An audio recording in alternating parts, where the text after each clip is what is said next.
Chapter 1. In a certain realm, a figure clad in a yellow bodysuit, adorned with a white cape and 2 crimson leather gloves, was sprinting with remarkable speed. What captured the eye most was his glistening head, shining brilliantly. Am I going to miss it? How could I forget? Today is Saturday, such an important day, and I let it slip my mind. It's the day of the supermarket's grand sale. Saitama dashed forward, leaving behind plumes of smoke soaring several meters high. Suddenly, his expression shifted, and he came to a halt. What is that? An unfamiliar voice echoed in his mind, as if it were speaking of something called the Wanjia building. Someone had managed to invade his thoughts. Saitama's face lit up with excitement. Ever since he had lost all his hair, he had not encountered a worthy opponent. He longed for a formidable adversary to engage in a proper battle. Yet, no one could withstand even a casual punch from him. How lonely it was. I am bald, yet I have grown stronger. I am invincible. This individual who could penetrate my mind must surely be capable of battling me. But where are they? Saitama clenched his fists and scanned his surroundings. Show yourself. I acknowledge your strength. Let us engage in a fair fight. Once again, a voice resonated within his mind, ding. A destined individual, you have been selected by the Wanjia building. Do you wish to enter the Wanjia building? The Wanjia building? Could that powerful opponent be within the Wanjia building? All right, I shall come find you now. As soon as Saitama's words left his lips, he vanished from his location, leaving no trace behind. In the boundless void, a white structure floated. Inside the building, a handsome young man lay upon the pristine white tiles. The man opened his eyes, gazing around in confusion before sitting up. Where am I? A torrent of overwhelming information surged into Yi Ming's mind, causing him to clutch his head in pain, but soon his eyes sparkled with clarity. I have crossed over. The information in his mind revealed that he was now situated above the myriad realms, and this building was the Wanjia building, traversing through the dimensions. And he was the master of the Wanjia building. This Wanjia building could communicate with all realms, allowing those fated to enter and engage in transactions with its master. Regardless of their power, anyone entering the Wanjia building would have their abilities suppressed, rendering them incapable of utilizing their strength. Conversely, as the master of the Wanjia building, he could effortlessly wield all his power and subdue any adversaries with the aid of the building. In other words, within the Wanjia building, he was an invincible entity. Yi Ming's expression was one of astonishment. He was merely an ordinary person, yet he had unexpectedly transformed into the master of the Wanjia building. He could hardly contain his eagerness to test the building's functions. Wanjia building, open my personal panel. Name, Yi Ming. Wanjia building level, level 1. Realm, level 0. Heavenly coins, 10. Cultivation method, none. Connected worlds, none. Trade items, none. The level of the Wanjia building is significantly related to the realm of those who come here. The higher the level, the higher the realm of the visitors. A level 1 Wanjia building can only bring in individuals with a maximum of level 3 power, which corresponds to the innate realm of internal cultivation. Saitama is not level 3, further details to come. Being an ordinary person, Yi Ming's realm stood at level 0. Heavenly coins serve as the currency of the Wanjia building, obtainable through trading items, which could also be used to purchase goods within. Logically, the Wanjia building should possess items from all realms. Yet, it was evident that there was not a single item to be found. Fortunately, the Wanjia building offered a one-time free procurement opportunity, allowing Yi Ming to randomly invite a fated individual from another world to acquire trade items from them. Trade items include, but are not limited to, abilities, talents, cultivation methods, and various goods. Moreover, the crucial aspect is that the invited world is also random. It is not bound by the level of the Wanjia building. Of course, this is a one-time opportunity. Once prepared, Yi Ming made some basic adjustments to the Wanjia building. After all, it was still a blank slate devoid of anything. With a thought, a flash of white light enveloped the Wanjia building, transforming it instantaneously. A long street emerged, lined with shops, their names striking awe in the beholder. Heavenly Coin Exchange, Wanjia Cultivation Method Pavilion, Wanjia Divine Weapon Pavilion, Wanjia Divine Medicine Pavilion, Wanjia Bloodline Pavilion. The various signs exuded a formidable aura, causing one to feel intimidated. At the entrance of each shop stood a sign stating that no one below level 5 was permitted entry. Why the restriction? Naturally, it was because there was nothing inside. What purpose would it serve to enter an empty space? Let him fill these places before considering the matter of opening them. Additionally, a room had appeared at the entrance of the Wanjia building, containing the guidelines for its operation. Fated individual, welcome to the Wanjia building. Please adhere to the following rules while inside. First, no fighting is permitted anywhere within the Wanjia building. 1 infraction results in expulsion for a day, 2 infractions for a month, 3 infractions for a year, and 4 infractions leads to a permanent ban.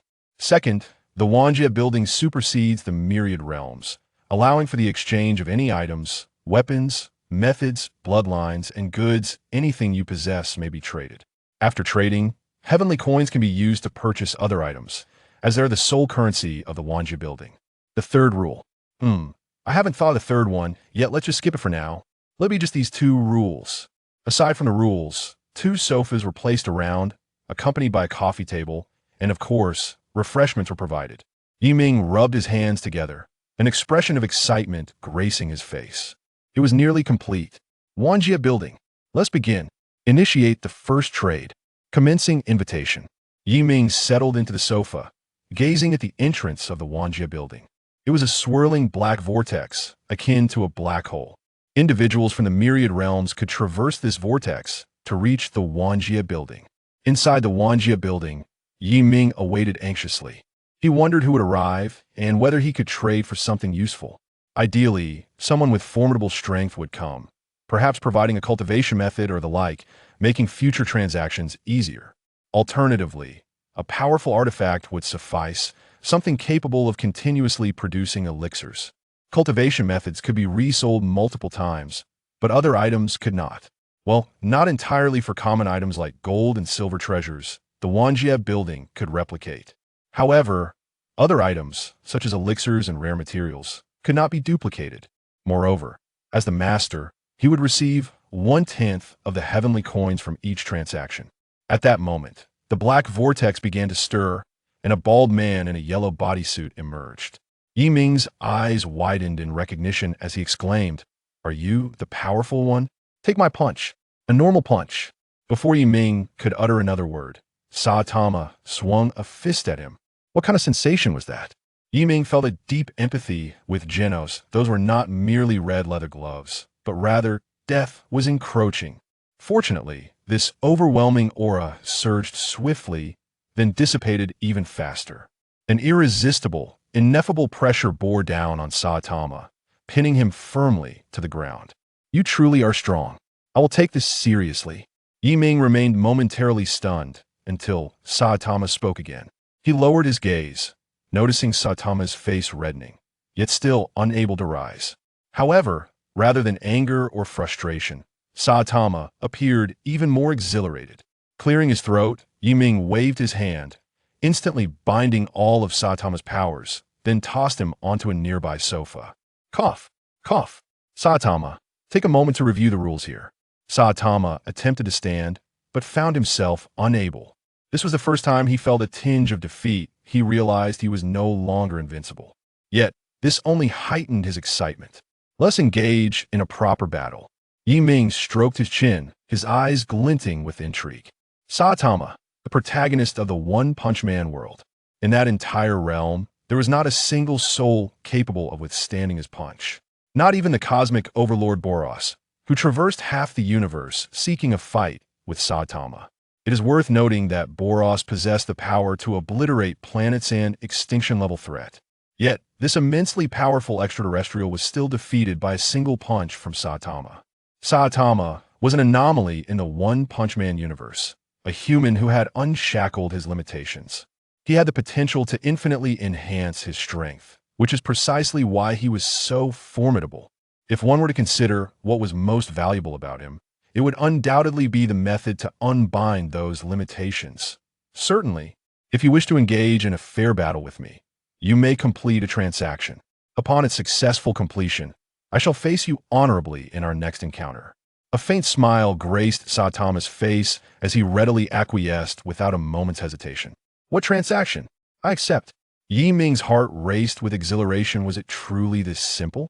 Before him, a page materialized, detailing the terms of the transaction.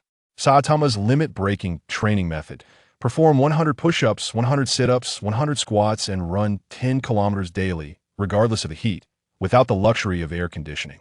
Value: 10 million Jutian coins. Note: the original poster will not receive any Jutian coins from this transaction. Transaction terms: to engage in a fair battle with Saitama during our next meeting. A staggering value of 10 million. One can only marvel at Saitama's prowess. Indeed, there would be no reimbursement, a notion Yi Ming had anticipated. The initial offering was merely a bonus, expecting a refund of Jutian coins would be rather excessive.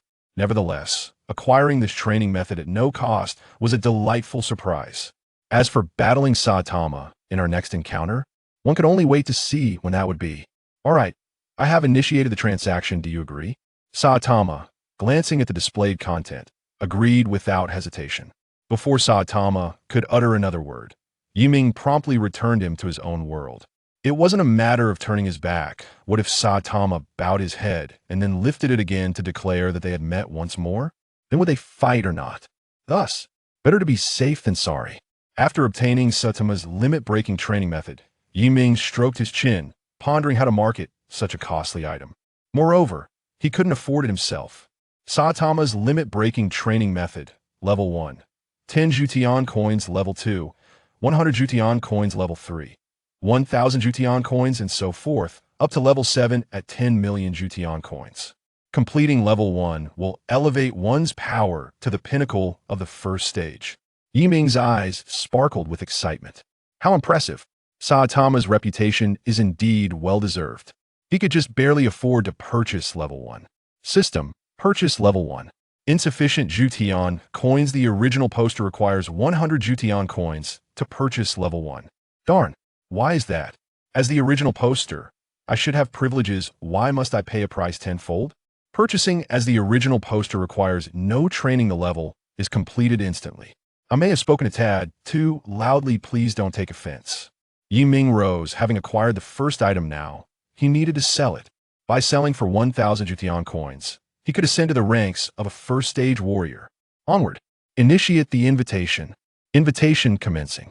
In another realm, a man unleashed a torrent of energy blasts, forcing a white-clad figure to cower in disarray, disheveled and in utter turmoil.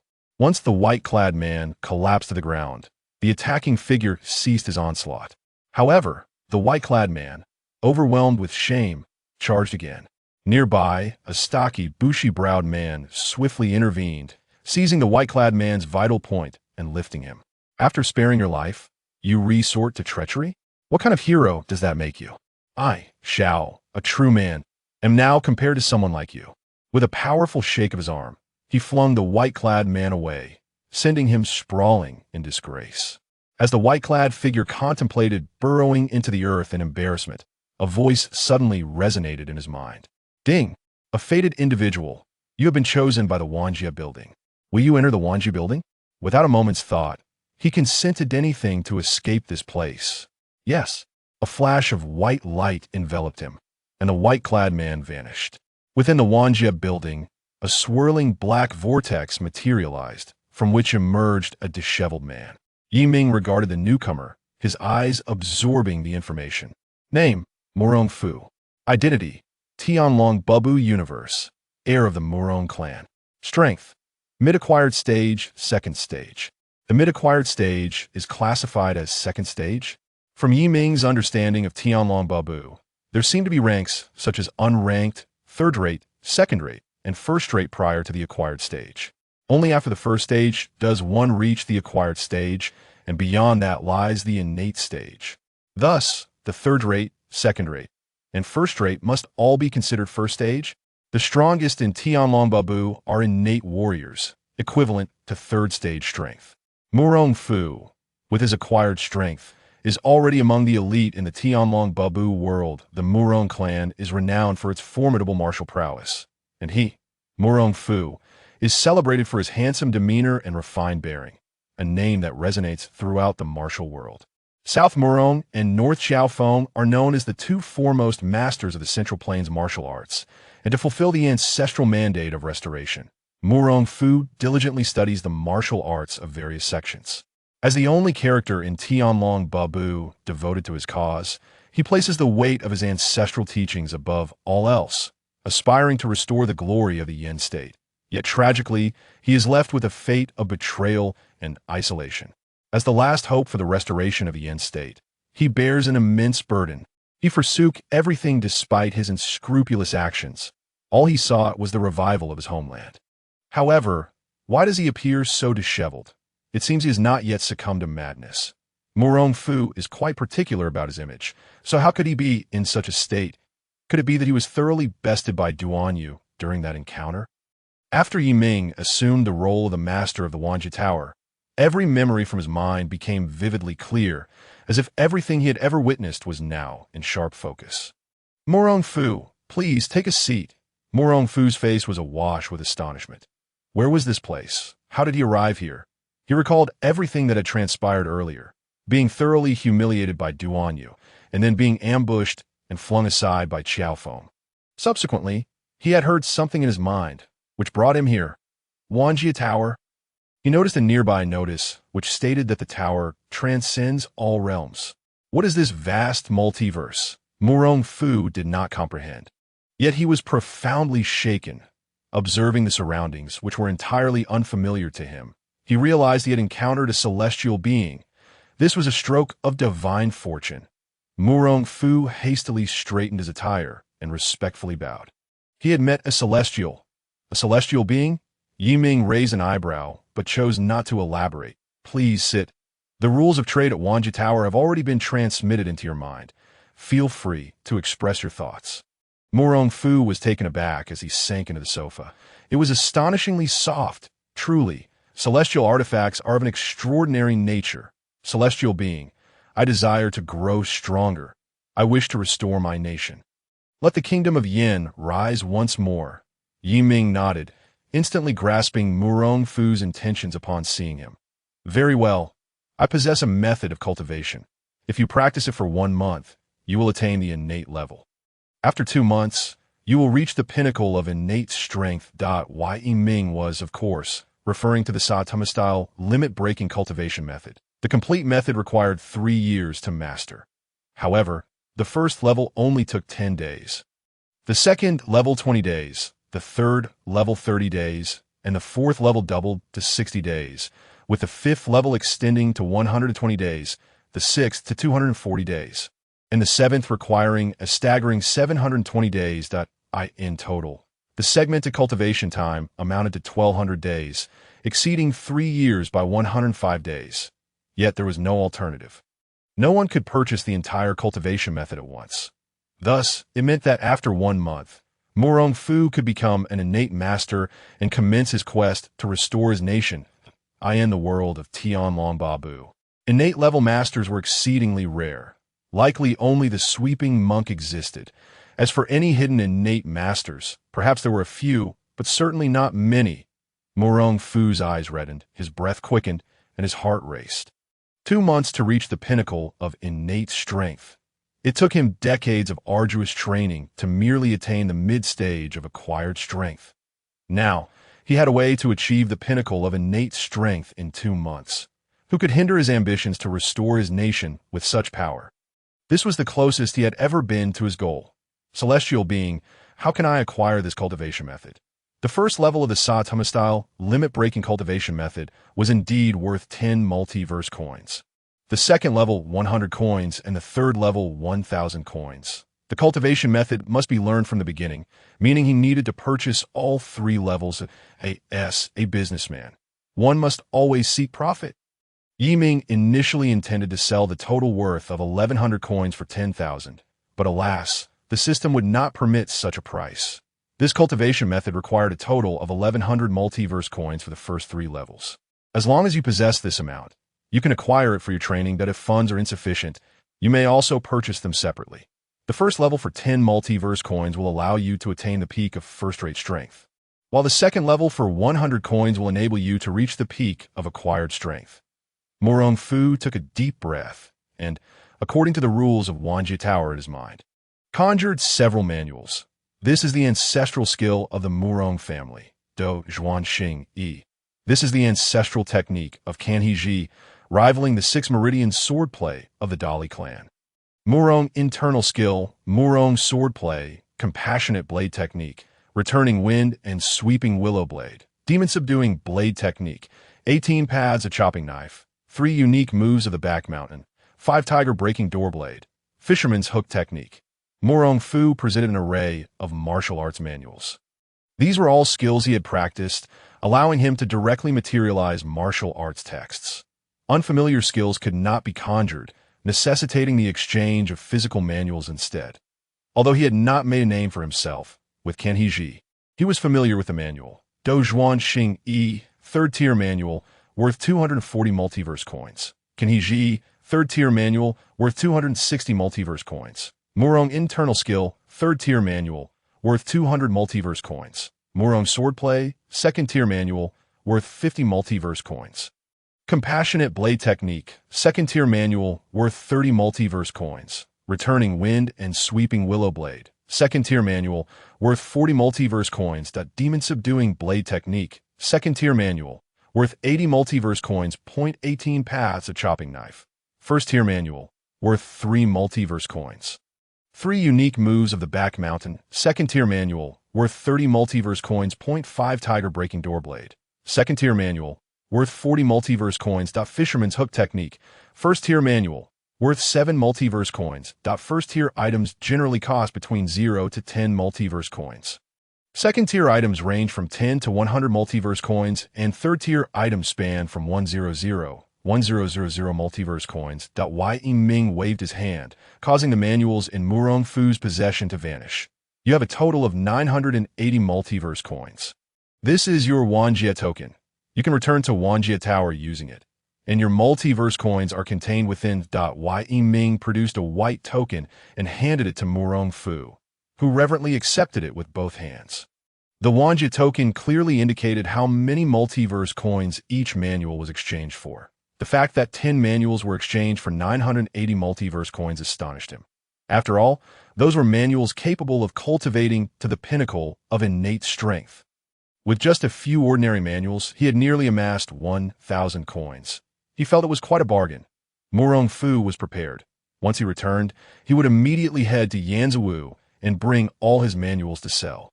Although he lacked 3rd tier manuals like Do Zhuan Xing Yi and Kanhe Ji, he possessed several hundred 1st tier manuals. He would then seek a way to visit Shaolin Temple. Murong Fu's eyes sparkled. For the sake of restoring his nation, he was willing to sacrifice anything. Mere manuals were nothing. Celestial being, aside from manuals, can other items be traded, such as gold, elixirs, or medicinal herbs? Certainly, as long as they hold value. Anything is acceptable. Excellent. Celestial being, I shall take my leave for now. I must return to prepare. Before you go, there is a side effect of the cultivation manuals that I must inform you of. Yi Ming glanced at Murong Fu's flowing locks. After practicing, your hair will fall out. Murong Fu paused for a moment, taken aback. And why hair will fall out? Will I become a monk? He contemplated this for just a fleeting second before dismissing it entirely. For the sake of restoring his nation, what did hair matter? Not to mention hair. Even if every hair on my body were to vanish, I would not hesitate. Celestial being, Murong Fu takes his leave. Watching Murong Fu depart, Yi Ming rose to his feet. This transaction had yielded him 980 multiverse coins, resulting in a total of 108 coins when combined with the 10 he originally possessed. He could now practice the Saitama-style cultivation method. Who could resist becoming powerful? Yi Ming could not. How many multiverse coins were required for the first level of Murong internal skill? The first level costs 20 multiverse coins. The second level, 200 multiverse coins, and the third level, 2,000 multiverse coins. Murong internal skill can also be practiced separately. The first level allows one to cultivate internal energy. The second level enables a breakthrough to the acquired realm. And the third level allows a breakthrough to the innate realm. Even Murong Fu had only managed to cultivate to the second level. However, the Murong internal skill is rather mediocre. Even those who achieve innate status would be the weakest among them, necessitating a change of techniques post-breakthrough. Thus, Yi Ming opted to cultivate the Saitama-style limit-breaking method, Will I lose my hair if I practice the Saitama-style limit-breaking method? No. Then I shall practice the first level of the Saitama-style limit-breaking method. 100 multiverse coins have been consumed. You now have 8 multiverse coins remaining. Yi Ming felt a sudden surge of warmth coursing through his body, a flow that enveloped him with a profound sense of comfort.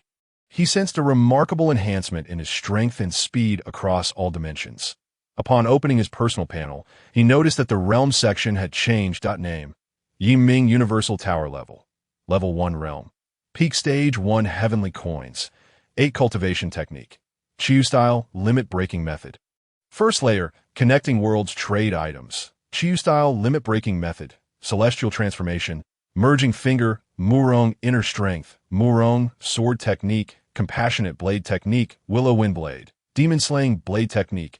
18 Paths of Firewood Blade. 3 Ultimate Moves of the Back Mountain. 5 Tigers Breaking the Door Blade. Fisherman's Hook Technique. Peak Stage 1. In an instant, he had transformed from an ordinary individual into a formidable Peak Stage 1 warrior. The ranks of martial prowess, third rate, second rate, first rate, define the various stages of the first level, indicating that Yi Ming's physical capabilities were now comparable to those of a peak first-rate martial artist. As Yi Ming was about to depart from the Universal Tower, unexpectedly, another figure emerged from the vortex. It was still Murong Fu, but at this moment he appeared far less disheveled, resembling a graceful gentleman. Immortal, these are my weapons and some elixirs. I wonder if I can exchange them for heavenly coins. Upon returning to the world of demigods and semi-devils, Murong Fu promptly sought out his loyal subordinates, gathering all his elixirs and weapons, even parting with most of his gold. The thought of obtaining a cultivation method to reach the innate peak was irresistible. Yi Ming glanced at the items in Murong Fu's hands. Second-rate weapon, value, 20 heavenly coins revitalizing pill, quantity, 30, first-rate item, value, 3 heavenly coins 100 taels of gold, first-rate item, value, 10 heavenly coins. In total, the items were worth 133 heavenly coins. Yi Ming had acquired 13.3 heavenly coins, bringing his total to 21.3. Murong Fu, with his previous 980 heavenly coins combined with the 133, had just enough to purchase the first 3 layers of the Chiyu-style limit-breaking method.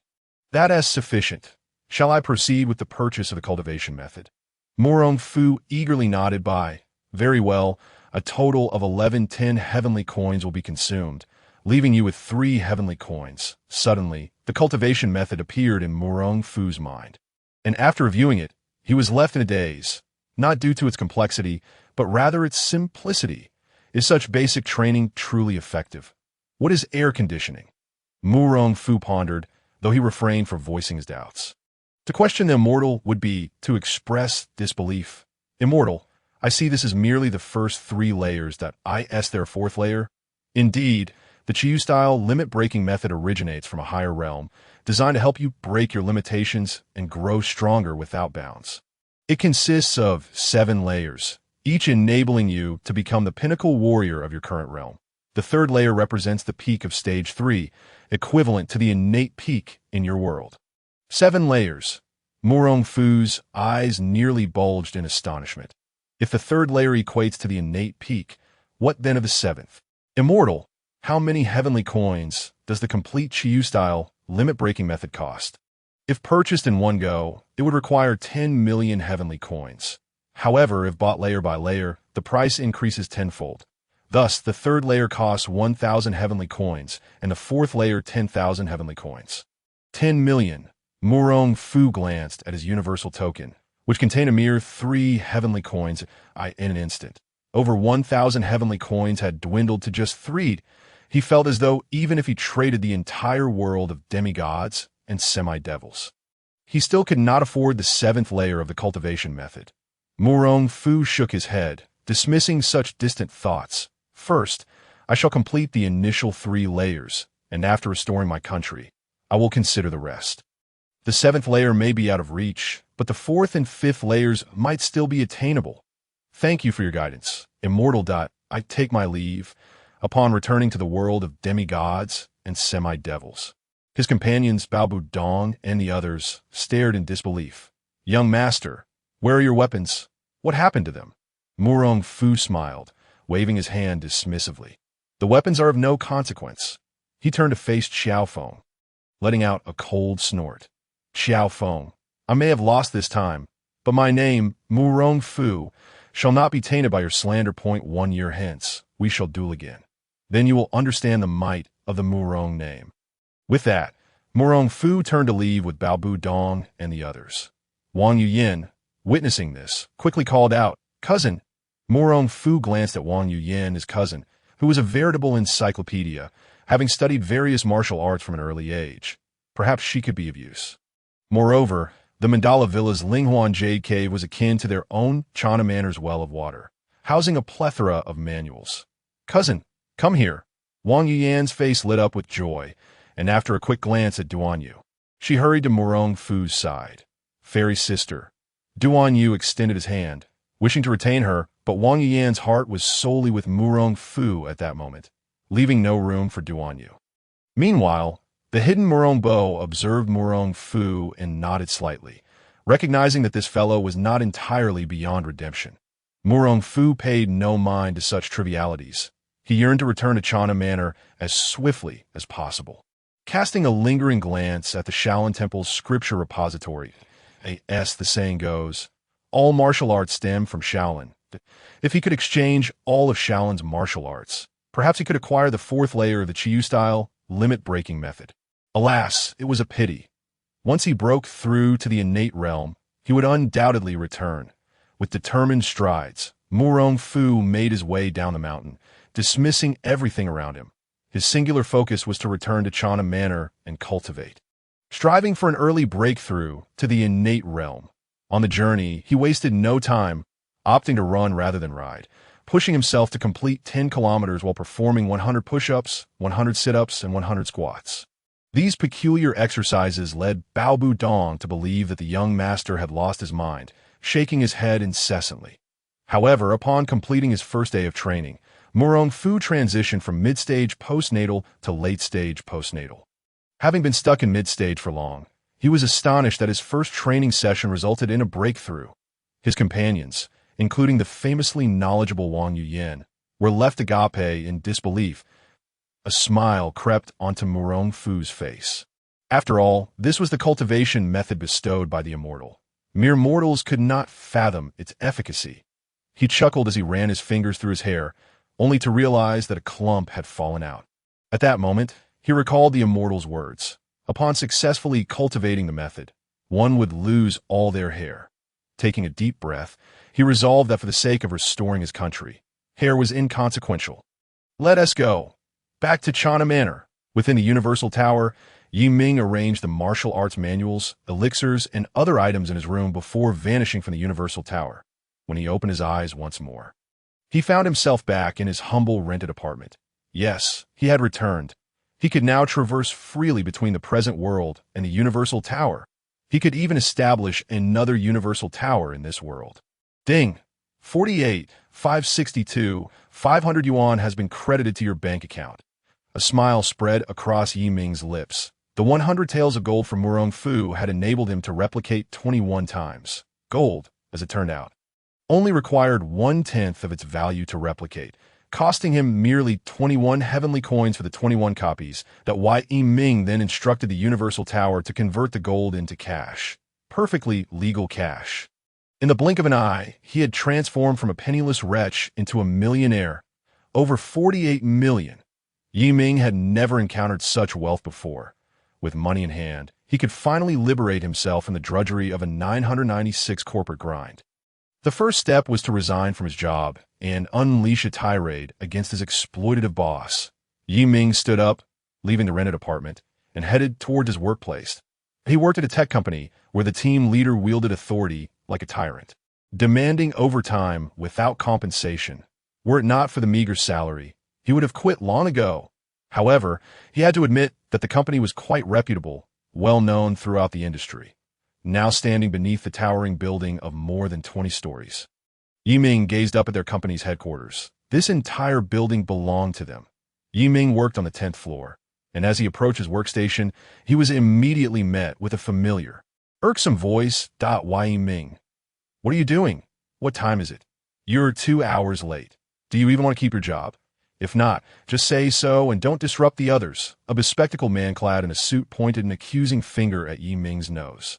Unleashing a torrent of invective, he was Yi Ming's team leader, a mere sycophant who excelled at currying favor with superiors. In response, Yi Ming swiftly grasped his finger and flicked it aside, though he refrained from using his full strength. It nonetheless caused the leader considerable pain. Yi Ming, are you out of your mind? My hand. The team leader clutched his injured finger, glaring furiously at Yi Ming. If you dare to do this again, I will break your fingers. A cold glint flashed in Yi Ming's eyes, causing the leader to recoil in fear. He had never before encountered such a menacing gaze, as if Yi Ming were on the verge of violence. Have you lost your senses? Do you intend to quit? The leader barked, his bravado faltering as he hesitated to raise his hand. This was a society governed by law. Could Yi Ming truly resort to murder? Let alone killing. Even striking someone could lead to arrest. Yi Ming paid him no mind, merely gathering his belongings. Nothing of great significance, save for a single photograph. The photo depicted 2 children, 1 boy and 1 girl. The boy bore a resemblance to Yi Ming, while the girl was an exceptionally lovely little girl dressed in a white dress. Yi Ming was an orphan, having grown up in an orphanage.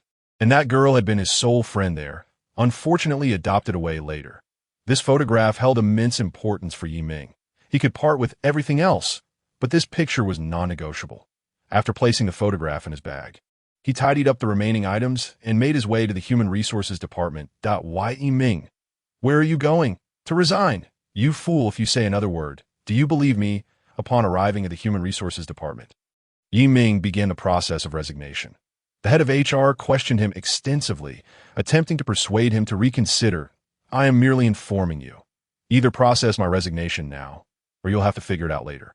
Young people should not be so hasty. Ignoring the incessant chatter, Yi Ming turned and walked away. Hey, you need to sign out. Without a backward glance, Yi Ming exited the office, only to encounter a tall woman clad in white casual attire. Her hair styled in a high ponytail, the youthful exuberance about her made Yi Ming glance her way, though it was merely a fleeting look. He quickly diverted his attention and brushed past the beauty. She paused momentarily, turning to observe Yi Ming. Why does this man look so familiar? She mused, shaking her head as she entered the Human Resources Department. Those still criticizing Yi Ming stood up in respect upon seeing the woman, exclaiming, Manager Gu. Manager Gu nodded, her curiosity piqued. Who was that man who just left? Manager Gu. That man is Yi Ming for the planning team 3. Here to resign. Why Yi Ming? Manager Gu's body jolted as realization struck. No wonder he looked familiar. It was little Yi. She spun around and dashed toward the exit, leaving the onlookers bewildered. However, by the time she reached the elevator, Yi Ming had already vanished. Manager Gu hurriedly pressed the elevator button. But it was agonizingly slow. Without a moment's hesitation, she turned and pushed open the stairwell door, beginning her descent. No, ran would be the more accurate term. After bounding down 2 or 3 flights, she grabbed the railing and leapt to the next landing with remarkable agility. In less than half a minute, she reached the first floor from the 11th.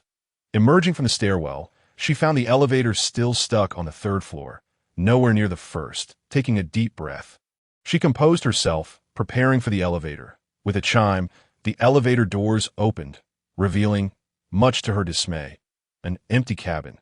Where has that rascal gone? At that moment, Yi Ming emerged from the restroom on the 11th floor.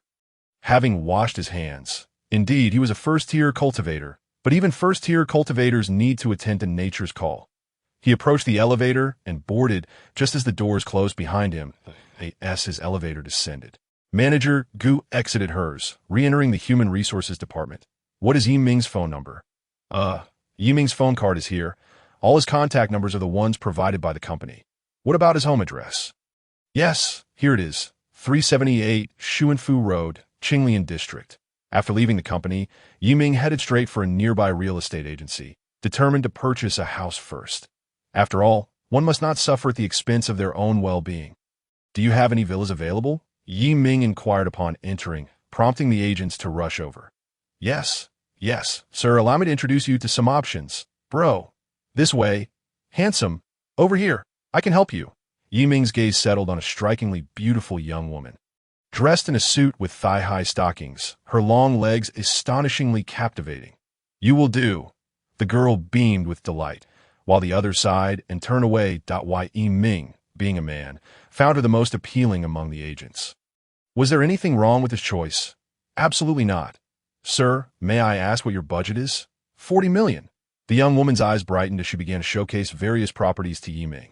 Unfortunately, none piqued his interest. "How about this one, sir? This villa is exceptional in every aspect.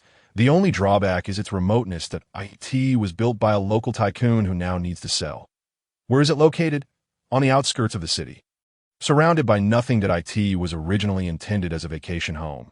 Furnished and decorated to the highest standards, costing over 100 million to build." Yiming cast a cursory glance. It was indeed impressive.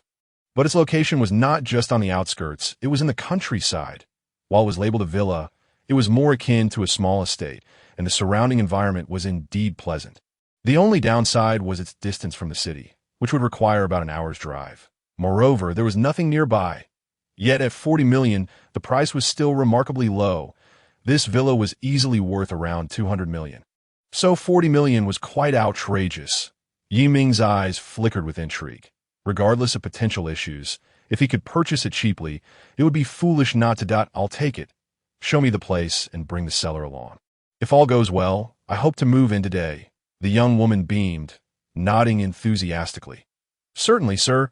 Please hold on a moment while I communicate with the owner." 10 minutes later, Yiming departed the agency in the young woman's Porsche. Yes, a Porsche. As they drove, she chattered away, revealing herself to be a wealthy second-generation individual experiencing life. Her name was Mu Irin, and she had made a deal with her family. If she sold a house, they would gift her one of equivalent value. However, this was merely a small agency, and managing to sell a standard 3-bedroom apartment would be impressive. Villas were exceedingly rare, let alone those worth tens of millions. Hence, Mu Irin had been so elated earlier. The price of Mu Irin's Porsche far exceeded the commission she would earn from selling this property. An hour later, they arrived at the entrance of a modest estate, where Mu Irin parked the car. A black Maybach had been waiting for some time. Upon seeing Mu Irin's vehicle, a pale-faced, middle-aged man approached. From the moment he spoke until the contract was signed, it took scarcely 5 minutes. Once everything was finalized, the middle-aged man promptly drove away. Yiming raised an eyebrow. Sensing something was amiss with this property, he glanced at Mu Irin, who appeared blissfully unaware of any underlying issues. "Congratulations, brother Yi. This house looks truly splendid." Yiming surveyed the small estate behind him, complete with a small swimming pool, a garden, and a 3-story villa. The overall decor was stunning, and 2 stone lions flanked the entrance, exuding an air of majesty. "It is indeed impressive." A glimmer of envy flashed in Mu Irin's eyes as she silently vowed to persuade her father to purchase a similar villa upon returning home. "Brother Yi, are you heading back to the city now? Would you like a ride?" Yiming shook his head. Initially, he had intended to return his rental to collect some clothes, but now he reconsidered. It was best to leave everything behind and simply buy new ones. He was too lazy to make the back-and-forth journey, and money was not an issue. He still had 8 million. "No, I will be staying here." "All right, I will take my leave then. Let's have dinner together sometime." Mu Irin hurriedly returned home, eager for her father to purchase a house for her. Upon noticing that Yiming was unresponsive, she drove away. Yiming entered his grand villa and meticulously explored the premises. Indeed, it was worth far more than its price, with an exceptionally exquisite decor. The structure boasted 3 upper floors and 2 lower ones, all luxuriously appointed. Most importantly, it appeared that no one had ever resided there. It was entirely new, with protective film still adorning much of the furniture. As Yiming descended to the 2nd underground level, a thought crossed his mind, and the entire room transformed dramatically. What was once an empty space morphed into a vast chamber lined with rows of counters on either side. To his astonishment, a black vortex materialized on the wall. This was unmistakably the manifestation of the Wanjie Tower. Yiming bound the Wanjie Tower to his villa, establishing the underground level as its chamber. He gazed at this scene with satisfaction, envisioning the future when he could host fated individuals from the myriad worlds here. IT that moment. The black vortex began to ripple, and a figure emerged within the room. "Where is this?" Yi Ming inquired, looking at the suddenly appearing man, who was clad in simple cloth garments and bore a grimy visage, exuding an air of poverty. Name: Yi One identity. Yi One of the Yi One dimension. Child of the realm strength. Early stage of Ming Jin. First level. Ming Jin. In certain worlds, one cannot cultivate inner strength without inner cultivation methods. Only techniques can be honed. Ming Jin and Jin, Hua Jin. In terms of inner strength cultivation, they correspond to third-rate, second-rate, and first-rate, with inner strength cultivators of the same level vastly superior to those who practice merely physical techniques. The Yi One dimension could be deemed quite weak. Let alone the pinnacle of the first level of Hua Jin, it likely barely possesses in Jin that if Yi Ming were to enter the Yi One world, he would be utterly invincible at this moment. Yi One looked utterly perplexed. Hadn't he just fought 10 Japanese men? How had he ended up here? He stared blankly at Yi Ming and bowed respectfully. "I am Wing Chun Yi One. Pleased to meet you." A surge of information flooded Yi One's mind, rendering him speechless. This Yi One had met an immortal. Yi Ming nodded. Every time someone entered, they were left bewildered by the circumstances. Writing down notes for attention was futile, so it seemed more effective to directly transmit information into each person's mind. IT appeared to be working splendidly. "Yi One, please have a seat." Yi One sat down on the nearby sofa, his posture rigid with formality. "Immortal, I wish to inquire how I might prevent the people of Dragon Country from being bullied." Why had he furiously struck 10 men in the arena? Was it not because those islanders have been excessively oppressive? A glint of coldness flashed in Yi Ming's eyes at the mention of the islanders. "There are numerous methods. It depends on your choice. The first option is to strengthen yourself to the point where they dare not resist. The second is to acquire technological blueprints and enable Dragon Country to develop technologies that far surpass those of the world. The third is to hire a powerful warrior for me to annihilate the islanders. The fourth is to purchase a nuclear bomb and directly drop it on the islands. The fifth involves procuring biochemical toxins to use against the islanders, ensuring their complete demise. The sixth," as Yi Ming continued. His suggestions grew increasingly absurd, prompting Yi One to hastily interject. "Immortal, I merely wish for the people of Dragon Country to no longer be bullied. I do not wish to eradicate all the islanders. Furthermore, transactions require the use of celestial coins, and I doubt I possess enough." Yi Ming cleared his throat. "Ahem, then gather some celestial coins to purchase an internal cultivation manual.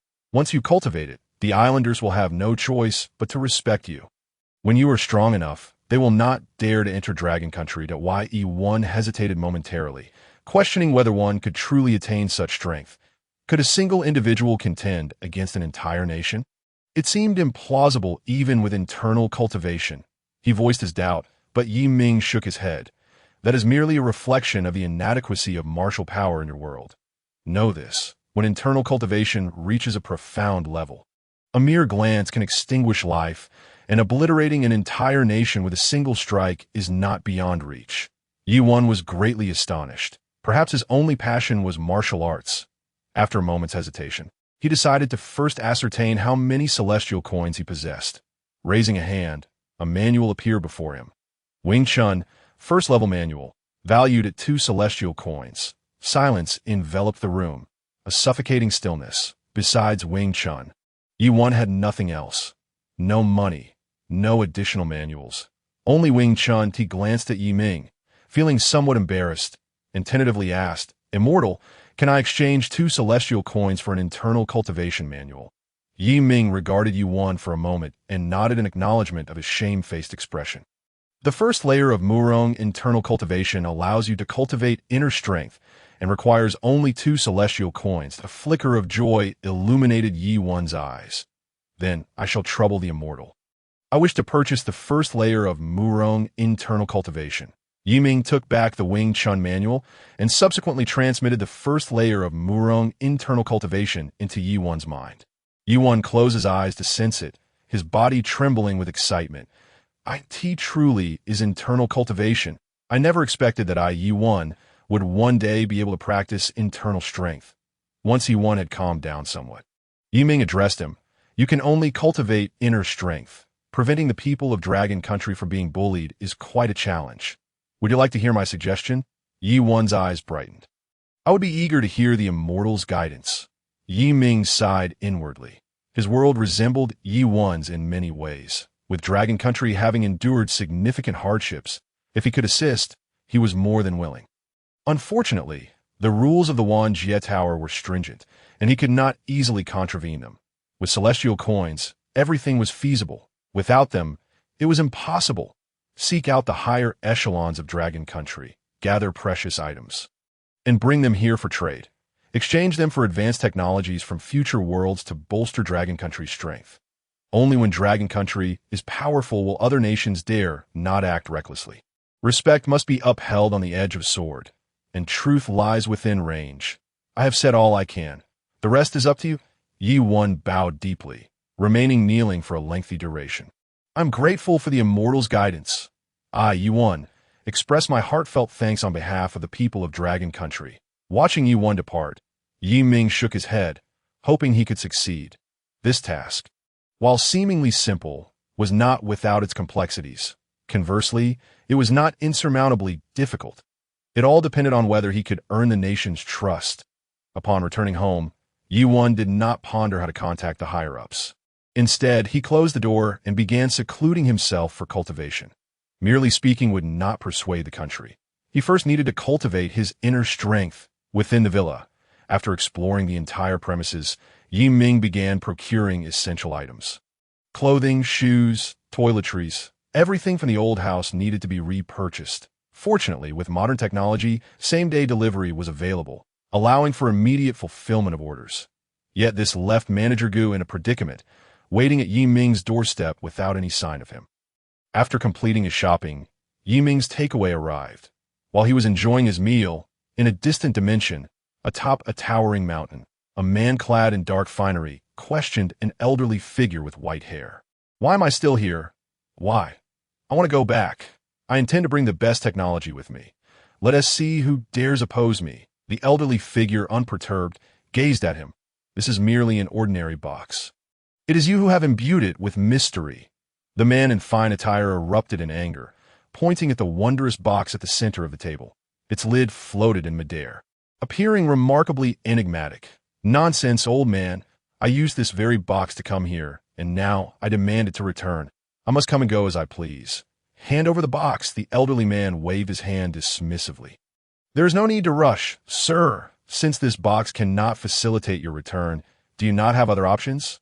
The man in fine attire paused, glancing at the cloaked figure seated nearby. The cloaked figure suddenly spoke. Please, sir, go ahead. Pointing at the tea on the table, the elderly man explained, the reason lies within this tea. A single sip reveals both sweetness and bitterness. Drink it twice, and you will savor the aftertaste. If you continue drinking, only bitterness will remain. For the two of you to return to your origins, you must persistently consume this tea. The cloaked figure appeared contemplative, looking towards the man in fine attire. I understand now. There is no time-space tunnel to return. We must simply endure day by day, and in 2,000 years we shall naturally return. The man in fine attire also grasped the reality, his expression one of disbelief. This is unbearable, utterly unbearable. Since Xiaoyu departed, I have nothing left to cherish. You know. I have endured 46 years of suffering. Now, I must wait another 2,000 years. Ah, his face contorted with anguish. He lamented, what does it matter if I wield power over the world? Without Xiaoyu, I wish to remain not a moment longer in this realm. Ding. Fated individual, you have been selected by the Wan Jie Tower. Do you wish to enter the Wan Jie Tower? The man clad in traditional attire let out a thunderous shout, turning to gaze toward the rear. Who goes there? Step forth. Yet, the surroundings were devoid of any presence. As if that utterance had been but an auditory mirage, the elder sighed.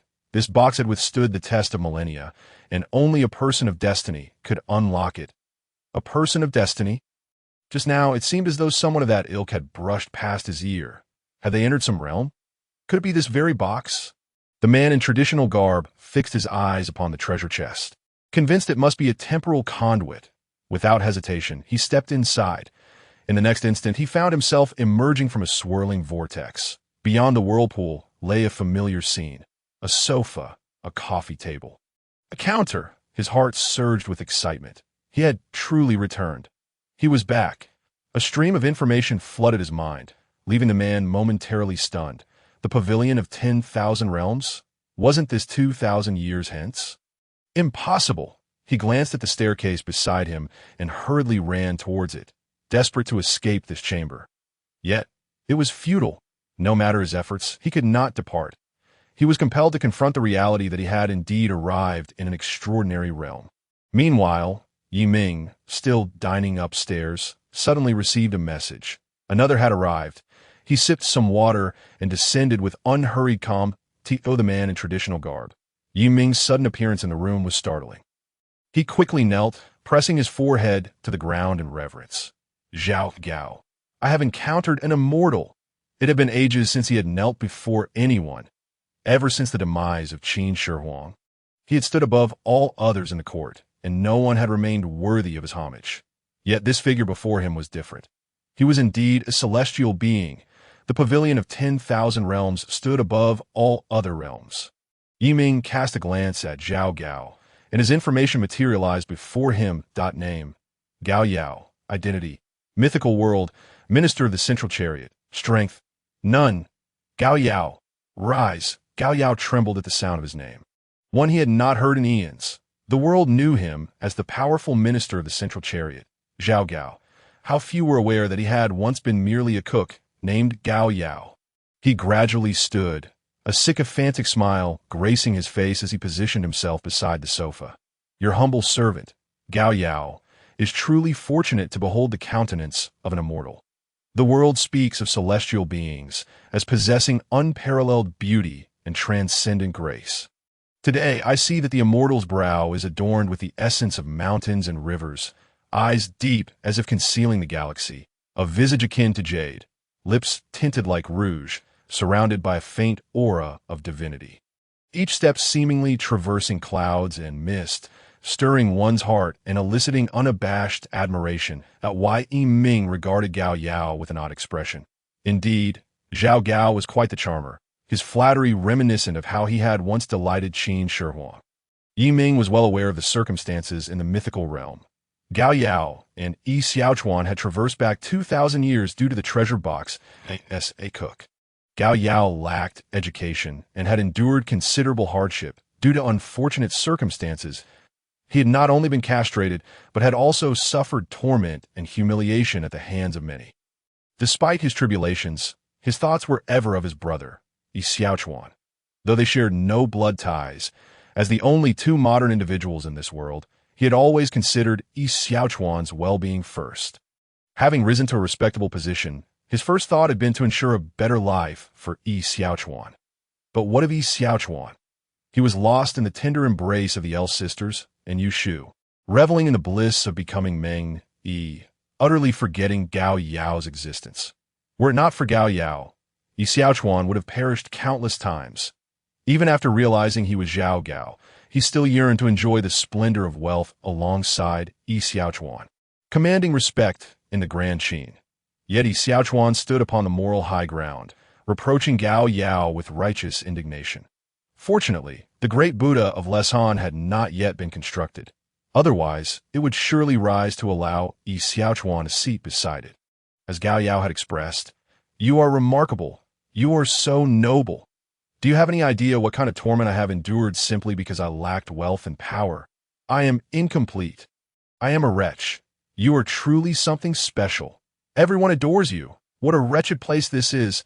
I shall pursue greatness step by step, and I will become Zhao Gao."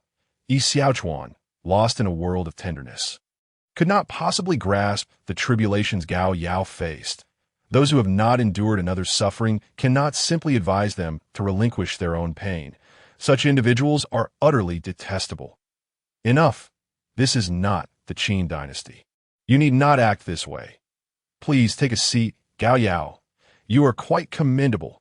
Gao Yao settled onto the sofa, taking a deep breath, astonished that he had garnered the immortal's praise. Immortal, do you know me? I am aware of every deed you have undertaken. To rise from a mere cook to Zhao Gao is no small feat. Your arrival here is fate. You already possess the knowledge of the rules governing this place within your mind. Gao Yao's eyes glistened with moisture. The immortal understands me. The immortal truly understands me. Thank you, immortal, for your recognition. I wish to return to the year 2000, to seek out my Xiaoye. Yi Ming had anticipated this desire from Gao Yao. After all, he had been waiting for 60 years. However, returning to the future was no simple task. The most straightforward method was to survive until then. Yet, Yi Ming certainly could not voice this. Returning to the year 2000 is simple. But the question is, do you possess enough 10,000 realms coins? Gao Yao fell silent, pondering. Did he truly have sufficient 10,000 realms coins? All he currently possessed were gold and silver treasures. But would an immortal desire such trivialities?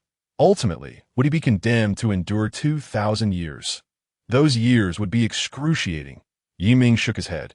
Gao Yao had fallen into a cycle of despair. What do you believe makes those 2,000 years so unbearable? Gao Yao gazed at Yi Ming in confusion. Yi Wearer is gone. I have no ties left in this world. And what if she were alive? Gao Yao suddenly raised his head, realizing, this is an immortal. Surely, resurrecting a mortal would be a simple task for him. Immortal, can you bring Yi Wearer back to life? Gao Yao's face was alight with astonishment. Of course, it is possible, but it requires a substantial amount of 10,000 realms coins. Moreover, you are well aware that she is not Gao Lan. She is merely someone who resembles Gao Lan. And what if she were to side with Yi Xiaochuan upon her resurrection? Would that place her between you and Yi Xiaochuan? She is not your sister, Gao Lan.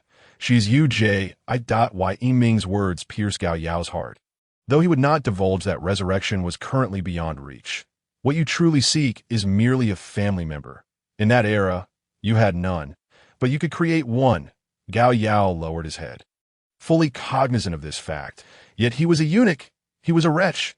No, wait, since the immortal had said it, perhaps. He suddenly lifted his head, gasping for breath, his eyes bloodshot. Immortal, if I wish to become whole again. Is that possible? Yi Ming displayed a faint smile, recognizing his potential for growth. Certainly, restoring your body is far simpler than the previous two methods. The first approach is to procure a rare treasure capable of restoring the body, such as the dragon essence or phoenix blood from the world of storms. Not only could these restore your body, but they could also grant you immortality. The second method involves cultivating a technique that allows for the regeneration of severed limbs. There exists a divine art called Luo Mo in the Sword Rain world that can achieve this. However, both methods require a significant amount of 10,000 realms coins. Thus, my advice is for you to gather these coins first. And then we can discuss the subsequent matters. Upon hearing that there were indeed ways to restore his body, Gao Yao was filled with newfound determination. 10,000 realms coins. He would strive to earn them. Upon returning, he would find a way to acquire some gold and silver treasures, which should yield a fair amount of 10,000 realms coins. And that treasure box, since it could not aid him in returning, it was essentially worthless. He would bring it along to sell. The elixir of immortality, surely, that would fetch a high price. Gao Yao could indeed refine the elixir of immortality from his own essence. But the risk was his life. Perhaps he could simply concoct a new one. Yi Xiaochuan seemed to know how to create the elixir of immortality. A glimmer of coldness flashed in Gao Yao's eyes. He hoped Yi Xiaochuan would be prudent. That fellow, Chui Wenzi, should still be alive, right? He did not believe that Chui Wenzi had only produced 3 elixirs of immortality, all of which he had given to Yi Xiaochuan. Thank you, immortal, for your guidance. I now know what to do. After Gao Yao departed, Yi Ming fell into contemplation. The mythical world was indeed complex. The elixir of immortality, time travel, and that Chui Wenzi. Would Gao Yao be able to procure the elixir? Yi Ming shook his head and rose. The more individuals he encountered, the more he felt that the resources of the pavilion of 10,000 realms were woefully inadequate. There was nothing to be found. Only deceit and flattery, leaving him quite dissatisfied. In the mythical world, upon Gao Yao's return, he discovered that Yi Xiaochuan and the others had not even noticed his absence. It seemed that no matter how long one lingered in the pavilion of 10,000 realms, returning to one's own world always signified departure from time itself. He cast his gaze upon the treasure chest resting on the table, while the elderly man beside him inquired whether Xiaochuan had anything he wished to place inside. Gao Yao extended his hand to remove the jade pendant shaped like a tiger and cradled the treasure box in his arms. "This box belongs to me." Xiaochuan rose to his feet, having already left a message within the box, and could not allow Gao Yao to take it away. If Gao Yao were to misplace it, the contents would remain undiscovered for 2,000 years. "You cannot take the box." At this moment, the elderly man could no longer maintain his composure. The box was the most crucial element and must not be compromised. "Sir, you should not take the box." "Old fool, spare me your nonsense. Tell me, where is that fellow Chui Wenzi?" Xiaochuan furrowed his brows. "What are you talking about? Chui Wenzi is long since passed. It has been so many years." The old man shook his head. "Sir, Chui Wenzi is a close friend of my master, the man from Baiyanshan. How could I possibly know his whereabouts? Moreover, 60 years have passed. My master is dead. How could Chui Wenzi still be alive?" Gao Yao scoffed. In the past, he chose not to meddle in such trivial matters, but that does not mean he is ignorant. His mind may not be sharp, yet he possesses a profound understanding of human nature. "I, Zhao Gao, am the one who comprehends the human heart best. Since Chui Wenzi has acquired the elixir of immortality, how could he possibly give it all to Xiaochuan without retaining any for himself? Your master, the man from Baiyanshan, and Chui Wenzi just happen to know about the future. Such coincidences are implausible. I cannot fathom the reason, but if I am not mistaken, they must be the same person." Gao Yao glanced at Xiaochuan, the enigmatic man from Baiyanshan, whose identity remains a mystery to all. Yet he knows that both Xiaochuan and I could live for 60 years. It just so happens that the elixir of immortality was given to Xiaochuan by Chui Wenzi. It is impossible to believe there are no ulterior motives involved. Xiaochuan, do you think you are here solely by your own choice? Unbeknownst to you, all of this is orchestrated by others. And I, Zhao Gao, may not understand much, but I am indeed an expert in the art of scheming. Xiaochuan shuddered. He had never considered this possibility. Chui Wenzi was his savior, his mentor, and historically, there was indeed only one Chui Wenzi, the legendary ancient immortal. The immortal, did Chui Wenzi truly consume the elixir of immortality? Otherwise, why would he be referred to as an immortal? Upon reflection, Chui Wenzi indeed seemed likely to be the mysterious man from Baiyanshan.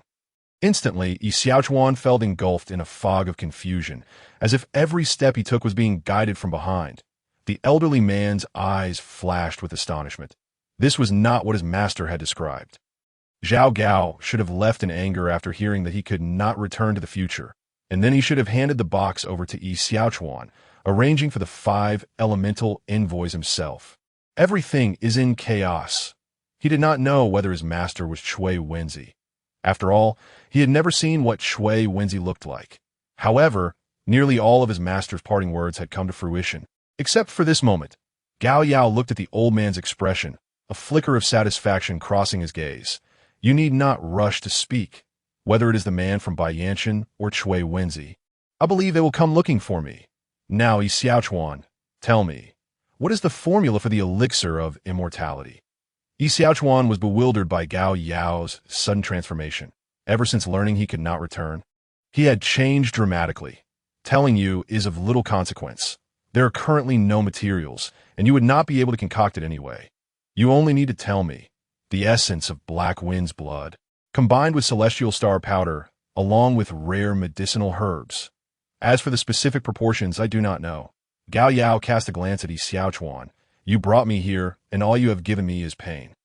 Remember, I will settle this score with you slowly, very slowly."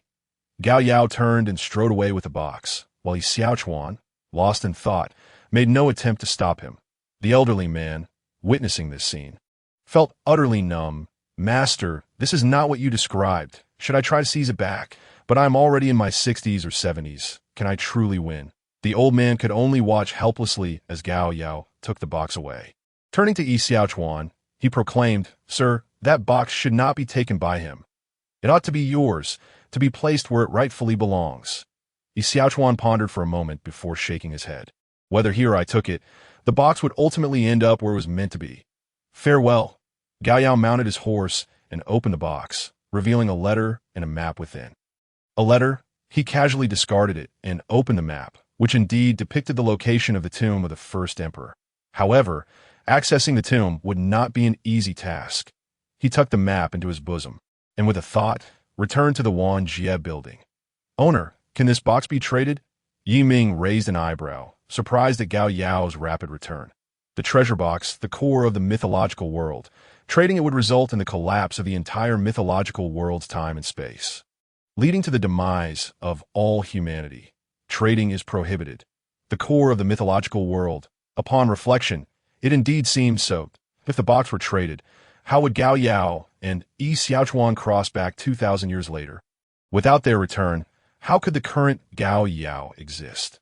The time loop must remain intact, or the entire world would face chaos. This treasure box cannot be traded, unless you wish for the demise of all humanity. Gao Yao was momentarily stunned, clutching the treasure box tightly to his chest. He did not wish to die, nor did he want his sister Gao Lan to perish. The box was better kept by himself, waiting for Cui Wenzi to seek him out. "Thank you for your guidance, immortal. I shall return to prepare the remaining items." Yi Ming nodded, watching Gao Yao depart. And just as he was about to leave, another figure emerged from the vortex. This person was clad in servant attire. Yet his features were strikingly handsome, exuding an air of extraordinary charm. Name: Duan Lang. Identity: son of the sword master of Nanlin from the Fengyun world. Position: miscellaneous worker of the Tianxia Association. Strength: pinnacle of innate, third stage. Duan Lang from the Fengyun world. He was merely a miscellaneous worker of the Tianxia Association, yet he was a martial artist at the pinnacle of the innate stage. It was known that the strongest in Murong Fu's world was merely at the innate stage. The Fengyun world is indeed formidable. If Duan Lang were any stronger, he likely would not have even made it to the Wan Jie building. Duan Lang maintained an expressionless demeanor, though his mind was tumultuous. Earlier, he had believed someone was transmitting a message to him, only to discover it was merely a response. He had arrived at this place. What extraordinary skill! Even Xiongba lacked such prowess. Is this a stroke of fate? Recalling how Xiongba and Wen Cho had humiliated him earlier, he felt an overwhelming urge to slay them. To think so many people had made him leave the great hall in front of everyone. What a profound humiliation. "Xiongba, one day I shall kill you." Duan Lang gazed at the young man before him, who appeared to be of similar age, yet utterly inscrutable. He understood that this individual was the owner of the Wan Jie building. "A true immortal, Duan Lang, take a seat." Yi Ming's eyes sparkled with delight. "Fengyun, there are so many treasures within, various martial arts manuals of the highest caliber, as well as rare materials, even dragon essence and phoenix blood. Such wonders. With Duan Lang, perhaps I could significantly enhance the high-end products of my Wan Jie building. Not to mention, the family heirloom techniques and the sun-eclipsing sword technique possessed by Duan Lang could likely surpass all methods outside of the Qiyu breaking limit method." However, it was unexpected that Duan Lang would be the one to arrive. The fated individuals coming to the Wan Jie building seemed to be anything but righteous. Murong Fu was not a good person. Gao Yao was infamously known in history, and Duan Lang was undeniably a villain. The Wan Jie building appears to be somewhat unorthodox. The fated individuals of the Wan Jie building possess a strong desire within them, which is why they are chosen, irrespective of being righteous or villainous. So that is the case. Upon reflection, Yi Ming's suspicions were confirmed. A strong desire. Are not most villains characterized by such traits? However, Duan Lang currently seemed to be a person of deep loyalty and righteousness, merely having been humiliated by Xiongba, leading to his slow descent into darkness. After digesting the information in his mind, Duan Lang decisively manifested the techniques from his memory. Previously, he had harbored doubts, but upon seeing the family heirloom technique and the sun-eclipsing sword technique in his hands, he could be certain he had truly encountered an immortal. Duan family technique. 4-stage manual. Value: 9,000 celestial coins. Sun-eclipsing sword technique. 4th-stage manual. Value: 7,500 celestial coins. 4th stage. A total of 16,500 celestial coins. The prices of these two secret manuals left Yi Ming utterly astounded, totaling an astonishing 16,000 heavenly coins. while he himself would gain 1,650 heavenly coins. Truly remarkable. It is no wonder this is the world of legends, the pinnacle of the martial arts realm. However, why are they only fourth tier? The fourth tier encompasses a broad spectrum, including chi refinement and foundation establishment, which belong to the fourth tier, as do grandmasters and celestial beings, all of which fall under the stage of refining essence into chi. With this clarification from the Myriad Realms building, Yiming grasped its meaning. It is akin to the first tier, encompassing the third rate, second rate, and first rate, judging by the prices of the Duan family's mental cultivation methods and the Shiri sword technique. One should be able to cultivate to the celestial being realm. Postnatal, innate, grandmaster, celestial being. Are these the stages of internal martial arts cultivation? Yiming turned to Duan Lang and asked, with a total of 16,500 heavenly coins, "Do you desire anything?" Duan Lang nodded and resolutely replied, "I wish to grow stronger." With a wave of his hand, the treasure of the building appeared. The Saitama-style limit break method, comprising 7 tiers, each capable of propelling one to the pinnacle of strength. You are currently at the peak of the innate stage, Tier 3. To break through to Tier 4, you must purchase the 4th tier. The first tier costs 10 heavenly coins, the second tier 100. The third tier 1,000, and the fourth tier 10,000, totaling 11,110 heavenly coins. The first 3 tiers can be mastered in 2 months, but the 4th tier alone requires 2 months of training, meaning you can become a peak Tier 4 powerhouse in 4 months. This method boasts the fastest speed of power enhancement among all techniques, with the sole drawback being hair loss. One will become bald upon completion. Duan Lang touched his own hair and gritted his teeth. "I'll buy it. What is hair compared to dignity?" Yiming nodded, suddenly sensing something amiss. The Myriad Realms building, could this side effect not be resolved? Would all my customers become bald? A gathering of monks? If a cultivator surpasses the Saitama-style limit break method or exceeds Tier 7 in strength, they will regrow their hair. Yiming then sighed in relief. The Myriad Realms building is certainly not a temple. If one were to look around and see nothing but bald heads, it would be quite disheartening. He waved his hand, and the method in Duan Lang's possession vanished, reappearing on the nearby counter. Yiming handed Duan Lang a myriad command, which contained the remaining 5,390 heavenly coins. Be sure to keep it safe. The method is also within. Duan Lang accepted the myriad command, and the Saitama-style limit break method entered his mind. He looked at Yiming with a peculiar expression, wondering if this was a hoax. How could it be so unreliable? Is this all truly useful? Seeing the skepticism in Duan Lang's gaze, Yiming calmly explained, "This is a method of a Tier 7 powerhouse. It may appear simple. Should he arrive in your world, he could obliterate it with a single punch. Boros could shatter a planet with a single blow. Saitama would surely be able to handle Boros with ease." A glimmer of astonishment flashed in Duan Lang's eyes. A Tier 7 powerhouse, obliterating worlds with a single punch. Incredible. The strongest individual he had ever encountered was merely Xiongba. Yet even Xiongba could not destroy a world with a single strike. Celestial being, may I inquire what tier Xiongba falls under? Will I be able to defeat him in 4 months? Xiongba, he is likely Tier 4, but not at the peak of that tier. According to the classifications of your world, both grandmasters and celestial beings belong to Tier 4, and Xiongba is a celestial being martial artist. The corners of Duan Lang's mouth subtly lifted. 4 months? In 4 months, I shall be able to slay Xiongba and unite the martial world. Yiming, observing Duan Lang's demeanor, understood his thoughts. In your world, peak Tier 4 is not invincible. Upon hearing this, the smile on Duan Lang's face froze. Could there truly be a powerhouse he was unaware of? Impossible. The Heavenly Society was nearly unified across the Central Plains, and few possessed strength comparable to his own. There were some who were slightly stronger, but not overwhelmingly so. Please, celestial being, enlighten me. 5,000 heavenly coins. I will briefly explain and then provide you with an opportunity. Very well. Thank you, celestial being.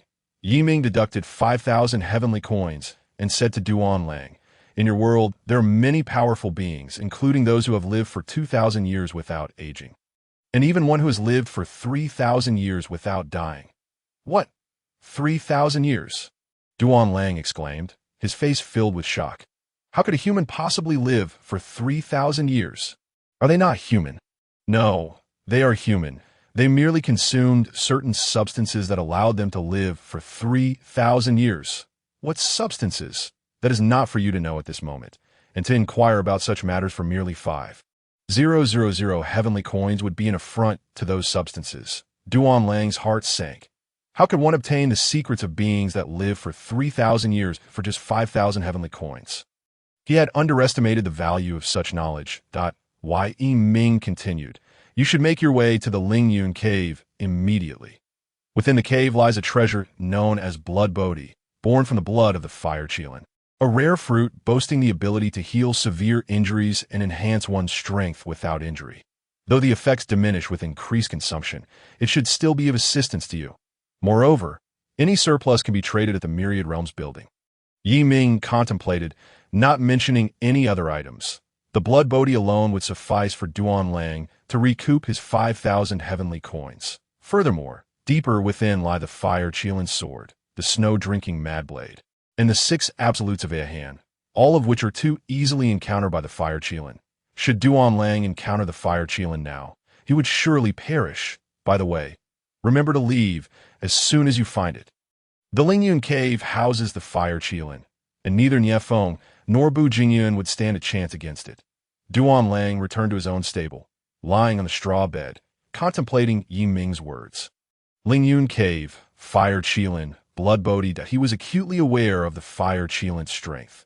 Even his father had been effortlessly subdued by it 10 years prior, and he was certainly no match. Previously, he might not have dared to enter.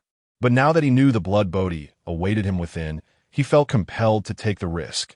Moreover, the celestial being had informed him that the fire Qilin typically only appeared during the floods of Leshan, and one could avoid it by not venturing too deeply. That if he were to truly encounter the fire Qilin, he could simply flee.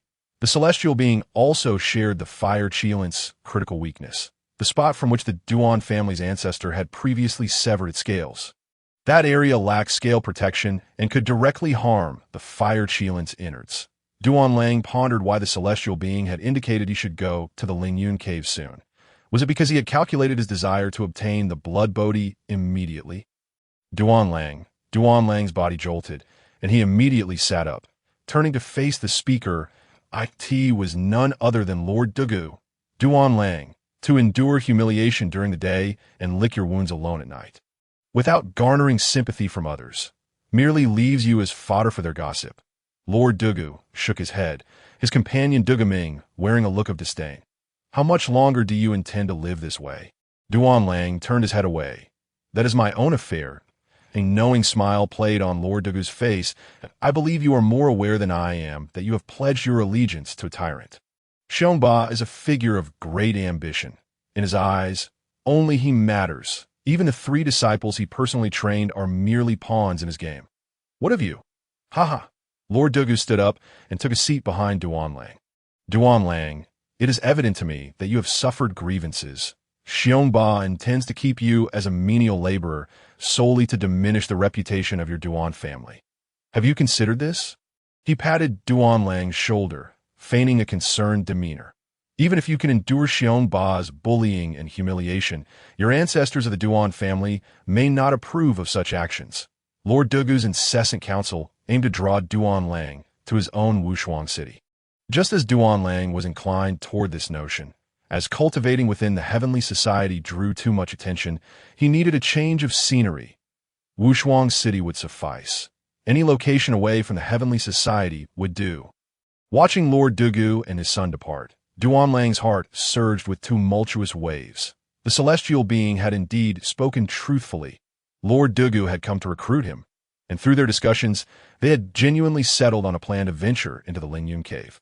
He would use the pretext of paying respect to his father to have Niefeng speak to Xiongba, and then head to the Lingyun cave. Subsequently, he would seize the opportunity to slip away to Wushuang city. Just as the celestial being had suggested, this was the most prudent method for Duan Lang to extricate himself from the heavenly society. Were he to leave directly, he would surely be hunted down and killed by Xiongba's men. Lord Dugu would not dare to protect him. However, If he were to simply disappear, that would be an entirely different matter. Duan Lang's eyes gleamed as he returned to the heavenly society upon arrival at the entrance. He encountered Nie Feng. Duan Lang, I thought you had left. The next day, outside Lingyun Cave, Duan Long, Nie Feng, and Bujinjian stood together. Duan Long and Nie Feng seemed to reminisce about their childhood, indulging in nostalgia. Bujinjian, arms crossed, expressed his curiosity. What kind of beast could possibly devour both the Nanlin sword and the Shuyin mad blade in succession? I am eager to witness such a marvel. Duan Long approached his father's grave and knelt down. Father, your son has been unfilial. I have disappointed you. Subsequently, Duan Long silently vowed, soon, Father, you will witness the resurgence of the Duan family's might. Trust me, that day will arrive swiftly. After paying his respects, the trio moved to stand before the great Buddha. Duan Long pondered how he could enter Lingyun Cave right under the noses of the two. After meeting with Lord Duguqing, he needed to return to Wushuang City as quickly as possible to avoid being punished by Xiongba. Therefore, entering now was imperative. He gazed at the great Buddha and sighed. Great Buddha, please bless me to rise soon. Beside him, Bujinjian scoffed, one does not acquire a kingdom through pleading or tears. Duan Long's heart leaped with excitement. An opportunity had presented itself. He pointed at Bujinjian and declared, You are exceedingly arrogant. Did your father not teach you how to respect others? Or perhaps you lack a father altogether. Silence. How dare you speak of my father? Are you seeking death? Bujinjian turned in fury, glaring at Duan Long. Duan Long stepped forward, intent on provoking Bujinjian further, but was abruptly restrained by Nie Feng. Duan Long, hold your tongue. Seeing the provocative glint in Duan Long's eyes, Bujinjian seethed with rage. You are not convinced, are you? Indeed. Do not think that just because your father is one of the three great leaders of the world, you hold any significance in my eyes. Nie Feng firmly grasped Duan Long, his voice sharp, Duan Long.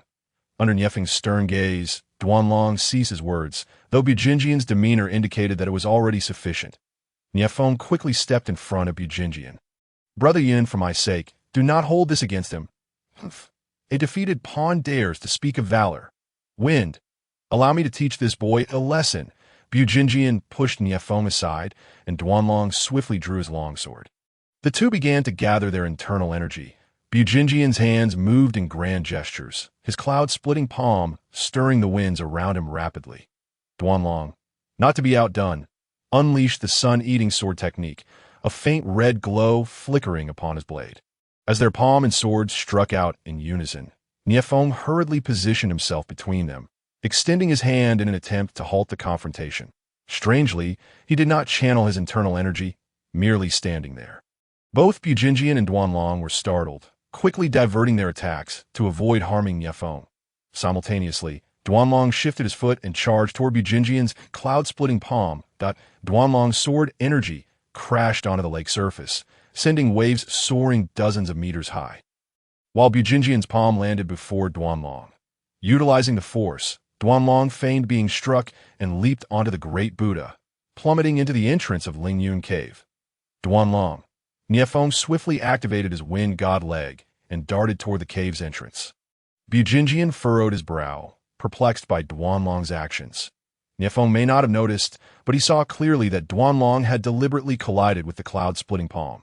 Was he attempting to sever his relationship with wind? Bujinjian employed his lightness skill, reaching the entrance of Lingyun Cave, where he found Nie Feng's serious expression. Brother Yun, this is bad. Duan Long has vanished. There are signs of flames burning here. Could he have been taken by a beast? No, I must go in and find Duan Long. Bujinjian hastily grabbed Nie Feng. Have you lost your mind? Neither your father nor Duan Long's father could match that beast. Are you seeking death by going in now?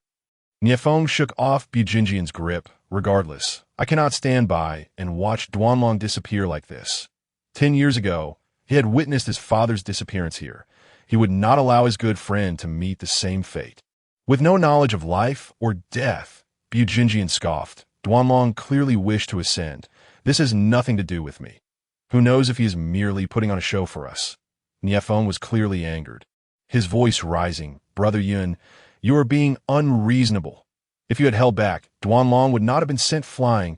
Bujinjian dismissed the need for explanation. standing resolutely before Niefeng. I do not permit you to enter. You cannot be certain he even entered Lingyun Cave. Remember, his sun-eating sword technique can still leave traces. Niefeng paid no heed to such arguments. He was already consumed by determination. Under different circumstances, he might have held back. But Lingyun Cave was different. For the past decade, he had loathed his own weakness, unable to save his father during the attack. He would not allow such a situation to repeat. Step aside. I must enter. Niefeng harnessed his internal energy and kicked toward Bujinjian with his wind god leg, while Bujinjian hastily countered with his cloud-splitting palm, blocking the entrance fiercely. Inside Lingyun Cave, Duanlong hastily advanced. He dared not linger, for the presence of the fire Qilin posed a grave threat. Even a mere encounter could leave him gravely wounded. Moreover, he feared that Niefeng might pursue him inside. If anything would happen to Niefeng due to the fire Qilin, he would carry that guilt for a lifetime. Earlier, beneath the Great Buddha, he had deliberately exposed a weakness for Bujinjian to see, leaving a sword mark outside Lingyun Cave. Bujinjian would surely suspect something and obstruct Niefeng. Yet he was uncertain how long he could maintain this. After all, Niefeng's wind god leg was renowned for its speed, while the cloud-splitting palm was not particularly adept at it. Niefeng's reputation as the god of wind was not unfounded. A flash of red light flickered in Duanlong's eyes. Upon closer inspection, he spotted some bizarre fruits, crimson as blood, growing amidst the vines in the cave. Blood Bodhi. Duanlong's heart surged with joy as he dashed to the vines, plucking all the blood Bodhi he could find. There were likely dozens of them. He had no time to count as he turned to leave. Roar, a thunderous roar echoed from afar, and the air suddenly grew warm, with flickering red light emanating from the distant cave. Oh no, the fire Qilin. Duanlong hastily gathered his internal energy and rushed toward the exit. Outside Lingyun Cave, Niefeng's expression drastically changed as he was about to charge inside, while Bujinjian's face, previously devoid of emotion, suddenly shifted. They both heard the sound from within. Exchanging glances, Bujinjian immediately dashed outside, seizing Niefeng. Niefeng, however, surged into Lingyun Cave, executing the first move of the wind god leg, the capturing wind technique. Swiftly bypassing Bujinjian and entering the cave, Bujinjian, taken aback, gritted his teeth and turned to follow Niefeng into Lingyun Cave.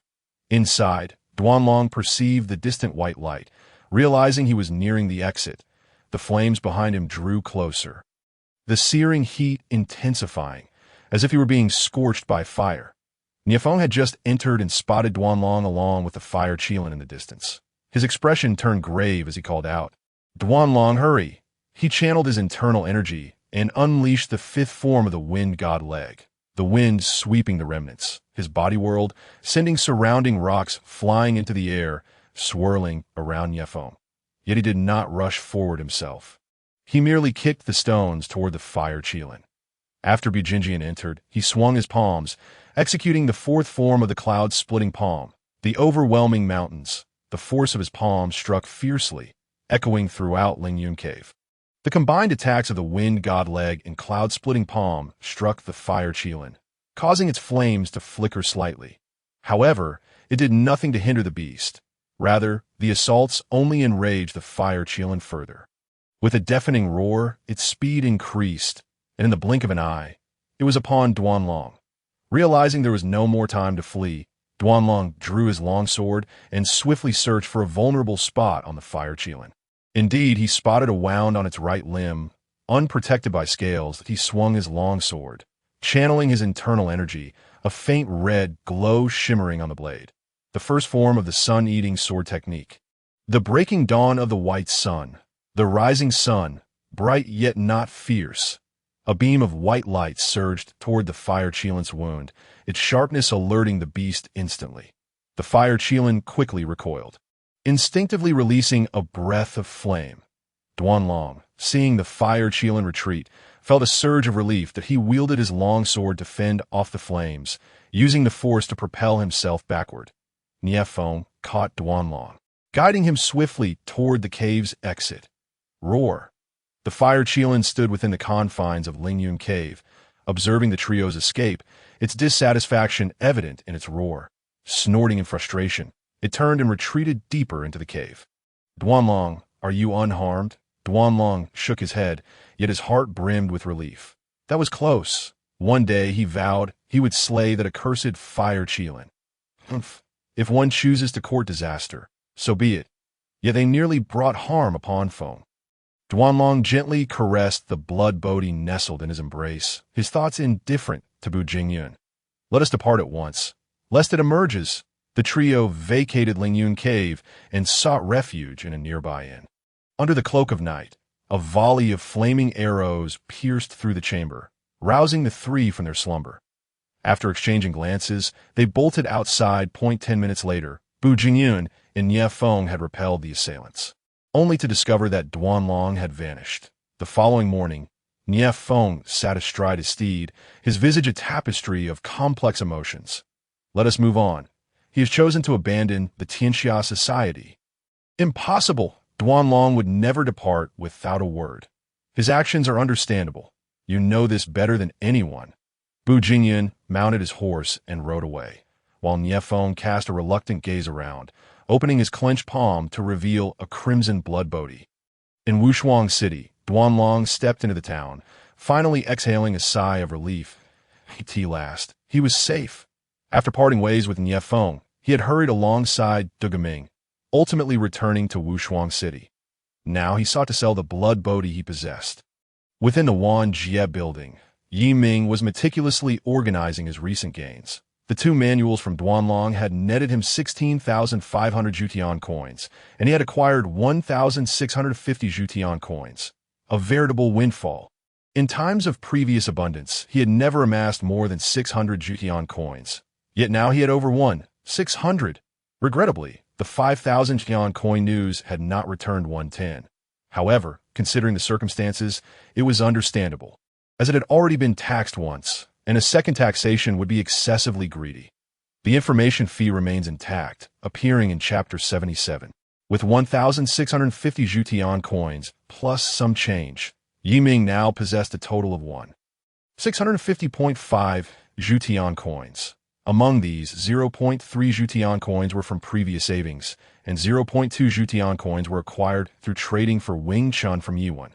Shall I consume 1,000 Jutian coins to cultivate the second layer of the Qi Yu style limit-breaking technique? Yes, to have wealth and not utilize it is akin to being a fool. What good is it to hoard such a fortune, if not to foster one's growth? A surge of warmth coursed through Yi Ming's body, enhancing his physique comprehensively. Strength, speed, reflexes, and even spirit were all fortified, soon reaching the pinnacle of the second tier. That Yi Ming rubbed his head, sighing in relief. His hair remained intact. Ding, the Wan Jie building has met the upgrade criteria. Shall it be upgraded? Name: Yi Ming Wan Jie building level, 2 realm. Pinnacle of the second tier Jutian coins, 650.5 cultivation techniques. Qi Yu style limit breaking technique. Second layer connected worlds, Tianlong Babu. Yi1, mythology, Feng Yun trade items, Qi Yu style limit breaking technique, Duan family heart method, sun eating sword technique, Wing Chun, Murong inner power. Upon confirming the upgrade, several new functions appeared in the Wan Jie building. First, the original feature allowed a fated person S level to reach a maximum of the 3rd tier pinnacle. Now, it could ascend to the 4th tier pinnacle. Secondly, previously only one fated individual could arrive at a time. Now, 2 could visit concurrently. Moreover, the frequency of their arrivals would increase. This completely transforms Yi Ming into a tireless workhorse. Even prior, the frequency had been rapid, with 3 or 4 individuals arriving daily. Now, it was set to escalate further, resulting in an increase in visitors. Fortunately, with the added burden, the rewards also multiplied. The return rate, once at 1/10, had now swelled to 2-10ths. In addition to these original features, a new function had emerged. Dimensional trading. That if a transaction occurred, a fated individual could enter another's world with their permission. However, Yi Ming could not, at least not for the time being. In the future, as the Wan Jie building S level increased, he might be able to venture forth, but for now, it was not possible. Only fated individuals could traverse the vortex into another's world. This function bore both advantages and disadvantages. Should Duanlong enter Yi when S-world, it would be a dimensional suppression, enabling him to effortlessly assist Yi when in resolving all dilemmas and consolidating resources, converting them into Zhutian coins. Yet, should Duanlong wish to enact his will, Yuan would be powerless to stop him. Duanlong could eliminate everyone within Yi Wen's realm at will. Thus, the usage of this function must be strictly regulated to prevent arbitrary employment. As Yiming pondered, a figure emerged from the vortex, none other than Duanlong. He withdrew a blood bodhi from his bosom, ready to speak when another figure stepped forth from the vortex. The young woman clad in white appeared. Her complexion pale, as though afflicted by an ailment. Even under the resplendent light, her face bore no hint of color, accentuating her ethereal elegance and striking beauty.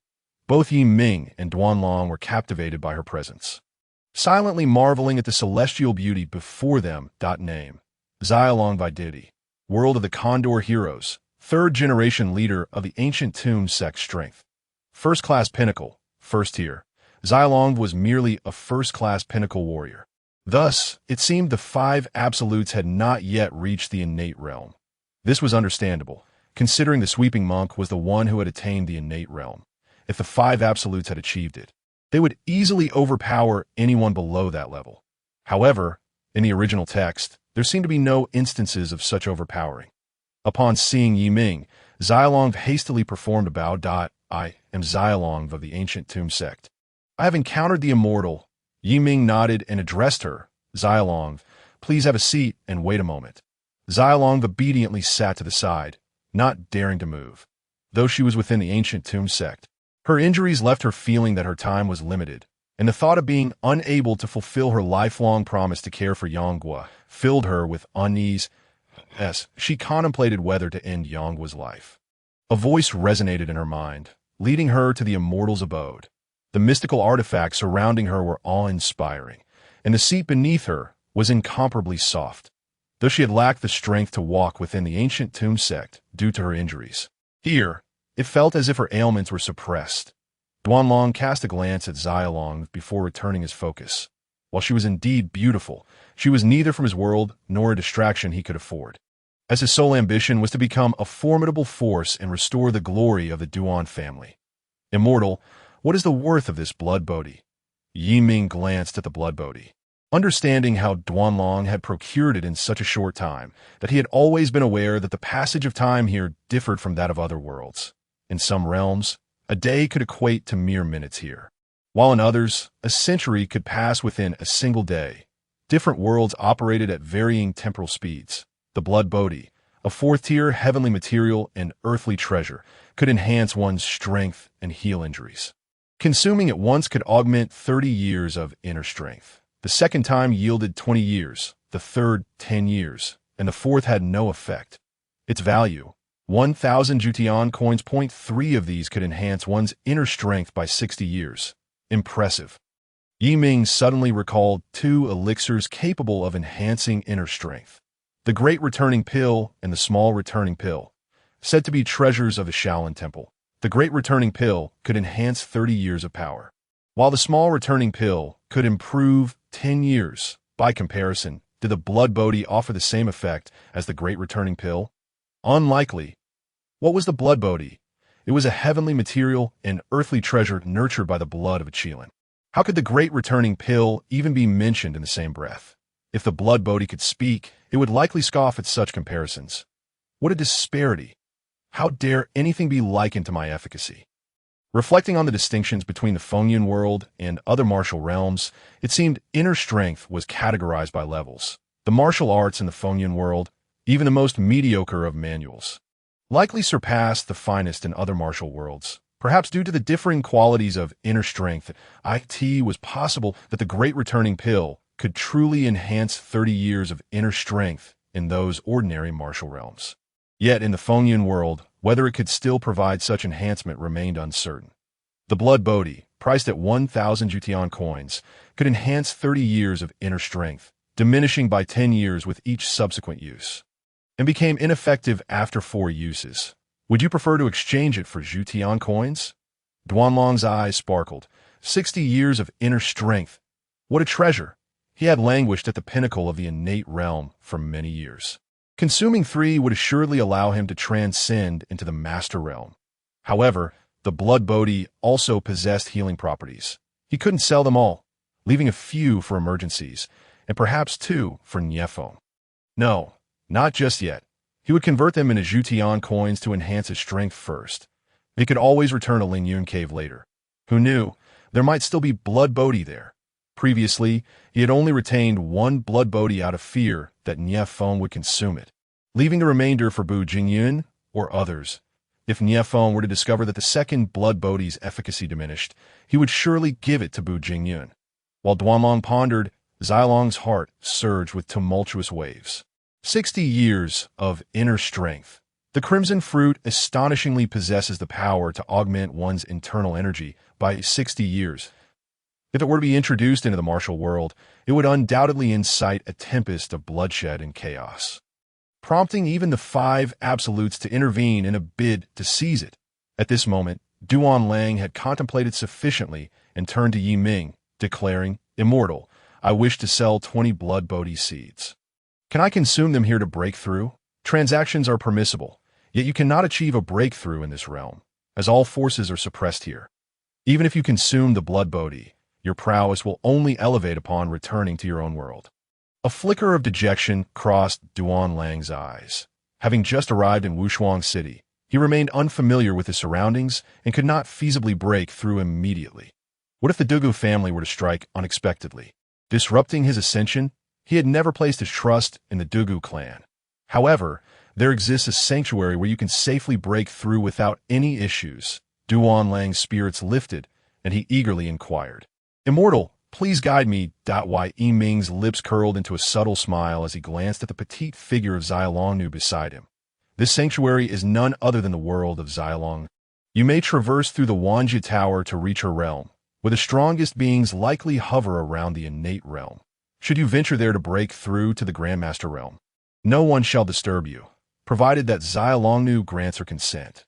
Traveling from one world to another falls within the realm of transaction. Yet the obstacle lies in the fact that he cannot accompany you. Xilongnu was momentarily taken aback, unprepared for the sudden reference to her.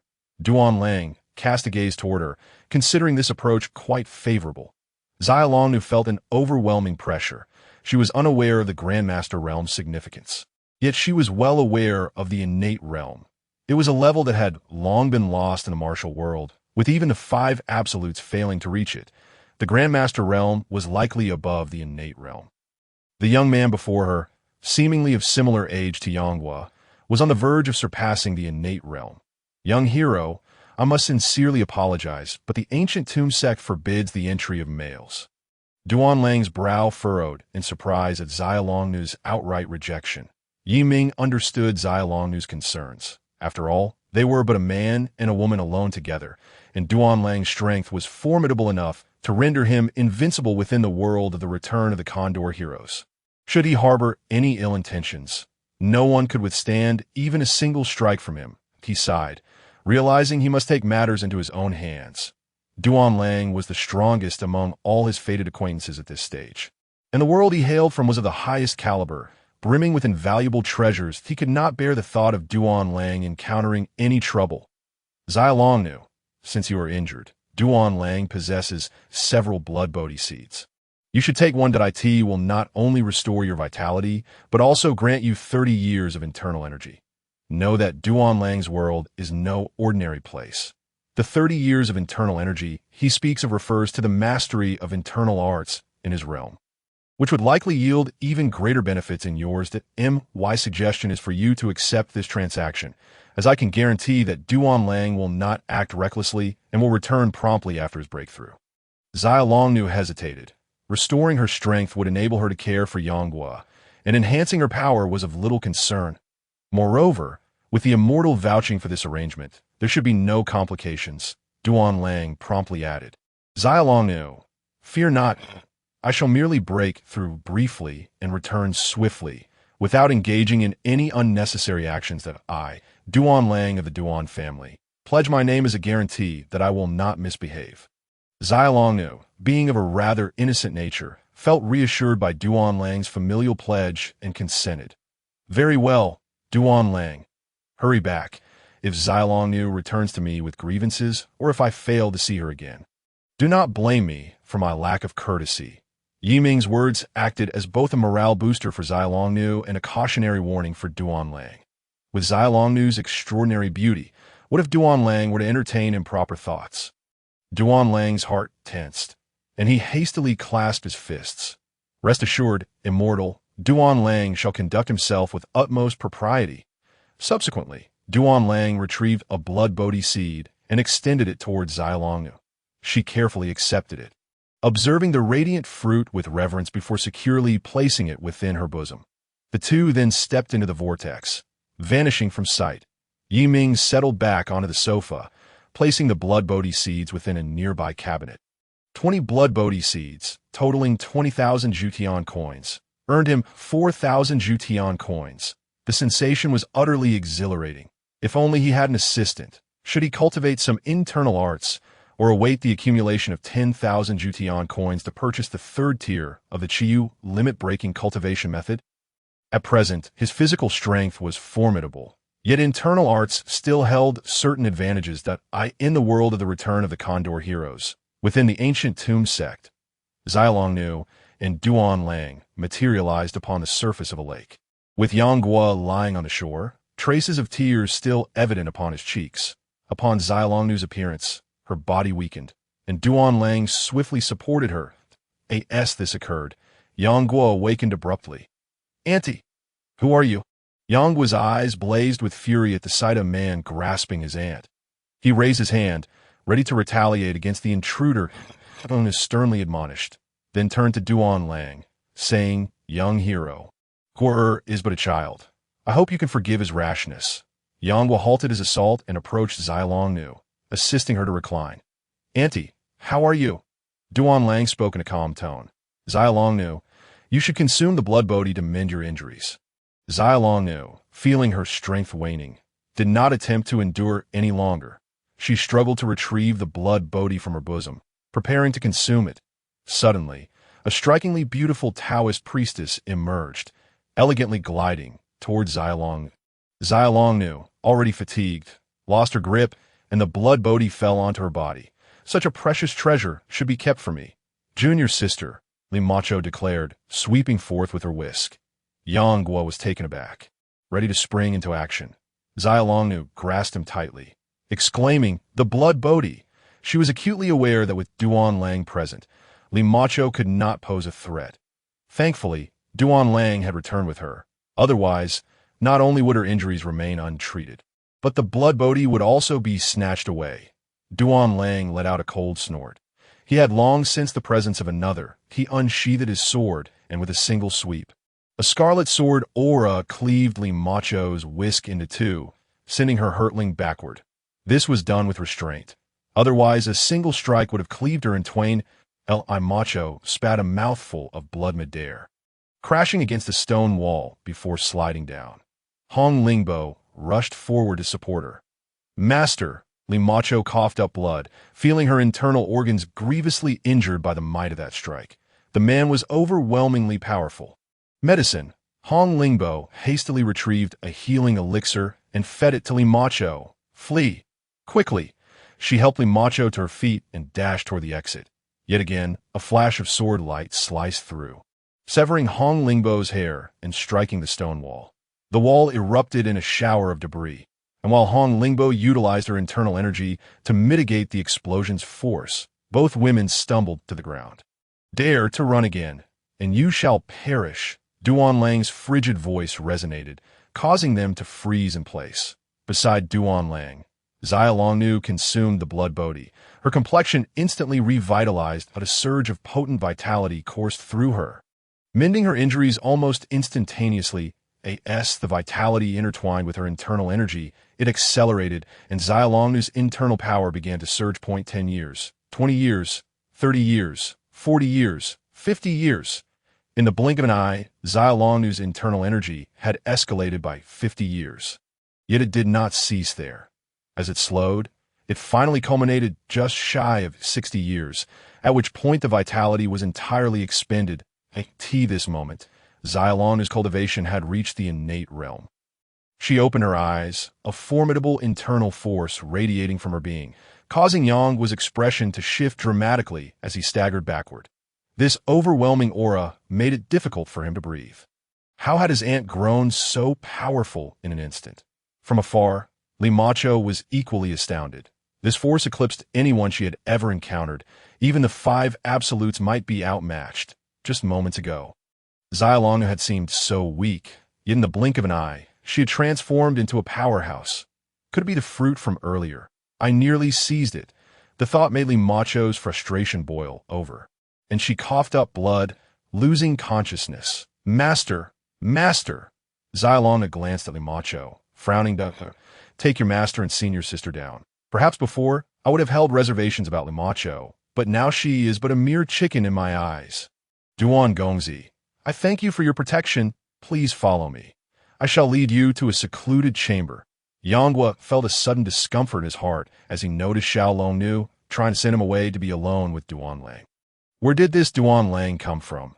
His aunt had never left the ancient tomb. He must be cautious not to be deceived. Aunt, I will accompany you. Those two are already severely injured. They are of no concern. Xiaolong Nu turned her head and glared fiercely at Yanghua. Is your Sherbua? Hurry up, and I. Go quickly. Seeing Xiaolong Nu's resolute attitude, Yanghua could only shoot a glare at Duan Lang. Duan Lang paid no heed to Yanghua, dismissing him as nothing but trash, lacking even postnatal strength.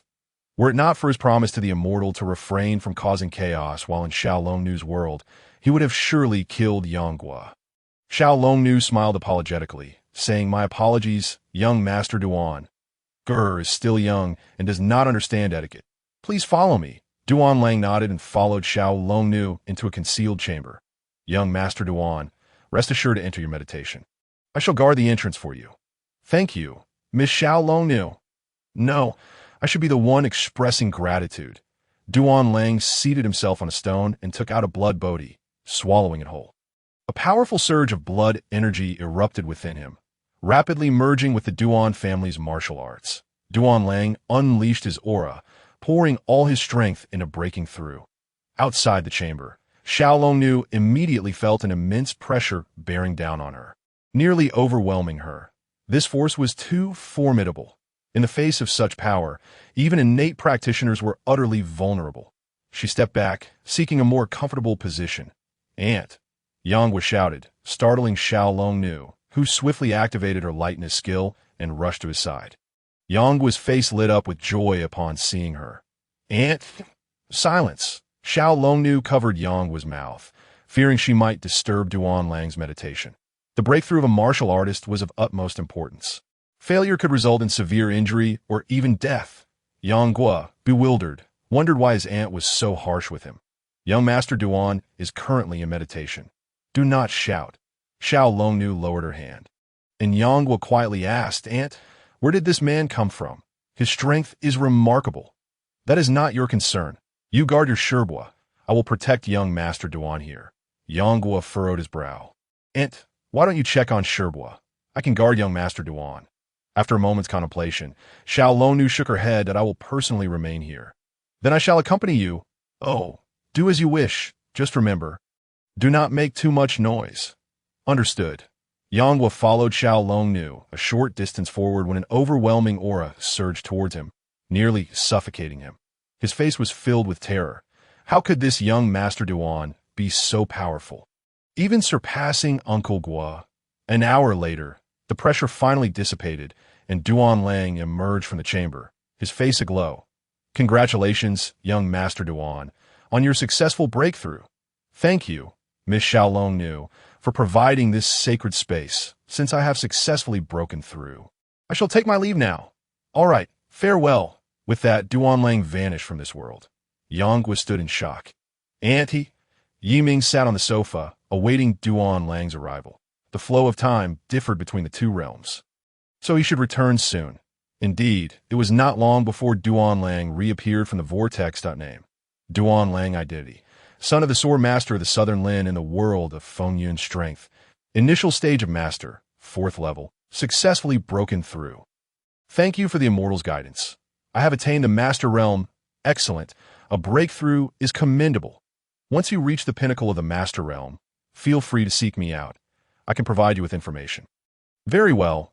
I shall take my leave now to consolidate my realm. Go ahead.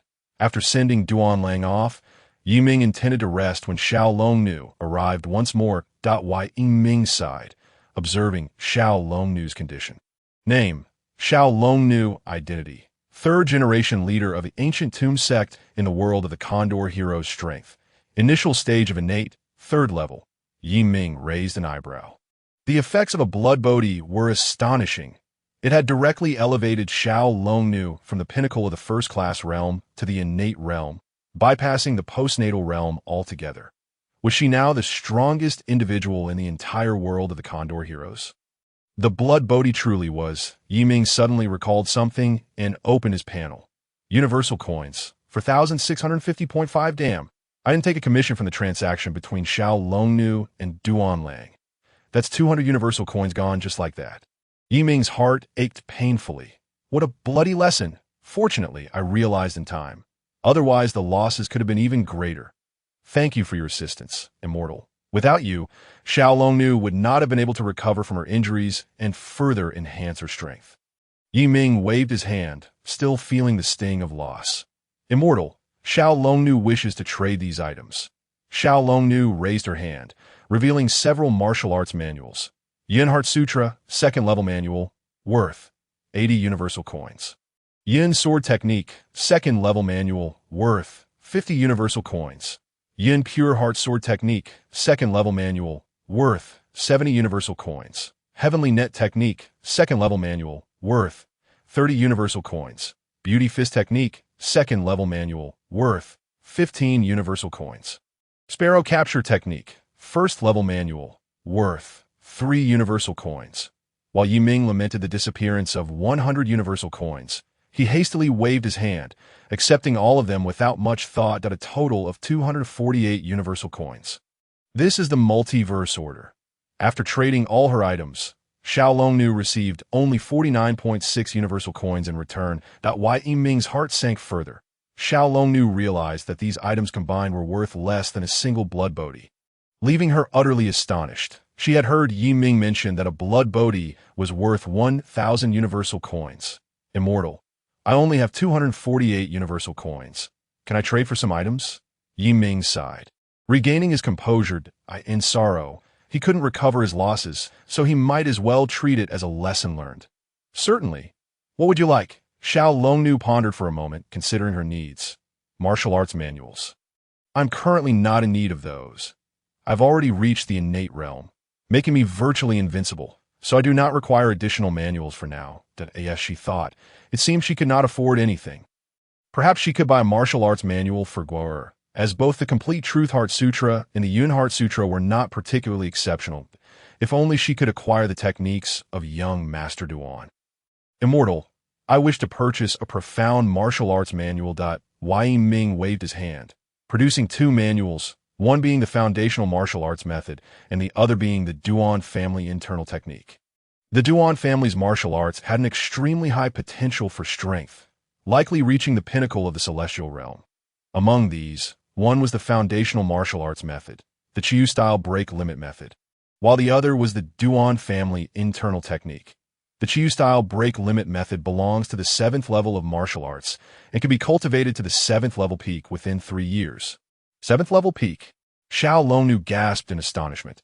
Previously, she had heard Yiming and Duan Lang conversing. It seemed that Duan Lang had just broken through to the 4th level, so how powerful would the 7th level be? This martial arts method must be quite expensive.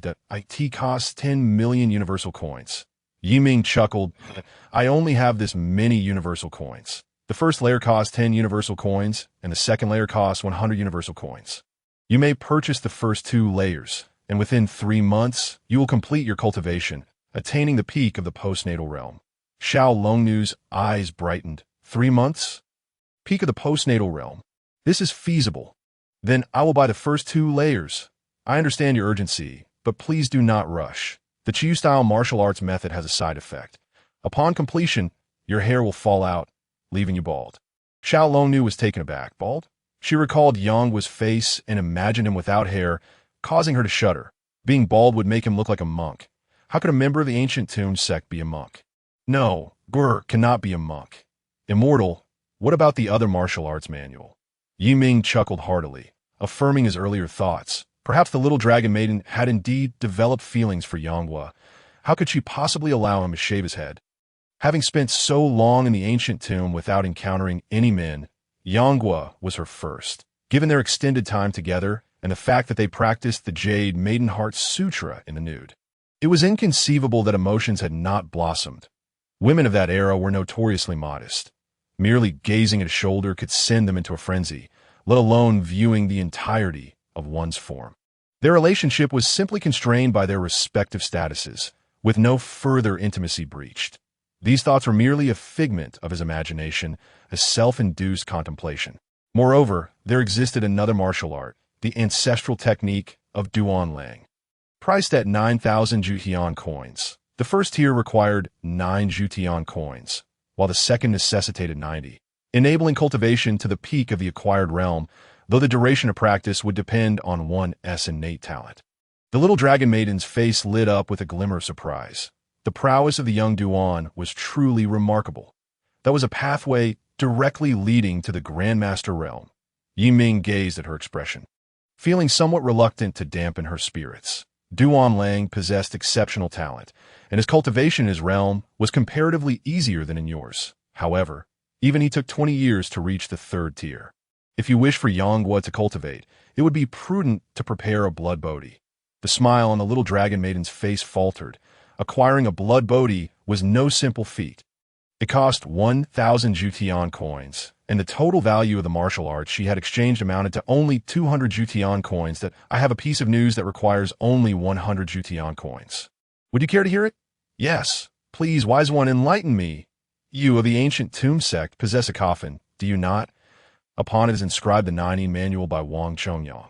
That martial art secret could exchange for a considerable sum of Jutian coins, alongside some internal arts from the Chuanjin sect. That I shall leave it at that.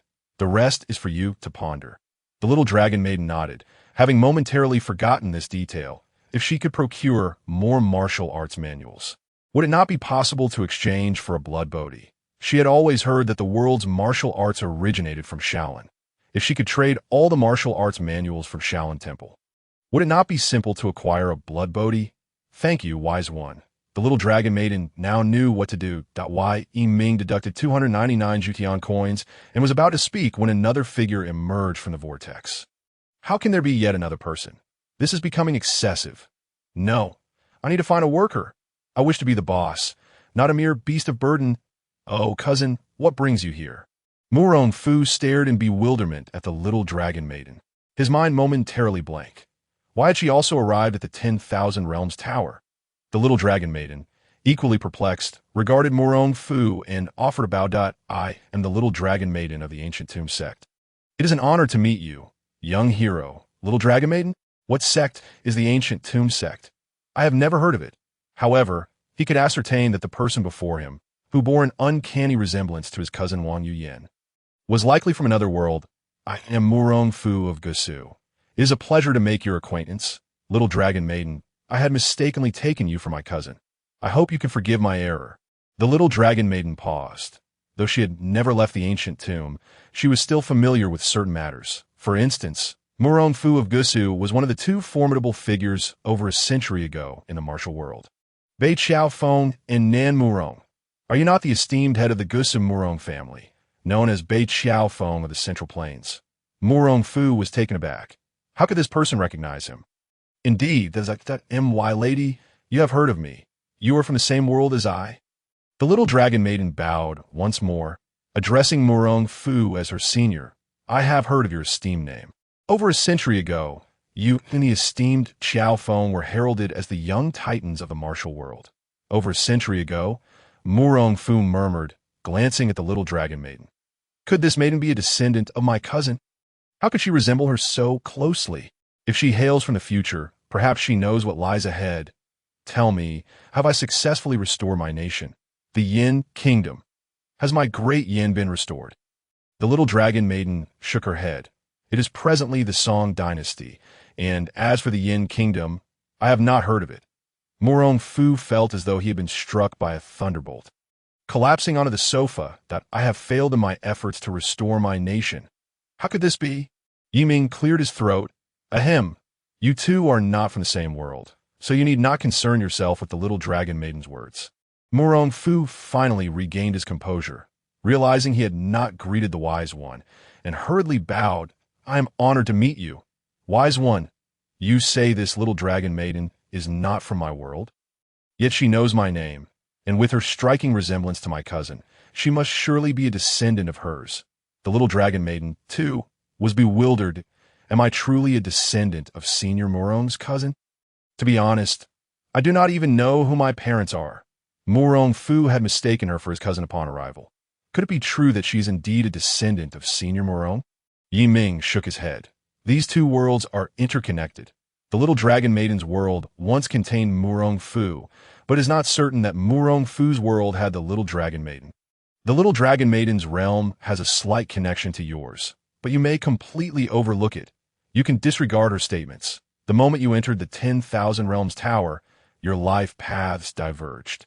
Morong Fu, had you not entered the 10,000 Realms Tower, your outcome might have been as the little dragon maiden described. However, with the existence of the 10,000 Realms Tower, do you still hold that belief? Morong Fu shook his head. With the Chi-Yu breaking limits cultivation method, he would soon become a top-tier expert of the central plains that at that point would restoring his nation not be a breeze. Little Dragon Maiden, prior to your entry into the 10,000 Realms Tower, did you ever envision achieving innate strength within a single day? The Little Dragon Maiden shook her head. That is innate strength. Even the 5 absolutes lack that realm. How could she have ever imagined herself becoming an innate expert? Not to mention that she now knew the methods to break through to the Grandmaster realm. Given time, becoming a Grandmaster martial artist was no longer a dream. Morong Fu was utterly astonished. This individual, who bore an uncanny resemblance to his cousin, was actually an innate expert. This little dragon maiden is an innate expert? My apologies, Senior Morong. You are too kind. It is merely a stroke of luck, coupled with a wise one's assistance. Thus, I was able to complete a transaction with young Duan. Morong Fu was momentarily taken aback. A single transaction could lead to innate strength. He looked at Yiming, his eyes filled with disbelief. Wise One, who is this young Duan? How could he enable the little dragon maiden to transcend to the innate realm? Could I also? Yiming coughed lightly. Do not look at me like that. There were not so many good items previously. If you must blame someone, blame your early arrival. Ahem, Duan Lang is another traitor. You'll have the opportunity to meet him. He is a Grandmaster martial artist, a level above innate strength. Above innate strength. Is that the Grandmaster realm? If you wish to enhance your strength, opportunities abound. The Blood Bodhi, priced at 1,000 Jukian coins, can augment one's power for 30 years, and it may indeed be even greater. You may inquire about the specifics from the Little Dragon Maiden. She consumed a blood bodhi and ascended from the peak of the first-rate realm to the innate level. Morong Fu's eyes brightened, nearly sparkling with excitement. Ascending from the peak of the first-rate realm to innate strength. Does that mean I could achieve innate strength as well? The blood bodhi has enhanced my internal energy by nearly 60 years. The Wise One previously mentioned that young Duan's world is relatively formidable, and they can only enhance for 30 years. However, our world is comparatively weaker, and the effects are nearly doubled, enhancing my internal energy by 60 years. Morong Fu's breath quickened as he envisioned the flag of the Yin Kingdom fluttering triumphantly over the central plains. Wise One, I wish to purchase a blood bodhi. Here are the martial arts manuals I wish to exchange. With a flourish of his hand, several thick stacks of manuals appeared before Yiming. The Dragon Capture Technique, Incomplete, Great Strength Diamond Palm, Dragon Claw Hand, Eagle Claw Technique, Tiger Claw Technique, Diamond Fist, Diamond Finger, Formless Calamity Finger. Flower Picking Finger, Dora Leaf Finger, Void Splitting Divine Fist, Void Splitting Palm, Flame Knife, Stone Fist, Universe in the Sleeve, Great Compassionate Hand, Demon Subduing Staff Method, Wei Tua Palm, Demo Palm, Prajna Palm, and the Thousand Hands of the Tathagata. Great Wisdom and Great Peace Finger, Warding Off Troubles Finger, Indra's Claw, Extinction Claw, Kasaya Demon, Subduing Technique, Moko Finger Method, burning wood knife technique, great way to awe pestle, lion's roar, tiger subduing fist, and the 18 hands of capture. Practically every sect's martial arts was represented, including Shaolin, Beggar's Sect, and the Free and Easy Sect, among others. However, the Shaolin's I Jin Jing, the Beggar's Sect's 18 dragon-subduing palms, and the Dali Duan clan's One Yang Finger and Six Meridians Divine Sword were notably absent. Among the more formidable martial arts, several were priced in the hundreds, while others were valued at tens. Biming Divine Skill, a third-tier manual, valued at 800 Jutian coins. Lingbo Weibu, a third-tier manual, valued at 500 Jutian coins. Dog Whipping Stick Method, incomplete, a third-tier manual, valued at 100 Jutian coins. The Lesser Wu Xiang Technique, a third-tier manual, is valued at 700 celestial coins that I shall refrain from enumerating the rest. The total worth of all martial arts manuals amounts to an astonishing 21,000 celestial coins. There are around 23rd-tier manuals, several dozen second-tier, and likewise for the first tier. It is noteworthy that Duan Lang had only 20,000 celestial coins, even after attaining the mastery realm. While Murong Fu can now effortlessly gather 20,000 in one go, it is truly a windfall. One can only imagine the extent to which Murong Fu's prowess will escalate. Indeed, a total of 21,000 celestial coins has been credited to your universal token. This collection of manuals must encompass all those from the Xianshui Pavilion and the Longhuan Jade Cave, correct? A radiant smile spread across Murong Fu's face. Over 20,000 celestial coins. It has been done. The immortal is indeed all-knowing. It is true that all manuals from the Murong clan's Xianshui Pavilion and the Wang clan's Longhuan Jade Cave are here. Save for a few secret techniques that are not to be divulged. Yiming cast a glance at the little dragon girl, feeling a pang of sympathy for her in the world of demigods and semi-devils. The three great martial arts repositories, the Shaolin Scriptures Pavilion, the Murong clan's Xianshui Pavilion, and the Wang clan's Longhuan Jade Cave, harbor the majority of the world's martial arts. It seems that the fortunate souls arriving from the upcoming martial arts world may find themselves rather unfortunate. Murong Fu smiled shyly. What did the remaining fortunate souls have to do with him? The little dragon girl now understood why the immortal had cast his gaze upon her. Her world and Murong Fu's were quite similar, with comparable martial arts. Did this imply that many techniques from her world could not be traded? She had just glimpsed numerous of the Shaolin's 72 ultimate techniques. The little dragon girl's expression darkened slightly as she bowed her head. Immortal, I shall take my leave. Go ahead. Murong Fu was still lost in joy, not yet fully processing the situation. Immortal, how many blood bodhi do I have in total? I wish to exchange for them all. 1 enhances life by 60 years, and 10 would grant 600 years. My goodness, I would become invincible. The blood bodhi may be consumed in a maximum of 3 pieces, as any more would yield no effect. And the benefits are diminishing. 30 years for the first, 20 for the second, and 10 for the third. There are indeed limitations. No wonder it is so extraordinary. All right, then I will take 3 no for 1 for my cousin.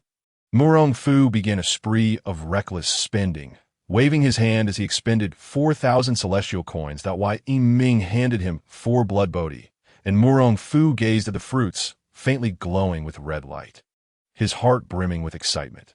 This was his hope for restoring his nation. With the blood bodhi acquired, should he not also consider changing his cultivation method? After some contemplation, Murong Fu recalled that the Qiyu breaking limits technique could elevate one to the peak of the innate realm in 3 months. However, with the blood bodhi, it seemed unnecessary to take 3 months to reach that pinnacle. Was the Qiyu breaking limits technique still of use? When in doubt, consult the immortal. He had initially thought it remarkable to reach the innate realm in 3 months, only to discover the existence of such a treasure as the blood bodhi. Immortal, with the blood bodhi, do I still need to purchase further levels of the Qiyu technique? There may be other items akin to the blood bodhi in the future. Yiming understood Murong Fu's thoughts. Indeed, there seemed to be quite a few treasures similar to the blood bodhi. However, the more one seeks to elevate themselves, the more celestial coins are required. Moreover, there is no guarantee that such items will ensure a breakthrough to the next stage. It depends on your own choices. There will certainly be items as powerful as the blood bodhi, if not more so, But can you ensure that you will always be able to purchase similar items until you reach the 7th tier? The advantage of the Chiyu breaking limits technique lies in its ability to attain the 7th tier in a short period, provided one has sufficient celestial coins. Of course, the only drawback is total hair loss. Murong Fu nodded. He was aware of this, yet he felt a reluctance to part with his hair if he were to restore his nation, and others spoke of the ruler of Yin as a bald man. That would be quite disheartening. The Chiyu technique primarily caters to those in lower-tier worlds. Only by becoming stronger can one acquire more celestial coins that in worlds of immense power. Fortunate souls might enter the universal building already at the 7th tier. Or even stronger to that point, the Chiyu technique would hold little value. Understood. Thank you for your guidance. Immortal, that I wish to purchase the 4th level of the Chiyu breaking limits technique. I suggest you wait a moment. With the remaining 17,000 celestial coins, you could acquire the Duan family's heart method, a 4th tier inner skill manual, for 9,000 celestial coins. The world of Duan Lang is slightly more advanced than yours, possessing superior inner skills and greater technique potency. Their postnatal practitioners could easily overpower the innate masters of your world. If you wish to cultivate sword techniques, you may purchase the Shiran sword technique for 7,500 celestial coins. If you do not wish to pursue swordsmanship, you can wait. More martial arts manuals will be available later. You can acquire the 4th level of the Chiyu technique after completing your 3-month cultivation. Murong Fu contemplated this, realizing it was indeed true. Purchasing the 4th level of the Chiyu technique now would be feudal for cultivation.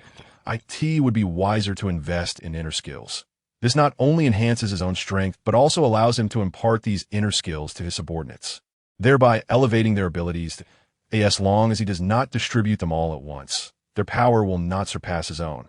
Should he have a cadre of postnatal warriors capable of defeating innate ones, it would not be long before he could plant the flag of the Yin Kingdom in every corner of the world. Very well, I will heed the immortal's advice and purchase the Duan family's heart method. With a grand gesture, Murong Fu swiftly diminished his 21,000 celestial coins to just 8,000. After acquiring the Duan family's heart method, he hastily departed, allowing Yi Ming a moment of respite. He could finally take a break. Just as he stretched, the little dragon girl returned. Immortal, here are the 19 scriptures along with some techniques from our Tomb of the Living Dead. The 19 scriptures, a 3rd-tier manual, costs 900 celestial coins. The complete reality sword technique, a 2nd-tier manual, costs 50 celestial coins. The various other martial arts manuals barely total 1,000 celestial coins. Some overlap exists, totaling 1,100 celestial coins. Very well, I would like 1 blood bodhi. Certainly. Upon receiving the blood bodhi, the little dragon girl's lips curled into a faint smile. What are your plans moving forward? Yi Ming inquired curiously, aware that the little dragon girl's life had been irrevocably altered. And with the blood bodhi, Yang's life would also change. He was curious whether the little dragon girl would remain in the ancient tomb or venture elsewhere.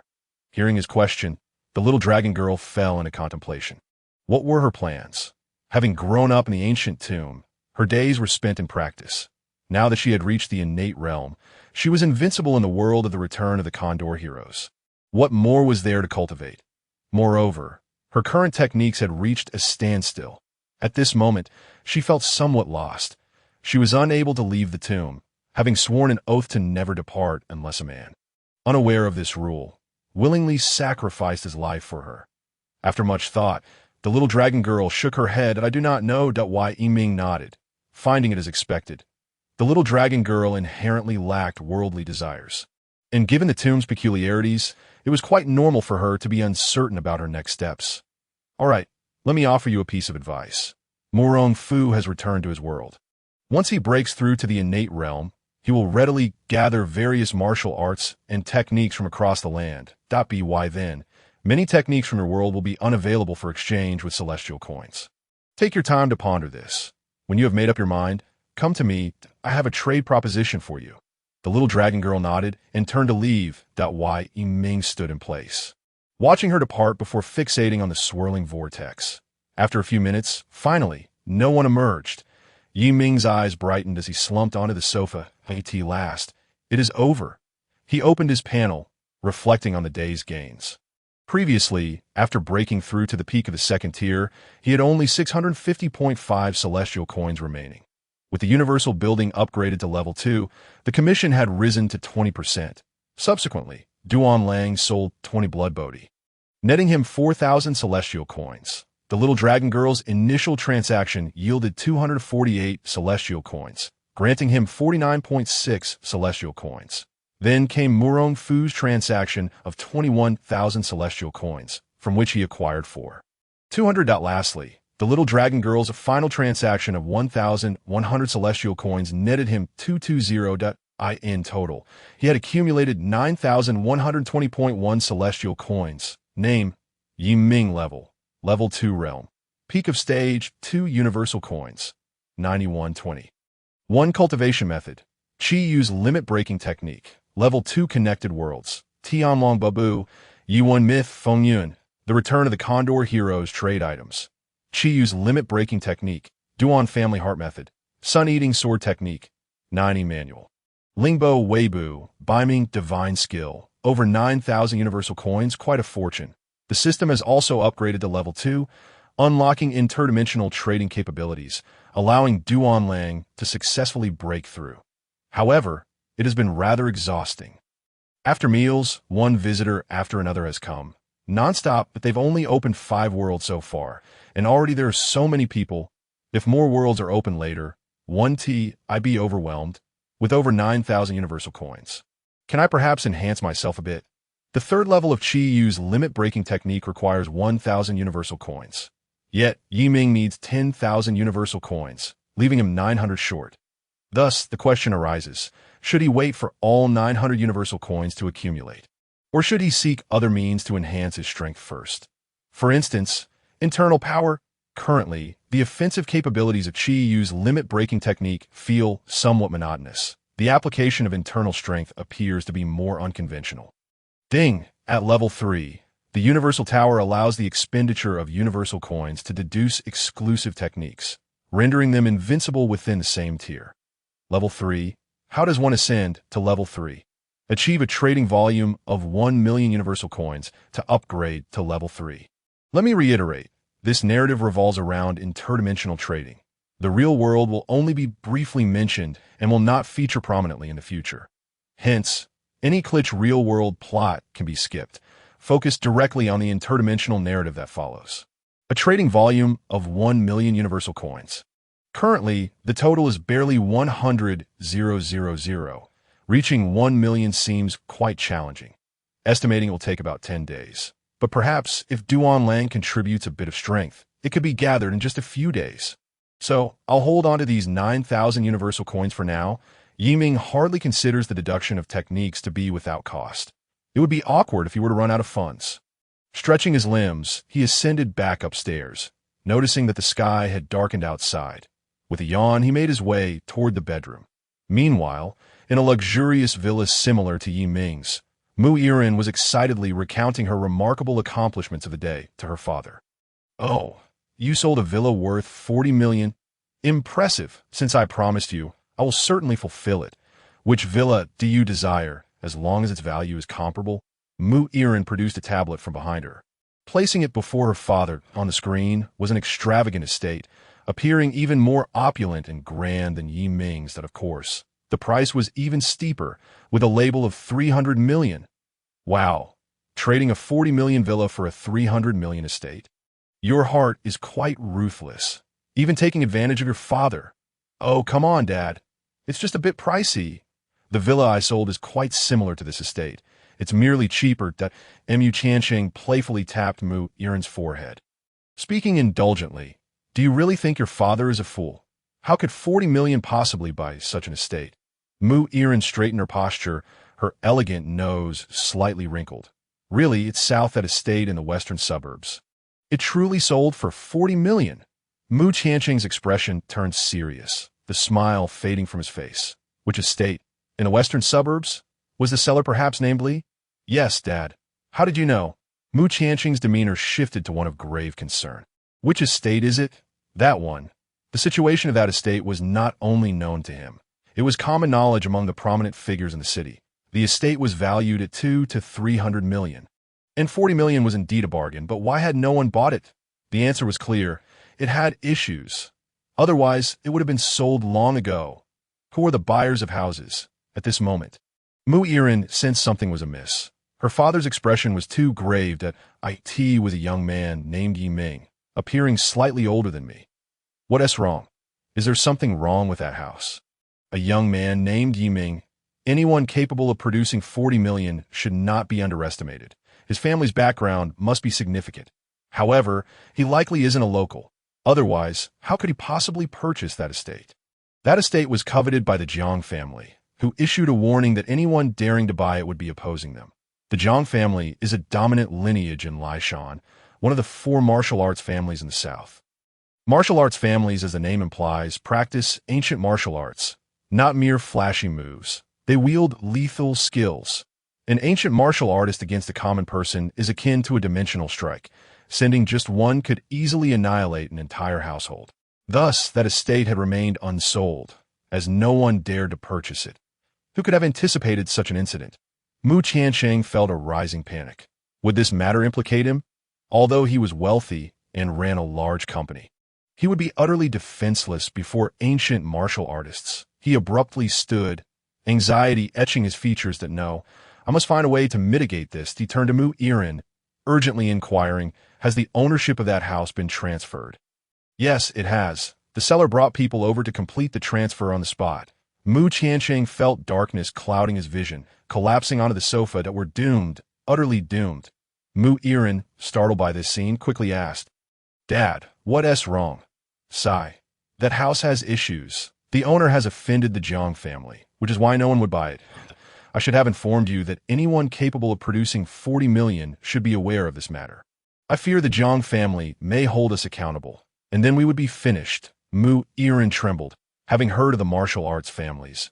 Her father had repeatedly warned her not to offend them.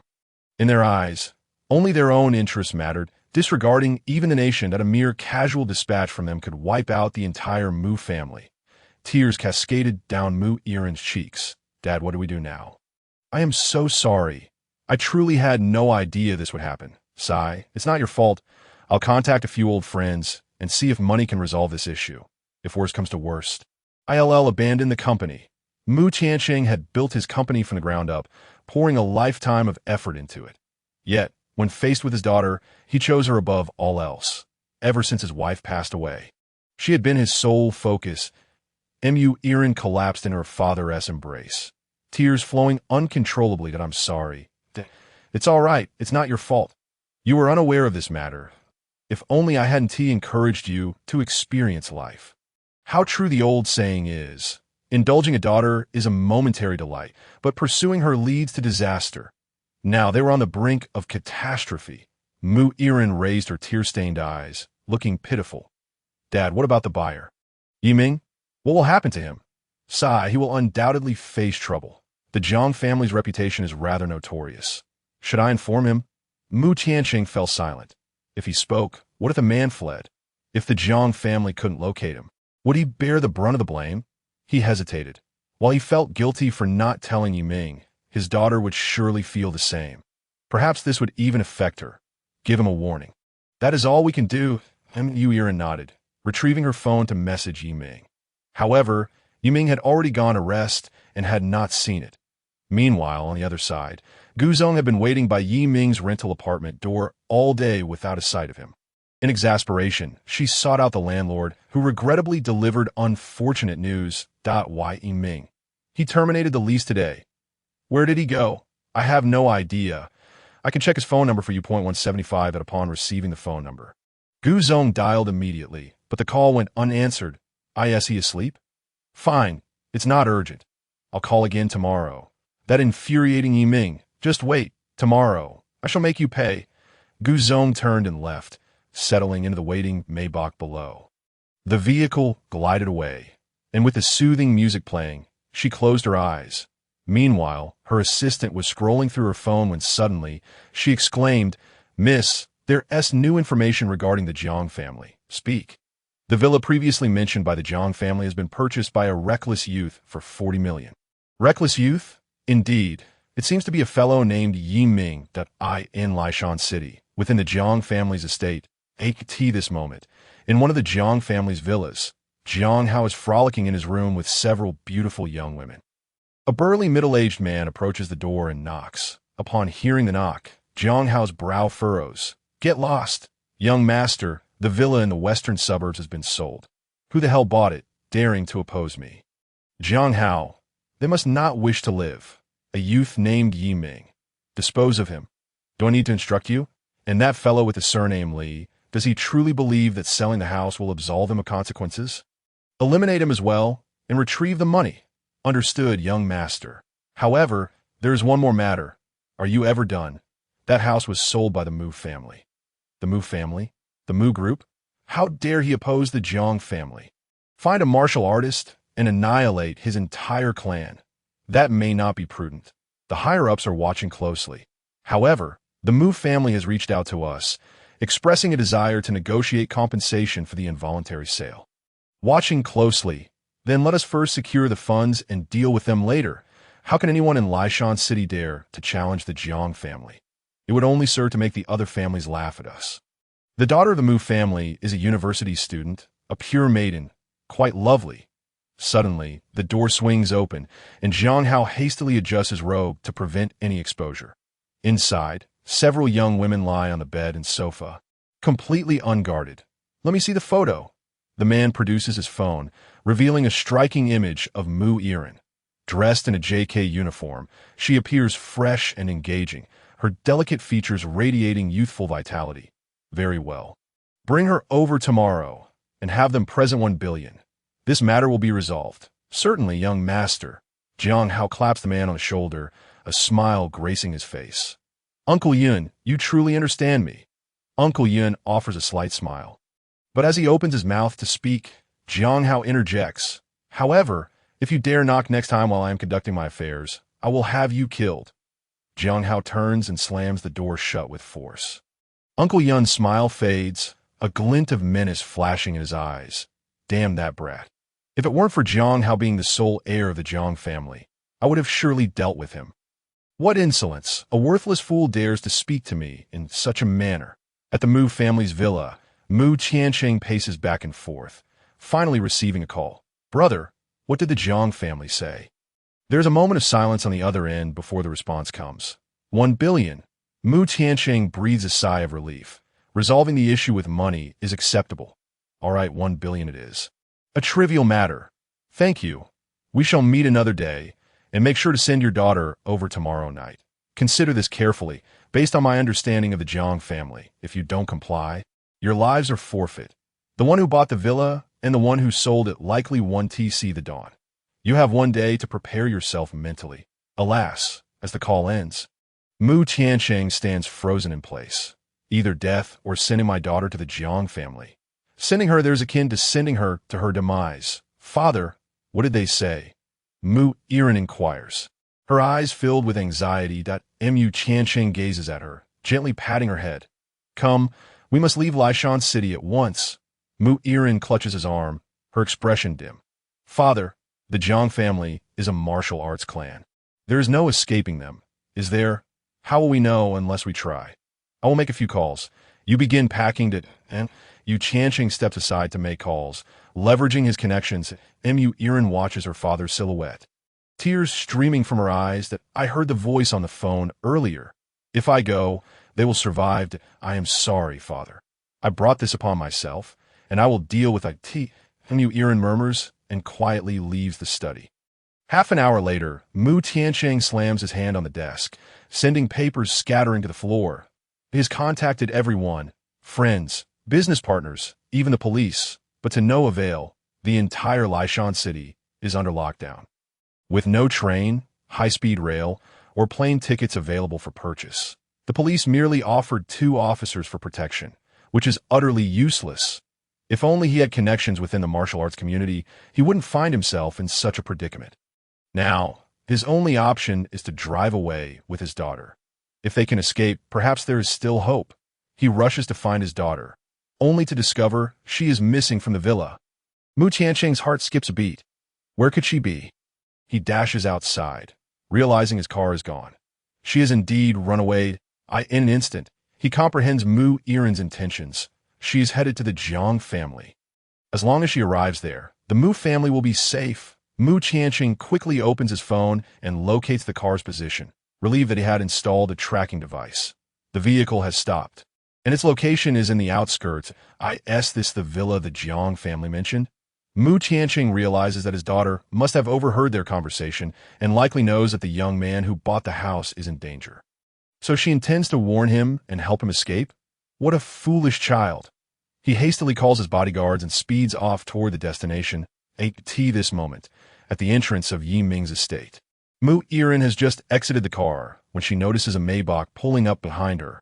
From the back seat of the Maybach, a beautiful woman in a white tracksuit steps out. She does not glance at Mu Iren, but instead fixates on the nearby villa, which is shrouded in darkness. Is Xiao Yi already asleep? Are you here to find Brother Yi? Mu Iren's voice resonates, prompting Guzong to turn her gaze toward her, sizing her up. Are you Xiao Yi's girlfriend? I didn't expect his luck to be so good. Not only did he win a lottery for 48 million, but he also found such a beautiful girlfriend. Ji Yuzong had already gathered information about Yi Ming during her journey, but her urgency had caused her to forget to utilize her own resources. It was only after returning to the car that she remembered her identity and conducted an investigation on Yi Ming. Indeed, Yi Ming's luck is extraordinary, winning 48 million after tax in the lottery and inadvertently purchasing this villa, landing himself in trouble. Had she not encountered him today, he might not have seen the light of day tomorrow. Truly, just like in childhood, he never causes any concern. Mu Iren quickly waves her hands, insisting, No, I am Brother Ye's friend, Mu Iren. And you are? Mu Iren, aren't you the one who sold the house to Xiao Yi? Had Guzong not known that Mu Iren was innocent, she would surely have sought retribution against her. I am Yi Ming's sister, Gu Qingqing. What brings you here at such a late hour? Sister of Yi Ming. One surnamed Yi and the other surnamed Gu. Never mind. That is of little consequence. I have matters to discuss with Brother Yi. He may be endangered that I called him, but he did not answer, so I had to come. Gu Qingchang scrutinizes Mu Iren. This girl is quite impressive. News from the Jiang family has not been concealed, so she's aware of the situation. Such a lovely girl must not fall prey to the beast Jiang Hao. Is that so? Perfect. Let's go in together. Then Yi Ming abruptly sits up in bed, his eyes dazed and his hair disheveled. Ding dong, ding dong. He picks up his phone and sees that it is already 3 a.m. Who is ringing the doorbell at this hour? Wait, who has called so many times? Mu Iren. She has sent so many messages. As Yi Ming rises, he glances at his phone, gradually piecing together the situation. He opens the door and plops down on the sofa, pouring himself a glass of water to clear his head. Moments later, Gu Qingqing and Mu Iren enter the room. Yi Ming gazes curiously at Gu Qingqing, wondering who she is. She seems somewhat familiar. Gu Qingqing looks at Yi Ming with a complex expression, as if his presence overlaps with a memory from her childhood. Brother Yi, you must leave quickly. There is danger here. Mu Iren spoke anxiously, her eyes slightly reddened. Yi Ming scratched his head and poured her a cup of hot water. Sit down, and your friend too. Everyone, please take a seat and have a drink. He continued, I've seen the message you sent. It's just some seller who offended someone, right? It's nothing to worry about. I can handle it, so relax. Observing Yi Ming's nonchalant demeanor only heightened Mu Iren's anxiety, to the point where she didn't even register that Yi Ming considered Gu Qingqing her friend. Brother Yi, it's different. The Jiang family is formidable. How formidable can they be? What's the worst that could happen? A couple of extra arms or legs. We live in a society governed by law. What can they really do? It's truly different. The Jiang family is an ancient martial arts lineage. Just as Yi Ming took a sip of his water, he nearly choked. Cough, cough, what? An ancient martial arts family. There are actually ancient martial arts practitioners in the real world? I had no idea. Mu Iren nodded with concern. Yes, ancient martial arts are real. It's not just a plot from a novel. My father told me that the Jiang family is one of the 4 major martial arts families in the South. Incredibly powerful, capable of easily annihilating our Mu family. Yi Ming's expression hardened, and he sat up straight. Incredibly powerful. Do you know anything about these 4 martial arts families? Which 4 are they, and what are their strengths? Mu Iren's eyes filled with confusion. How could she possibly know? The world of martial arts was entirely beyond her reach. Gu Qingsheng looked at Yi Ming with curiosity. His reaction seemed rather subdued. Would an ordinary person respond so calmly upon learning of the existence of ancient martial artists? Instead of expressing doubt, he was earnestly inquiring about the martial arts families, which was rather peculiar. Gu Qingsheng pondered for a moment before speaking. The four major martial arts families in the south are the Jiang family of Laishan, the Xin family of Fenghe, the Jin family of Tianlin, and the Gu family of the southeast. Their strengths are quite comparable. The heads of these families are all dark force practitioners, and it is said that each of these families has an ancestor who has reached the transformation stage. Transformation? Ancestor? How amusing that sounds when those two terms are combined.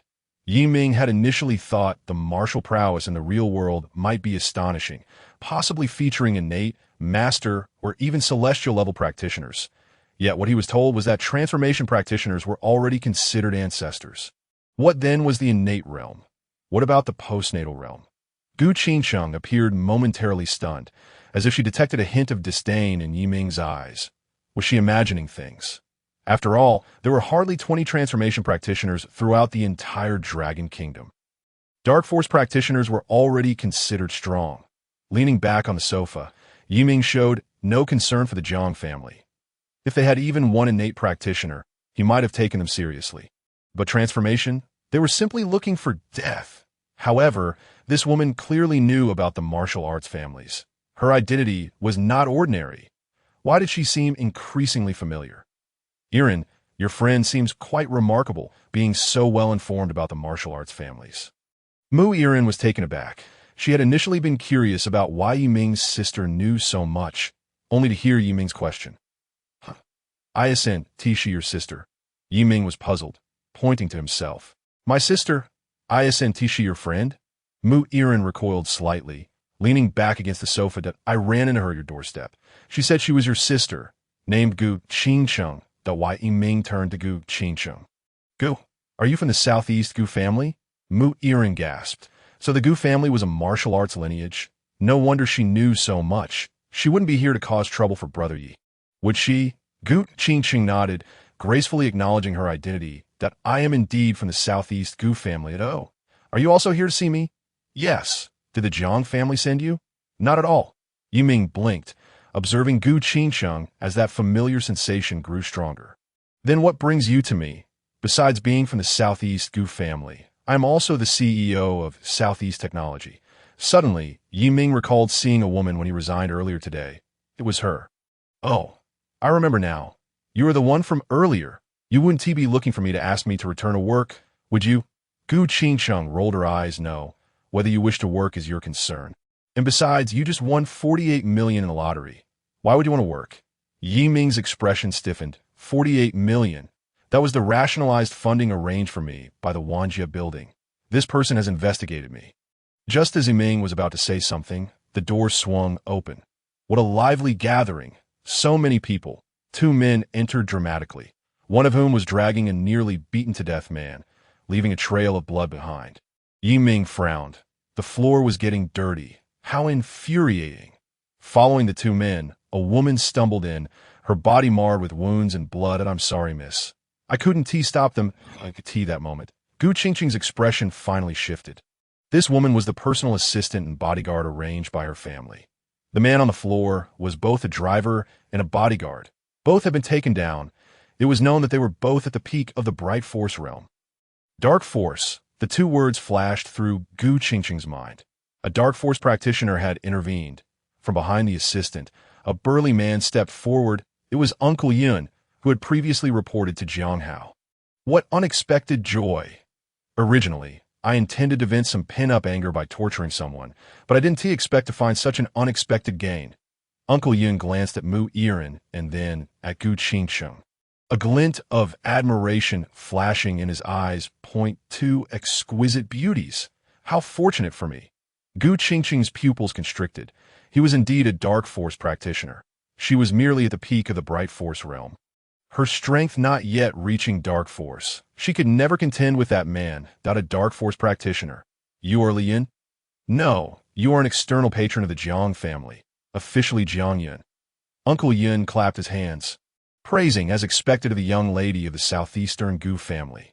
Truly insightful. Gu Qingqing's expression remained unchanged, her icy demeanor intact, but an ominous premonition stirred within her. Since you know I'm a young lady of the Gu family, do you dare to obstruct me? Are you not afraid that our Gu family will cause trouble for your Jiang family? Depart at once. I shall consider today events as if they never occurred.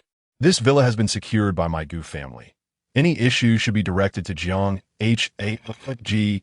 Yu Qingqing nonchalantly assumed responsibility for the villa's affairs. Wai Ming raised an eyebrow, observing Gu Qingqing's retreating figure, feeling an almost palpable familiarity, as if he could call her name at any moment. Yet he had never met Gu Qingqing before today. Jiang Yun laughed heartily, his exaggerated demeanor prompting involuntary ridicule. Ji Yu Qingqing frowned. This was bad. A problem had arisen. The young lady of the Gu family? Ha ha! You are no different from that fool Jiang Hao. Both are idiots. Do you think your people outside didn't report your names? Continue to think for a moment. You lot. What do you have apart from good father? Besides that, what else do you possess? Why should we scattered practitioners be compelled to act as your dogs? As a Dark Force practitioner, I'm constantly being ordered around by that waste Jiang Hao. If it weren't for his status, I would have wanted to strangle him. Jiang Yun halted his exaggerated performance and turned his gaze toward Gu Qingqing. Do you know, the moment I saw you, I was overwhelmed with excitement and joy. Killing you would certainly incite a conflict between the Gu and Jiang families, and that waste Jiang Hao would surely face severe punishment. He might even be handed over to take the blame. How wonderful! Not only would it relieve my pent-up resentment, but it would also punish that disgusting Jiang family. Most importantly, Jiang Yun looked at Gu Qingqing, licking his lips. Ugh, how disgusting. The once solemn atmosphere was shattered by Yi Ming's interjection. Ji Yu Qingqing had previously felt nauseated. Now, she could only laugh. Jiang Yun turned his gaze toward Yi Ming, a fierce glint in his eyes. You are that Yi Ming, the one with the unfortunate luck? Unfortunate luck? I think my luck is quite good. I bought a villa worth 2 or 3 billion for 40 million. How could that be considered unfortunate? Gu Qingqing's eyes flickered with surprise. What was Yi Ming's situation? Did he not comprehend the terror of martial artists?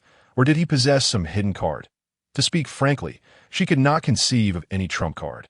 It was likely that the opponent was unaware of how formidable a martial artist could be. Jiang Yun chuckled softly. Good fortune, is it? I shall see whether your luck holds out.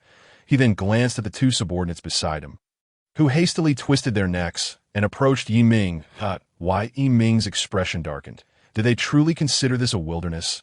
This was his home, and they dared to disregard him, the master, if these fellows were innate martial artists or grandmasters. He would have said nothing, but mere practitioners of Ming and Anjing dared to provoke him without even reaching the pinnacle of the first tier, just as Yi Ming was about to take action. Gu Qingqing stepped in front of him. If you wish to deal with Xiao Yi, you must first contend with me. Yi Ming was momentarily stunned, as if a flash of lightning had struck his mind, reminding him of an incident from his childhood. Back then, he had been rather weak and, lacking a personal name, had often been bullied due to his surname alone, until a little girl in a white dress stood before him, much like now, and said to his tormentors, if you wish to deal with Xiao Yi, you must first contend with me. That girl was named Xiaoya.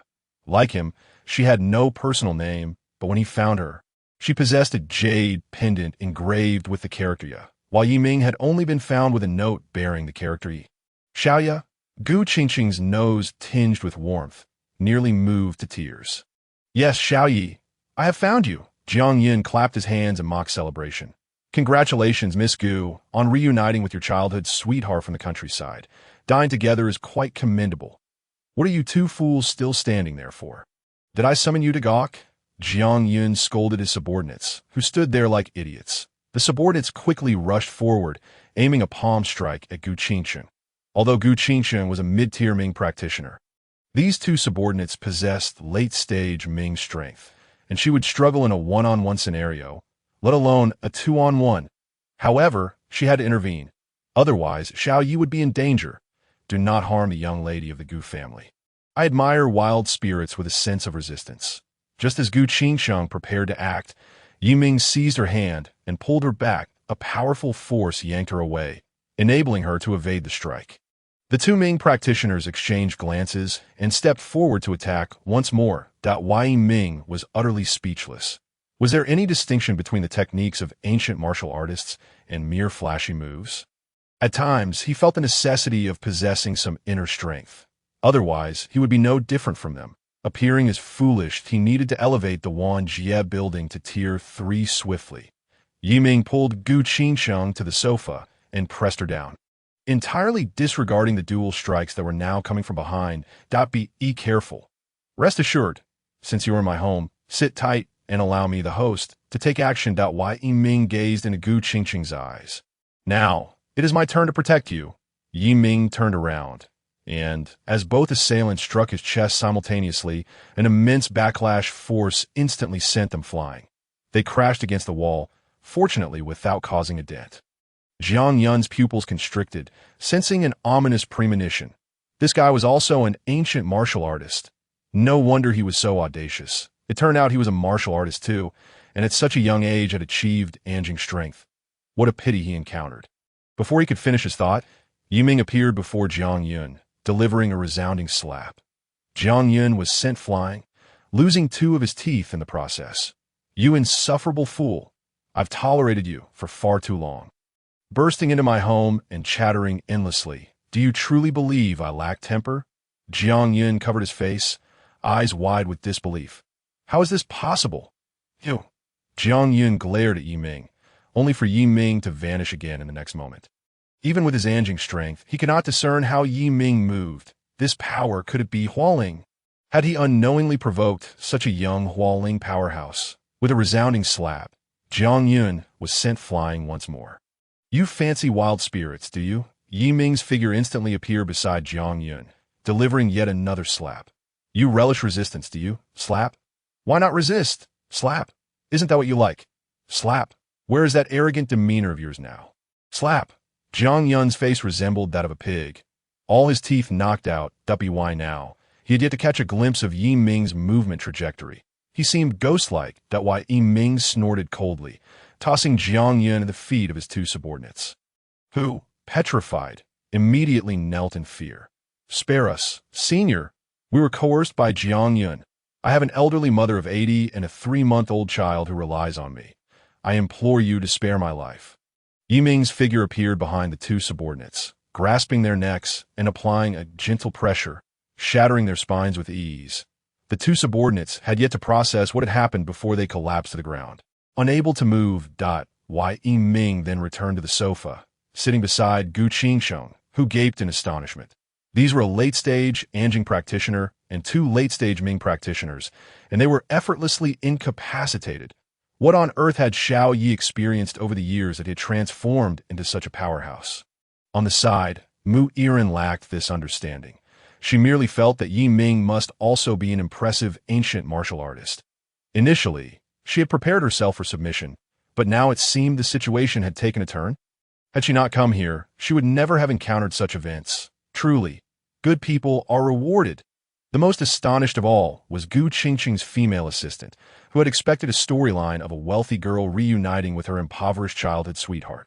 Little did she know there would be such a dramatic twist. The once impoverished youth had suddenly transformed into a top-tier powerhouse in the martial arts world, while the wealthy girl had become a little fangirl. Wasn't this a plot straight out of a novel? How exhilarating! How captivating! I adore it! Yiming drained his glass of water, leaned back on the sofa, and gazed at Gu Qingsheng, whose expression was peculiarly intense. What is it, Xiaoya? Why do you look at me that way? Gu Qingqing's eyes sparkled with intrigue. Since being adopted by the Gu family, she had been diligently training and had only reached mid-tier Ming strength. Even with this, she was considered a renowned talent in the martial arts realm. Yet, Yiming, who was slightly younger than her, possessed such overwhelming strength. How had he trained? You make me feel somewhat unfamiliar. Yiming raised an eyebrow, scrutinizing Gu Qingsheng from head to toe, particularly at her more prominent features. You two have me feeling a bit unfamiliar. I recall you being so flat in childhood. And now, well, wow, girls really do change as they grow. A hint of crimson crept across Gu Qingqing's face before she quickly masked it. You rascal. The orphanage's food was poor. I lack nutrition, so of course. My development was stunted. But you, how did you become so formidable, easily defeating Anjing practitioners? You wouldn't be at late-stage Anjing, would you? Hualing, she wouldn't dare to even think it. The Gu family's ancestor was already 100 years old and had just reached Hualing. Their family head was merely late-stage Anjing. This was an overestimation of Yi Ming's capabilities. That Jiang Yun was merely at early-stage Anjing. Yi Ming smacked his lips. Late-stage Anjing? Please, you underestimate me far too much. When Hualing practitioners come, I don't bat an eye. Me, postnatal realm. Have you heard of it? I'm at the peak of postnatal. Hualing practitioners are mere chicks before me. One strike, and they're down. Gu Qingsheng rolled her eyes. You certainly know how to boast. Postnatal realm? I've never even heard of such a stage. You can say whatever you like here, but if this word gets out, the entire martial arts world will come after you. Yi Ming shook his head. In this day and age, speaking the truth was met with disbelief. He glanced at the driver and Gu Qingsheng's assistant lying on the ground, pretentiously rummaging through his pockets. Producing 2 healing pills.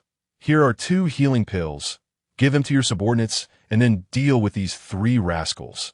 What kind of madness is this? Can't we discuss matters during the day? Why come at night? Gu Qingsheng stared at Yi Ming in bewilderment. Pills? Aren't those legendary items? In the martial arts world, there are no such things as pills. They're merely myths, things of cinematic lore. When martial artists are injured, they primarily rely on doctors for treatment, supplemented by some herbal medicine. Where did you acquire these pills? None of your concern where I got them, if you don't use them on that one on the ground. He will surely die.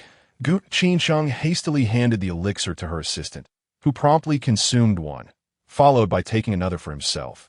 The assistant felt an invigorating energy coursing through his body, initiating the healing of his injuries. Although the rejuvenation pill was rather rudimentary, being merely a first-tier concoction, it was remarkably effective in mending the wounds inflicted by both overt and covert attacks. The pallor on their faces noticeably brightened, and the pain within them significantly diminished. Such was the legendary elixir. How extraordinary! Thank you, Senior Yi. Upon hearing the assistant's words, Yi Ming was somewhat perplexed. Legendary elixir? Indeed, tales of such potions have circulated within the martial arts realm for ages. Yet he had never laid eyes on one. Occasionally, a single pill would inexplicably fetch a price exceeding 10 million. Why Yi Ming's expression stiffened. Over 10 million. Did I just dispense 20 million in one go? Ah, my heart aches. He clutched his chest and collapsed onto the sofa, appearing utterly despondent. Observing his demeanor, Gu Qingsheng chuckled. I shall transfer you 2 million. If you have more, I will purchase several more. Yi Ming shot upright, directing his gaze at Gu Qingsheng. Absolutely. I still have 28 left. If you buy them all, consider those 2 earlier ones a gift. Gu Qingsheng turned to her assistant, Xiao Yao, and commanded, transfer 300 million. Xiao Yao nodded. Spending 300 million for 30 healing elixirs was a tremendous bargain. A quick resale could yield 10-fold returns. The efficacy of these elixirs is astonishing, truly life-saving. Senior Yi, what is your card number? 25323583349. Very well, it's been transferred. Yi Ming checked his phone and saw a balance of 300 million yuan, with a total of 308,013,247 yuan. What the heck? 3 Jutian coins sold for 300 million. I truly am a fool. I previously spent 21 Jutian coins for merely 48 million, and now 3 Jutian coins for 300 million. Wanjia Building, you owe me Jutian coins. The owner's personal dealings are not the concern of Wanjia Building. With a sigh, Yi Ming tossed his phone aside. I'm exhausted. Let us sleep. Any matters can await until tomorrow. You may find your own rooms on the 2nd floor. Yi Ming rose and ascended the stairs. He paused briefly as he passed Gu Qingsheng. Yuan-Ti suddenly vanish again. Will you? Gu Qingsheng was momentarily taken aback, watching Yi Ming's retreating figure as if glimpsing the boy he once knew. Yuan-Ti. Gu Qingsheng gazed at Yi Ming as he entered his room, lingering without turning back. She then turned to Mu Irin. Miss Mu, it's rather late. It wouldn't be safe to return now. Let us find a place to stay. Mu Irin nodded, well aware of the room's layout. The events of the evening were astonishing, and she needed time to process everything. Watching Mu Irin depart, Gu Qingsheng's expression grew increasingly frigid. her aura transforming as if capable of freezing all around her. Xiao Yi is still too young, allowing them to escape with their lives. Xiao Yao, take care of them, then dispose of them in the Jiang family grounds. I shall call the old man. The Jiang family is becoming increasingly audacious.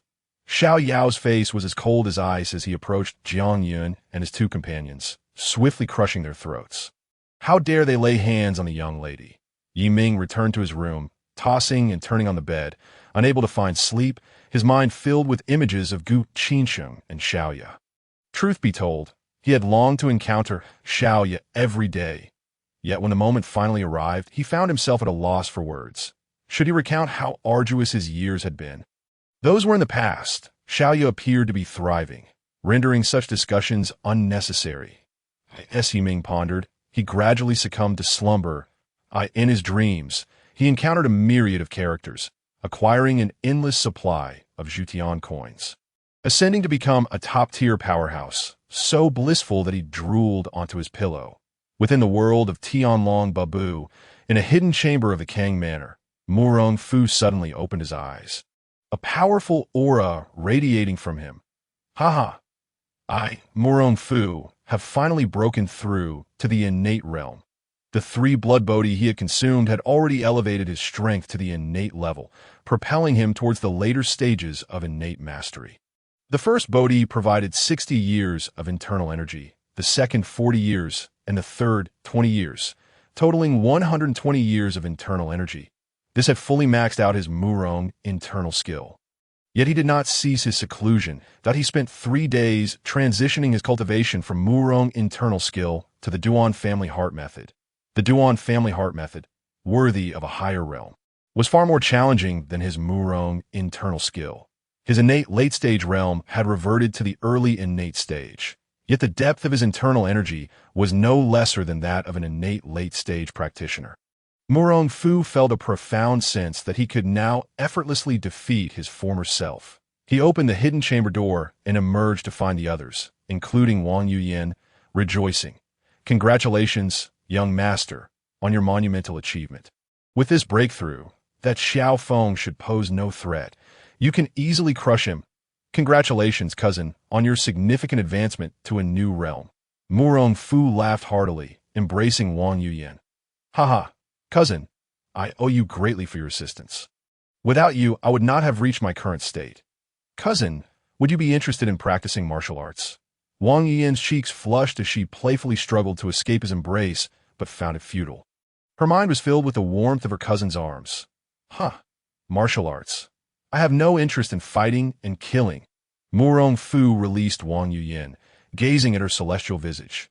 Previously, he had been too weak, single-mindedly focused on restoring his country, and thus had refrained from entertaining romantic notions. Now that he possessed strength, the revival of his nation was no longer a concern, and naturally, he had to consider the position of a queen for Yin. He had always been aware of Wang Yuyan's feelings for him. Grasping her hands, he gazed deeply into her eyes. Cousin, I was too cold before. That will not be the case moving forward, once I restore the Yin state. Will you be my queen? Before Wang Yuyan could respond, several bystanders hurriedly covered her mouth and pulled her away. Wang Yuyan felt as though she had won the lottery, her heart swelling with overwhelming joy. Leaving her somewhat dazed, Cousin, is this true? Are you truly willing? I am willing. Murong Fu embraced Wang Yuyan once more, her mind enveloped in bliss. Duan Yu, who is that? However, cousin, practicing martial arts is still essential. I recently acquired a set of internal skill techniques that can prolong life, and one's strength determines longevity. Wang Yuyan hesitated. She was well-versed in the world's martial arts, and couldn't recall any technique as powerful as that. Are you referring to the innate skill, or the 8 desolations and 6 harmonies, which I alone dominate? Murong Fu smiled mysteriously. Neither. This is a technique I derive from the skills of the Water Pavilion and the Lanhua Jade Cave. I call it the Murong Heart Method. Regardless, since no one in this world knows the Duan family heart method, it's perfectly acceptable for me to name it the Murong Heart Method. The Murong Heart Method? If you wish for me to practice martial arts, then I shall, but I isn't it a bit late for that. Not at all. Look at this. Murong Fu produced the last remaining blood bodhi and placed it before Wang Yuyan. Wang Yin gazed curiously at the blood bodhi, unable to identify its origins from her knowledge base. What is this? A treasure. A blood bodhi. A single one can enhance internal energy by 30 years. Wang Yin quickly waved her hands, exclaiming, "That is far too precious. Cousin, you should keep it. I don't need it. Rest assured, this one is specifically for you." Wang Yin was nearly moved to tears, having endured her cousin's indifference for so long. She now felt that everything was worthwhile. Her cousin truly cared for her. How fortunate I am. In the world of Ip Man adjusted his attire, ever since he defeated the Japanese challenger with a single strike. Subsequently vanquishing over 10 armed soldiers, he had gained immense fame. The name of Wing Chun Ip Man resonated not only throughout Foshan, but across the entire nation. For the sake of the people of Long Country, he resolved to follow Yi Ming's guidance. He was now to meet the representatives sent from above. If their conversation went well, he might soon gain the support of the entire Long Country to help him gather Zhutian coins. In the realm of mythology, Gao Yao has returned to his dwelling. Although he is no longer the Grand Chancellor of the Central Carriage, his influence persists. In a matter of days, he has amassed a considerable collection of precious items, including Ganoderma lucidum, ginseng, and various medicinal herbs. Of course, there's also an abundance of gold and silver treasures.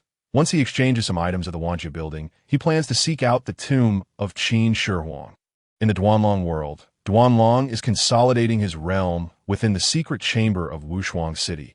Chuckling at the astonished demeanor of the former Lord of Dugu, he intends to solidify his position before devising a plan to acquire martial arts manuals. Wushuang City, being a formidable force, should possess a wealth of martial arts knowledge. He will certainly return to Lingyun Cave before long. In the world of the Return of the Condor Heroes, Xialong hesitated for a long time before revealing the matters of the Wanjia building to Yanghua. After hearing her words, Yanghua was utterly astonished and determined to obtain the manuals from various sects in exchange for Zhutian coins. Since his aunt could not venture out, he would take her place.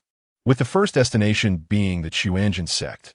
In a certain world, moonlight cascaded upon the trees, casting silvery rays on the ground through the branches. A man wielded a sword under the moonlight, the blade shimmering as it reflected the lunar glow.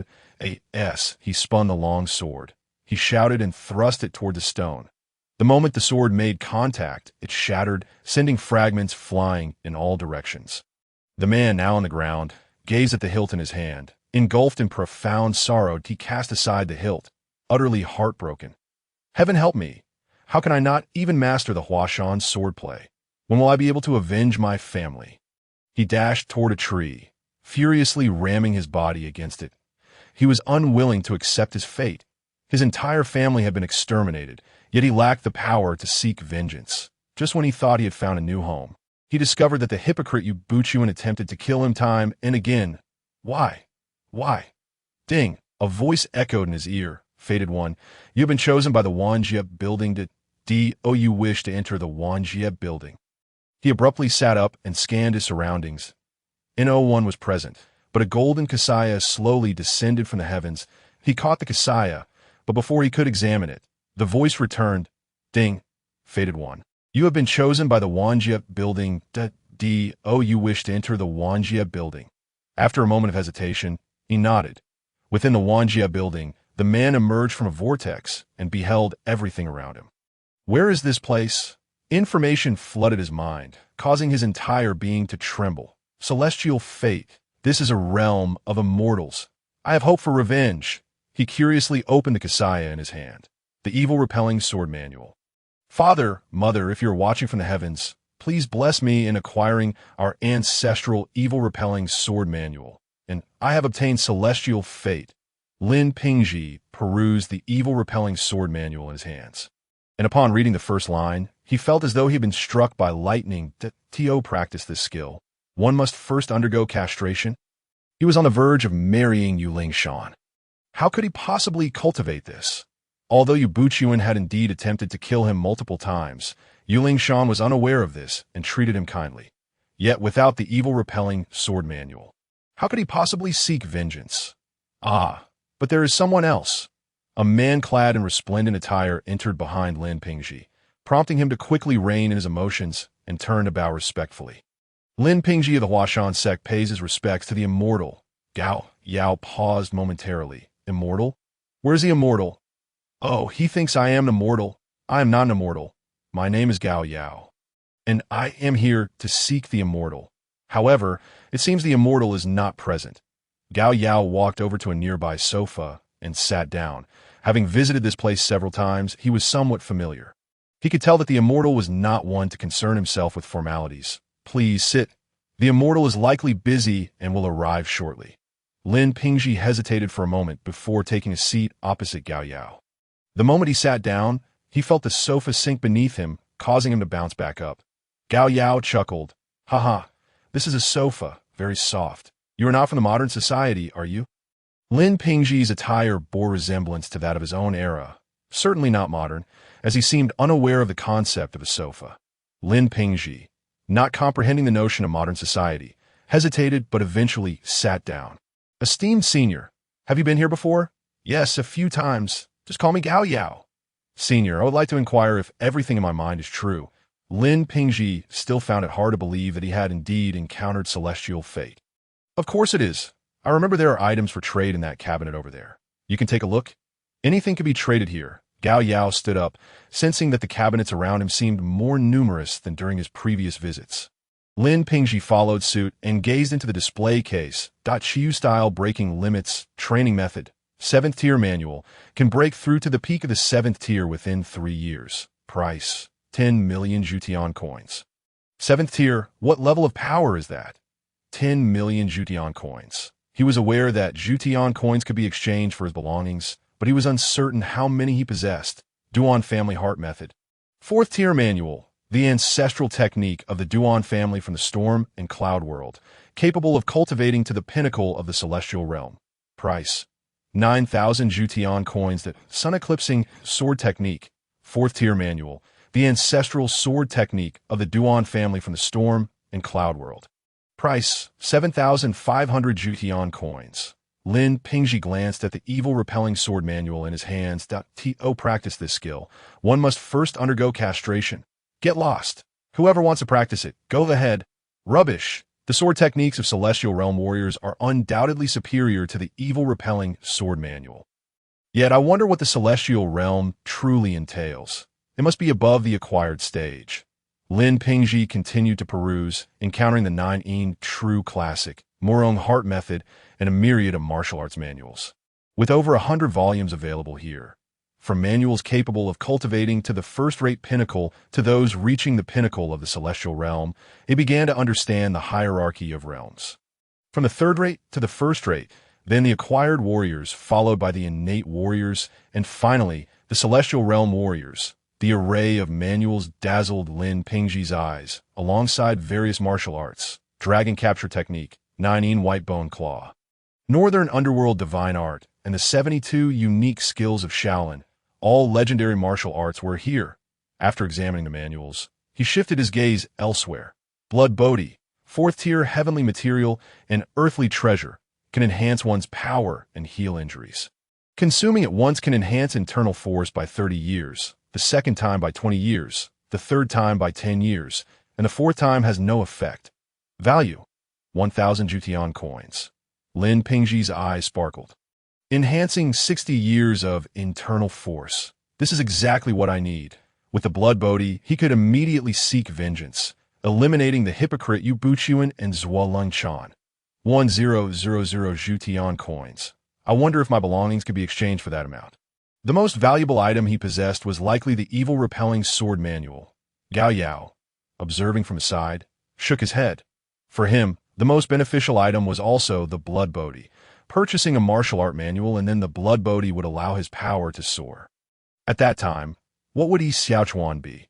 He could easily dispatch him. Having examined the internal cultivation manuals, he found them either too expensive or too slow. He needed the assistance of the Blood Bodhi. However, the Blood Bodhi was too costly. Upstairs, Yiming stretched lazily and tidied up before stepping out on the first floor. Gu Qingsheng, dressed in home attire with an apron, busied herself in the kitchen. You're up. Wash up and come eat breakfast. Yiming rubbed his eyes, watching Gu Qingsheng bring breakfast to the table, suddenly feeling an overwhelming sense of warmth. All right, While washing up, Yi Ming received a message from the Wanja building, indicating that someone was waiting below for a transaction. However, he paid little heed, sitting directly at the table after freshening up to enjoy the breakfast prepared by Gu Qingcheng at the dining table. A silence enveloped them, neither speaking. Despite being the most familiar of companions, at that moment, they felt like strangers. After finishing his meal, Yi Ming glanced around. There's no one else, just the two of us. Your little lover was picked up by her father last night, and Xiao Yao has been called away to handle other matters. Why? Yi Ming touched his nose. I have only just met Mu Yiren. She is not my little lover.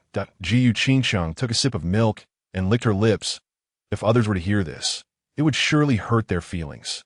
Last night, she specifically came to remind you. Moreover, because of the sale of your house, the Mu family nearly faced disaster. Yi Ming furrowed his brow. The Mu family nearly faced disaster.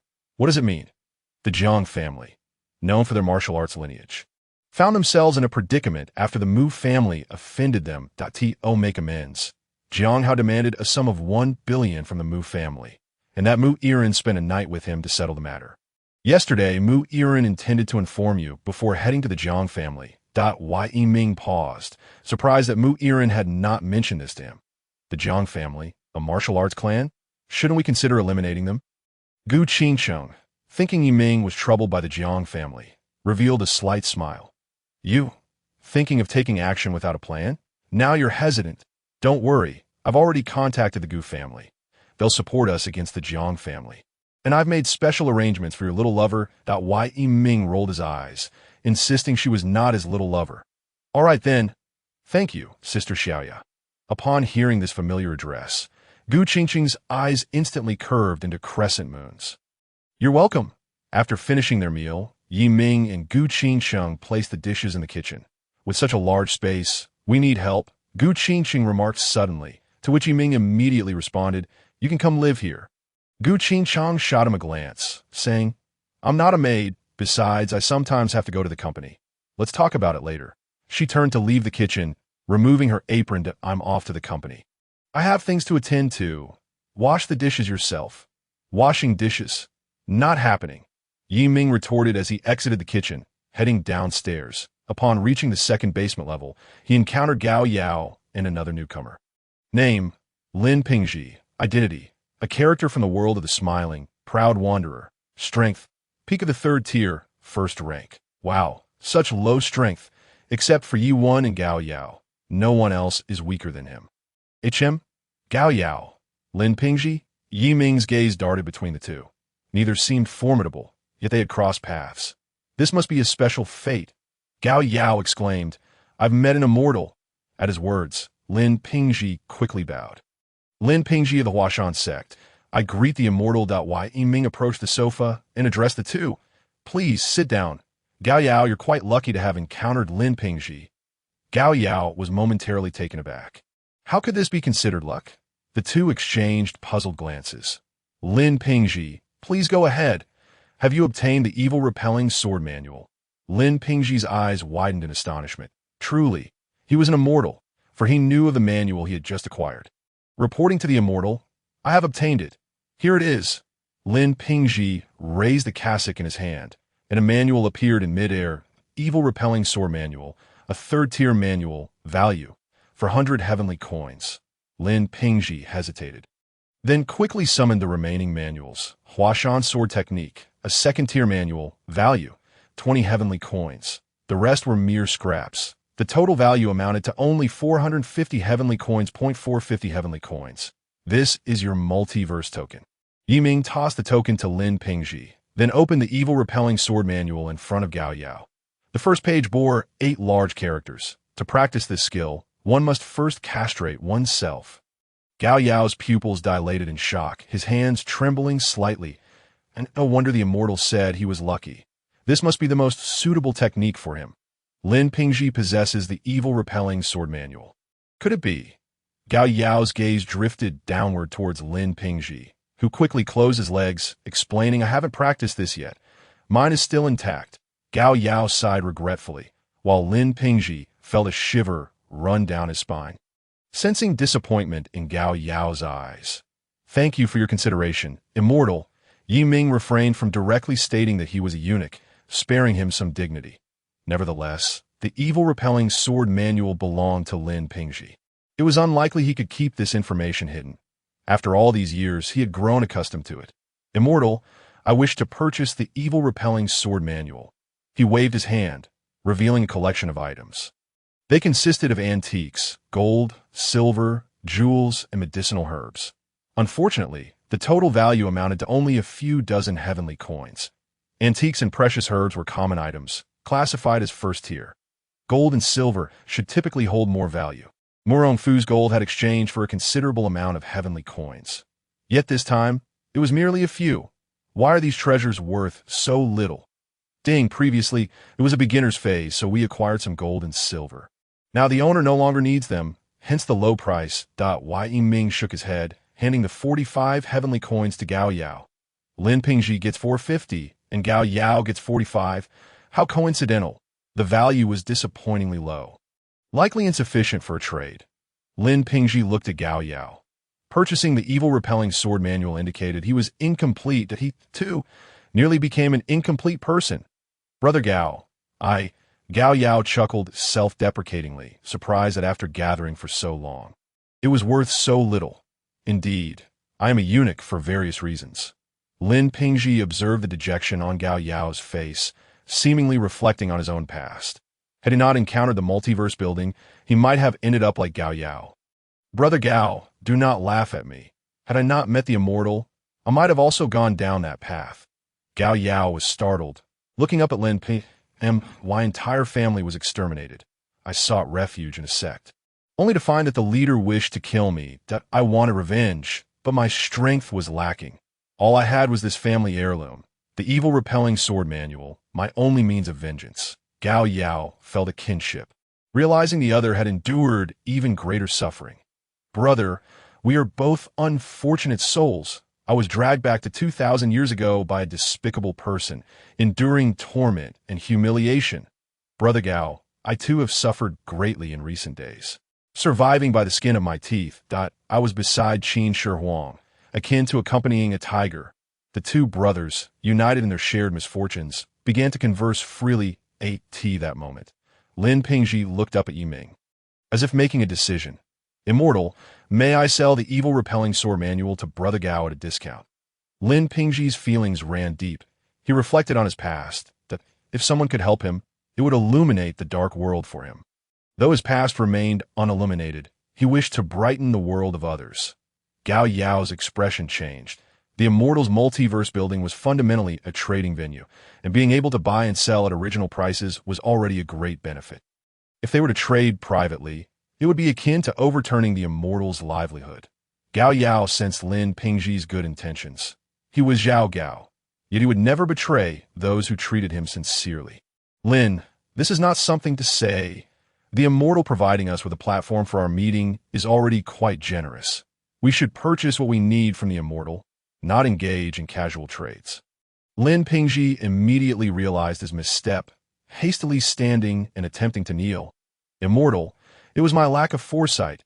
Yi Ming waved his hand, and Lin Pingji felt a powerful force preventing him from kneeling. Sit down. I am not that petty. The platform of the multiverse building is indeed for your transactions, but private trades are strictly prohibited. He had learned a lesson the last time, when Duan Lang traded untested blood bodhi for a deal with Xiao Long Nu, resulting in a loss of 400 heavenly coins. He would not fall for that again. That if private trading is allowed, all sorts of situations would arise. For instance, if Duan Lang took his heart technique and directly sought trades with individuals from other worlds, selling 9,000 heavenly coins for 5,000. As long as there were enough buyers, he would never lack heavenly coins. Once he no longer needed heavenly coins, would he continue to seek treasures from his world? Certainly not. Yi Ming directly included the prohibition of private transactions as the third point of caution, stating that all those connected would have their thoughts transmitted into each other's minds upon entry. However, this was not entirely absolute. In cases like Lin Pingji and Gao Yao, Lin Pingji could indeed wish to gift the evil-repelling sword manual to Gao Yao, but he would first need Yi Ming's approval. In the future, as the number of people increased, any desire for private transactions would require an application. Yi Ming found this reasonable. and thus it would be permitted that, of course, the final interpretation rested solely with Yi Ming. At present, he deemed it still quite reasonable. Disappointment was evident on the faces of Gao Yao and Lin Pingji, with Gao Yao patting Lin Pingji on the shoulder. And oh worries, Brother Gao will gather more resources. Sooner or later, we will accumulate 400 celestial coins. Yi Ming cleared his throat, noting that while private transactions were not allowed, once he granted permission, it would not count as such. Lin Pingji's expression brightened. Immortal, do you mean? Gao Yao was quicker to react than Lin Pingji. He hastily stood up to express his gratitude to Yi Ming. Thank you, Immortal, for fulfilling my humble wish. Yi Ming waved his hand, as he awaited Gao Yao to procure an elixir of immortality for him to examine. Alas, with Qin Shi Huang deceased, it would have been intriguing to provide him with a world map to see if he could unify the realm. After the two concluded their transaction, Lin Pingji directly purchased the first and second levels of the Qiyu breaking limits cultivation method. There was no other option. He simply could not afford the blood bodhi. Completing the first level of the Qiyu breaking limits cultivation method would elevate one to the pinnacle of first dash rate. At that point, he could discreetly seek the martial arts manuals of the Huashan sect, hoping to exchange them for a blood bodhi.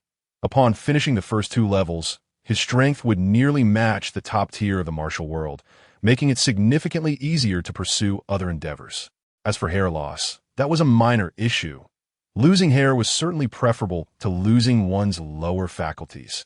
Gao Yao was equally exhilarated, having successfully traded for a martial arts manual, particularly one suited for a eunuch. He had initially intended to offer all his celestial coins to Lin Pingji, but Lin Pingji adamantly refused, understanding that Gao Yao's world was one of ordinary status. Gao Yao could only cherish this kindness in his heart, waiting until he was capable of repaying it in the future. Once they had both departed, Yi Ming glanced at the panel. Lin Pingji had 450 celestial coins, and he had gained 90. Gao Yao had 45 celestial coins, and he had accrued 9, totaling 99 celestial coins. Adding to the previous 9,120.1 celestial coins, he now had a grand total of 9,219.1 celestial coins. The transaction amounts generated by these ordinary worlds were exceedingly low. He would need to venture into higher realms. Yi Ming stretched leisurely and accessed the panel. Name: Yi Ming World Pavilion Level. Level 2 Realm. Peak of the second stage, Celestial Coins. 9219. 1 Cultivation Methods. Qiyu Style Breaking Limits Cultivation Method. Second level, Connected Worlds. Tianlong Babu, Yuan, Myth, Feng Yun. The Return of the Condor Heroes Trade Items. Qiyu Style Breaking Limits Cultivation Method. Duan Family Heart Method. Sun Eating Sword Technique. Nine Manual. Ling Bo Wei Bu. Northern Darkness Divine Skill. Originally, he had planned to wait until reaching level 3 of the World Pavilion to spend his celestial coins. But alas, plans rarely survive the test of change. The Jiang family, a martial arts clan, Yi Ming despised trouble. Perhaps it was better to send them to their demise. However, was it too brazen to act during daylight? Let us offer the Jiang family a chance to survive the night. If they were in the city, surrounded by people, he would let them be. Dealing with them at night instead of by then, he might already possess 10,000 celestial coins. At that point, his strength could elevate to the peak of the third stage. If the Jiang family was situated in a remote location, devoid of nearby witnesses, then, regrettably, they would be swiftly dealt with. Yi Ming took out his phone and messaged Mu Yiren, inquiring about the Jiang family's address. Why not ask Gu Qingqing? If he did, she would most likely deduce his intentions and may not provide the Jiang family's details. In the Mu family, Mu Yiren and Mu Tianqing sat on the sofa, with Mu Tianqing displaying 2 prominent dark circles under his eyes, undoubtedly a result of sleeplessness the previous night. Conversely, Mu Yiren appeared quite well rested. Mu Tianqing was already aware of the events from the night before, surprised to learn that the individual named Yi Ming was also a practitioner of ancient martial arts, an expert in dark energy, was considered formidable within the martial arts community. Yi Ming, being so young yet possessing such strength, must be backed by a significant force. Moreover, with the eldest daughter of the Gu family publicly pledging to protect the Mu family, it seemed they had evaded peril.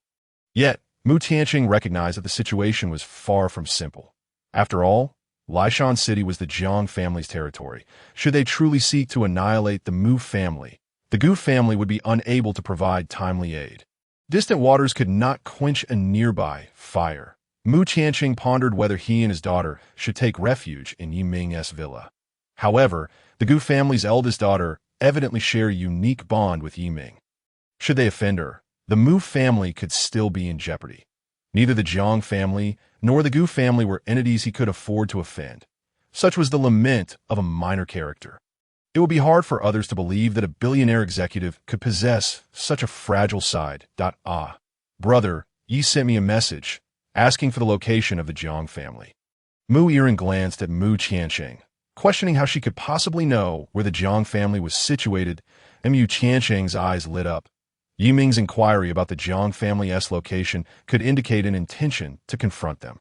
Or perhaps he intended for his backing to deal with the Jiang family. Regardless of which, it would be wholly beneficial for the Mu family. I know, I will say it. You send it. However, you must remind him of the Jiang family situation to prevent any overly impulsive actions. Most importantly, do not let him think we are attempting to manipulate him. Meanwhile, Jiang Hao knelt in the center of his villa, the bodies of Jiang Yun and the others lying behind him. At present, Jiang Hao appeared a different man than he had the previous night, where once he had exuded arrogance. Now he did not dare lift his head, fearful of reprisal. You truly possess audacity. Daring to seek someone to kill the eldest daughter of the Gu family. Who gave you such courage? Have I been too lenient with you lately? How can you act so lawlessly? Why didn't you simply let someone eliminate me directly?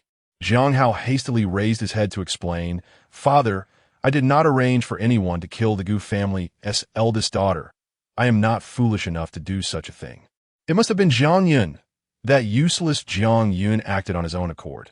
It is surely because I scolded him yesterday, and he felt resentful. The head of the Jiang family hurled a teacup from the coffee table at Jiang Hao, spilling the tea all over him. Shut your mouth. Jiang Yun has been with our Jiang family for so many years, loyal and devoted. I have only entrusted him to you for a year. How could he possibly betray us? Unless Jiang Hao shrank his head, falling silent. During this year, he had not treated Jiang Yun particularly well, but Jiang Yun was merely a servant. He was the young master of the Jiang family. Did he not have the authority to dictate matters within the Jiang family? The head of the Jiang family, observing Jiang Hao's demeanor, narrowed his eyes. Summon Jiang Yu. We must inquire how this wretch has treated Jiang Yun. Jiang Hao panicked, exclaiming, Father, I am at fault, but Jiang Yun is merely a dog of our Jiang family. How dare he bite the hand that feeds him? He deserves to die. All the servants around them changed their expressions, regarding Jiang Hao with disdain. The head of the Jiang family approached Jiang Hao directly and slapped him, sending him flying several meters away. Of course, he used just enough force to make it appear dramatic while ensuring Jiang Hao remained unharmed. You incompetent fool! From now on, if you dare to step outside this house, I will break your legs. You may only leave when you have achieved the late stage of Ming Jing. Worthless wretch. Even a mere orphan from the Gu family possesses greater strength than you. Take him away. After Jiang Hao was escorted back to his room, the head of the Jiang family lay helplessly on the sofa. What a troublesome pig of a son I have. He had witnessed Jiang Hao's performance over the years, yet felt powerless. After suffering injuries years ago, it had become difficult for him to have more children. Otherwise, he would have long since trained a successor. After some contemplation, the head of the Jiang family decided that this situation could not simply be left unresolved. He had lost a practitioner of dark energy. How could the Gu family demand an explanation? What explanation could he provide? Who did he owe an explanation to? He was a man of the world and owed no one anything. No one from the Gu family had perished, yet his Jiang family had lost a dark energy expert and 2 practitioners of bright energy. It was the Gu family that had dared to provoke the Jiang family. It was they who owed an explanation. If they did not offer suitable compensation, did they truly believe the Jiang family was afraid of them? Without resolving this matter satisfactorily, how could the Jiang family continue to exist in Lishan City? The head of the Jiang family beckoned, and a steward immediately approached. Tonight, eliminate everyone from the Mu family and deliver a warning to the Gu family, reminding them that this is Lishan City, not Jiangnan City. Understood, master. What about that man, Yiming? That fellow, the eldest daughter of the Gu family, seems to have many suitors. Let the word spread that the Gu family's daughter has taken an interest in an ordinary man. And naturally, trouble will follow. The master is wise. On the other side, within Yiming's abode, he received a message from Mu Yiren. Unfortunately, the Zhang family's location was in the city, surrounded by many people, making it improbable to act during the day. He had no intention of opposing the nation at this moment. In another realm, an aircraft made an emergency landing on a desolate expanse in Africa that a Caucasian man emerged, cursing profusely. Behind him, 2 crew members jumped out and fled into the distance. Hey, where are you going? Stay as far away as possible. Wait, the evidence will vanish. Ignoring him, the crew continued their escape. The Caucasian, observing the laboring black individuals around him, suddenly conceived an idea. Yet, the more he thought about it, the more he lamented. This was all money. Fuck, but seems there's no way out. Ding. Destined One, you have been selected by the 10,000 Realms Tower to you wish to enter? What? If someone can buy my damned items, I'll go anywhere, even to hell. No sooner had he spoken than he vanished from sight. Inside the 10,000 Realms Tower, the Caucasian stepped out of a vortex and, upon seeing Yiming, immediately knelt. Oh my God, I have truly arrived in hell. Yiming glanced at the Caucasian, intrigued by the presence of a foreigner name. Yuli Olive Identity, King of War World Strength. None King of War. An arms dealer. He recalled that this world seemed to tell the tale of a legendary arms dealer. Rise, Yuli. This is not hell. Your mind should possess all knowledge of this place. Yuli looked at Yiming in disbelief. He was speaking Chinese, yet he understood perfectly. Although he had learned a little Chinese, he had never mastered it to this extent. Heavens, this is the 10,000 Realms Tower? What a wondrous place. Are you a deity? Yiming waved his hand dismissively to a celestial being, a god, the master of the tower. Any of those titles will suffice. Please sit. You seem to wish to trade something to— Oh, right? I'm being hunted, and I possess 3,000 AKs. With a wave of his hand, a white model of an AK floated in the air, displaying its price. Weapon, AK-74, 100 rounds, first-tier item value, 2 celestial coins. 3,000 AKs, 6,000 celestial coins, TSK. What a fortunate fellow. Some cannot even gather a few hundred celestial coins, and yet firearms hold such value. Yiming understood how this was calculated. An AK could injure a first-tier martial artist, hence its first-tier pricing. 6,000 celestial coins? Yuli recalled the explanation of the 10,000 Realms Tower and celestial coins in his mind, realizing these could purchase many things. While he currently lacked for money, he was intrigued by the extraordinary powers available. Yuli was quite adaptable, being a modern individual and quickly acclimated. God, no problem. I'll sell them. Is there magic here? Or exorcism?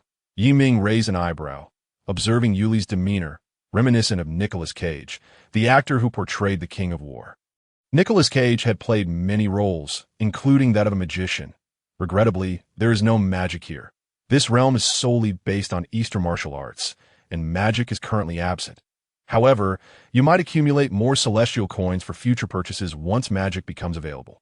Right now, you are the sole owner of firearms, but that may not hold true later. Yuli was a shrewd businessman. Otherwise, he wouldn't have expanded his arms trade so significantly. Yiming's words were clear, and considering the knowledge in his mind, he recognized this as an opportunity. The value of firearms may not be high, but their quantity was substantial. An AK with 100 rounds equating to 2 celestial coins. What about 10,000 rounds? Rockets, missiles, tanks, fighter jets, and the so-called greatest weapon of humanity, the nuclear bomb. How many celestial coins would that require? Judging by the appearance of the 10,000 Realms Tower, it likely had not been open for long and connected to few worlds. If more worlds were added later, firearms might lose their value. Now is the time to sell weapons as quickly as possible. God, I understand. I will swiftly convert my cash into firearms. You need an operational manual. Perhaps I could even acquire the manufacturing methods for weapons. Yiming raised an eyebrow, surprised at Yuli's acumen. This man truly knew how to conduct business. Willing to share the manufacturing methods for firearms was a bold move. As initially, firearms would be in high demand. Selling firearms alone could make him immensely wealthy. However, once the manufacturing methods were known, the utility of firearms would diminish considerably, and those with high demand would be even more inclined to purchase the manufacturing methods instead. Oh, you are willing to sell the manufacturing methods for the weapons? Of course. After all, the 10,000 Realms Tower connects countless worlds. If I aim to monopolize the arms industry, even the entire world working together would not suffice for my needs. Moreover, as other technologically advanced worlds begin to sell firearms, it would be wiser to sell the manufacturing methods and assist others. A clever individual. Yi Ming's eyes gleamed with admiration. He had not anticipated Yuli's farsightedness. With the support of the 10,000 Realms Tower, he would undoubtedly become a prominent figure in time. Suddenly, a black vortex shifted, and Yiwen emerged from within. Why, Yiwen has met the celestial being. And this friend, Yuli, observing Yiwen's attire, gleamed with interest. I am Yuli. A pleasure to meet you. Yi Ming regarded Yiwen, his expression somewhat grim. Could it be that the issue he had mentioned previously had arisen? Cough, cough. I have concluded discussions with the higher-ups, but they do not believe me and have imprisoned me. Imprisoned? What are your plans moving forward? I intend to escape and leave this place. A traitor cannot achieve greatness. Yiwen declared angrily, never having anticipated that he would survive not at the hands of the islanders, but nearly at the hands of his own people. Yuli suddenly interjected, Excuse me, may I inquire about the time in your world? Your attire suggests a resemblance to my world from half a century AG. Is your nation at war? Yuan paused, then nodded. Yes, my country is being invaded by the islanders. It is currently the year 1937. Yuli's eyes brightened. As an arms dealer, his expertise lay in selling weapons to nations embroiled in conflict. However, he needed to secure the god's permission first. God, may I engage in trade with him? Arms. Yi Ming pondered momentarily before consenting decisively. He certainly did not wish for another world as Dragon Nation to face dire straits. Certainly, as long as it is a transaction involving celestial coins, I permit it. How do you plan to trade? He possesses no celestial coins. Why, Ewan felt somewhat embarrassed, indeed lacking even a single celestial coin. Yuli contemplated for a moment and proposed to Yuan, How about this? I will provide you with weapons first, and you will seize the next location. Then I can supply you with the manufacturing methods for the weapons, and you can construct them yourself. The celestial coins can be owed with interest. If you cannot repay them, you may return the weapons. For example, if I provide you with 10,000 weapons, the interest will double after a year, requiring you to return 20,000 weapons, and so forth. How does that sound? Yuan was perplexed. While he could engage in combat, he was utterly lost when it came to such matters. He could only look to Yi Ming, who stated directly, The method is acceptable, but it needs some adjustments. You will lend celestial coins to Yuan, and then he will purchase weapons and the manufacturing methods for me. You two may sign an agreement detailing the interest terms. However, I must caution you that if Yuan perishes, your celestial coins will be entirely forfeit. Yuli's proposal is quite favorable for you. Of course, you may also refuse and find a place to live out your days. With your capabilities, you could live quite comfortably. Upon hearing this, Yuan shook his head resolutely. Celestial being, I agree. Previously, I lacked the ability to aid my nation. Now that I possess the capability, I must help my country through its tribulations. Yi Ming nodded, reaffirming that he had not misjudged him. Very well. In that case, I shall personally gift you a book on the modern history of the Dragon Nation. It may prove beneficial. And you, Yuli, your way, without a moment's hesitation, readily agreed. He had previously noticed that this immortal seemed to have significant ties to the Dragon Kingdom, resembling its people and conversing in their tongue. Merely some weapons. If he could cultivate a good relationship with the immortal, he would gladly accept them even if they were given freely. In business, one must understand the art of compromise. I find Goddess' approach quite commendable. Let us proceed as you suggest. Yi Ming nodded, extending his hand as a white contract materialized before the two. Take a look. If there are no issues, please sign. The amount of the universal coins in the middle will fluctuate according to the amount borrowed. After a brief glance, both signed their names, and then Yurue directly transferred 6,000 universal coins into Yuan's universal token. In an instant, Yuan transformed from a pauper into a wealthy man. Thank you, Mr. Yurue. Not at all. I hope you can soon acquire your own place. Wai Ming added with a smile. Now you may choose what to purchase. If you wish, you can acquire 3,000 advanced AK rifles along with 300,000 rounds of ammunition. A hint of joy crossed Yi Wen's face. Immortal, I wish to first cultivate my internal strength. Mr. Yurue, I apologize, but I must strengthen myself before undertaking subsequent endeavors. After all, I am still far too weak. A single bullet could spell my demise. Yurue nodded, fully aware of the perils of war. Safeguarding one's life must come first. Otherwise, wouldn't his several thousand universal coins be rendered feudal? Of course. The universal coins have been bestowed upon you. Feel free to spend them as you like. Thank you. Yuan expressed his gratitude, then turned to Yi Ming. Might I trouble the immortal for a recommendation? The 9E manual, priced at 900 universal coins. A blood bodhi, costing 1,000 universal coins, would be sufficient to elevate your strength to either the acquired or innate stage, enough for self-preservation. The remaining 4,000 universal coins could be reserved for purchasing firearms. Ye1 and Yurue departed simultaneously, while Yi Ming began to tally his gains. With goods worth 6,000 universal coins, he had profited 1,200 universal coins. Coupled with the previous sum of over 9,000, his universal coins finally surpassed 10,000. After a moment of contemplation, Yi Ming resolved to expend this newfound wealth. Earning it in a day, he had no need to hoard it. Universal coins, once amassed, would not breed. Universal Tower. Engage the third level of the Saitama-style limit-breaking technique. Ding. Do you wish to consume 10,000 universal coins to cultivate the third level of the Saitama-style limit-breaking technique? Yes. As Yi Ming's words fell, a far more immense warm current surged through his body than during the previous 2 times, enhancing every aspect of him. His physique, strength, recovery ability, defense, and reaction speed, all escalated to the pinnacle of the 3rd tier. Now, Yi Ming could unleash a punch capable of demolishing his own villa. He accessed his panel. Name, Yi Ming. Universal Tower Level, 2. Realm, Pinnacle of the 3rd tier. Universal Coins, for 19.1. Technique, 3rd level of the Saitama-style limit-breaking technique. Connected Worlds, Tianlong Babu, Yuan, Myth, Feng Yun. The Return of the Condor Heroes, the Smiling, Proud Wanderer, King of War. Trade Items, Saitama-style limit-breaking technique. Duan Family Heart Method, Sun Eclipsing Sword Technique. 9E Manual, Lingbo Weibu, Bombing Divine Skill having expended 10,000 universal coins. He was left with 419 universal coins. Yi Ming stretched, the bones in his body cracking audibly. The enhancement from the Universal Tower differed from his personal cultivation. Once completed, all his newfound strength adapted perfectly. There was no notion of stabilized realm. Upon reaching a stage, one could master the powers of each tier flawlessly.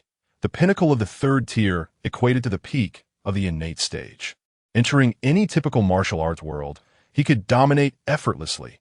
Yi Ming exited the 2nd underground level, intending to take a shower. Having broken through to the innate realm, the impurities within his body were expelled, leaving him feeling sticky all over. Just as Yi Ming departed the underground level, a woman emerged from the vortex. With golden hair, a prominent nose, piercing eyes, and clad in a red tank top that accentuated her slender figure. She was drenched in sweat and wielding 2 handguns. Where is this? The Universal Tower? Everything can be traded? A miracle? Is it possible that miracles truly exist in this world? What do I have to trade? After pondering for a lengthy time, she could not come up with an answer.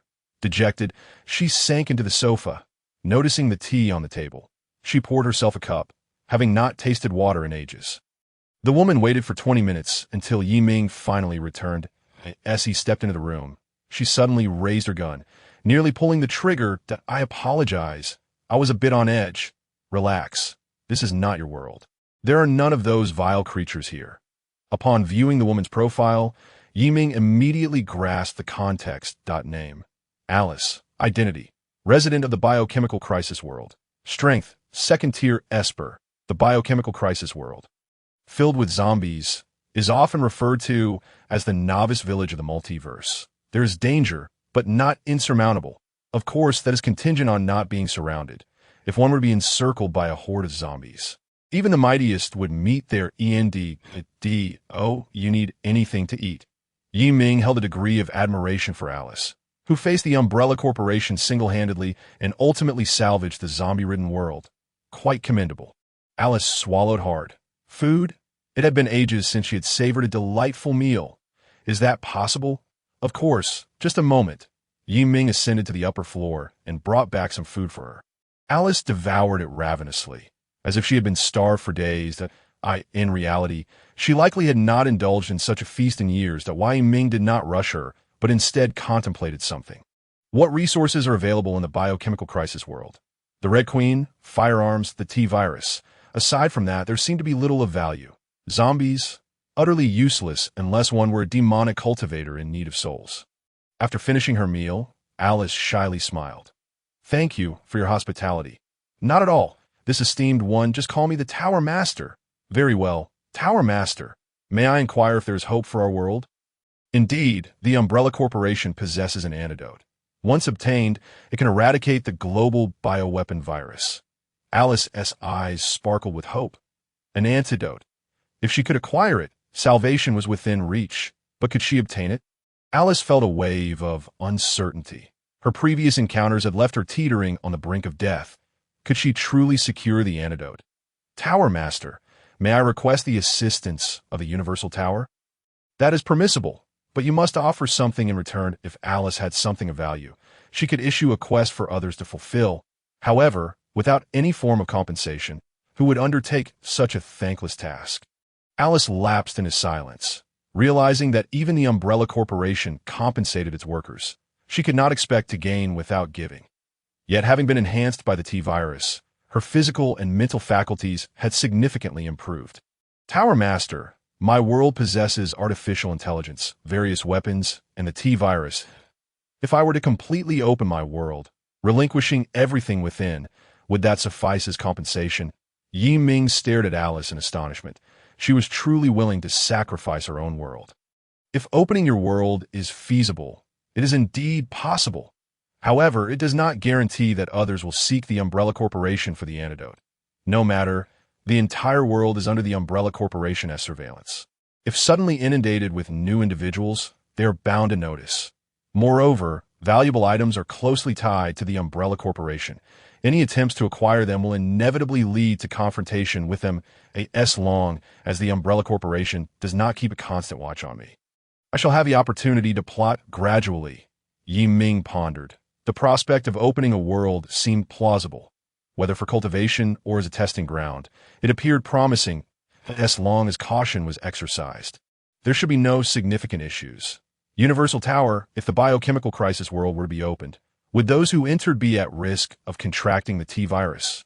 Ding. Note as long as they return before transforming into zombies.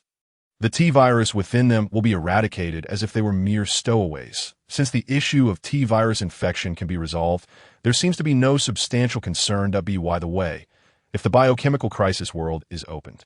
Can I enter it? Ding, no. Then how can I gain entry into these worlds? Ding. The Wanjia Tower will grant related privileges once it reaches level 3. Dear host, please expedite the elevation of the Wanjia Tower to level 3. Level 3, you say? It shall arrive shortly. Yi Ming raised his gaze towards Alice and declared, I concur. However, the number of individuals willing to participate is beyond my control. In the realm of Tianlong Babu. Murong Fu accompanied Wang Yin, followed closely by several members of the Bao family as they made their way towards Shaolin Temple. The world of martial arts is born from Shaolin, which is also one of the 3 great repositories of martial arts knowledge, surely containing numerous secret manuals yet to be exchanged by themselves. As they arrived at the foot of Shaolin Mountain, they encountered familiar faces. Fairy sister, it is a delight to see you again. I have missed you dearly. Duan Yu exclaimed excitedly upon seeing Wang Yuyin, while Xiao Feng stared at Murong Fu with astonishment, noting the drastic change in his aura. Wang Yuyin, seeing Duan Yu's familiar demeanor, grew anxious. This past period had been her happiest, with her cousin treating her exceptionally well, and she relished these moments. She could not allow her cousin to misinterpret her relationship with Duan Yu. Young Master Duan, I implore you to maintain your decorum. I'm already my cousin's person. Cousin, Please do not misunderstand. There is nothing between young Master Duan and me. Upon hearing this, Duan Yu's face turned ashen. His mind consumed by Wang Yin's declaration. I'm already my cousin's person. He felt as though the sky had fallen, and he was enveloped in a haze of despair. Murong Fu embraced Wang Yin and gently patted her shoulder. I am aware, the scion of the Duan family. My cousin is destined to be my future princess, one whom you cannot covet. Should you dare act recklessly again, do not blame me for my ruthlessness. Duan Yu, already in a foul mood, felt his anger surge at Murong Fu's words. You, a defeated foe, can only speak empty boasts. Murong Fu's expression darkened, poised to retaliate, when Wang Yin swiftly stepped beside Duan Yu and unleashed a palm strike. I will not permit you to speak of my cousin in such a manner. The onlookers' expressions shifted dramatically. They had failed to perceive Wang Yin's movement. Wasn't she supposed to be unskilled in martial arts? Duan Yu, witnessing the fairy sister attacking him, felt as though his spirit had withered, closing his eyes in resignation. Xiao Feng hurriedly positioned himself before Duan Yu, executing a powerful technique.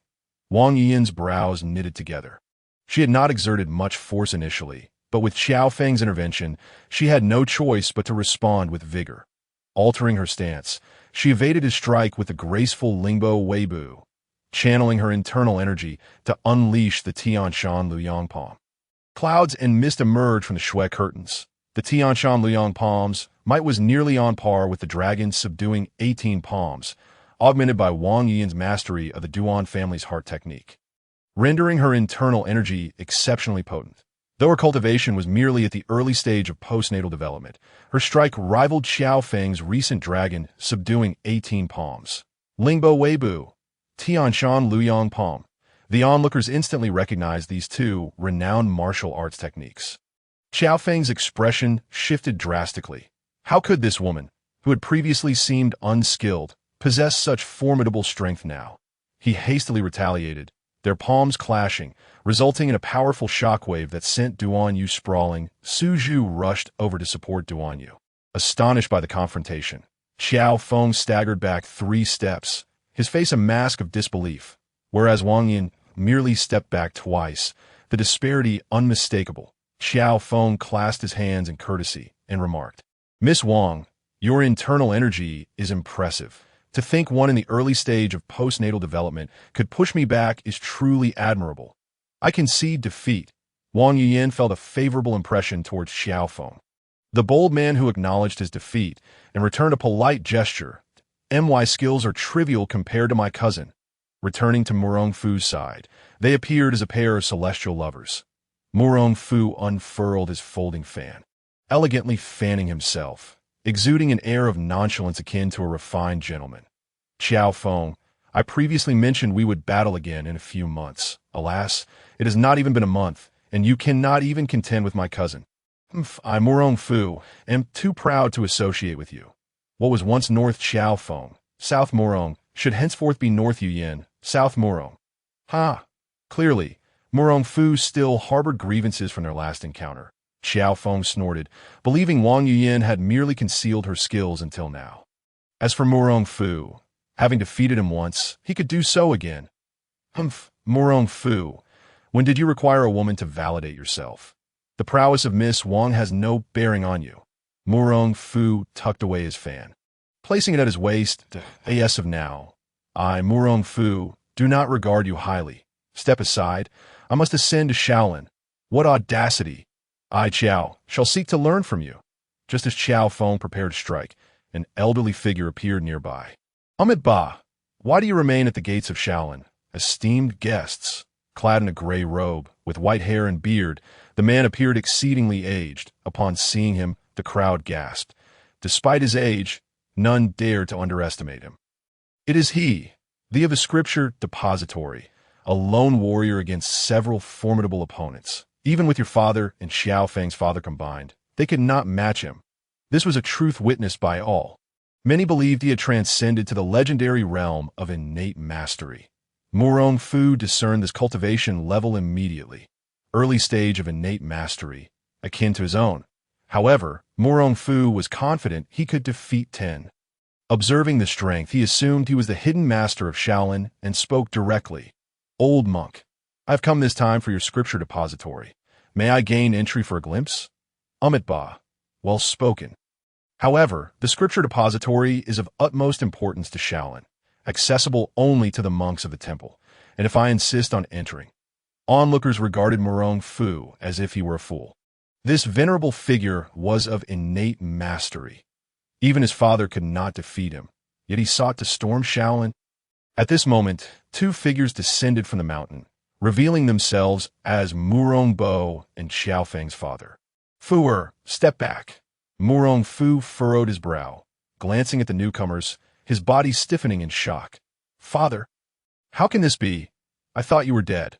Murong Bo sighed. "The prior events now inconsequential. I have taken refuge in the Buddhist faith." "You must withdraw." Murong Fu was taken aback. His own hair had scarcely grayed, yet his father had already renounced the world. "Father, I must enter the scripture depository. It pertains to the restoration of our nation. I must gain entry." Murong Bo sighed again, lamenting, "Alas, the indoctrination was too deep. You still cling to thoughts of restoration. My dear child, abandon the idea of restoring our nation. The fate of the Murong family has run its course. We cannot restore it." Murong Fu had lived his entire life for the sake of restoration, a notion instilled in him by his father. Now, to hear Murong Bo suggest he relinquish it, how could he possibly? Success was within reach. Why should he give up? Murong Fu's expression twisted in anguish, his heart thrown into turmoil. "No, I can restore the nation. No one can stop me. Not even you, traitor of the Murong family." Murong Fu struggled to accept this. He had been indoctrinated with the idea of restoration since childhood, believing that even death was preferable to abandoning it. He had sacrificed so much for this goal. Fortunately, the heavens had not forsaken the determined. He had encountered the Wanju Tower, which had reignited hope for restoration. And now, the father who had always urged him to prioritize restoration was telling him to give up. Murong Fu, did this restoration not signify the restoration of a nation? Beside him, Bao Budong, infuriated, interjected, "Murong Bo, what are you saying? Our young master is on the verge of restoring the nation, and you wish for him to abandon it." Bao Budong directly addressed Murong Bo by name, clearly enraged. The loyal retainers had also been indoctrinated with the notion of restoration, refusing to allow anyone to thwart them, even if that person was once their master. Murong Bo's brows knitted together, a surge of unbridled fury igniting within him. "Presumptuous, Bao Budong, do you realize to whom you are speaking?" Murong Bo let out a cold snort. How dare a mere servant speak to his master in such a manner? It was akin to courting death. The more he pondered, the angrier he became, and he unexpectedly launched an attack at Bao Budong. Instinctively, Bao Budong took a step back, yet his fury only intensified, prompting him to charge forward. Although his strength was originally at the first-rate level, it had diminished to the second-rate after switching to the Duanjia's heart method. His internal energy was indeed formidable, but he was still no match for Murong Bo. At the moment their palms collided, Bao Budong spat out a mouthful of blood and was sent flying. As he soared through the air, he coughed up a bloody phlegm, forcing Murong Bo to evade hastily. "Bah, what is this? Even if I lose to you, I will never concede. The young master will avenge me." A glint of murderous intent flashed across Murong Bo's face. How dare he spit at him? This time he had no intention of holding back. His entire internal energy surged forth as he struck towards Bao Budong. Enough! Murong Fu suddenly appeared before Murong Bo, delivering a palm strike. Murong Bo had no time to react when he felt a tremendous force rushing into his meridians. Filling him with a searing sensation, he coughed up blood, his meridians shattered, and he fainted mid-air. The sweeping monk quickly caught Murong Bo, probing his internal condition only to be met with a burning sensation, causing his expression to change drastically as he withdrew his energy. Such powerful internal energy, with his meridians broken, Murong Bo shall henceforth be a cripple. The onlookers gasped in shock, astonished by Murong Fu's strength. Murong Bo had been unable to withstand even a single blow. They were equally astonished by Murong Fu's ruthless demeanor. This was his own father, and had rendered him incapacitated. Ba, the practitioner possesses a heart as ruthless as this, striking so severely against his own father. Murong Fu's eyes were bloodshot as he caught a worried glance from Wang Yan beside him. Had it not been for the fact that he was my father, he would already be dead. Anyone who dares to obstruct my restoration of the nation must perish. This is what he taught me. Since he has no desire to restore the nation, then his martial skills are of no use. He might as well live as an ordinary person and watch me accomplish the great endeavors of the Murong family. The sweeping monk closed his eyes, his hands clasped before his chest. Ba, practitioner, your malice is too heavy. Why not lay down your sword and attain Buddhahood right here? Shaved donkey, get out of my way. If you refuse to let me enter the scripture pavilion, I shall enter on my own. Ba, heaven has a benevolence towards living beings. Why must you be so obstinate? It is not impossible for you to enter the scripture pavilion. Why not remain there and accompany this old monk? The sweeping monk opened his eyes, fixing his gaze firmly on Murong Fu. The surrounding crowd was rapt with attention, sensing that this elder was about to make his move. Murong Fu was indeed powerful. But facing this elder, he would still have no chance of victory. What a pity. They had witnessed the prowess of South Murong, truly living up to its reputation. Yet his opponent was even more formidable. The legendary innate martial artist could likely defeat the sweeping monk in an instant. From the elder's demeanor, it appeared he intended to confine Murong Fu within Shaolin. Just as this prodigy began to reveal his talents, he would vanish in the blink of an eye. Such a shame, what a waste, what grandiose words. Not only do I intend to enter the scripture pavilion, but I will also swagger out of Shaolin Temple. As soon as Murong Fu's words fell, the sweeping monk vanished from sight. The crowd gasped in astonishment, as not a single person could discern how the sweeping monk had disappeared. They all believed that the next moment, Murong Fu would be subdued. Sure enough, a figure flew out, spewing blood. Alas, the old elder was indeed formidable. It seemed that Shaolin would soon become the strongest sect. Wait, something is amiss. The figure that flew out had a beard.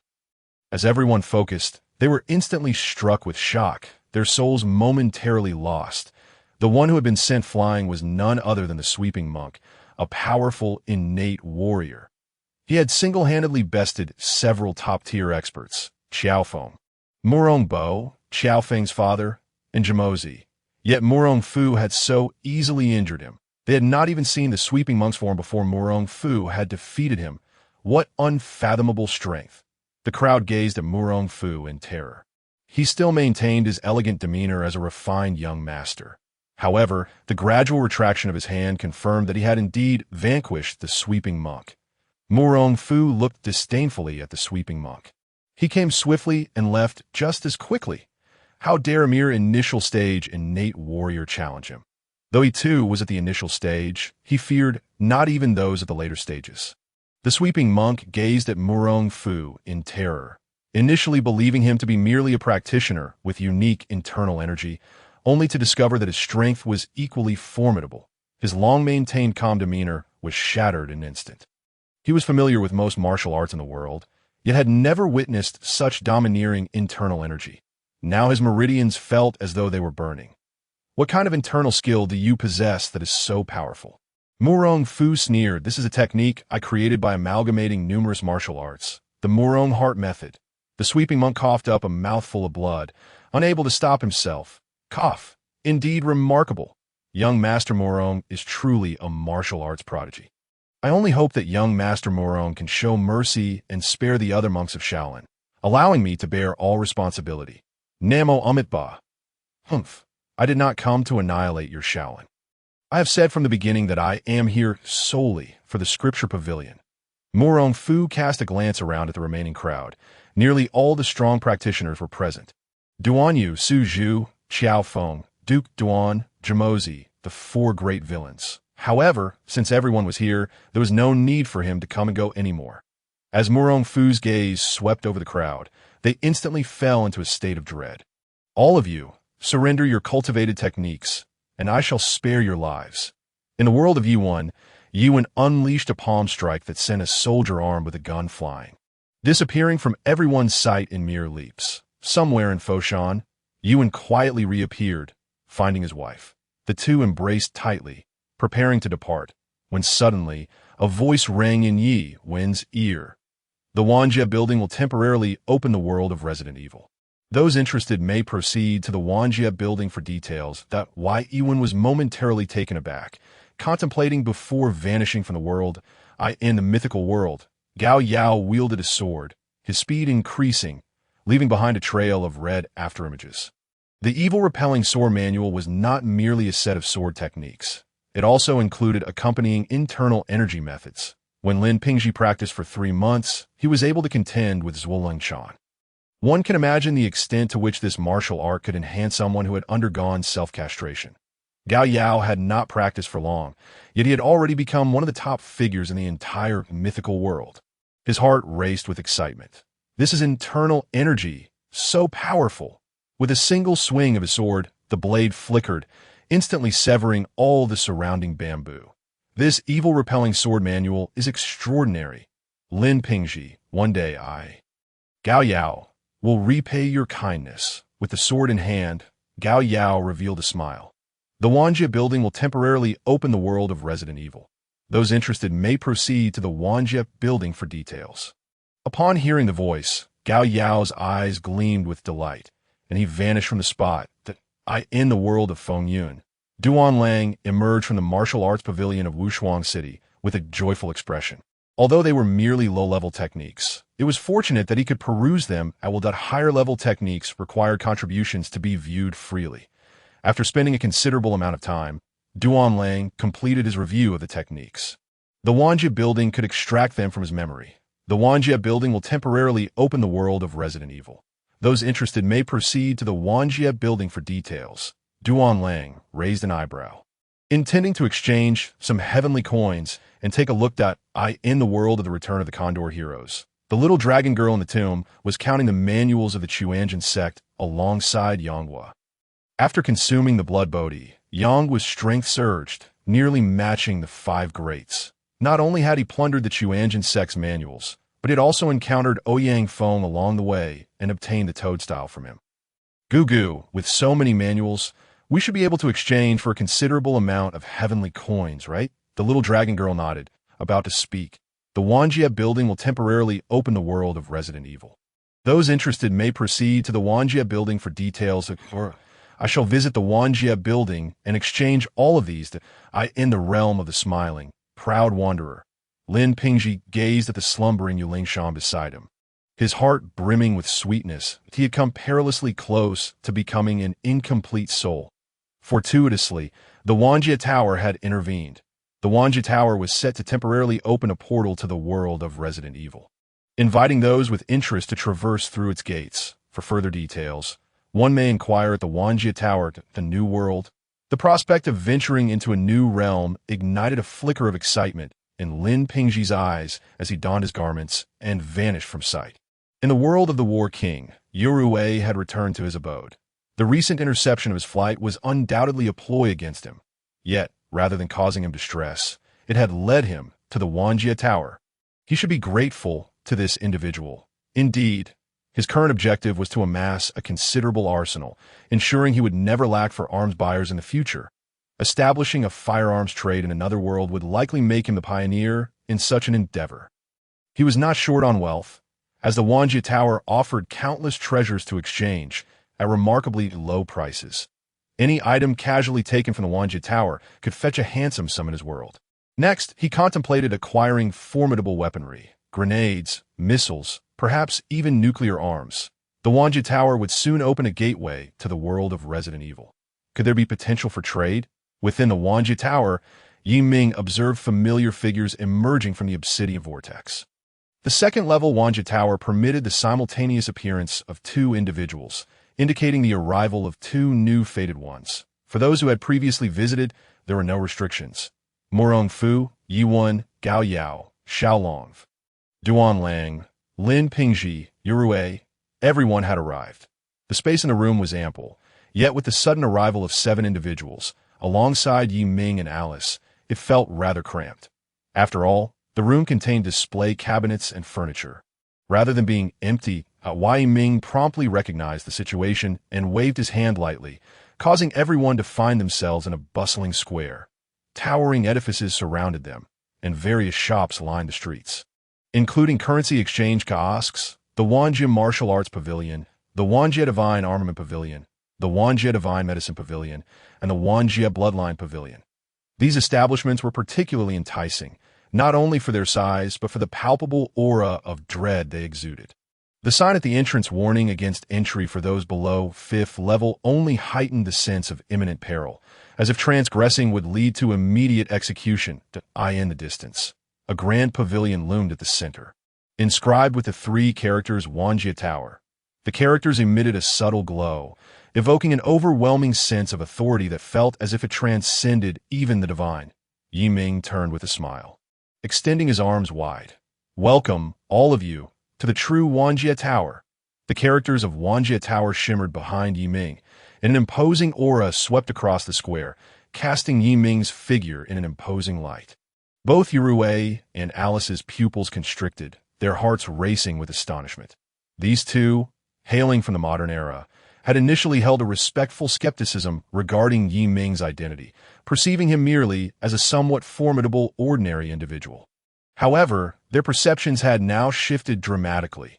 Yi Ming was indeed a celestial being, a deity. This realization was deeply etched in the minds of all present.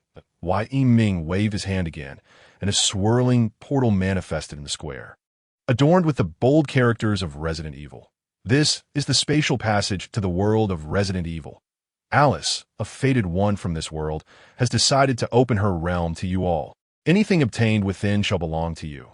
Alice stepped forward, surveying the diverse individuals before her. Most emanated an aura of considerable danger. "Alice, please provide everyone with a brief overview of your world, allowing them to make an informed decision on whether to enter." Yi Ming instructed. Alice nodded and addressed the crowd.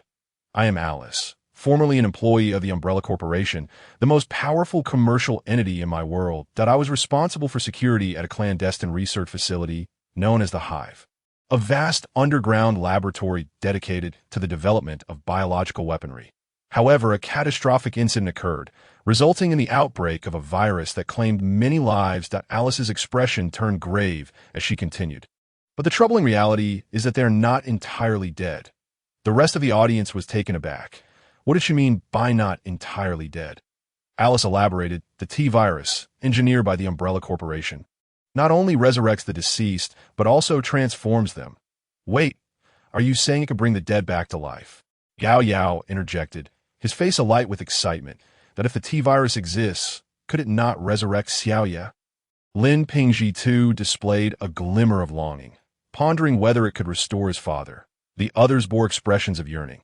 Who among them did not wish for resurrection, even if they themselves did not seek revival? It could be advantageous to retain it for future use. Yi Ming observed their reactions, clearing his throat with a cough. These individuals were truly audacious, contemplating the resurrection of the dead with the T-virus. Such recklessness could doom the entire world. Alice, understanding their reactions, cautioned. "However, the T-virus does not function as you might imagine. The resurrection it offers is not akin to a return to life. It transforms individuals into mindless monstrosities, and with their rebirth comes horrific mutations, such as cannibalism. Except for their own kind, they will attack any living creature they perceive, and the virus is highly contagious. Anyone injured by it will succumb to monstrosity. We refer to these abominations as zombies. Due to its infectious nature, the entire globe has been afflicted, with over billions of individuals turned into zombies, leaving fewer than one living person for every 100." Alice paused, allowing the gravity of her words to sink in. Except for Yi Ming, everyone else felt a chill run down their spines, goosebumps rising on their skin. Over 1 billion souls. What an unfathomable concept. In some worlds, the total population might not even reach that figure. Yet Alice's world bore witness to over 1 billion lives extinguished and transformed into monsters. Gao Yao shuddered, realizing how dangerously naive he had been to contemplate using the T-virus to resurrect Yuer. It was madness in such a terrifying world. None of them wished to venture forth. Alice continued, "This calamity is the result of the Umbrella Corporation's machinations. They have wrought destruction upon humanity. Yet, their upper echelons remain alive. Possessing the antidote to the T-virus. My purpose in opening the world of Resident Evil is to seek your assistance in obtaining this antidote. My world harbors numerous valuable items: ammunition, gold, jewels, artificial intelligence, and even perfected T-virus samples capable of augmenting human capabilities. All that you acquire shall belong to you. However, a crucial point to note is that the Umbrella Corporation is monitoring the world. Your appearance will undoubtedly draw their attention, and they will seek to apprehend you. Naturally, these valuable items are located within the Umbrella Corporation's domain. That is all, Alice concluded, glancing at Yi Ming, having conveyed all necessary information, leaving the decision to their individual discretion. Surrounding individuals shook their heads inwardly. The risks were too great. The potential rewards did not measure up to the dangers. Even Duan Lang, despite his formidable prowess, was unwilling to enter such a world. He was powerful, yet being besieged by millions of zombies would surely result in injury. One injury, and he could become a monster. That was a fate he wished to avoid. If even Duan Lang, the mightiest among them, was reluctant, the others naturally followed suit. Yi Ming attentively absorbed everyone's reactions before addressing them. Allow me to add a few points. First, the dangers of the Resident Evil world are exceedingly high. Whether to enter is entirely at your discretion, with no compulsion. Second, the T-virus is highly infectious. However, as long as you return to the Wanjia Tower before succumbing to zombification, the tower will eradicate the T-virus from your system, thus alleviating concerns about contagion. Third, any items acquired in the Resident Evil world can be traded at the Wanjia Tower, though they cannot be brought back to your own worlds. Especially the T-virus. Its potential for destruction is immense. If it were to enter your realm, it would spell doom for all. Fourth, the zombies are not as terrifying as you might envision, aside from certain mutated variants. Most zombies are even weaker than ordinary humans. Nevertheless, it is advisable to possess at least first-level strength before entering. Those lacking such strength may wish to negotiate with others to accompany them. Fifthly, this world of Biohazard primarily serves as a realm for your practice and cultivation, a place where you may transcend your limits, refine your inner strength, and hone your abilities that are in your own world. Killing may be frowned upon, yet here you may slay without restraint, showcasing the powers you dare not reveal in your own time. Should you feel a sense of danger when it comes to breaking through, you may seek refuge in this world to facilitate your advancement. One final point.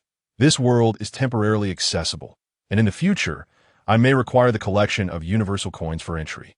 I have conveyed all that needs to be said. The rest is up to you. After Yi Ming finished speaking, he cast his gaze upon the crowd, which fell into a contemplative silence if the contagion issue were resolved. The dangers of this world would indeed diminish significantly, that a sense of intrigue stirred within everyone, as they were eager to experience another world. Immortal, will we be able to return immediately from that world? Indeed, with the universal decree, you can return at once.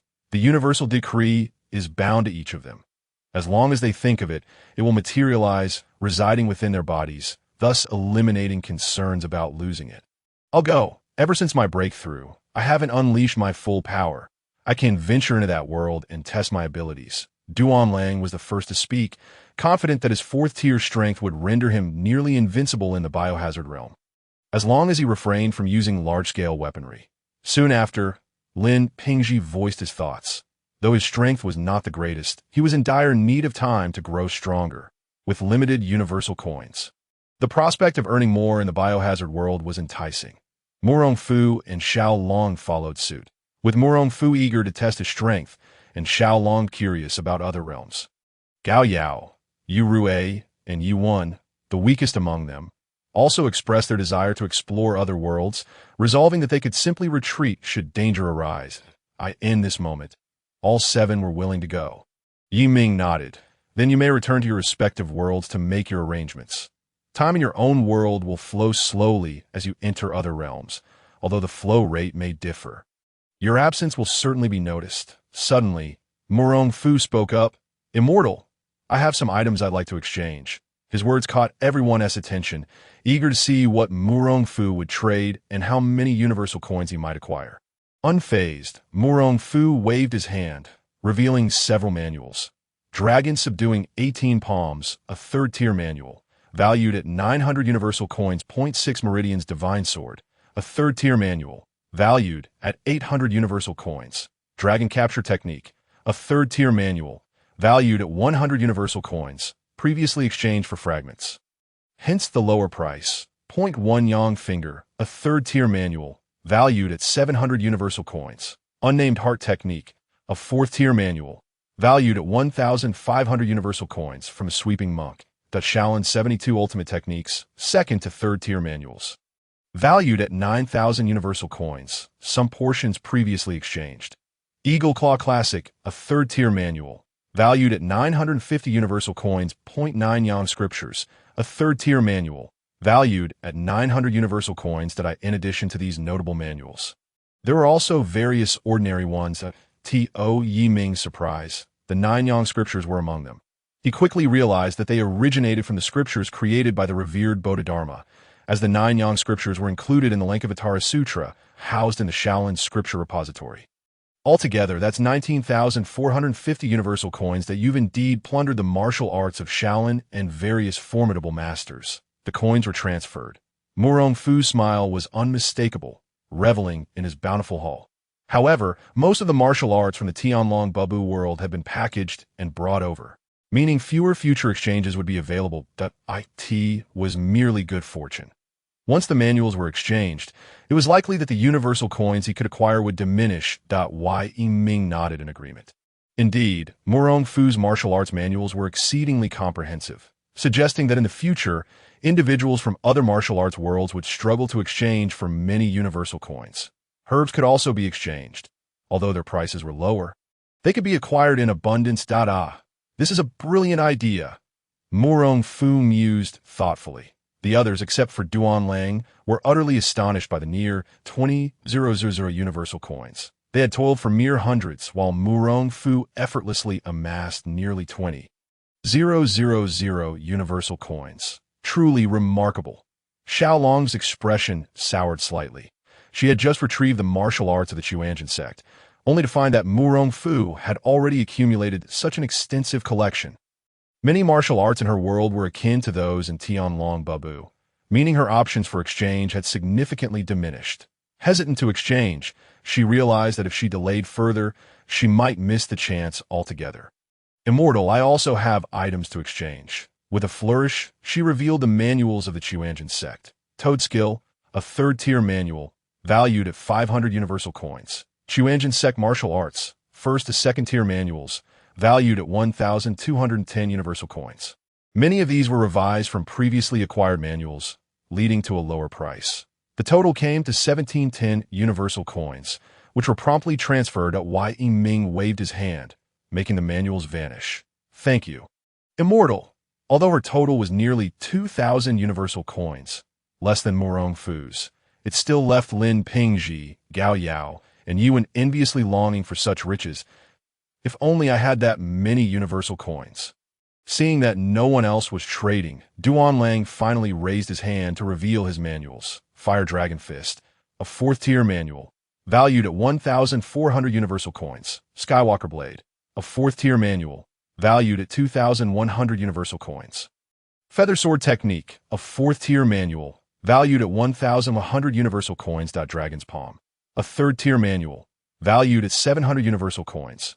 Sourceleg, a third-tier manual, valued at 600 universal coins. A thick stack of manuals appeared in Duan Lang's hands, causing the eyes of all present to widen.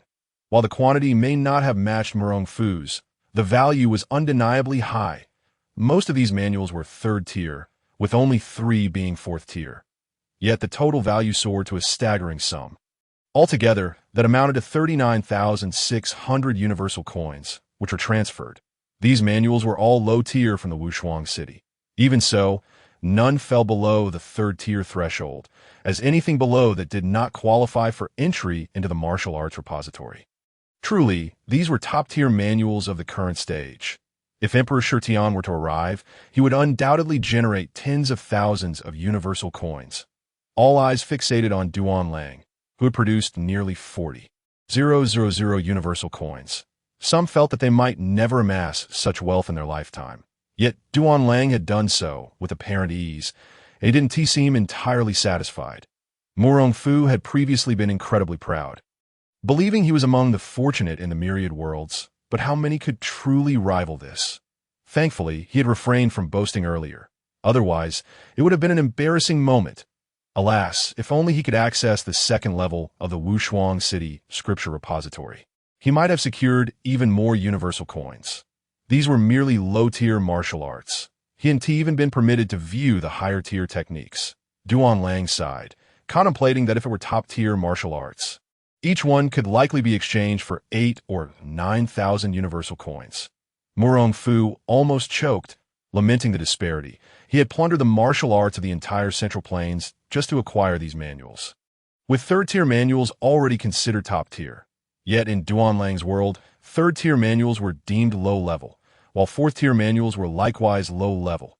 Such a blow to one's ego. Yiming furrowed his brow, while Duan Lang had amassed a wealth of universal coins. The avenues for expenditure were in the present moment. The top-tier martial arts were all provided by Duan Lang, leaving little for him to exchange. This was manageable in the short term, but long term, it would undoubtedly pose a problem. It was imperative to have places where one could spend their coins. After reaching level 2 of the Myriad World Tower, there ought to be a maximum of fourth-tier individuals visiting. Thus far, none had appeared, which was indeed a challenge. All right, you have 10 minutes to return and make your arrangements. When the time comes, the universal decree will notify you that in the span of mere 10 minutes within the Wanjia Tower. Time for the other realms could very well stretch into several hours, ample enough for them to settle their affairs. Everyone departed, including Alice, who sought a relatively secure location. After all, the others would appear right beside her once they entered. A subtle smile graced Yi Ming's lips. This time he had reaped substantial rewards.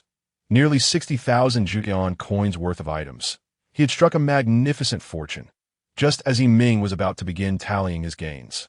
A weeping little girl emerged from the vortex, adorned in a green ancient-style garment. Her delicate features shone through despite her tender age. "Brother, please help me. Help my mother. I beg you."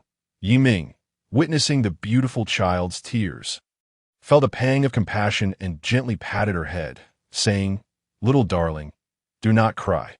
What has happened?" "I shall help you." The little girl, with a sorrowful expression, clutched her stomach as it emitted a rumbling sound. "The mountain collapsed, and my mother and I are trapped. We haven't eaten for so long. I'm so hungry. I don't want to die." "Fear not, my dear. Tea is merely a matter of food. I shall fetch you some." Yi Ming glanced at the girl's profile, momentarily stunned. Name: Baiyao identity. Daughter of the Demon King sex master in the Zhuxian world strength. Non-Zhuxian world? A realm of cultivation. Good heavens, she has finally arrived. Baiyao could be considered the heroine of the Zhuxian realm, the daughter of the Demon King sex master, a true second-generation cultivator. Her mother, a member of the fox tribe, was a fox demon who tragically passed away at an early age. Observing Baiyao's appearance, it seemed to reflect the moment of her mother's demise. The two had returned to the Six Fox Cave in Huchi Mountain for a family visit, only to be trapped beneath the collapsed cave by the eminent monk Pu Kong from the Tianyin Temple. Baiyao's mother, Shao Qi, in her fierce maternal instinct, sacrificed her flesh to nourish her daughter, ultimately succumbing before the Demon King could arrive for rescue. Such is the grandeur of maternal love, both admirable and heart-rending. Yi Ming surmised that Shao Qi must have sustained serious injuries inflicted by Pu Kong, leading to her entrapment under the cave. With Baiyao lacking cultivation and sustenance, she was on the brink of death. It was then that Shao Qi resorted to slicing her own flesh to feed Baiyao.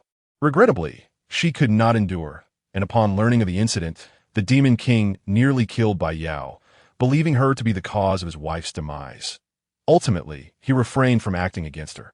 However, the moment of his teleportation had been noticed by Baiyao, planting a seed of estrangement between her and her father. A decade later, she would encounter Zhang Xiaofan, the protagonist of the Zhuxian world, and after a series of events, Baiyao would fall deeply in love, ultimately sacrificing herself to save him from the Zhuxian sword array of the Qingyun sect, resulting in her soul scattering into the 9 netherworlds, beyond rebirth. Fortunately, The He Huan bell retained a fragment of her soul, granting her a glimmer of hope for revival. Yet, it seemed she ultimately did not come back to life. Bai Yao was indeed a figure worthy of admiration, especially when she invoked the love curse to save Zhang Xiaofan. 9 nether spirits, celestial demons of the heavens, with my blood and flesh, I offer myself as a sacrifice. Through 3 lifetimes and 7 generations, eternally falling into Yama's realm, all for the sake of love. I bear no regrets. Even in death, Wei Ming could almost hear Bai Yao reciting the love curse, relieved that this child had encountered the Wan Jie Tower early on, preventing such tragedies from recurring. He ascended the stairs, retrieved some food from the fridge, and handed it to Bai Yao. You may eat first. Once you finish, take some to your mother. The flow of time here differs from that of your world. Bai Yao nodded, devouring the food ravenously. Thank you, big brother. My mother says one should not take others' belongings without permission, so I shall give you this. Path to the Divine Ghosts, first layer, 6-stage technique, incomplete. Ghostly Path Transcendence. Those who practice this technique will be enveloped by myriad ghostly shadows, exuding an ominous aura. Value: 42,000 Jutian coins. Wei Ming's eyes widened in astonishment. The technique of the Demon King sect? A 6-stage technique. Good heavens! Just the first layer is worth 42,000 Jutian coins. How is this classified? Ding! Path to the Divine Ghosts, first layer, comprising 10 levels, can be cultivated to the early stage of the 5th level. Belonging to the 5th stage techniques, with a wave of his hand, Yi Ming accepted the technique and subsequently presented Bai Yao with a token. This is the Wan Jie token. You can use it to enter the Wan Jie Tower. The aforementioned technique, valued at 42,000 Jutian coins, has been credited to your Wan Jie token. Fortunately, those individuals were not present. Otherwise, upon seeing such a little girl casually obtaining over 40,000 Jutian coins through a single transaction, they would surely be infuriated. Bai Yao blinked her large eyes, accepting the Wan Jie token. Big brother, I do not want Jutian coins. I only desire the Wan Jie token. Consider the Jutian coins as a gift for your assistance. Yi Ming shook his head, gently ruffling Bai Yao's hair. The Wan Jie Tower is a place of fair trade. The value must remain as it is. You can exchange these Jutian coins for blood booty, which might restore your mother's health. This little girl is remarkably clever, even attempting to probe. The methods of the Wan Jie Tower are indeed extraordinary, yet for those from the realm of cultivation, such feats are relatively simple to achieve. Big brother, how much is a blood booty? 1,000 Jutian coins each. Then I want 40. Cough, cough, cough. Yi Ming coughed repeatedly. Currently, he only possessed a total of 14. Duan Lang traded 20 blood booty. Murong Fu purchased 4. Xiao Long bought 1. And Yuan acquired another, leaving him with just 14. How could Bai Yao demand 40? Furthermore, this item likely holds little value in the cultivation world. First, buy one to take home and test its effectiveness. If it proves useful, then purchase more. Bai Yao's eyes twinkled, seemingly sensing something, and without further ado, she nodded. Very well. I shall heed Big Brother's advice. Big Brother, I will return to save my mother now, that I will come find you to play when I have time. All right. With a blood booty in hand, Bai Yao stepped into the vortex and vanished from the Wan Jie Tower. Upon reopening her eyes, she found herself back in that dark environment. Mother, we are saved. There is food here. Please eat. A frail voice replied, Yao, where did you find this food? Save it for later. I am not hungry. Mother, please eat. I just had my fill. By the way, I have a blood booty here, which seems to be able to heal wounds that I checked, and it has no toxicity. You should examine it as well, that if all is well, please consume it. From where did you obtain these items? I found them while rummaging in the corner. Bai Yao's voice wavered, and Shao Qi did not press further. Yes, that's so. This blood booty indeed has no toxicity. It even possesses the aura of a Qilin. Bai Yao's heart jolted. A Qilin. Isn't that the divine beast of the Qingyun sect? She held no fondness for the righteous sects, particularly the bald monks of the Fanyin Temple. Is it the one from the Qingyun sect?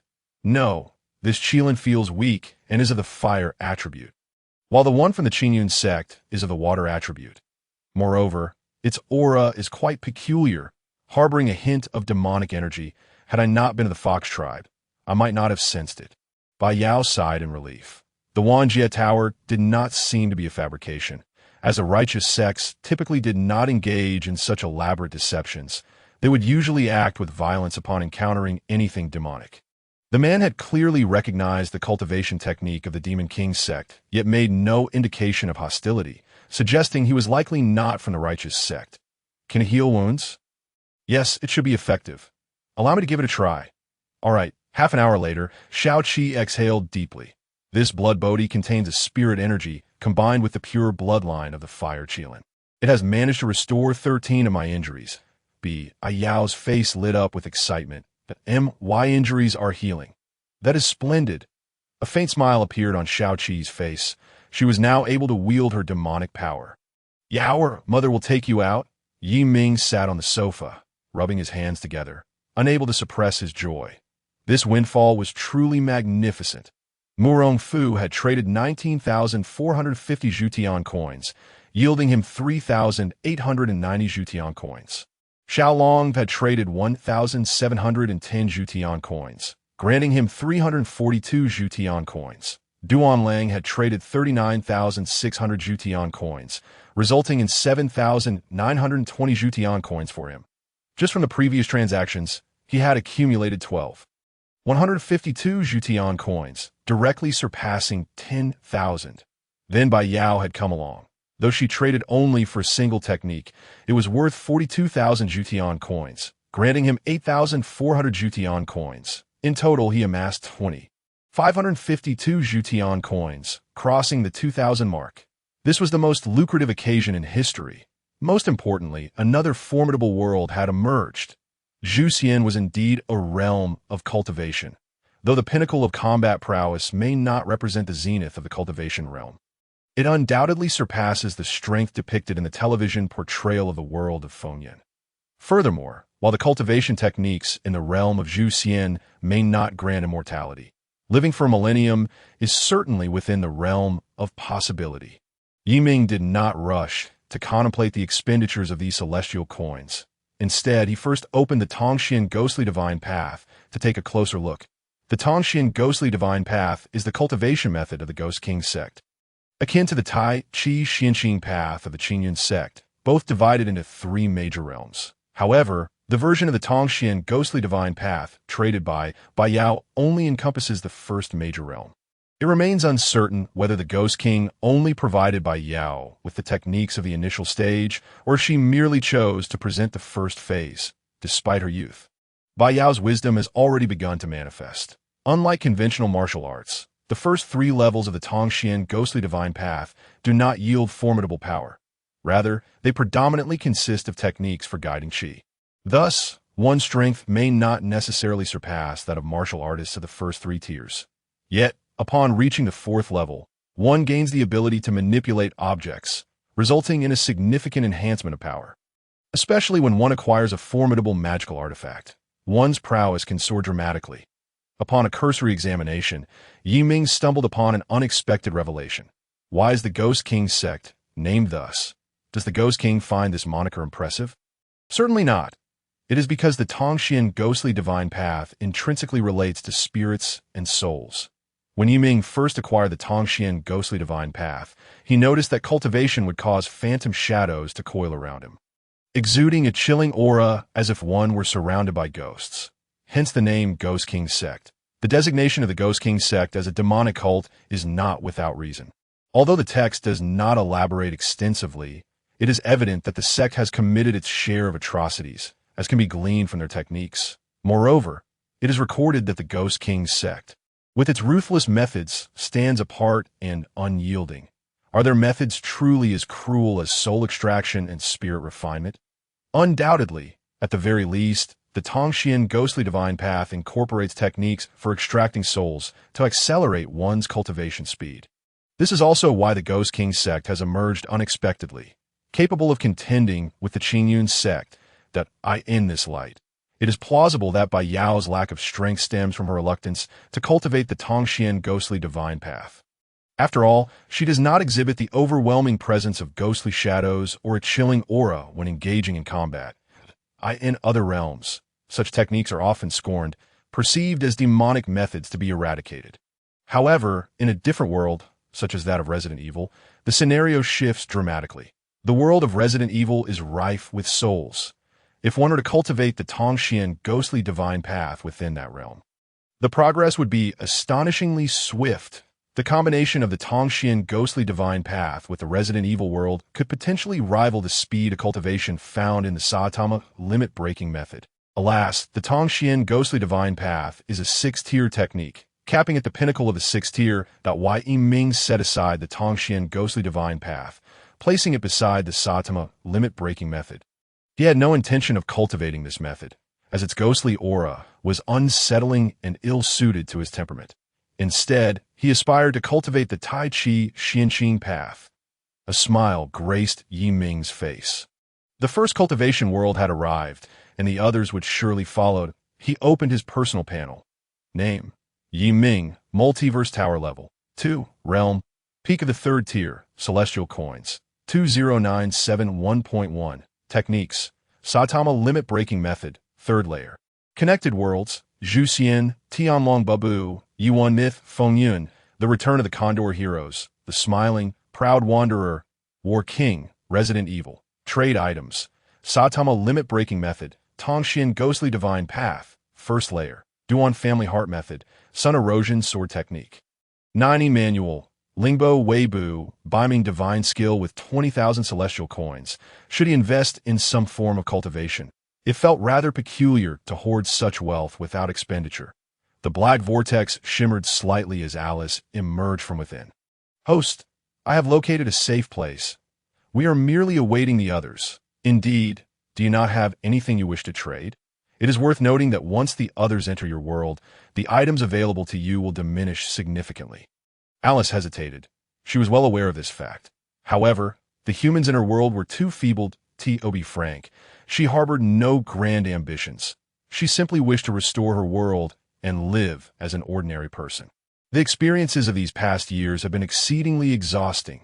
Previously, Yiming had little interest in whether Alice exterminated the zombies, as they held little utility. Yet now, the significance of the zombies had escalated. Even if Alice employed the antidote, the zombies infected with the T-virus would not be restored but would perish outright. Rather than that, it would be preferable to retain the zombies, as long as they could be controlled and not harm humanity. One could, for instance, construct a city for the survivors, gathering all remaining individuals in one place. That Alice's aspiration to restore the original state of her world was no simple task. Far too many had perished. However, with the assistance of the Multiverse Tower, they could expedite the revival of human civilization and even advance beyond it. Naturally, all of this would require negotiation with Alice. Alice, I have a suggestion. However, the final decision rests with you, as it is your world. Just now, someone traded me a cultivation technique that requires an abundance of souls, and the Resident Evil world is not lacking in souls, and I understand you wish to infiltrate the Umbrella Corporation to obtain the antidote and save humanity. Once you acquire the antidote, the most that will happen is that all the zombies will die, leaving humanity unharmed. Yet human civilization has already collapsed. How long do you believe it will take to restore? 10 years, 20 years. Moreover, acquiring the antidote alone will likely require several years, wouldn't it? Alice nodded. Breaking into the Umbrella Corporation to procure the antidote was exceedingly challenging and fraught with unforeseen complications. Finding the antidote within a few years would be a remarkable feat. As for restoring original human civilization, 20 years was far too optimistic. It is important to note that 99% of the global population had perished. The remaining few could hardly expect to restore anything meaningful.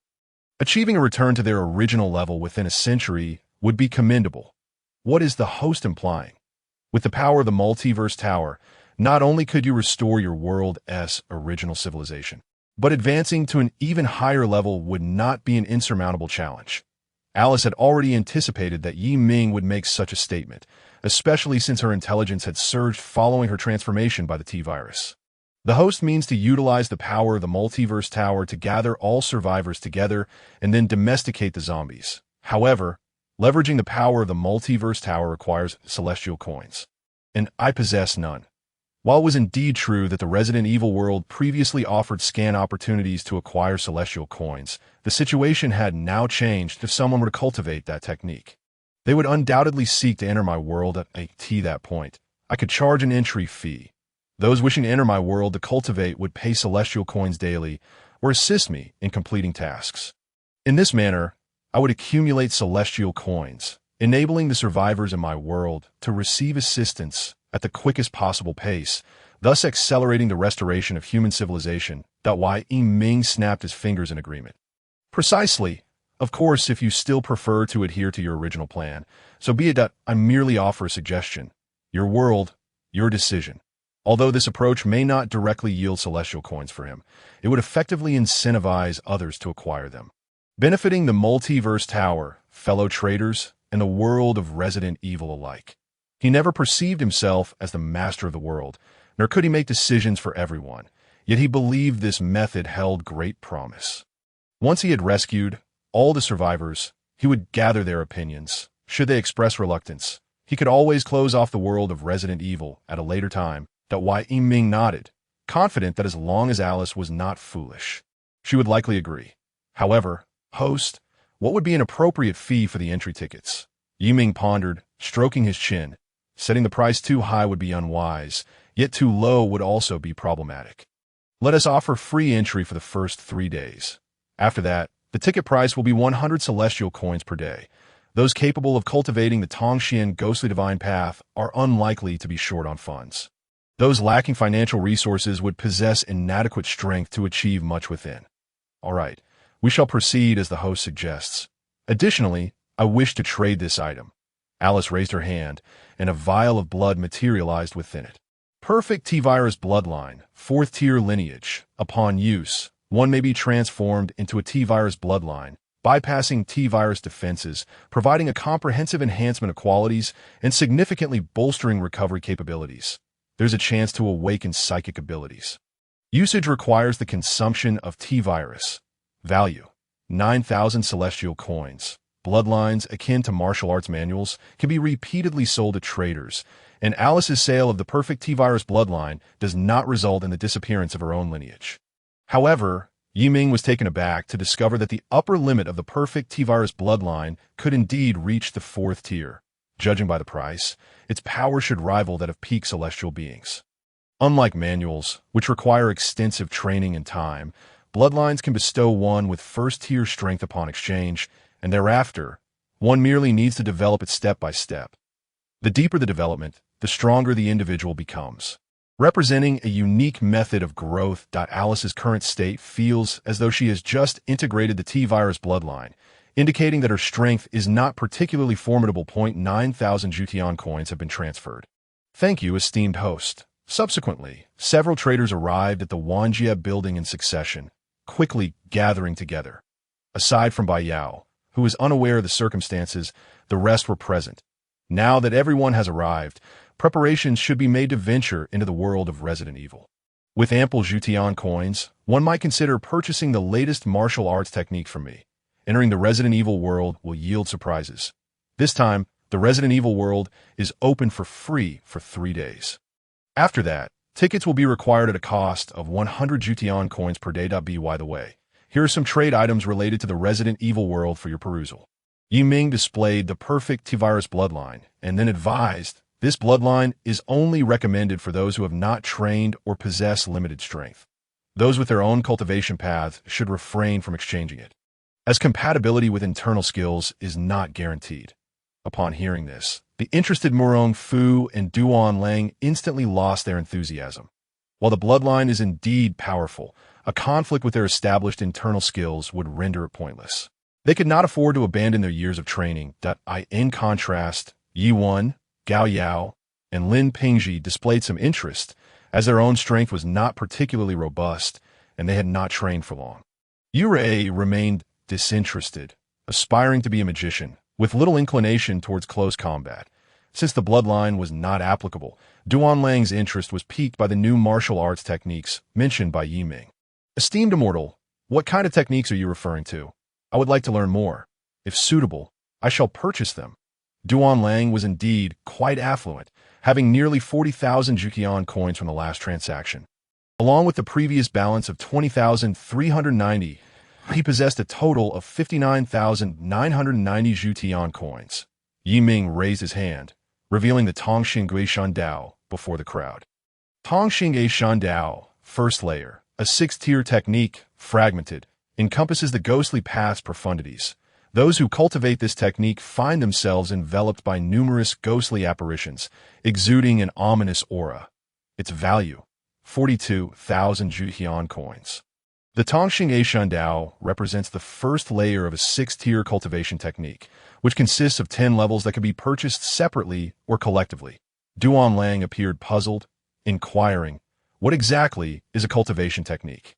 Esteemed immortal, how does this cultivation differ from the martial arts of our world? Cultivation techniques diverge significantly from martial manuals. Their core objective is the pursuit of immortality, transcendence from the mundane, and even achieving enlightenment. This requires exceptionally high aptitude, perseverance, opportunity, and insight. The combat capability in the early stages of cultivation may not match that of martial artists, but it will undoubtedly surpass martial arts in the later stages. Moreover, cultivators possess a plethora of intricate and enigmatic methods that are not easily elucidated. The most significant distinction lies in the fact that each breakthrough in cultivation extends one's lifespan considerably. For instance, if one were to cultivate the Tongxian Guishan Dao to perfection, living for several thousand years would certainly be feasible. Duan Lang's eyes sparkled at the thought of several thousand years. Immortality, enlightenment, esteemed immortal, I wish to purchase it. The others also exhibited expressions of yearning. While they could not afford the first layer, the initial few levels were within reach. Yiming pondered for a moment, deciding that some matters needed to be addressed. You may wish to consider that the Tongxing Guishan Dao is a demonic technique, requiring a substantial amount of souls during cultivation, which may alter one's temperament to become more sinister. Although the resident evil world abounds with souls, some may find this unacceptable. Duan Lang waved dismissively. What of needing souls? If it makes me stronger, that is all that matters. Lin Pingji shared a similar sentiment. Strength was the priority. Gao Yao, however, was somewhat timid, and upon hearing souls, his immediate reaction was to recoil, associating souls with ghosts, and thus he opted to abstain. Murong Fu, poised to reclaim his nation, decided to defer his decision until later. Zai Longnu immediately dismissed the technique, as she resided in an ancient tomb. Being a celestial being herself, she was not inclined to cultivate with souls. The Ye1 and Zai Longnu shared the same perspective, promptly rejecting the technique. Reasoning that killing was one thing, but extracting souls was excessive. Aside from Duan Lang, the only other individual intrigued was Yu Rue. He was drawn to the Tongxian Guishan Dao's promise of longevity. And the concept of extracting souls resonated with the Western notion of devils. Manipulating souls was also a form of wizardry. God, I wish to purchase this technique. Yiming was momentarily taken aback. Could a Westerner truly cultivate an Eastern cultivation technique? Such practices typically required spiritual roots and inherent talent. Did they not? Wanjie building. Ding, indeed, it is entirely dependent on personal comprehension. That Yiming nodded, turning to Duan Lang and Yu Rue. How many levels do you intend to purchase? I recommend acquiring the first 3 levels initially, and once you have completed them, we can discuss the subsequent levels. All right, we shall heed the Immortals' counsel. Whatever you say, God, how many Jutian coins are needed? The first layer of the Tongxing Guishan Dao comprises 10 levels, with the first 3 representing initial tier cultivation. However, they lack practical combat capability, and purchasing them separately would require 12,600 Jutian coins. The 4th to 6th levels would allow cultivation to the mid-tier, also at 12,600 Jutian coins. Level 7 to 9 would enable cultivation to the peak of the 4th tier. At the same price, the 10th level would facilitate advancement to the initial 5th tier, requiring 4,200 Jutian coins. Yiming was somewhat astonished that the Wanjie building did not impose additional charges. This likely related to the 10 levels inherent in the Tongxing Guishan Dao. Unlike the Satama-style limit-breaking cultivation method, which the Wanjie building had artificially divided into 7 layers, requiring 10 million Jutian coins for the complete set. However, even when purchased individually, the final layers still demanded 10 million Jutian coins, bringing the total for the first 6 layers to 11,110,000 Jutian coins. The initial 3 levels cost 12,600 Jutian coins. Duan Lang did not hesitate in the slightest, producing the Wanjia order to purchase the first 3 levels of the Tongxiange Shindao. Yurui, however, did not possess such a wealth of Jutian coins, as he had previously given his to Yiwen. Nevertheless, he had not been idle in the past few days and had prepared well. Extending his hand, a cache of firearms appeared. 3,000 kit, 74 firearms, with 100 rounds each. A first-tier item, valued at 6,000 Jutian coins. 3,000 grenades. A first-tier item, valued at 300 Jutian coins. 1,000 rocket launchers, with 10 rockets each. A first-tier item, valued at 5,000 Jutian coins. 3,000 smoke grenades, a first-tier item, valued at 150 Jutian coins. 3,000 flashbangs, a first-tier item, valued at 150 Jutian coins. 3,000 Colt M1911 pistols, with 100 rounds each. A first-tier item, valued at 3,000 Jutian coins. In total, this amounted to 14,600 Jutian coins, and after deducting 12,600 Jutian coins, 2,000 Jutian coins remained. Yurui sighed in relief. Nearly falling short, he had ordered numerous firearms and missiles, yet many had yet to arrive. What he had received now was merely a portion, while the rest belonged to him. However, once sold to the Wanjia building, the items would vanish, leaving him unable to explain. Fortunately, these firearms were just sufficient to purchase the first 3 levels, with 2,000 Jutian coins remaining. Initially, he believed he would earn a considerable amount, but upon reflection, it seemed rather modest. Unbeknownst to him, those around him were enviously astonished by the quantity of Jutian coins generated from these items. Yurui was the weakest among them. How could he exchange for Jutian coins so impressively? At this moment, he paid no heed to the gazes of others, instead immersing his thoughts in the Tongxiange Shindao. Upon contemplation, he realized an issue. The Wanjia building had translated the Tongxiange Shindao into a version he could comprehend, yet many terms remained unfamiliar to him. For instance, meridians, acupoints, and dantian. He was utterly perplexed, feeling a strong inclination to return the purchase. It would be better to save the money for a magician's cultivation method. Why was Eastern cultivation so complicated? Yuri wore a troubled expression, lamenting the arduous task of learning about the culture of the Dragon Kingdom.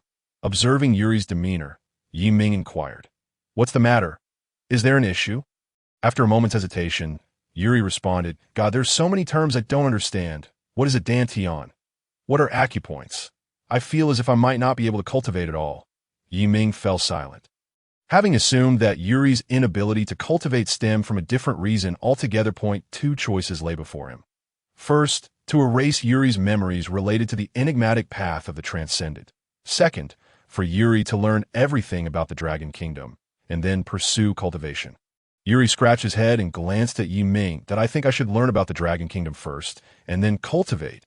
Yi Ming is from the Dragon Kingdom. At least he looks like an Eastern person. There will surely be more Eastern elements in the future, so it would be wise to learn as much as possible. Indeed, acquiring knowledge of the Dragon Kingdom is advantageous.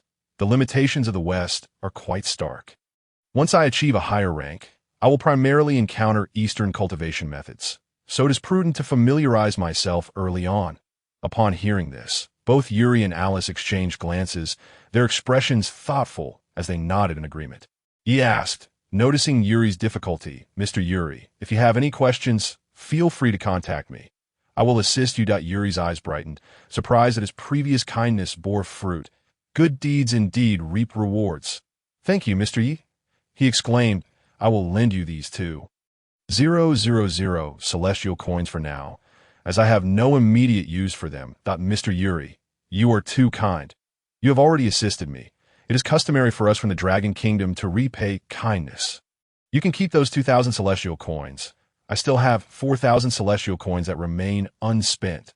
That is acceptable. If you find yourself in need, do not hesitate to reach out. I have also prepared several tons of firearms. Selling them will yield a substantial sum of celestial coins." Gao Yao and Lin Pingji quietly squatted in a corner, drawing circles in frustration. "But we are just ordinary people. Must you flaunt it so? While we struggle with a few hundred celestial coins, you casually mention thousands, and now you hoard tens of thousands. It is simply outrageous. I shall draw a circle and curse you. Well, since everything is ready, you may set off. Should you encounter any danger, return immediately. I do not wish for anyone to meet with misfortune inside. Understood, revered master. The black vortex spun slowly as Yi Ming watched each individual step into the whirlpool, vanishing within the infinite realm. With a sigh, he lamented, "How I wish I could enter as well. Alas, I am far from achieving the 1,000,000 sales threshold. Currently, I have yet to accumulate even half, 500,000 celestial coins, let alone the full million. The road ahead is arduous." Earlier, Yuri's transaction of 12,600 celestial coins had earned Yi Ming 2,520 celestial coins. Name: Yi Ming Infinite Realm Level. Level 2 Realm. Peak of the third stage, celestial coins, 23. 491.1 Cultivation Method. Saitama Style, Limit Breaking Technique. Third Layer Connected Worlds.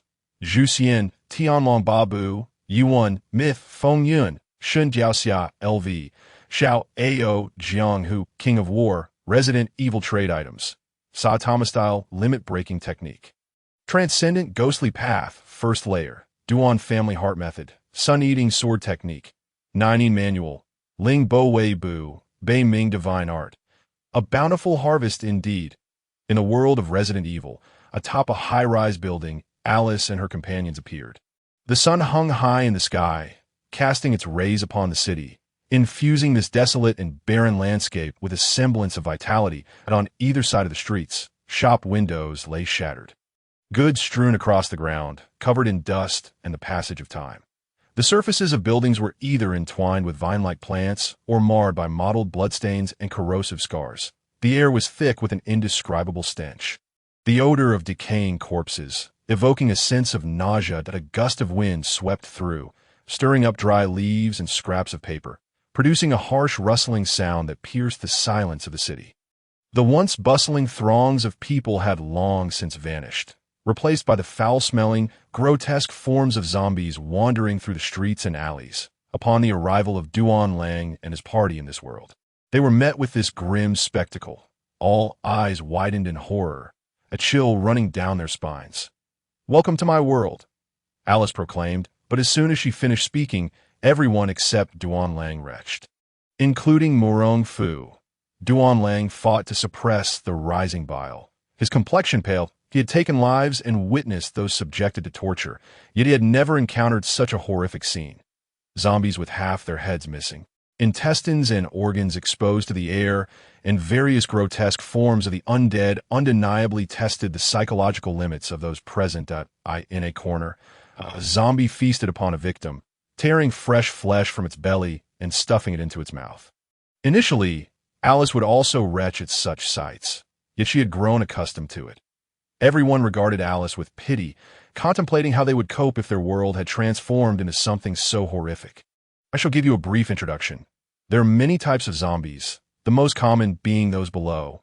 They are even weaker than ordinary humans, as long as you are not bitten.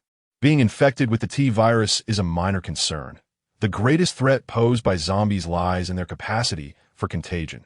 The head of every zombie is its critical weakness. If you destroy the head, it will die. Any injury elsewhere will not lead to death. Even if you crush its heart or create a hole in its body, it can still move. Zombies are sensitive to smell and sound. Particularly sound. If a loud noise is made, zombies from several blocks away will converge to that point. You may find yourself facing hundreds or even thousands of zombies. For those visiting for the first time, it is best to stick with powerful individuals in addition to these ordinary zombies, there will be some mutated ones which are faster or possess great strength and could instantly bite off your head, along with various mutated beasts, so do not let your guard down. Lastly, when encountering survivors, be cautious. In the apocalypse, the human heart is the most frightening aspect. Oh, and one more thing. Some of you hail from ancient worlds and may not be familiar with firearms. If you see someone wielding a black or silver object with a barrel, it is best to avoid it, as some weapons can inflict considerable damage. For instance, this gun of mine. Alice showcased her firearm and the few remaining grenades, cautioning them about these lethal weapons, for not everyone could withstand or evade the onslaught of gunfire. Duan Lang surveyed the group, recognizing that he possessed the greatest strength among them, and felt it his duty to lead by example. Let us proceed together to gauge the strength of these zombies before we split up. They had previously discussed their backgrounds while at the Infinite Realm and were aware that Duan Lang's world was the most formidable, with Duan Lang himself already at the 4th stage. Murong Fu nodded in agreement. Very well. I concur. The others naturally voiced no objections. Even a few ordinary individuals gritted their teeth and held steadfast. Duan Lang drew his long sword and took the lead. Then I shall guide the way. Their current position was atop a restaurant, and Alice had not meticulously cleared every corner. Yet, as the group approached the entrance, they encountered no zombies. Upon opening the restaurant door, several nearby zombies, alerted by the sound, came rushing towards them. The zombies had evolved over time and could now run, no longer limited to a slow shamble. With a swift motion of his long sword, Duan Lang unleashed a wave of sword energy, and before the zombies could reach them, their heads fell from their necks. They truly were weak, akin to ordinary humans. More zombies approached from a distance, and Murong Fu appeared eager to test his skills that he raised a hand, pointing his index finger at a distant zombie's head, which was instantly pierced. Weak. Murong Fu shook his head. Just ordinary humans, lacking any challenge. Furthermore, in such an environment, even if surrounded, his lightness skill would easily allow him to escape. Xiao Long surveyed her surroundings, grim, with dried bloodstains everywhere, grotesque creatures, and the constant threat of death. She shook her head, finding it difficult to adjust to such a world. I sincerely apologize, but I cannot acclimate to this environment. I shall return. The others nodded in understanding, saying nothing further, while Yi-1 and Yuri exchanged a glance, both voicing in unison, our strength is inadequate, so we shall take our leave first. Yi-1's primary task now is to find a territory that belongs solely to him. Having witnessed the new world, he find it rather unremarkable, preferring instead to return to his own affairs. Although his strength has reached the postnatal realm after consuming Blood Bodhi, his primary attack method remains Wing Chun, and he has no desire to engage these repulsive zombies with his fists. Yurue is even less inclined to stay here. Being an ordinary person without any power, what purpose does he serve in this place? He has no shortage of multiverse coins. After the three bid their farewells, they vanish from the scene, leaving behind only Murong Fu, Lin Pingji, Gao Yao, Duan Lang, and Alice. The trio of Lin Pingji, Gao Yao, and Murong Fu chose to remain, driven by their need for multiverse coins, which are rather difficult to acquire in their own world. So they intend to see some here. Duan Lang, on the other hand, wishes to experiment with the transcendental ghostly divine record, planning to refine his skills before departing to AS for multiverse coins. He is not in need of them. I want to find a place to study martial arts. Where do you plan to go? Duan Lang inquired of the others. Murong Fu then turned to Alice and asked, previously, you mentioned that in your world, besides firearms, what else is valuable for multiverse coins? Firearms, T-virus, artificial intelligence. Perhaps the host is in dire need of artificial intelligence, as it could assist him in managing matters related to the multiverse tower. Where can we find these items? Especially the artificial intelligence. Though unaware of the specifics of artificial intelligence, he resolved to procure it since the host requires IT Umbrella Corporation. They possess all these items, and most are located there. All right, I shall head to Umbrella Corporation. After pondering for a moment, Alice nodded in agreement. Lin Pingji and Gao Yao exchanged glances before simultaneously declaring, we will not accompany you. Our strength is insufficient. We shall remain here to procure some firearms in exchange for multiverse coins. Alice retrieved a map of the city from her pocket, one she had previously discovered at a convenience store. Here is the map. It should assist you. Thank you. The remaining individuals split into three groups. Duan Lang sought a place to cultivate, while Alice and Murong Fu intended to go to Umbrella Corporation. And Lin Pingji and Gao Yao aimed to find a weapons store or police station to acquire firearms. That's the strongest among them. Duan Lang faced little threat in this world, particularly within the city. His lightness skill enabled him to evade any encirclement. He casually selected a location to delve into the transcendental, ghostly divine path. Meanwhile, Alice and Murong Fu planned to make their way to Umbrella Corporation. Having already learned from Yi Ming the location of a nearby Umbrella Corporation branch, now, They intended to proceed together, though they were uncertain if time would suffice. After all, without any visible means of transportation, relying solely on their legs would undoubtedly prove insufficient. While the two searched for transportation, Lin Pingji and Gao Yao had already embarked on their journey to the weapons store. Gao Yao held the map, pointing to several circled areas. Alice indicated, "This here is the weapons store. It may contain firearms. This location is the police station, which certainly has an armory, though I am unsure of how many firearms remain." Alice had marked the map for them, as it was in English, and Gao Yao, having never attended school, could not read it. However, he fared slightly better than Lin Pingji, who could not comprehend even the modern map. Lin Pingji swung his sword, executing the Huashan sword technique with ease, decapitating several approaching zombies. Initially, he struggled to accept the violence, but gradually he became indifferent. In just a short span, he had slain dozens of zombies, surpassing his kills in the world of smiling proud wanderer. But I've grown accustomed to it. As long as no blood splatters on me. How far is the nearest weapons store? Not far, just around the next street corner. Gao Yao stowed the map and drew his sword, which was stained with the stench of blood. Most of the time, it was Gao Yao who took action, while Lin Pingji provided support. Handling the zombies proved no challenge for Lin Pingji, as he possessed internal energy, albeit not at a high level, having only recently broken through to the second tier. Gao Yao, having just begun to cultivate the evil repelling sword manual, had even less internal power and would not dare remain in this world without Lin Pingji. Upon reaching the end of the street, they turned a corner and were instantly taken aback. The street was swarming with zombies, at least 100 in sight. It turned out to be a pedestrian street that had been bustling before the apocalypse. Attracting many visitors, such streets had become disaster zones, infested with zombies. Lin Pingji and Gao Yao shrank back, quietly retreating a few steps. Gao Yao glanced at Lin Pingji and whispered, "What should we do? If we're surrounded, we'll be bitten to death." Their strength was not significantly greater than that of ordinary people. A few or even a dozen they could handle, but dozens would pose a considerable challenge.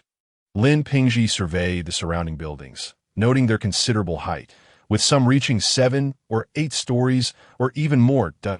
In an open area, he might have been at a disadvantage, but on the street, it was quite simple. After all, he was from the Huashan school and was adept at lightness skills. The buildings above featured various protrusions and decorations, which he could use to traverse easily. The question remained, how would Gao Yao manage? His internal energy was not yet robust enough to carry Gao Yao along while employing lightness skills over such distances.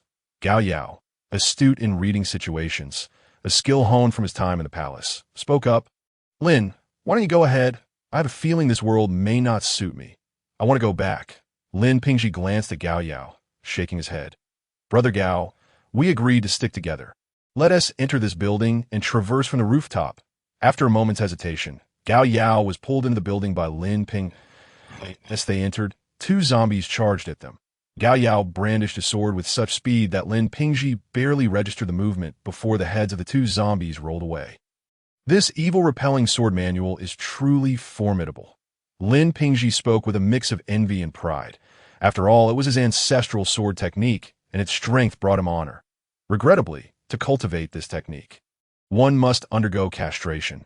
Otherwise, he would have eagerly trained in it. Gao Yao had only practiced for a short time, yet his strength was already comparable to that of an average third-tier martial artist. A faint smile appeared on Gao Yao's lips as he acknowledged the effectiveness of the evil repelling sword manual, which allowed him to strike swiftly. Had he known this earlier, he would not have ended up in such a predicament. "This is all thanks to you, Lin. Otherwise, I would just be an ordinary person." Lin Pingji and Gao Yao quickly formed a bond, perhaps due to their shared experiences and mutual respect. Together, they ascended towards the rooftop, encountering zombies along the way, all of which were effortlessly dispatched by Gao Yao.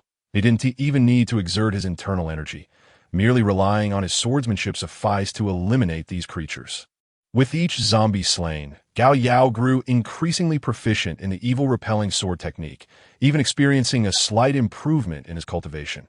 Upon reaching the rooftop, the 2 leaped across to the top of another building, with Lin Pingji even taking the time to teach Gao Yao some lightness techniques. When the distance was too great or the height too daunting, he would assist Gao Yao in executing lightness skills together. Before long, they arrived at the top floor of the weapons store. I could see that moment. In a nearby building, 3 African-American survivors were crouched on the first floor. The weapons store was right next door, and it was certain to contain firearms, even if only a single gun. Each of the 3 held makeshift weapons. One wielded a fire axe, another a baseball bat, and the last a crowbar. They were survivors from the area who had long coveted the weapons store, but had refrained from approaching due to the overwhelming number of zombies. Today, they had decided to venture out because they had unexpectedly discovered a place with food. However, it was guarded by a mutated zombie, which could not be dealt with without firearms. Without defeating it, they would have no food. They had already gone hungry for a day, and if they didn't act soon, they would lose the chance to fight. There were simply too many zombies around. The 3 of them going together posed too great a risk. How about you go, Peter? Why should I go? Why don't you go? You have the fire axe. I only have a baseball bat. I'll give you the axe. You go. I can't use an axe. You should go. You're better with it. Fuck. Stop arguing. We'll all go together. No one is escaping. If we don't get anything, we'll just have to wait to die. A figure wielding a crowbar glared at the other 2. His weapon may not be the most formidable, yet he undeniably held the reins among the trio. He preferred the crowbar for its familiarity in handling. Moreover, it allowed him to conceal his identity. Anyone glancing at them would instinctively assume that the man with the axe was the leader. Let us move. Everyone, tread carefully. The axe-wielding man and the one with the baseball bat exchanged glances, following closely behind the crowbar man. The trio stealthily concealed themselves behind a vehicle. Gradually inching sideways, a mere 10 meters took them over 10 minutes to traverse. Upon entering the armory, a collective sigh of relief escaped their lips as they surveyed the walls of the shop. Not a single firearm remained. Not even a wooden stick. This place had been ransacked countless times, leaving no weapons behind. Damn it, there's nothing. Why isn't there a single gun? Shut up. Keep your voice down. We don't want to attract the zombies outside. The axe-wielding man wore a furious expression, while the baseball bat man anxiously peered outside, fearing the approach of the undead. The crowbar man scrutinized the surroundings and suggested, "Let us check the storeroom at the back." They made their way to the rear of the shop, where a door labeled storehouse awaited. Just as the crowbar man reached for the handle, he paused, sensing faint sound from within. There were zombies inside. The axe-wielding man and the baseball bat man shuddered, a flicker of terror crossing their faces. What now? Should we leave? Leave? Of course not. We need to eliminate them. Are you brainless? The presence of zombies means no one has been here, and there's a high probability of finding weapons. At the mention of weapons, excitement flickered across the faces of the 2. They had come here precisely to seek firearms. Hadn't they? All right. Charge in and take them out. You go first. I'll cover you. Why don't you go first? You re the one with the axe. Damn it. The axe was given to me by you. I'm returning it. They both hesitated, unwilling to advance. The crowbar man felt a twinge of doubt himself. If there were too many zombies inside, these 2 fools would undoubtedly flee. The first one to open the door would be in the most perilous position. Just as he pondered, footsteps echoed from above. Is someone there? The 3 exchanged glances and quickly dispersed, the axe-wielding man hiding behind the staircase, while the other 2 concealed themselves around the corner. The footsteps drew nearer, accompanied by an unfamiliar language. Is this it? Yes, the map Alice provided is indeed this one. The first floor should be the armory. Gao Yao and Lin Pingji descended the stairs, and the crowbar man, peeking from the corner, changed his expression upon seeing them. The 2 individuals were armed with long knives. He signaled to the baseball bat man, who cautiously glanced over and then called out, "Hello? Anybody here?" The axe-wielding man, hearing the voice, paused momentarily before lowering his axe. This was their signal.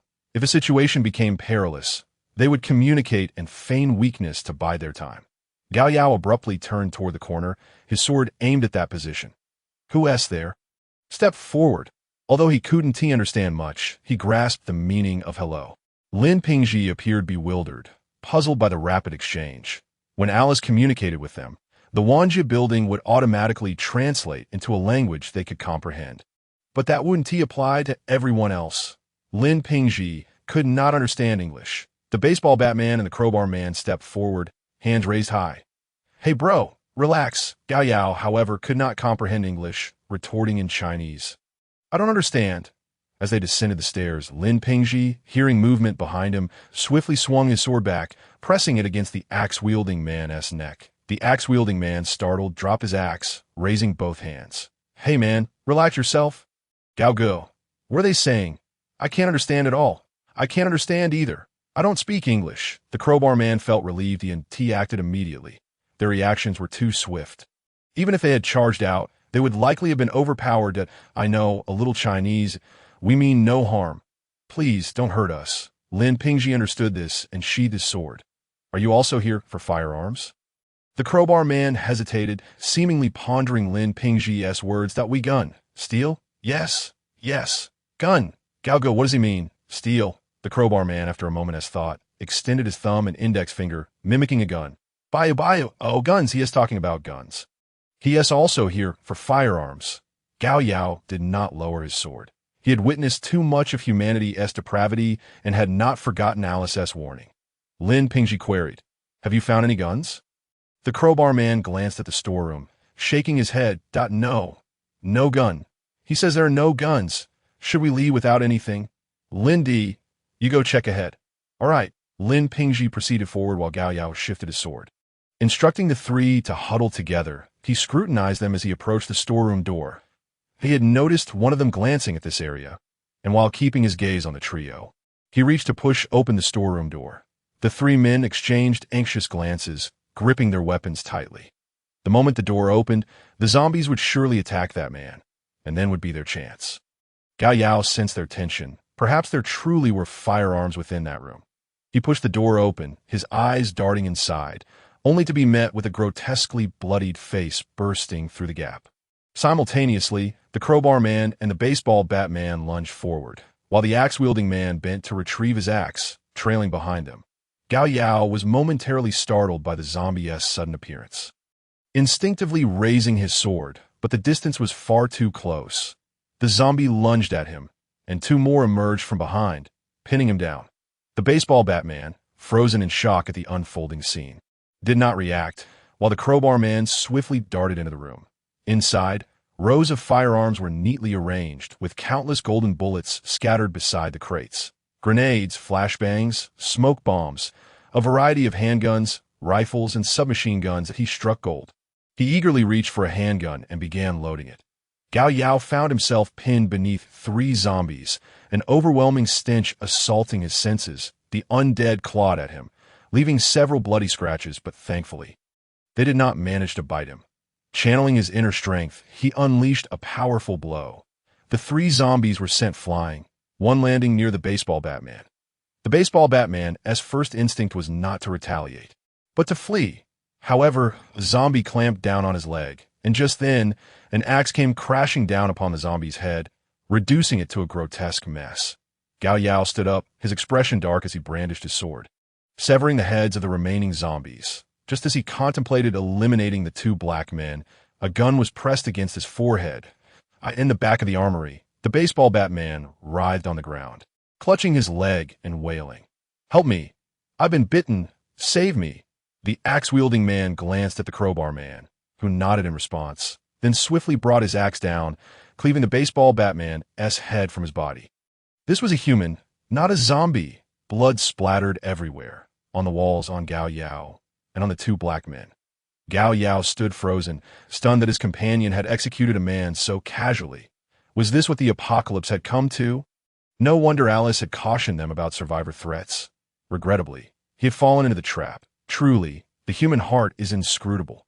Compared to this, the court felt like heaven. At least there, no one would suddenly deliver an axe strike upon you.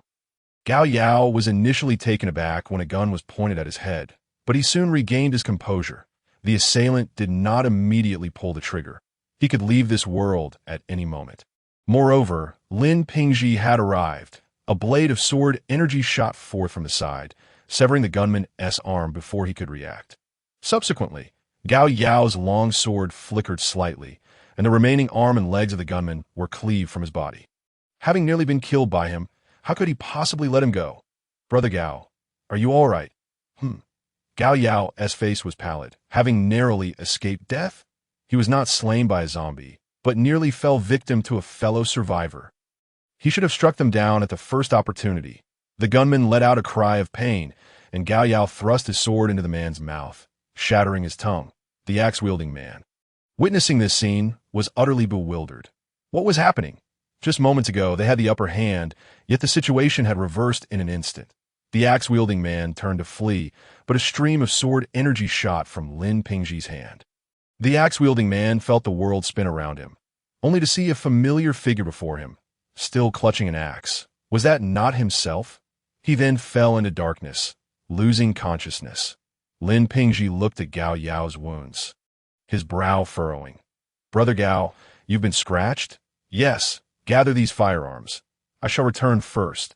You must make your own way from here." Indeed, one could remain in the world of biohazard for 3 days upon first entry.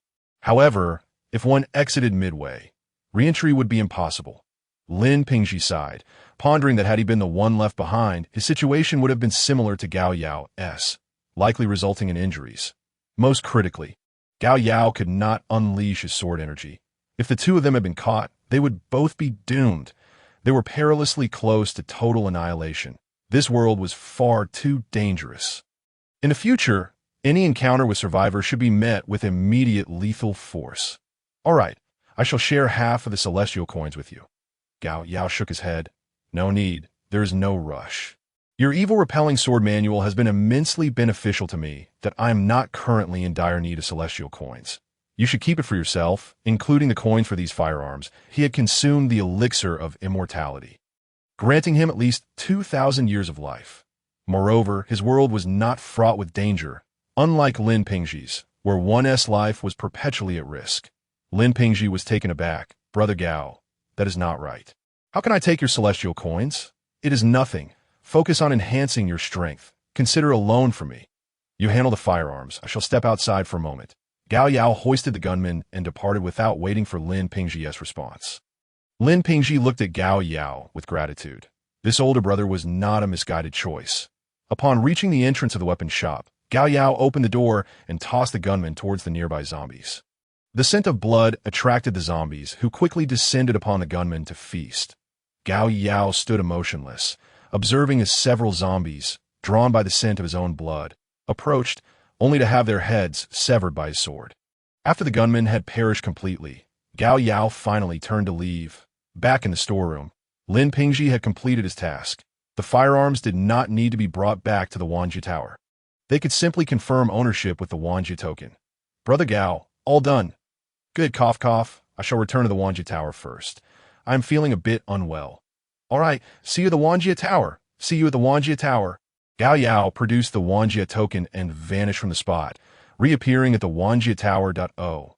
Injured? Did a zombie scratch you?" Yi Ming's voice floated to Gao Yao's ears, and he nodded in response.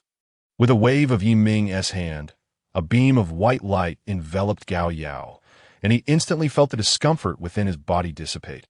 "Immortal, Lin Pingji and I have garnered some rewards and wish to exchange them."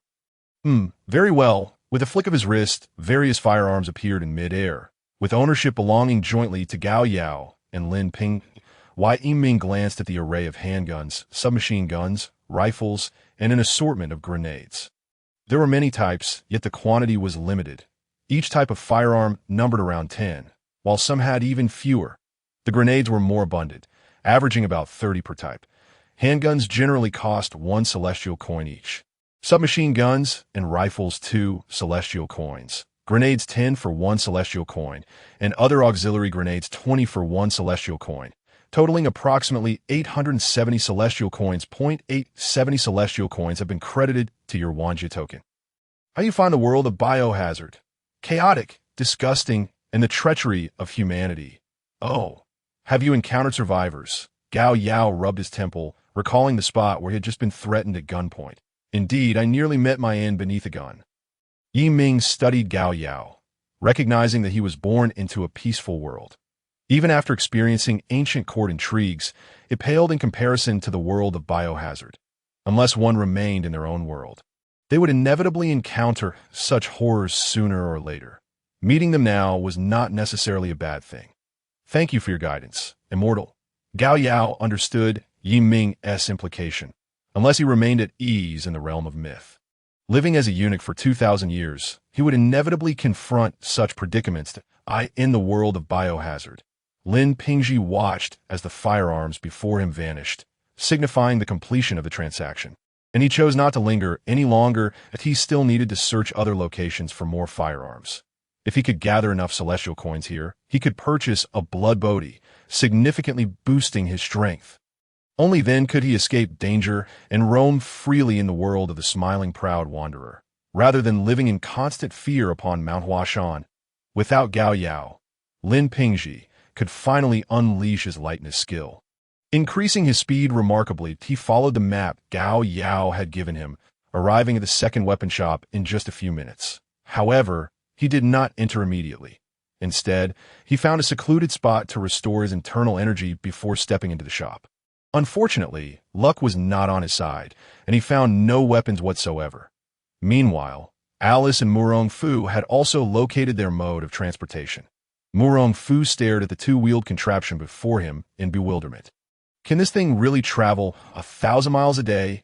Alice confidently patted the motorcycle, saying, not only 1,000 miles a day. If the fuel permits, it can travel 1,000 kilometers in a day. I'll teach you how to ride it. She had searched long and hard to procure these two motorcycles, along with several barrels of gasoline. Thankfully, they were not too far from Umbrella Corporation. Traveling at 300 kilometers per hour, they could reach their destination in just over a day. Murong Fu furrowed his brow at the motorcycle, struggling to believe that such a two-wheeled steel machine could move so swiftly. Half an hour later, Murong Fu was exhilarated as he sped down the highway on the motorcycle, experiencing a velocity of 300 kilometers per hour like never before. The sensation was simply exhilarating. If not for his concern for his image, he would have shouted in delight. Alice watched as the traditionally dressed Murong Fu donned a helmet, his hair billowing in the fierce wind, creating a rather absurd scene. Murong Fu accelerated further, relishing the invigorating rush of the wind against him. An hour later, he still felt a thrill of novelty. 2 hours in, he marveled at the scenery whizzing past, marveling at the speed. 3 hours later, he pondered why they had not yet arrived, wondering how much longer it would take. 4 hours later, he felt somewhat numb. The initial excitement of the motorcycle had completely faded. 5 hours later, he was at a loss for words. It had already been 5 hours. 6 hours later, he cursed under his breath. When will we arrive? 7 hours later, he muttered in frustration, I am the young master of the Murong family. Why must I endure this torment? 8 hours later, he declared, I cannot ride any longer. The wind has left me dazed. Murong Fu, with a grim expression, halted at a makeshift toll station. Nearby, Alice chuckled at the sight of his expression. We have only just begun. We still have several hours to reach the Umbrella Corporation's vicinity. However, taking a break along the way wouldn't hurt, as they entered the small toll station to take a respite. The satellites overhead captured Alice's whereabouts. Thousands of kilometers away, on a flat expanse of land, stood a house encircled by barbed wire, besieged by a throng of zombies, layered 3 deep. These undead creatures, drawn by the scent of blood, yearned to breach the perimeter. Beside the house lay a vast pit, filled with lifeless bodies. All of these corpses bore an uncanny resemblance to one another, clad in red dresses with golden hair. If Alice were present, she would undoubtedly experience a chill run down her spine, for each of these bodies was a mirror image of herself. From both the exterior and interior, the house appeared utterly ordinary. In reality, beneath it sprawled a sprawling Umbrella Corporation base extending hundreds of meters. This was precisely the destination sought by Alice and Murong Fu. At that moment, within the confines of the base, a staff member hurriedly reported to the head of the facility, Dr. Isaacs. Doctor, we have located Alice, along with an exceptionally unique individual. How a flicker of delight crossed Dr. Isaacs's face. Had they finally discovered Alice? He had long been conducting experiments utilizing Alice's DNA, hoping to create obedient zombies. Unfortunately, his efforts had met with repeated failure, but perhaps capturing Alice would resolve everything. An exceptionally unique individual. How unique could they possibly be compared to Alice? The staff member hesitated briefly before responding. In fact, he may be even more unique than Alice. That I cross-referenced our global facial recognition database, and there is no data on this individual it is not uncommon for a few individuals to slip through our database. However, his demonstrated abilities seem excessively formidable, even surpassing Alice. Dr. Isaac's pupils constricted as he inquired urgently, "What did you say? More powerful than Alice? Could he be a new antibody? Take me to see him." Dr. Isaacs witnessed Morong Fu dispatching zombies on a video feed, effortlessly creating a hole in a zombie's head with a mere gesture. Indeed, this was a new antibody. "Capture him! Capture Alice! I want both of them!" He swiftly contacted his superior, Albert Weskier. Weskier's holographic projection materialized. Gazing at the doctor, "Are you certain it's her? 62 matches. This time, there is no chance she will escape. She has eluded satellite tracking for many years. How can you be sure you'll catch her?" "I have mobilized the remaining satellites. Everything is under our control, that I can assemble a strike team within an hour, and she won't detect our surveillance. Furthermore, I discovered that Alice is accompanied by another potential antibody. His abilities are also remarkable." Weskier's interest peaked upon hearing this, especially after viewing the video. "Very well, I will arrange a squad for you." A smile crept across Dr. Isaacs' face as he turned to depart. Half an hour later, 2 helicopters departed from the base, one of which was tethered to a container. Meanwhile, as Morong Fu and Alice were preparing to leave after a brief rest, the distant roar of vehicles reached their ears. They turned to see several cars kicking up dust as they approached from another road, the cacophony of engines echoing across the desolate landscape. Thankfully, there were scarcely any zombies in the vicinity. Had they raced through the city, they would have surely been surrounded. Morong Fu glanced at Alice and asked, "Survivors, do you wish to converse with them?" Alice hesitated, knowing that Umbrella had been hunting her. She was with Morong Fu because of his formidable strength. Being with ordinary individuals would only jeopardize their lives. "No. Let us leave directly." Morong Fu nodded, walked over to the motorcycle, and rode off with Alice. Carlos watched Alice recede into the distance. Momentarily taken aback, he turned to Claire beside him, asking, "That was Alice, right?" "I didn't mistake it." Claire nodded. She had seen her too. "Indeed, it was Alice. Why did she flee upon seeing us? How could she possibly know it was us?" "True. In any case, we are headed that way. Let us pursue her." "All right." Originally intending to take a break at the toll station, Carlos quickly informed the trailing vehicles, and they collectively pursued Alice. However, no matter how fast they drove, they could not match the speed of the motorcycles, especially since Alice and Morong Fu had cranked up the horsepower to its maximum. Unbeknownst to them, they had long left their pursuers far behind. After half an hour of travel, they spotted a white container blocking the road ahead. Morong Fu and Alice exchanged glances and gradually reduced their speed, intending to maneuver around it. As Alice approached the container, an ominous premonition tugged at her, intensifying as they drew closer. The nearer they got, the more familiar the contents seemed. Just 10 meters away, the container abruptly swung open, and several zombies surged forth, lunging at Alice and Morong Fu. Alice forcefully kicked off her motorcycle, soaring through the air as she drew her handgun from her legs, firing 2 shots that shattered the skulls of the approaching zombies. Meanwhile, Morong Fu calmly raised his hand, sending a zombie flying before revving his motorcycle to speed away. The motorcycle is invaluable. In this desolate wilderness, how else would we reach Umbrella Corporation? Alice warned, "Be cautious. Umbrella must have discovered us. This is undoubtedly their doing." A whole container of zombies. Who else but Umbrella could be so inhumane?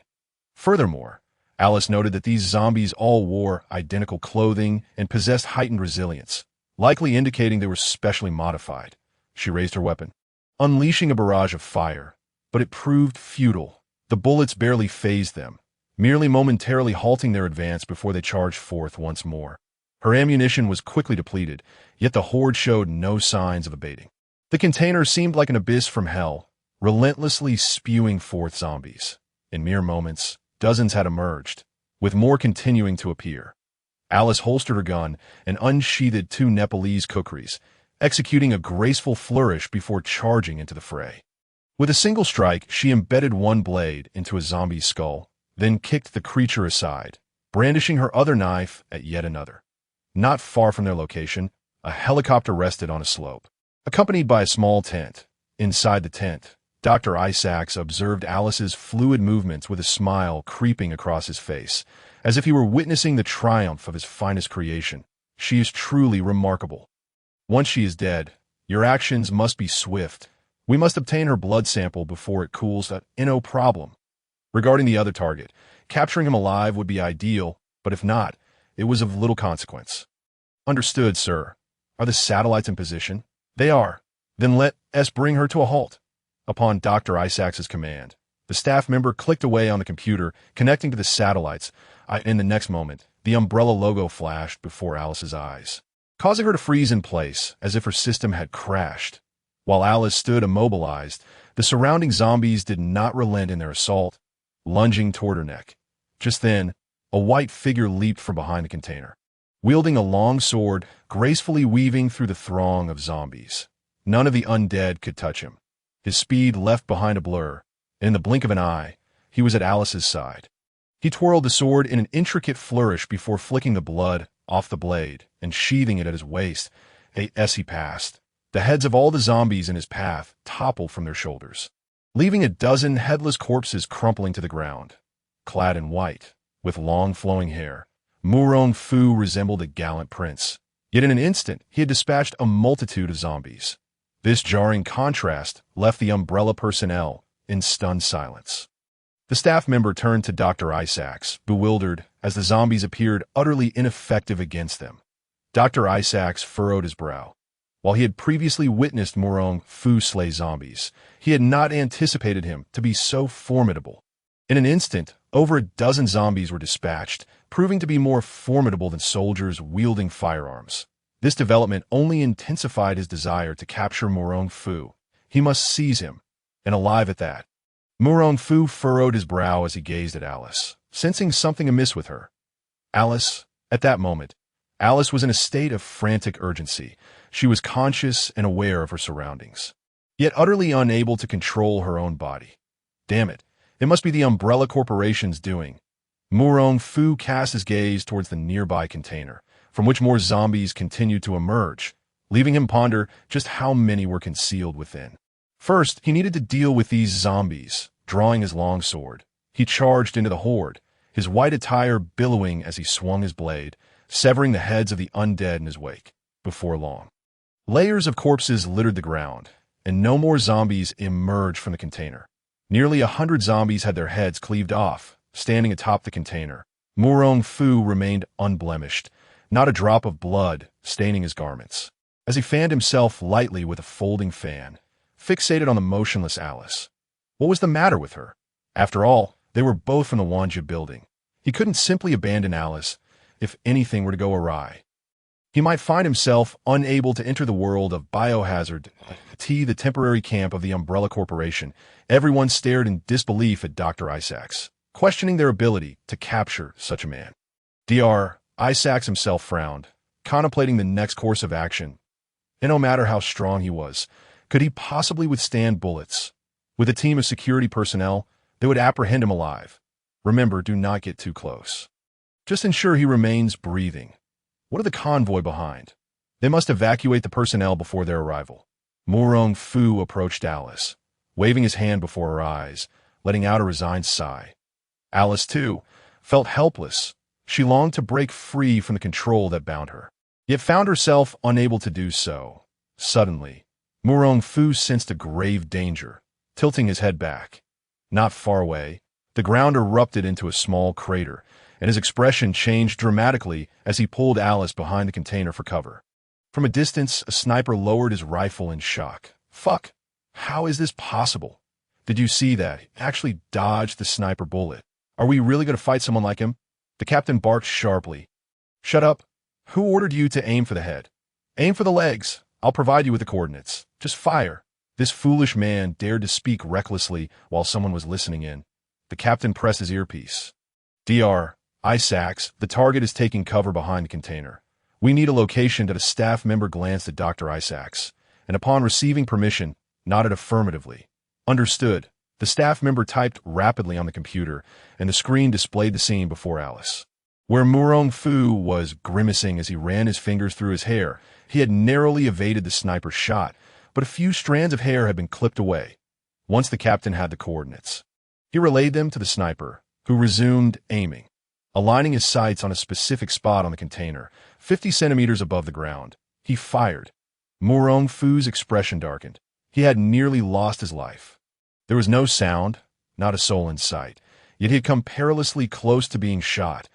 Was this the power of firearms? Previously, he had been dissatisfied with the exorbitant prices the Wanjia building charged for firearms. But now he understood. These weapons were indeed formidable. Without proper precautions, even someone at the innate level could perish at the hands of such weaponry, and yet these could be acquired for a mere 2 celestial coins. Too cheap. He glanced down at his trouser leg, realizing he had inadvertently brushed against a zombie while taking cover behind the container, leaving it stained with filth. He lifted his leg to adjust his trousers, just as he heard the sound of a bullet piercing through the container. The bullet zipped past his feet, striking a nearby zombie and cleaving it in two, blood splattering everywhere. Instantly, Murong Fu's white attire was smeared with a dark crimson hue, cold sweat trickling down his forehead. At that moment, he had no time to fret over his clothing. He quickly vacated his position, moving to stand behind Alice. Just as he did, another bullet struck the spot he had occupied moments before. Murong Fu found himself contemplating leaving this world altogether. Firearms were far too perilous. He still had not glimpsed the shooter, only possessing a vague idea of their location. His first encounter with firearms had left him thoroughly intimidated.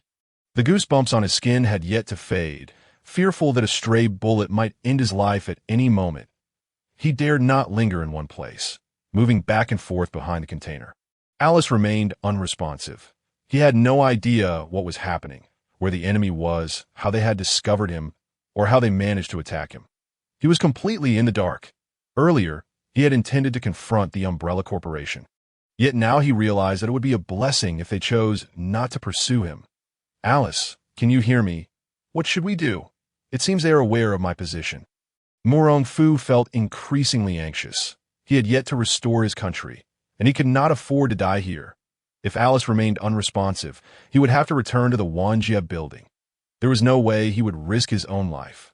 Alice, too, was in a state of desperation, her psychic energy surging wildly as the emblem of the Umbrella Corporation flickered in her eyes. Meanwhile, not far away, the sniper once again aimed at the container and fired a shot. The moment Murong Fu heard the sound, a wave of fatality washed over him.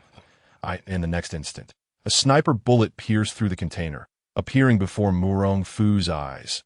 The bullet hovered in mid-air, as if halted by an unseen force.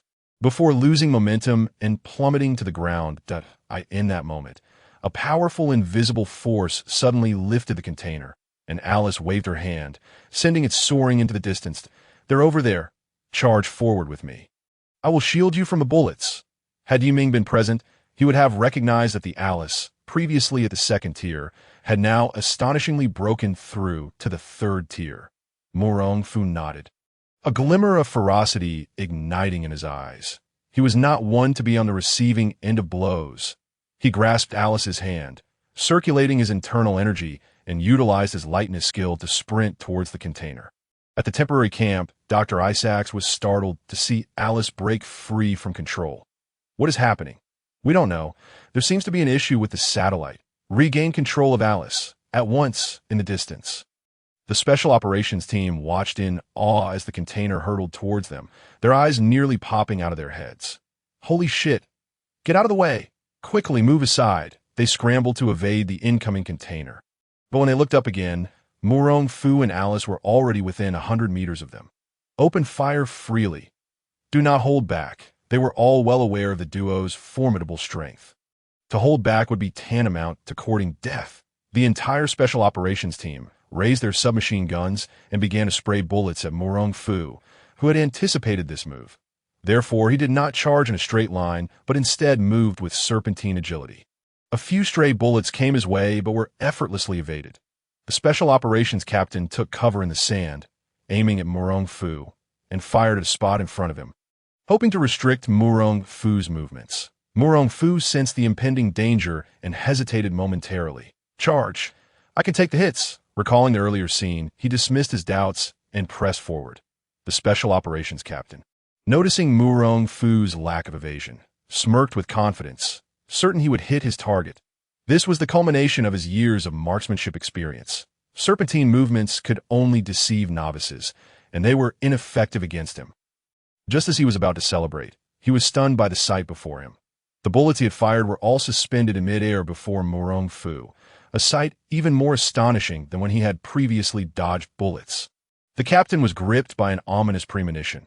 If this continued, they would surely be overwhelmed. He recalled the fate of the zombies, all their heads severed by a single swing of Murong Fu's sword.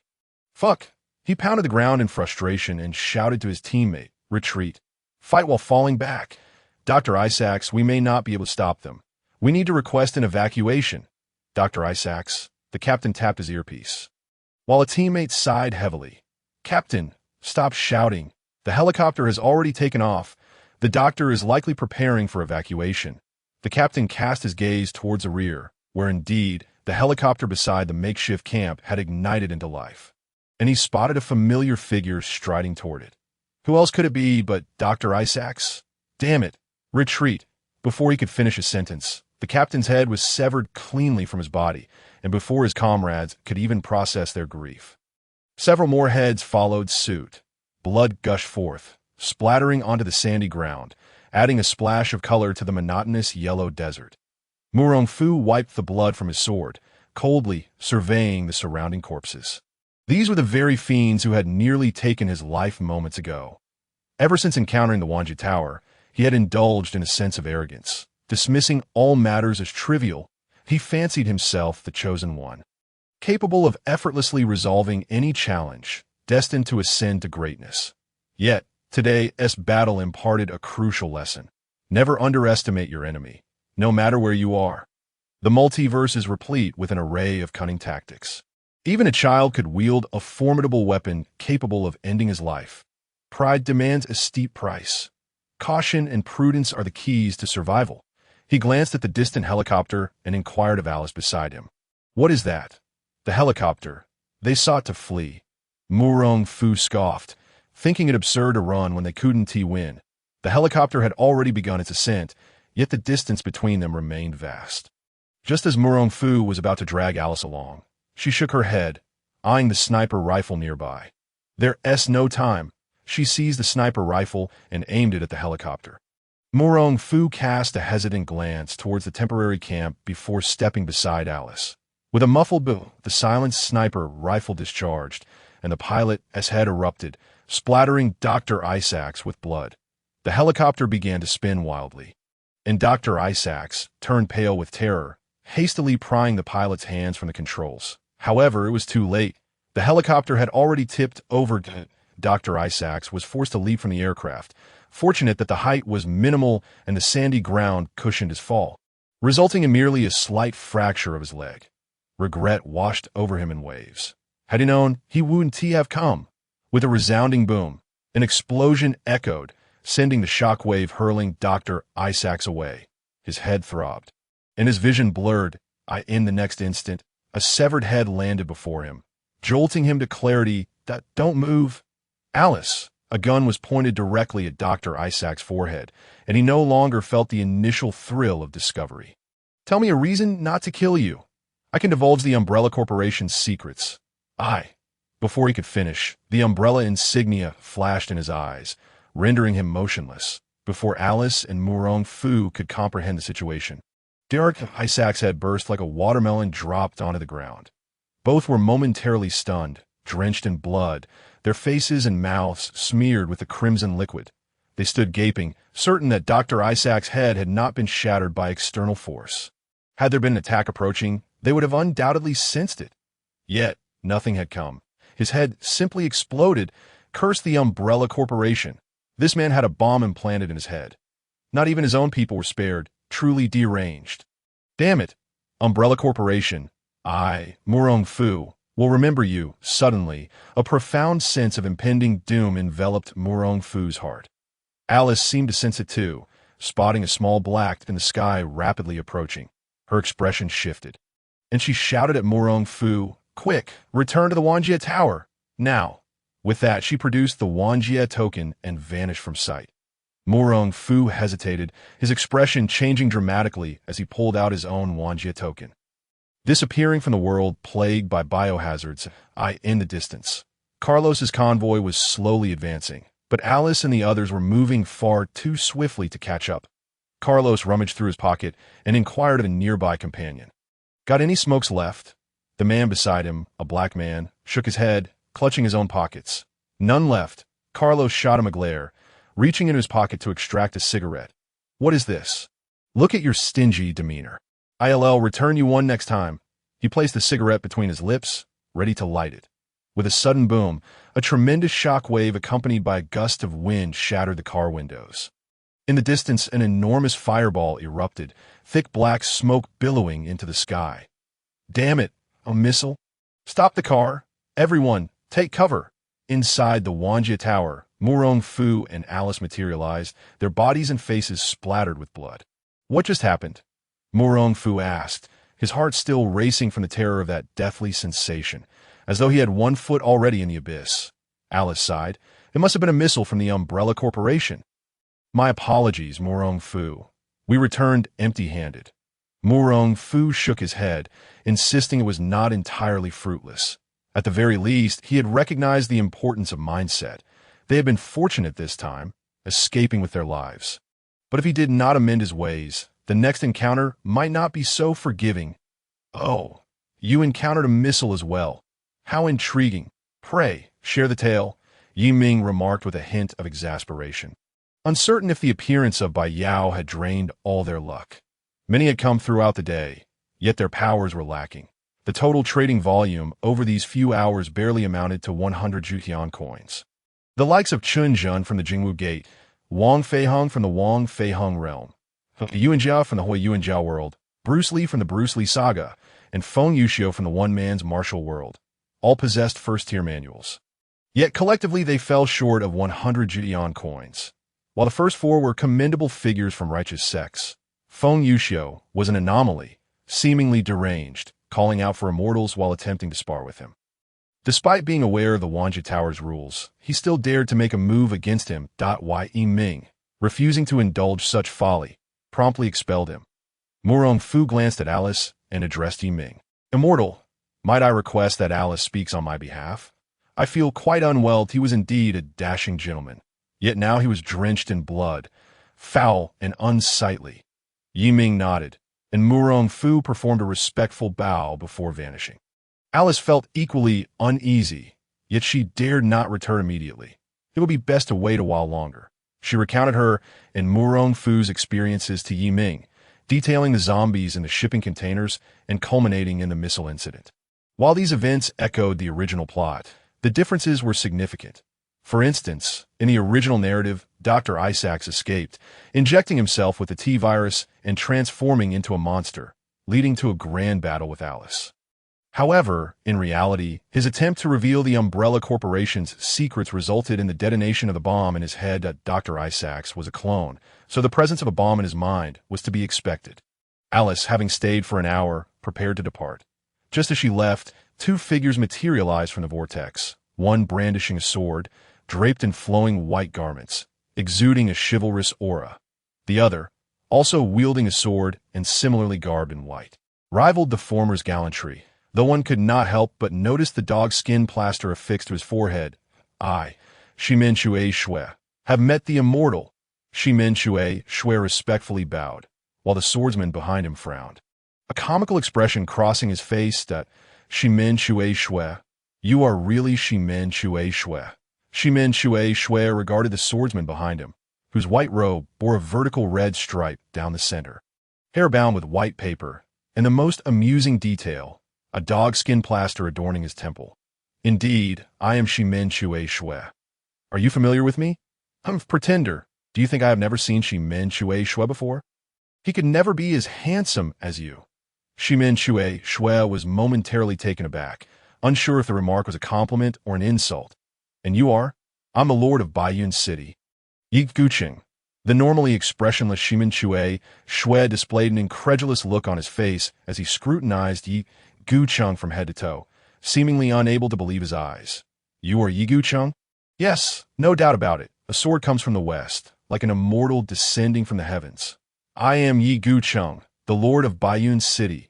Yi Gucheng raised his head proudly, exuding an air of arrogance. The corners of Ximenche Shue's mouth twitched slightly, rendered speechless. Had he not encountered Yi Gucheng before, he might have believed it. Yiming opened the panels for both individuals and scrutinized them closely. Indeed, it was Ximenche Shui and Yi Gucheng. Name. Ximenche Shui identity. Legend of Lu Xiaofeng world strength. Postnatal peak, second stage. Name. Yi Gucheng identity. Secret agent from Ling Ling, FA world. Lord of Baiyun City strength. Second-rate peak, first stage. One was a top-tier martial artist from the wuxia world, famously known as the sword god, Ximenche Shui. The other was a comedic character for humorous world, possessing only second-rate peak strength, which explained why he was captured by Ling Ling, FA. Curiously, these two individuals were connected, even having participated in a battle legendary to all, the climactic showdown at the Forbidden City. The unparalleled duel between Ximenche Shui and Yi Gucheng. Now, upon meeting this Yi Gucheng, Ximenche Shui wondered if he could still face the Yi Gucheng of his own world directly. The circumstances in both worlds were somewhat similar. Ximenche Shui had already become a formidable figure in the Lu Xiaofeng world, yet he was merely at the postnatal peak, why Yi Gucheng's power was not particularly high. However, as the lord of Baiyun City, he could likely gauge the strength of others, estimating them to be somewhere between first-rate and postnatal. Both worlds seemed to lack significant value, yet compared to the previous world of Chun Jun and his companions, their worth was likely greater, being a wuxia realm. You are not from the same world. There is no need to concern yourself with appearances. Yi Gucheng nodded and hurriedly approached Yiming, adopting a sycophantic demeanor. Immortal, this is my celestial swordplay. Celestial swordplay, second stage technique, value, 11 celestial coins. Yiming raised an eyebrow. It was a second stage technique, contrary to his initial assumption that it was first stage.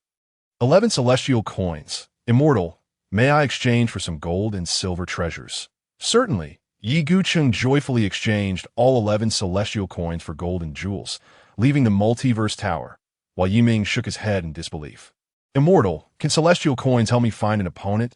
Ximenche Shui gazed at Yiming. He had no interest in techniques or cultivation. He simply wished to find a worthy rival, as his own sword path sufficed. An opponent? What kind of opponent are you seeking? I have many strong individuals here, many whose strength surpasses yours, some even capable of ending you with a single strike. Would that qualify as an opponent? Or are you searching for a swordsman equally devoted to the sword as you are? Ximenche Shui was taken aback. Someone could kill him with a single strike. In the Lu Xiaofeng world, he had been somewhat invincible, yet he struggled to process this information. However, from Yiming's words, he felt a long-lost surge of excitement and passion. Both count, whether they are stronger than me or equally invincible in swordsmanship. I need them all. There are many who wield the sword in the multiverse tower. Some are stronger than you, some weaker. You may seek them out for sparring, but killing is not permitted. Ximenche Shui frowned. His sword was meant for killing, not merely for display. Why Yiming understood his thoughts. This is the rule that if you kill, others will kill you in return. How then will you validate your sword path? The multiverse boasts countless sword paths. Do you not wish to witness them all? A glimmer of yearning appeared in Ximenche Shui's eyes. The thought of countless sword paths was tantalizing. To die without experiencing them all would indeed be a significant regret in life. Very well. No killing. Yiming nodded. Moreover, should you wish to spar with others, you must obtain their consent. I will not impose upon anyone. I understand. Ximenche Shui extended his hand, revealing several techniques. They were all second-stage swordplay techniques, such as the Swift Wind Sword and Thunderbolt Swordplay. In total, there were dozens of them. Though he had not practiced them, he had thoroughly read through them. The value of these techniques alone amounted to 1430 celestial coins. In addition, Ximenche Shui possessed an unexpected item, Sword Path Insight, 5th stage treasure. Absorbing it can enhance one's understanding of the sword path and increase one's proficiency with the sword. Value, 30,000 celestial coins. Why Yiming's eyes widened at the sight of this item. A second stage Ximenche Shui actually possessed 5th stage sword path insight, This meant that even 5th-stage warriors could derive some benefit from this insight. How astonishing! Truly, he was a man deserving of the title Sword God. Were it not for the constraints of his world, he likely would have already become a powerhouse across the multiverse. In total, that was 31,430 celestial coins. Shimin Chue Shui. You are the first true genius I have encountered, a genuine talent stifled by the limitations of your world. Your world likely only reaches 3rd stage. Yet you have comprehended 5th stage, sword path insight. I hope to one day witness your name, Shimin Chue Shui, resounding throughout the multiverse. Shimin Chue Shui remained expressionless, even when praised by the immortal. He displayed no emotional shift. His heart was solely focused on the sword. Thank you, immortal, that I wish to purchase the sun-eclipsing swordplay, Murong swordplay, and Jade Maiden Pure Heart swordplay. These 3 swordplay techniques originated from 3 different worlds. He wondered if they might offer some assistance to his sword path. Sun-eclipsing swordplay, 7,000 celestial coins Murong swordplay, 50 celestial coins Jade Maiden Pure Heart swordplay, 70 celestial coins total, 7,120 celestial coins, leaving him with 24,310 celestial coins. After obtaining the swordplay techniques, it was evident that Shimin Chue Shui's thoughts were elsewhere. He was eager to return and study the swordplay of other worlds. And Yi Ming did not impede him. Next came Yi Ming's favorite moment of reaping rewards. Shimin Chue Shui traded for 31,430 celestial coins, and he received 210, which amounted to 6,286 celestial coins. This was a bountiful harvest. Let us not even mention Yi Gucheng's earlier 11 celestial coins, or the income from the 5 ordinary worlds earlier that day. Additionally, including the hot weapons traded when Gao Yao exited the world of Resident Evil. He earned 870 celestial coins, summing up to 174 celestial coins. Yi Ming originally had 23,491 celestial coins. After adding the gains from these transactions, his total celestial coins precisely reached 30,000. Name: Yi Ming Multiverse Tower Level 2 Realm. Peak of 3rd stage, celestial coins. 30,000 Cultivation Technique, Chiyu Style Limit Breaking Method. 3rd Layer Connected Worlds, Zhu Xian, Tianlong Babu, Yuan, Myth, Feng Yun, The Condor Heroes, Smiling Proud Wanderer, War King, Resident Evil, Lu Xiaofeng Legend, Secret Agent Ling Ling, FA, Trade Items, Chiyu Style Limit Breaking Method, Tongxian Ghost God Path, 1st Layer. Sword Path Insight, Perfect T-Virus Bloodline, Blood Bodhi, Duan Family Heart Method, Sun Eclipsing Swordplay, 9E Manual, Ling Bo Wei Bu, Bei Ming Divine Skill, 30,000 Celestial Coins. What a round number! Yi Ming's brow furrowed. He had initially planned to spend some, but he had no desire to disturb the integer. Perhaps it was a compulsive habit. Integers appeared far more aesthetically pleasing than decimals. Did they not? He glanced at the time. It was nearly dark. He still intended to confront the Jiang family for their transgressions. The Jiang family, oblivious to their impending doom, had sent someone to kill him, that he detested trouble, thus resolved to eradicate the entire Jiang family. You wish to kill me? I shall annihilate your entire clan. This seems quite reasonable, does it not? In Laishan City, at the Jiang family estate, a sprawling expanse of manicured gardens sprawled before him. Several villas occupied the grounds, far larger than Yi Ming's estate. This was indeed the true residence of the Jiang family. Within the heart of Laishan City, there was also a villa belonging to the Jiang family, and members of the family resided there. To avoid alerting them, Yi Ming chose to strike under the cover of night this moment within the Jiang family estate. Master, the Gu family has begun their actions again. The head of the Jiang family wore a discontented expression. Did the Gu family truly believe they could intimidate them? An explanation? What explanation? Have the matters arranged during the day been handled? The steward glanced at the darkening sky. Tea should be time to set out soon. Since the Gu family seeks an explanation, let us deliver the corpses of the Murong family to them. That shall suffice as an explanation. Yes, master. And what was that fellow's name again? The pretty boy the Gu family mentioned? Yi Ming. If the Gu family inquires further, we shall simply send his corpse to them in a few days. No sooner had he spoken than the main door was suddenly smashed open with a resounding crash. And 2 figures crashed before the head of the Jiang family. The steward's eyelids twitched. Were these not the two individuals he had dispatched to the Morong family? The butler's phone rang, and he answered the call. It's bad. Someone has intruded into the manor, and the brothers are all useless. They've already made it to the master's presence. Where have you been? Once I deal with the intruder, I will settle accounts with you. The butler hung up the phone and slightly bowed. Master, I shall attend to the intruder at once. The head of the Jiang family continued to gaze at the book in his hands, seemingly oblivious to the corpse before him, his expression unchanged. The butler turned around, his face darkening instantly. The group of inept individuals. If they had reported sooner, the master would not have been disturbed. The esteemed Jiang family was brazenly assaulted. It was a tremendous humiliation. Even if those subordinates were incompetent, they were still ancient martial artists, not easily dispatched by just anyone. It must be the Gu family. Who else would dare to be so audacious? A glimmer of ruthlessness flashed in the butler's eyes, and he resolved that apart from the eldest daughter of the Gu family, all others must perish. He was a practitioner at the late stage of dark energy, making him the strongest aside from the ancestors and the master. Otherwise, he would not have attained the position of chief steward. He knew that he was responsible for overseeing nearly all matters of the Jiang family. One could say he was second only to the master. As for the Gu family, to his knowledge, their strongest member in Lishan was merely at the early stage of dark energy that could not possibly send stronger individuals into another S territory.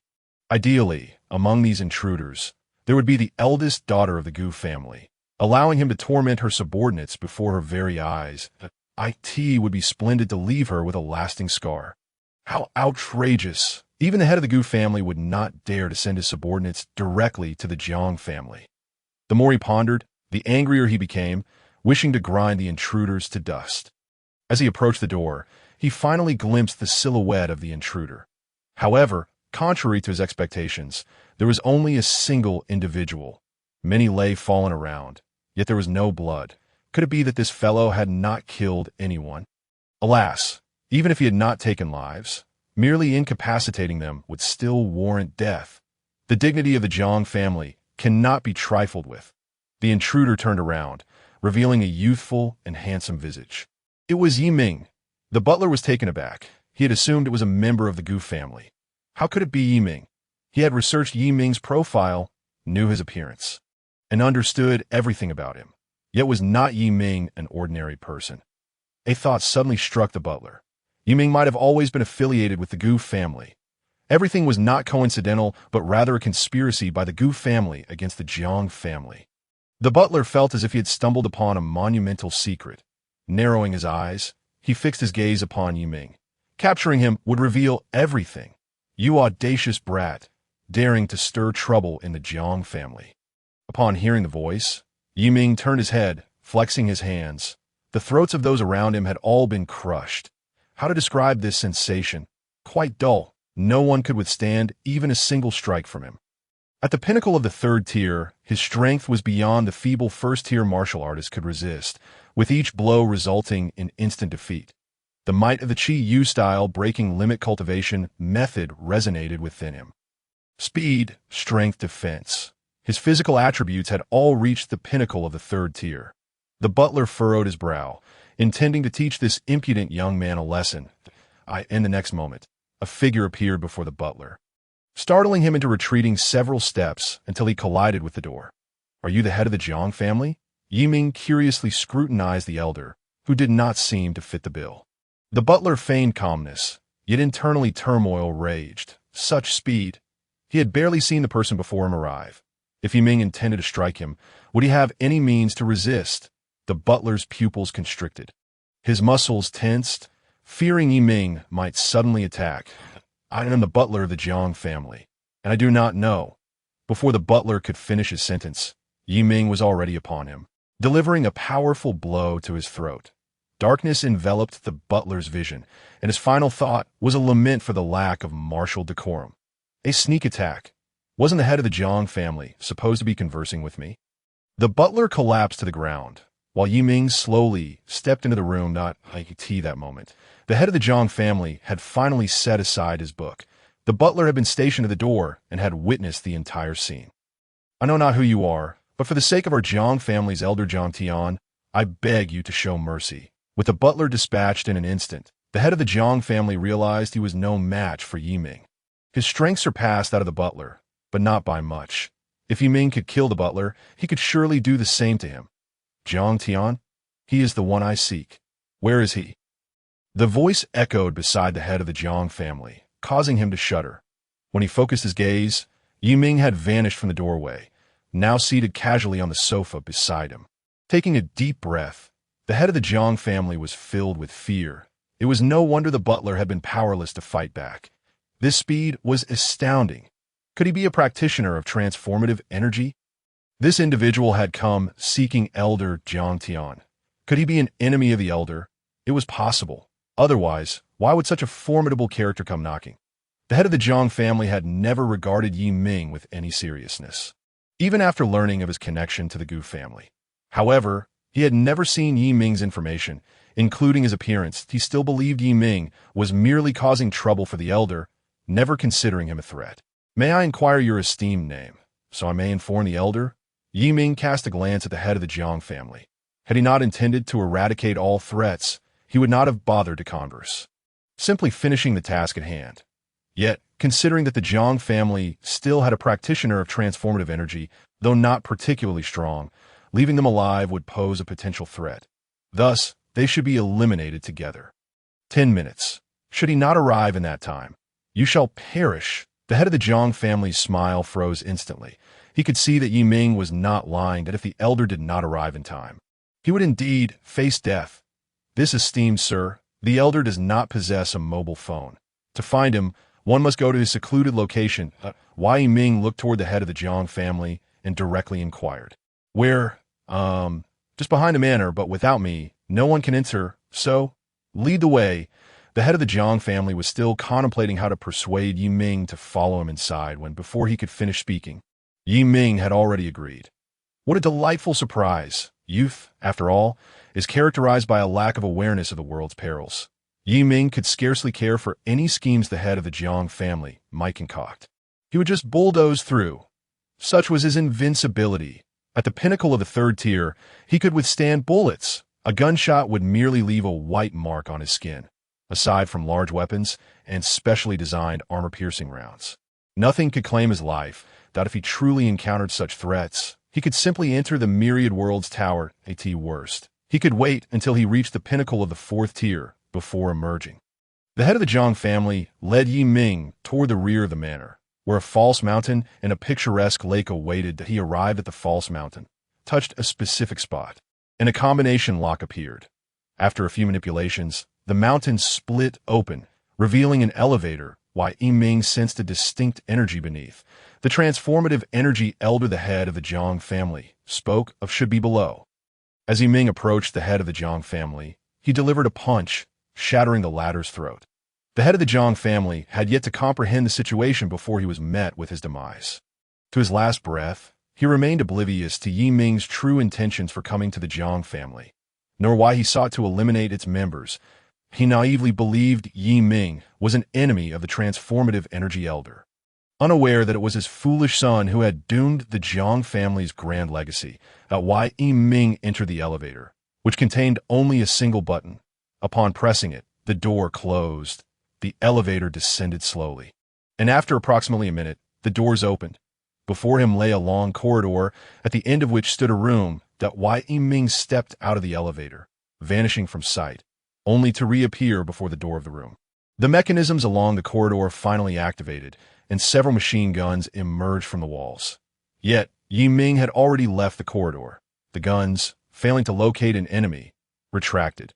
Had anyone else attempted to traverse the corridor, even a practitioner of transformative energy would likely have perished, as the guns would have unleashed a barrage upon entry, leaving no chance of survival. Unfortunately for them, they encountered Yi Ming. That he could sense that the individuals within the room had awakened, their energy fluctuating. Perhaps the response of the mechanisms had alerted them to something amiss. Yi Ming chose to disregard the multitude of considerations and decisively kicked the door wide open. The occupant inside, taken aback by Yi Ming's ferocity, hastily summoned his internal energy in an attempt to push the door back. In truth, he had clearly overestimated his own capabilities. The moment his hands made contact with the door, both of his arms fractured as if they had collided with titanium alloy. Instead, the immense force from the door surged into his body, injuring his internal organs. Jiang Tian was propelled backward, crashing against the wall and spitting out a mouthful of blood. Mingled with fragments of his own insides, Ming surveyed the modest room, which consisted of a single bed, a table, and a small private bathroom. Truly a Spartan setup. On the table lay a few books, which Ming approached to examine. They were ancient martial arts manuals, presumably first-tier items worth mere several heavenly coins, of which he held no interest whatsoever. After casting a cursory glance, he averted his gaze. "So, you're the martial artist of the Jiang family. Is there anyone in the Jiang family stronger than you?" At this moment, Jiang Tian was left breathless, utterly bewildered, with no time to respond to Ming. He was in a state of shock, as he clearly did not recognize this formidable figure. Yet here he was, having been brutally assaulted. What vendetta could lead to such an encounter? Surely, it was those ungrateful descendants.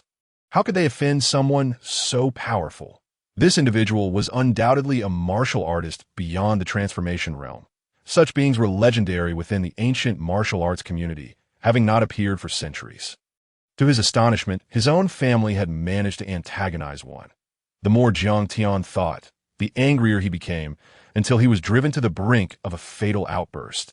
Ming sensed the life force of Jiang Tian fading and momentarily froze, shaking his head in disbelief. Truly, he had yet to even lay a hand on him, and yet he had perished. It seemed the Jiang family was nearly wiped out, save for that fellow named Jiang Hao. He must be the one who sought to have me killed. Meanwhile, in another villa on the second floor of the Jiang estate, Jiang Hao was engrossed in a video game. Unable to leave the Jiang family, unwilling to practice martial arts, and with no women around, he resorted to gaming at such an early hour. Surely he couldn't just sleep. Suddenly, the door was flung open, and a subordinate rushed in. "Not good, young master. Intruders have broken in. We must leave at once." Jiang Hao, filled with rage, slammed his gaming controller against the subordinate's face. "Who the hell allowed you to barge in here? Can't you knock?" The subordinate had his controller knocked away, and were it not for the Jiang family head's previous favor, he would not have come to rescue this fool. "Someone has intruded into the manor." Jiang Hao, visibly irritated, barked, "Get out of my sight. If someone has intruded, go handle it. What use is it to come to me?" "They're all dead." Jiang Hao paused, stunned. "Dead? Someone came to the Jiang family to kill. This is absurd. Who has the audacity to do such a thing within my domain? Let us see how they meet their end." Jiang Hao, clad in slippers, stormed out, while the subordinate urgently protested. "Young master, we need to leave quickly. Otherwise we will die." Jiang Hao dismissively shook his head. "What are you afraid of? Such cowardice. This is the Jiang family. Surely someone will handle it. Do you think our warriors are just idle?" "Young master, they are all dead. The warriors are dead." Jiang Hao furrowed his brow, incredulous. "Dead? Impossible. What about the butler? How could he allow this to happen?" "The butler is dead too." Panic washed over Jiang Hao as he became flustered. The subordinate was at a loss for words and contemplated fleeing. "Impossible. The butler is a master of the late transformation realm. Even my father is only slightly stronger than him. How could he possibly be dead? Not only the butler is dead, but the Lord is dead as well. If we don't leave now, it will be too late." With a resounding crash, the door downstairs was kicked open, and the subordinate's face turned pale as he collapsed onto the ground. "That we're doomed. He is here. We can't escape. We're all going to die." "My lord, I did my best." Jiang Hao was startled, quickly glancing downstairs to see a familiar figure entering the villa. The more he looked, the more familiar it became, until realization struck him. Wasn't this Ming? The very individual who had previously purchased a property, and because of whom he had been confined. The Gu family had some connection with him. Could it be they sent him here? He crouched down, suppressing his inner fear, and whispered to his subordinate, "Do you see that person down there? He is just an ordinary man, that if we capture him, we can survive." The subordinate stared at Jiang Hao, bewildered, increasingly convinced that he had lost his mind. How foolish could he be to attempt to save such an imbecile? To think of capturing that man. He had witnessed that very individual punch the Jiang family had to death. Capturing him, was he seeking an early demise? You are Jiang Hao, are you not? A voice suddenly resonated beside them, causing both to jump in fright. Yi Ming had appeared beside them without them noticing. Jiang Hao's eyes lit up. His martial prowess was not particularly high, but he was indeed a mirror realm martial artist. Surely, dealing with an ordinary person would be child's play, right? This Yi Ming was nothing short of a fool. With the Gu family absent, he dared to approach him. Jiang Hao lunged forward with remarkable agility, only for Yi Ming to swiftly grasp his neck. Looking quizzically at the subordinate, has this fellow always been so courageous? Jiang Hao found it hard to believe, yet the immense pressure on his neck was quickly robbing him of breath. Help! Help me! The subordinate stood frozen with fear, paralyzed with trepidation. You are Jiang Hao indeed. You possess courage, at least more than your father does. Your father did not dare to lay a hand on me, yet you have the audacity to act. You truly deserve my recognition. Jiang Hao's eyes widened in disbelief. What? My father was killed by him? Impossible. Isn't just an ordinary man. So, the fate of the Jiang family today is due to my actions? No, I cannot die. I have not yet enjoyed enough. I have not yet become the head of the Jiang family. Right, the ancestor. He is a transformation realm martial artist. He can surely kill this fellow. Jiang Hao kicked and struggled with all his might. You will join your father and your ancestor soon. In a moment, I shall send the rest of the Jiang family down to meet you. Jiang Hao's struggles began to weaken. Had the ancestor fallen as well? Who had he offended? He gazed at Yi Ming, whose youthful and handsome visage had morphed into that of a malevolent demon. Would the Jiang family cease to exist? With this uncertainty, Jiang Hao's neck was easily twisted, and darkness enveloped him as he departed from this world, while Yi Ming casually discarded him aside, turning his attention to the lackey on the ground. Are there any members of the Jiang family still alive? No, none at all. Thank you. Yi Ming snapped the lackey's neck and exited the villa. This was the last villa in the estate. He had already cleansed the others. His actions had not gone unnoticed. Aside from the die-hard loyalists and the Jiang family, those who could flee had already done so. Those remaining were merely courting death. Yi Ming sent them off to the Western Paradise. It seemed the Jiang family's demise was nearly complete. He stretched lazily, destroying all surveillance equipment before leisurely departing the Jiang family estate. Several dozen minutes later, Yi Ming arrived at the entrance of his own estate, where Gu Qingcheng awaited him. Upon seeing Yi Ming's arrival, Gu Qingcheng sighed in relief. Why did you go out again? Fearing that the Jiang family's rabid dogs might retaliate, she had decided to come by in the evening to protect Yi Ming. Knowing that with her presence, the Jiang family would dare not act recklessly, why Yi Ming opened the door, allowing Gu Qingcheng and her assistant to enter, and spoke in a calm tone that I went for a walk. It's a bit dangerous outside lately. It's best to stay at home if there's nothing to do. Why Yi Ming cast a glance at Gu Qingcheng, aware that she was concerned about the Jiang family. It's nothing. There will be no danger from now on. He settled onto the sofa, pouring 2 glasses of water for them and taking a sip himself. Please, make yourselves comfortable. I need to attend to some matters downstairs. There had been a visitor at the Wanjie building, and he had known of it while at the Jiang estate. However, he had been preoccupied with dealing with the Jiang family and had not paid it any mind. Now that he was back, he thought it best to check in. Gu Qingcheng and the assistant nodded in agreement as Yi Ming stood and headed downstairs. Just then, the assistant's phone rang, and she stepped aside to answer it. What? Are you sure? The assistant's shocked voice reached Gu Qingcheng's ears, capturing her attention. What happened? The assistant approached Gu Qingcheng, whispering softly to her. Miss, we have just received news that the Jiang family has been completely annihilated. Everyone has perished. Gu Qingcheng's body trembled at the revelation. The Jiang family, comparable in stature to her own Gu family, had been obliterated. If someone could eradicate the Jiang family, they could just as easily target the Gu family. When did this occur? She inquired. Based on our assessment, it should have happened within the past hour. Gu Qingcheng abruptly lifted her head, gazing in the direction where Yi Ming had vanished. Within an hour? She had already been waiting at Yi Ming's door for nearly half an hour. Could it be Yi Ming? Impossible. An hour is hardly sufficient for a round trip. The assistant's gaze wandered slightly, glancing toward Yi Ming's direction, and murmured, Miss, Earlier today, young Master Yiming sent a message to the Mu family inquiring about the location of the Jiang family. Jiu Qingqing's eyes narrowed, her hands trembling slightly.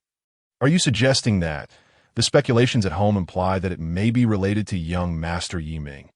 Even if he's not directly involved, there is suspicion surrounding him. The head of the family has suggested that you communicate with young Master Yiming to see if he can take over the Jiang family's territory. Now that all three families are aware of this incident, no one dares to act. If we can obtain a definitive response from young Master Yiming, we may secure a larger share. Gu Qingqing's eyes flickered. To be honest, she was reluctant to intertwine her interests with her feelings for Yiming. However, the Gu family had raised her, and she could only nod. Understood. When he arrives, I will have a word with him. Yiming descended to the underground level 2, where two figures awaited him. Both were clad in luxurious attire, their demeanor suggesting they were not ordinary individuals, one of whom appeared somewhat anxious upon seeing Yiming. They both rose to their feet. Li Shimin has encountered a celestial being. Ying Zheng has met a celestial being. Yiming raised an eyebrow, recognizing the names of Tang Taizong and Qin Shi Huang, truly heavyweight figures. Name: Li Shimin. Identity: World of Sui and Tang Heroes, Emperor of the Tang Dynasty. Strength: None. Name: Ying Zheng. Identity: World of the Qin Empire, First Emperor of Qin. Strength: None. Please be seated. It seems you two have already conferred. Li Shimin and Ying Zheng nodded. Li Shimin, with a hint of emotion, remarked, I never imagined I would meet the first emperor here. It is indeed an honor for me. Ying Zheng sighed. I never anticipated that my illustrious life, having conquered the 6 states, would end with my dynasty's downfall due to eunuchs. The demise of the second emperor of Qin is something I cannot accept. He turned to Yiming, clenching his fists. Celestial being, may I inquire if there exists a method for eternal life?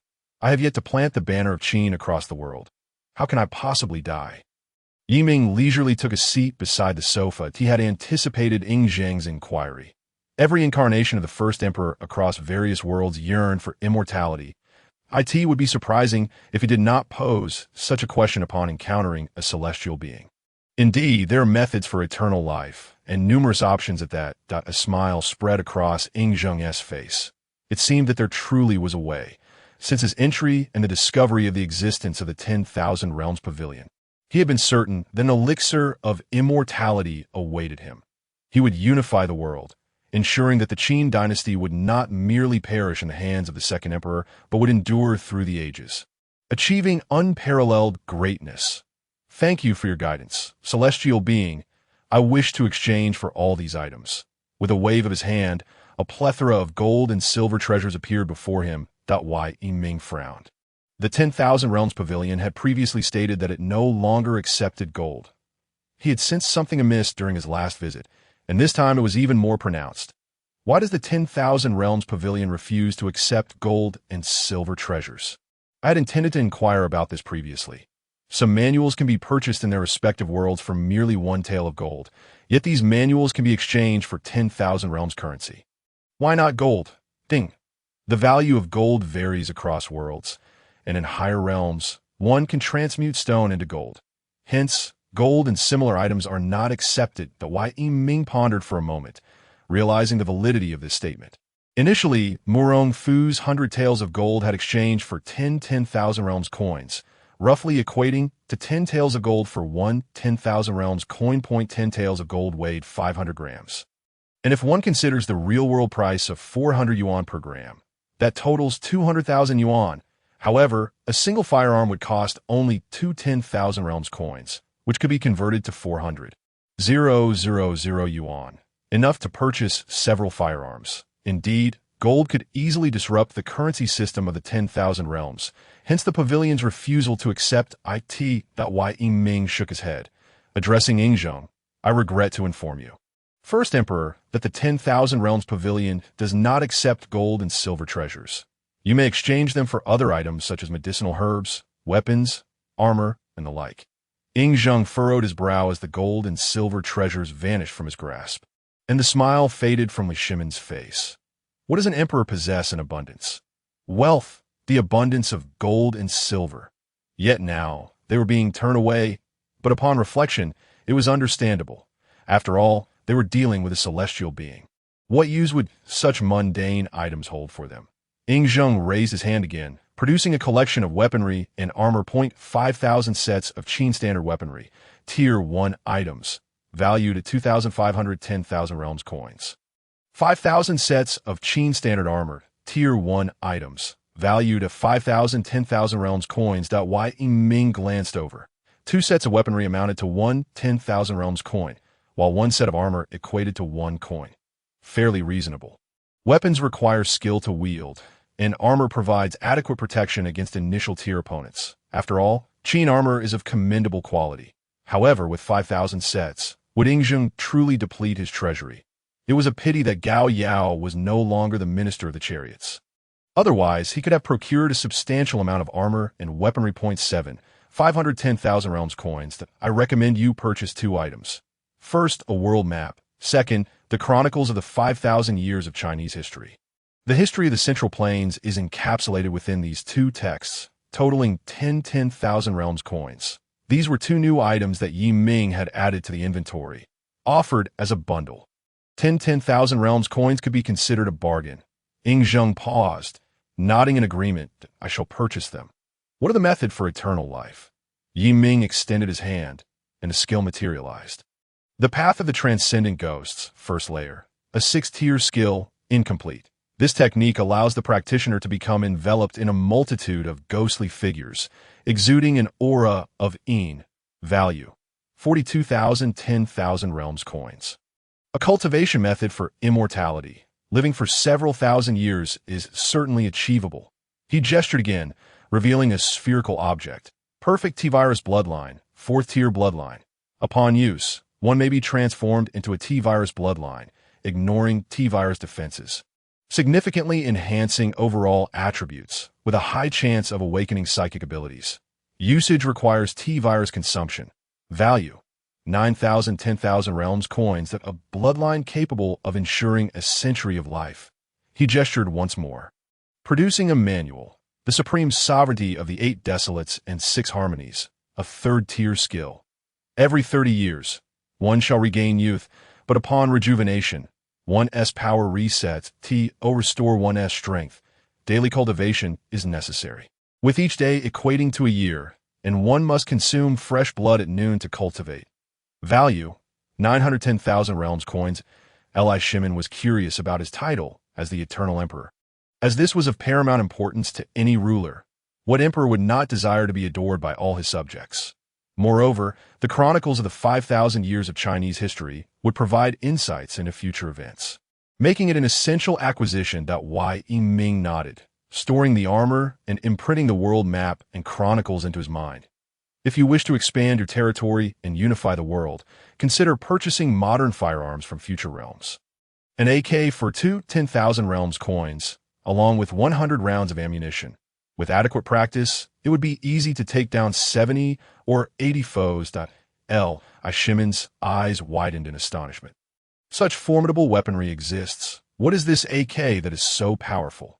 Yiming waved his hand, conjuring an AK before them. AK-74, a fully automatic assault rifle, capable of single fire or burst fire, with a caliber of 5.45 mm. Its effective range is 400 m, with maximum lethality at 1.350 m and a maximum range of 3.150 m. But the onlookers were incredulous, adamant that he was exaggerating.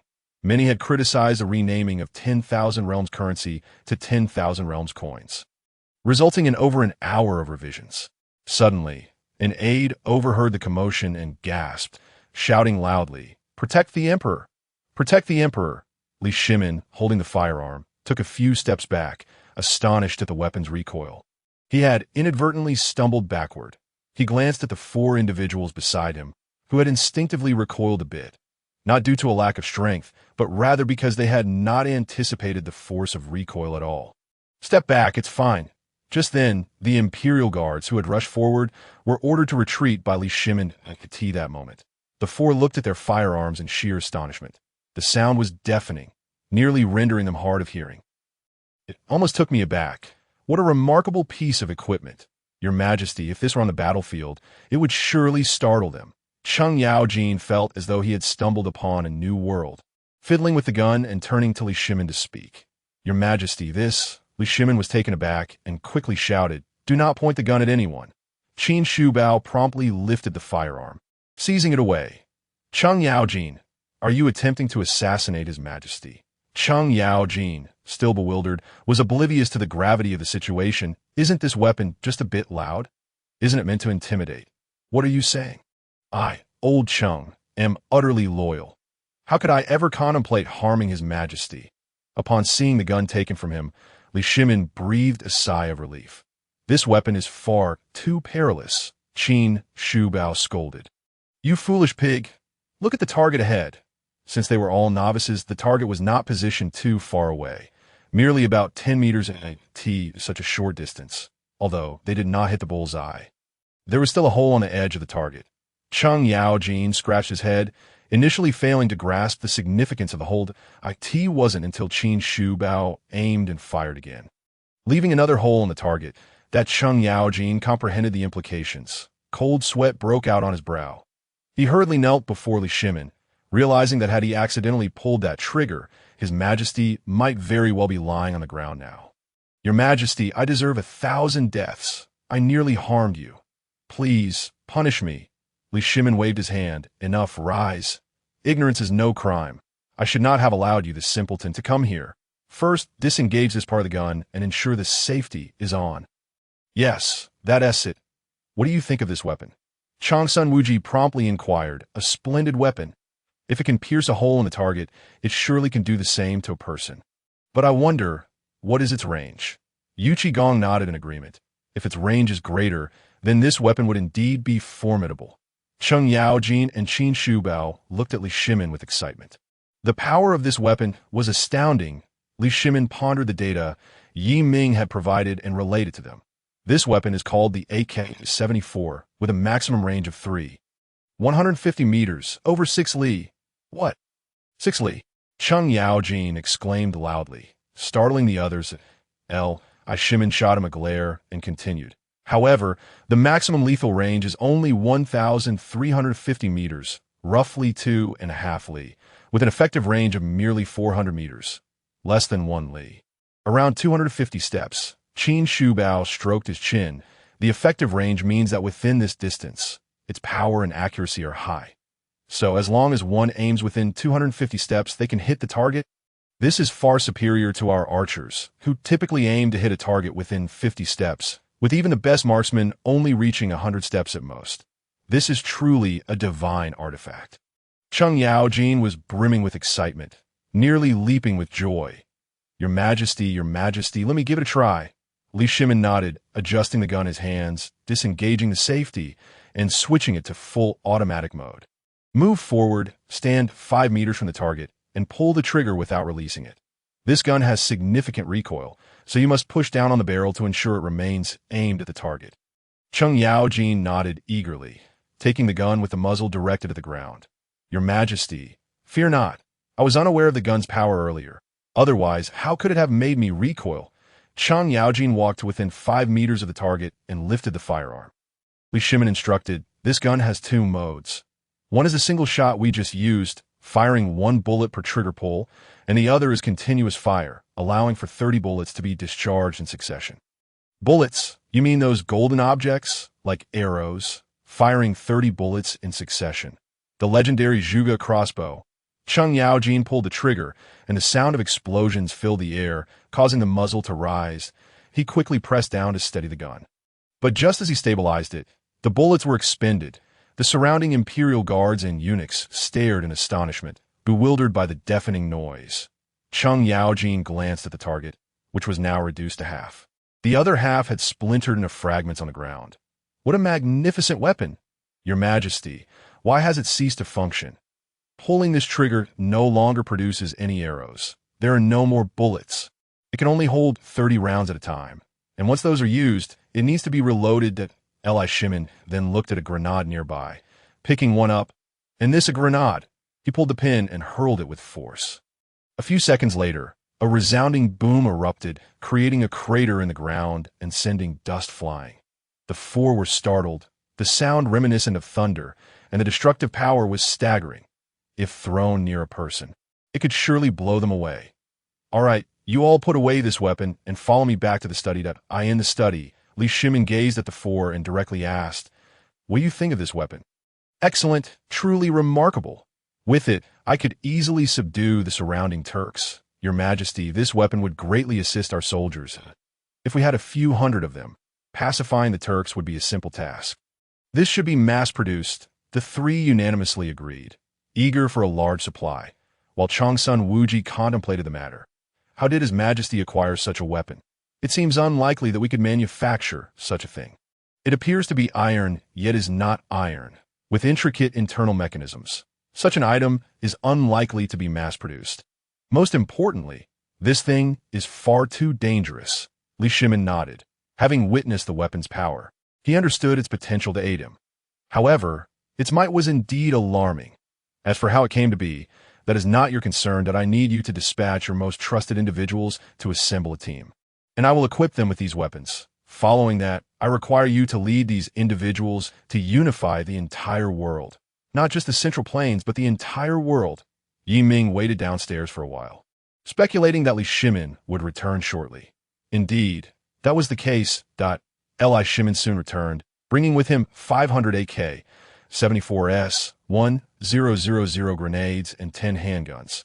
The total cost was 1,110 Jutian coins, 500 AKs for 1,000 coins, 1000 grenades for 100 coins, and 10 handguns for 10 coins. Li Shimin exchanged everything for standard weapons and armor, and Yi Ming received 222 Jutian coins from this transaction, adding to the 500 Jutian coins from the previous trade with Qin Shi Huang and the 21 coins from Li Shimin's first transaction.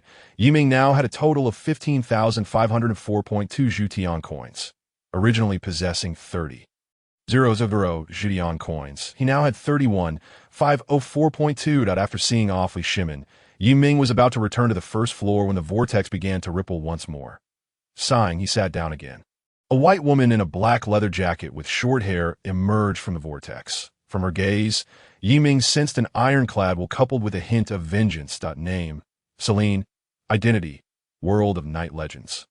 Vampire. Power: Peak of second tier. Vampires and night legends are relatively weak. Even though Celine is the protagonist, her strength is not particularly formidable.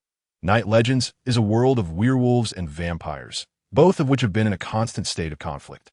The vampire clan dominates the underground world, while werewolves are at a disadvantage.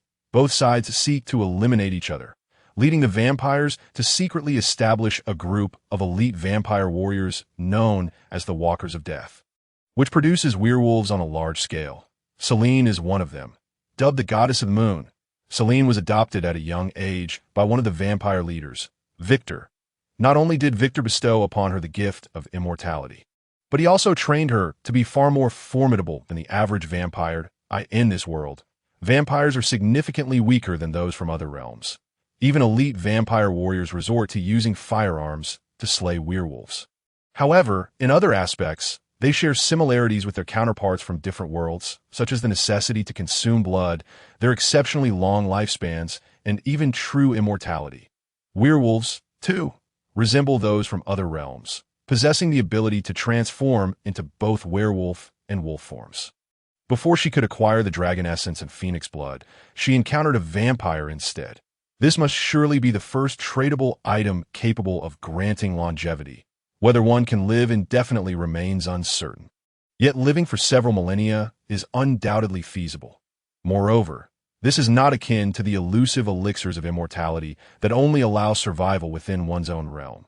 Rather, it promises to sustain life for thousands of years across any world. One wonders how Qin Shi Huang would react upon learning this. Celine took a seat, her keen eyes surveying her surroundings as she sheathed her dual pistols into the holsters on her thighs. It seemed unlikely that werewolves possessed such capabilities, and the information swirling in her mind. She raised her hand, conjuring an ethereal orb of light. Vampire bloodline, third-tier lineage. Upon fusion, it becomes a vampire, strength at first tier. Unable to withstand sunlight, requiring blood, with significant boosts in power and speed. Once developed, Memories can be acquired through blood, transformation into a bat is possible, and one can survive for millennia through dormancy. Value: 900 universe coins. Yi Ming raised an eyebrow to T.O. live for 1,000 years, and yet it is only worth 900 universe coins? The Multiverse Tower? A vampire bloodline that grants 1,000 years of life, priced at merely 900 universe coins? Ding! In the multiverse, power reigns supreme.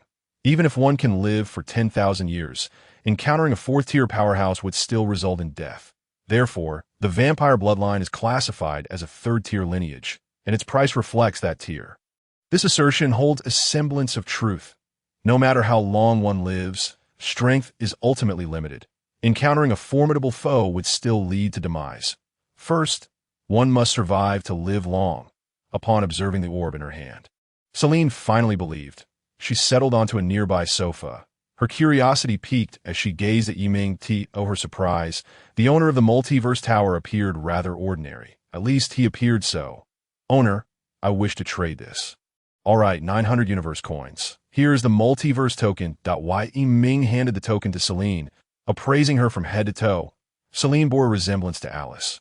Both were strong women, exuding an air of elegance and coolness.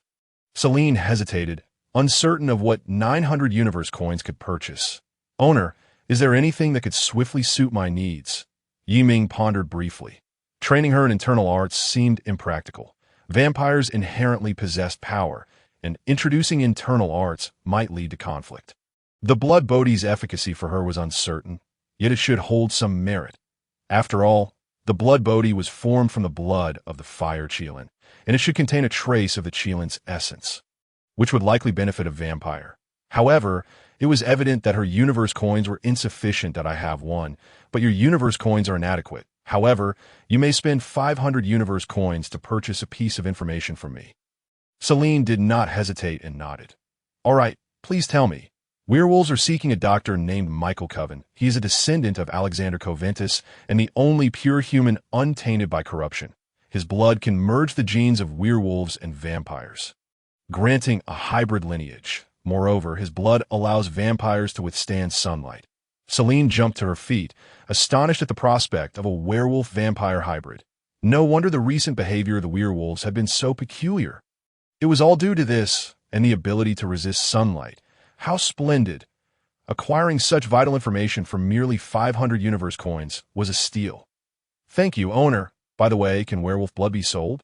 Certainly. Celine hesitated momentarily before inquiring further. Can werewolves themselves be sold? Yi Ming cast a surprised glance at Celine. Was she contemplating human trafficking? Logically, werewolves should not be considered human, and thus could be sold. Right? In the future, various worlds would undoubtedly emerge, featuring werewolves, elves, and orcs. If one were to capture a werewolf, countless humanoid beings could be trafficked. After a moment of contemplation, Yi Ming shook his head. Human trafficking is not permissible. Once such a precedent is set, countless habitats of humanoid beings would face destruction. No, I cannot accept human trade, but I can offer you a general direction. Many worlds are relatively primitive, while werewolves may not be particularly powerful. They could serve as bodyguards in such low-tier worlds that if you managed to conquer an entire werewolf tribe, you could establish a werewolf security company, charging for bodyguard services. Of course, the foremost requirement is that you must be able to control the werewolves to ensure the safety of others. Do not endanger the clients before you even protect them. Celine's eyes gleamed with excitement. This plan was indeed feasible. A werewolf security company? Wouldn't that provide a continuous influx of universe coins? Yet controlling them would be a challenge. Knowing someone's face does not guarantee knowing their heart, especially with werewolves, who are often more treacherous than humans. As Celine contemplated, her gaze gradually shifted toward Yi Ming. I have a plan. Owner, may I collaborate with the Multiverse Tower? I will provide werewolves or vampires, and I will manage the security company, while the Multiverse Tower ensures that the werewolves or vampires do not harm clients. We will split the profits. No. We shall divide them 70-30. Yi Ming regarded Celine with satisfaction. She was indeed a clever individual, recognizing the potential of collaborating with the Multiverse Tower. His earlier suggestion of a security company had been a means to entice her. Ensuring the safety of traders was essential, a challenge for Celine, but a trivial task for the Multiverse Tower. The tower inherently possessed the concept of contracts. Once a transaction was made and a contract signed, werewolves would be unable to act against clients. Although Yiming himself had no need for the universe coins earned, they would stimulate consumption from others, but if they did not spend, what motivation would they have to continue acquiring valuable trade items? The concept of a security company could spawn numerous opportunities. In low-tier worlds, there were werewolves, while high-tier worlds might feature monsters, and in top-tier realms, deities could abound. Ultimately, establishing a tri-realm security company would not be out of reach. Heavenly Court Security Company, Western Paradise Security Company, Hell Security Company. The possibilities were endless, certainly. However, you must first conquer the entire werewolf tribe. Once you have succeeded, we can discuss these matters further. A smile graced Celine's face as she nodded. All right, owner, I shall return immediately and endeavor to subjugate the werewolf tribe. She harbored a deep hatred for the werewolf tribe, wishing to eradicate them all. Yet, when werewolves held potential value, it seemed acceptable to make them lifelong slaves. Sometimes living could be far more terrifying than dying. After Celine departed, Yiming stretched lazily. There should be no one left. He yawned and ascended the stairs that Ji Yuqingcheng and her assistant were still seated on the sofa, engaged in conversation. Upon noticing Yiming's arrival, they fell silent, their gazes fixed intently upon him. The assistant's eyes reflected awe and curiosity, while Gu Qingqing's gaze was filled with unbridled intrigue. When had this individual become so formidable? Their family's investigations revealed no mention of Yiming being adopted, nor any prior interactions. How had he transformed into such a powerhouse? Had it not been for the recent affairs with the Jiang family, she might never have realized how powerful her childhood companion had become. Yiming halted, rubbing his nose. Why are you staring at me like that? Have I become handsome again? Gu Qingcheng burst into laughter, her mirth akin to flowers blooming suddenly in spring, radiating warmth and vibrancy that illuminated everything around her. Indeed, you have become handsome once more. Come here, sit beside your sister. Gu Qingcheng beckoned Yiming with a flirtatious gesture, her allure palpable. Yet, Yiming felt no stirrings of affection. Instead, he felt somewhat apprehensive. Even though he had reached the pinnacle of the third tier, Gu Qingcheng was merely a first-tier warrior. He called her sister not only out of respect, but also because she had been a formidable force in their orphanage, leaving an indelible shadow upon him. After a moment's hesitation, Yiming approached and sat beside Gu Qingcheng. She wasted no time in directly asking, "Little Yi, is the matter with the Jiang family related to you?" "Yes." A flicker of intrigue danced in Gu Qingcheng's eyes. "Indeed, it was this fellow. Is it the people behind you who are responsible? Do enlighten me about those who stand behind you." Yiming scratched his head, puzzled. "The people behind me? I have no one behind me. It was my own doing, just a few minor calamities, easily handled." Gu Qingcheng clearly remained skeptical, rolling her eyes. "What a boast. But since you cannot divulge, I shan't pry any further. What are your intentions regarding the Jiang family's territory? Will you accept it or territory? I have no desire to reign or rule. What need have I for territory? If you wish to take it, feel free." "Excellent. Then allow me to express my gratitude on behalf of the Gu family that I won't take your generosity for granted. I shall ensure that the Gu family offers you some benefits in return. Suit yourself. I am indifferent. By the way, there's an artificial hill in the Jiang family's backyard, beneath which lies a path, and additionally, a corpse. Please see to its removal." Ji Yuqingcheng paused, nodding thoughtfully. She rose, stretching languidly, her curvaceous figure on full display. "I shall take my leave now. I need to visit the Jiang family, initially intending to protect you from any chaos they might instigate. It seems I worried needlessly. Farewell, Xiao Yi." Yiming watched her retreating silhouette, momentarily envisioning the young girl in the white dress who once stood before him. Be cautious on your way, should any issues arise.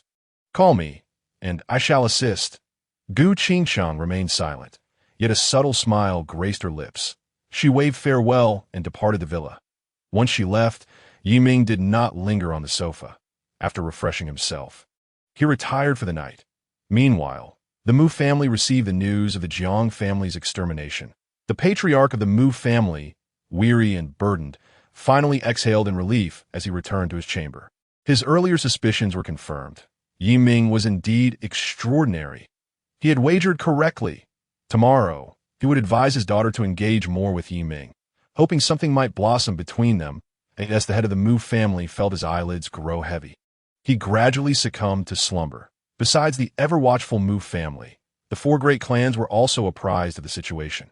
Having received Yi Ming's consent, the Gu family commenced their takeover of all Jiang family affairs. They had no intention of monopolizing it all. Such a vast fortune was too much for them alone, and others would never permit it, should the Gu family absorb all of the Jiang family's assets and territory. The other two clans would certainly seek to confront them in such an event. A joint effort from the two would only result in mutual detriment. In the Jiang family's backyard, beneath the artificial hill. The Gu family, after overcoming numerous obstacles, finally entered the chamber. Jiu Qingcheng, accompanied by an elderly man, beheld the fallen Jiang Tian. Jiang Tian. Gu Qingcheng inquired curiously of the elder beside her. Old ancestor, do you recognize him? Indeed, I do. He is the ancestral figure of the Jiang family, a master of the transformation technique. Much like myself, my purpose in coming here was to guard against Jiang Tian's potential aggression. I never anticipated he would already be dead. It seems that Yi Ming's connections are even more formidable than I had imagined. There are no signs of a struggle here. It appears Jiang Tian was slain in a single strike. Gu Qingcheng gasped in astonishment. The master of the transformation technique, killed in one blow. Is not the transformation technique the pinnacle of the ancient martial world? Old ancestor, is there a realm beyond transformation? The elder pondered for a moment, then nodded. There must be. The only one I know of with such strength is a singular entity. You know why the Dragon Group can govern the entire ancient martial world? It is because they possess a warrior beyond the transformation level, and such a powerful individual exists solely within the Dragon Group. However, it seems a second one has now emerged in a certain realm. Beneath an ancient castle, a man cloaked in black robes was examining a photograph. The image depicted a group of students in robes, all seemingly no older than a decade or so. Their attire resembled that of a school uniform. Striking in appearance, with black fabric adorned with red collars and a golden lion emblem embroidered on their chests. Most astonishingly, the figures in the photograph appeared to move, as if they were captured in a video. The man's gaze fixated on one student with glasses, a lightning-shaped scar adorning his forehead. Through those eyes, he glimpsed a familiar silhouette. Invoking a profound yearning within him, he extended his hand toward the image of the bespectacled boy. If only she were still here. Suddenly, a peculiar voice echoed in his ears. Congratulations, you have been chosen by the Infinite Realms Pavilion. You wish to enter? The man, startled, grasped the dark staff beside him. His eyes sharpening as he surveyed his surroundings, he raised the staff, and a white light emanated from its tip. A parasium, manifest now. A wave of light swept through the small room, yet no figure materialized. The man furrowed his brow, refusing to believe it was merely a figment of his imagination. He distinctly heard something about the Infinite Realms Pavilion. Was it a new form of magic? After a moment's reflection, perhaps driven by confidence in his own abilities, he accepted the invitation, vanishing from his location in an instant. Within the villa, Yi Ming stretched languidly as he arose from his slumber. Another day had dawned. Time for washing up and breakfast. Alas, Gu Qingcheng did not come by. Leaving him without a morning meal, a flaw in the Qiyu-style cultivation method had emerged. One must eat. Skipping meals would lead to hunger. Unlike other cultivation methods, even internal energy practitioners could forego food for days. Yet after just one night, Yi Ming found his stomach grumbling. It struck him that he had not eaten the previous evening either. Such a nuisance should he hire a maid. The time taken to order takeout was far too lengthy. Sighing, he resolved to place an order anyway. After completing his order, Yi Ming descended the stairs on the second underground level. A tall, slender man garbed in black robes, with straight hair and a prominent hooked nose, scrutinized the shelves. Name: Severus Snape identity. Harry Potter universe. Potions master at Hogwarts strength. Late stage of the 4th tier Snape. The potions master, the Half-Blood Prince. He was indeed a near top-tier powerhouse in the Harry Potter universe. Aside from a few top-tier figures such as Grindelwald, Voldemort, and Dumbledore, no one could claim absolute victory over him. What a significant client. The Harry Potter universe is a realm of magic, where those with magical talent can attend wizarding schools, while those without are merely muggles, oblivious to the existence of the magical world. Snape was renowned as the potions master at Hogwarts School of Witchcraft and Wizardry, possessing comprehensive knowledge of most spells within the Harry Potter universe and the ability to develop spells of his own. Furthermore, he was a master alchemist, capable of concocting various wondrous potions. It seemed that the young brother could soon recover. The potions of the magical world ought to be able to restore severed limbs. However, the young brother had only just completed the defense against the dark arts syllabus. If he were to recover, would the syllabus still hold value? The Harry Potter universe is rife with treasures, featuring countless rare beasts and numerous magical effects. This transaction might just elevate the Infinite Realms Pavilion to level 3. Professor Snape, please, take a seat. Snape, still processing the information swirling in his mind, realized that the world he inhabited was merely one among countless realms. Internal energy, vampires, werewolves, they truly existed. Moreover, vampires could live for millennia. Voldemort's relentless chaos was driven by his desire for immortality, and now he had glimpsed a glimmer of hope. If Voldemort were to learn of this, he would surely go mad. Could this place possibly resurrect Lily? He approached the sofa, his heart a tumult of anticipation and anxiety. Master of the pavilion, is it possible to revive the deceased here? Yi Ming held deep admiration for Professor Snape's love. He was profoundly enamored with Lily Potter, Harry Potter's mother. Regrettably, she did not reciprocate his affections, giving birth to Harry Potter before being slain by Voldemort. Snape's anguish transformed his love for Lily into an all-consuming devotion toward Harry Potter. Yi Ming understood all of this, yet he found the notion of resurrecting Lily somewhat perplexing. Lily belonged to another. Even if she were brought back, they could never be together. If Lily were resurrected, would Snape also wish to revive James Potter, Harry's father? If Lily were aware that Snape could bring her back, she would undoubtedly wish for him to resurrect James as well. Thus, the quandary arose. Should James be revived or not? If he were, they would be a pair united. If not, Lily would surely harbor some resentment. Could Snape endure such a dilemma? In Yi Ming's perspective, it might be better not to resurrect Lily at all. It is possible to resurrect her. However, have you truly considered this? Are you prepared? Upon receiving the answer, Snape found himself far from the elation he had anticipated, instead ensnared in a state of torment.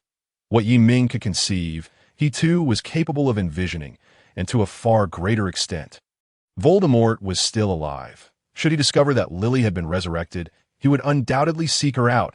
At that juncture, Lily might face death once more, and he was currently ill-equipped to confront Voldemort.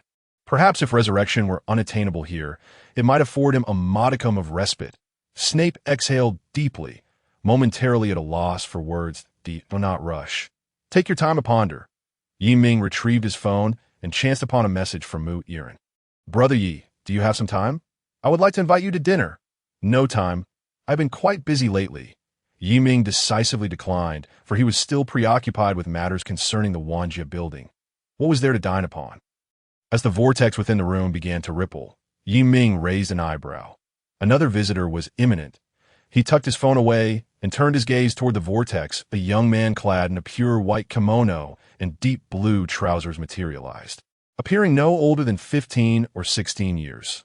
The back of his kimono bore a small emblem, and deep gray arm guards enveloped his forearms, extending to his palms.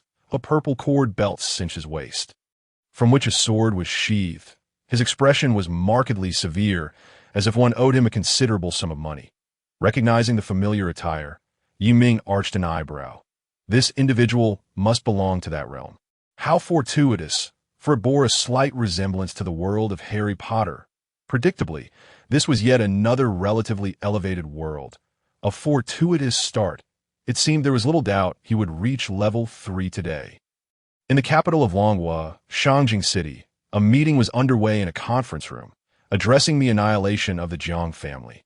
Projected on the screen were photographs detailing the internal circumstances of the Jiang family, one after another.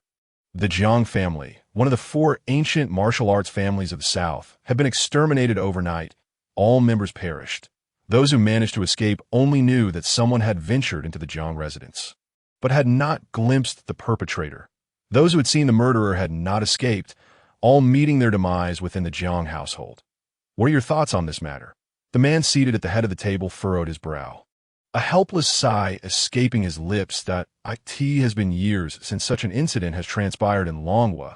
Martial chivalry has long been forbidden.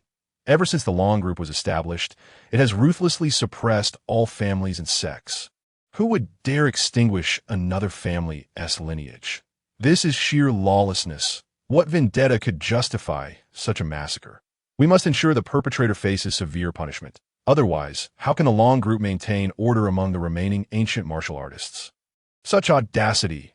Regardless of the Jiang family's stature, they were indeed a formidable force in the martial arts community. If they could be eradicated with such ease, would we be next? The urgency to apprehend the killer was paramount, and they needed to act swiftly to provide the remaining martial artists with an explanation. Indeed, if we do not, our authority within the Long Group will be utterly diminished. What will happen if others follow suit?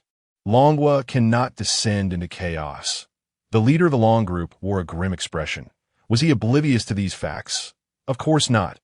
If the solution were that simple, he would not be convening a meeting. He would have dispatched someone to capture the perpetrator. The suspect had likely been narrowed down to a young man named Yi Ming and the power behind him, that if we have identified the source.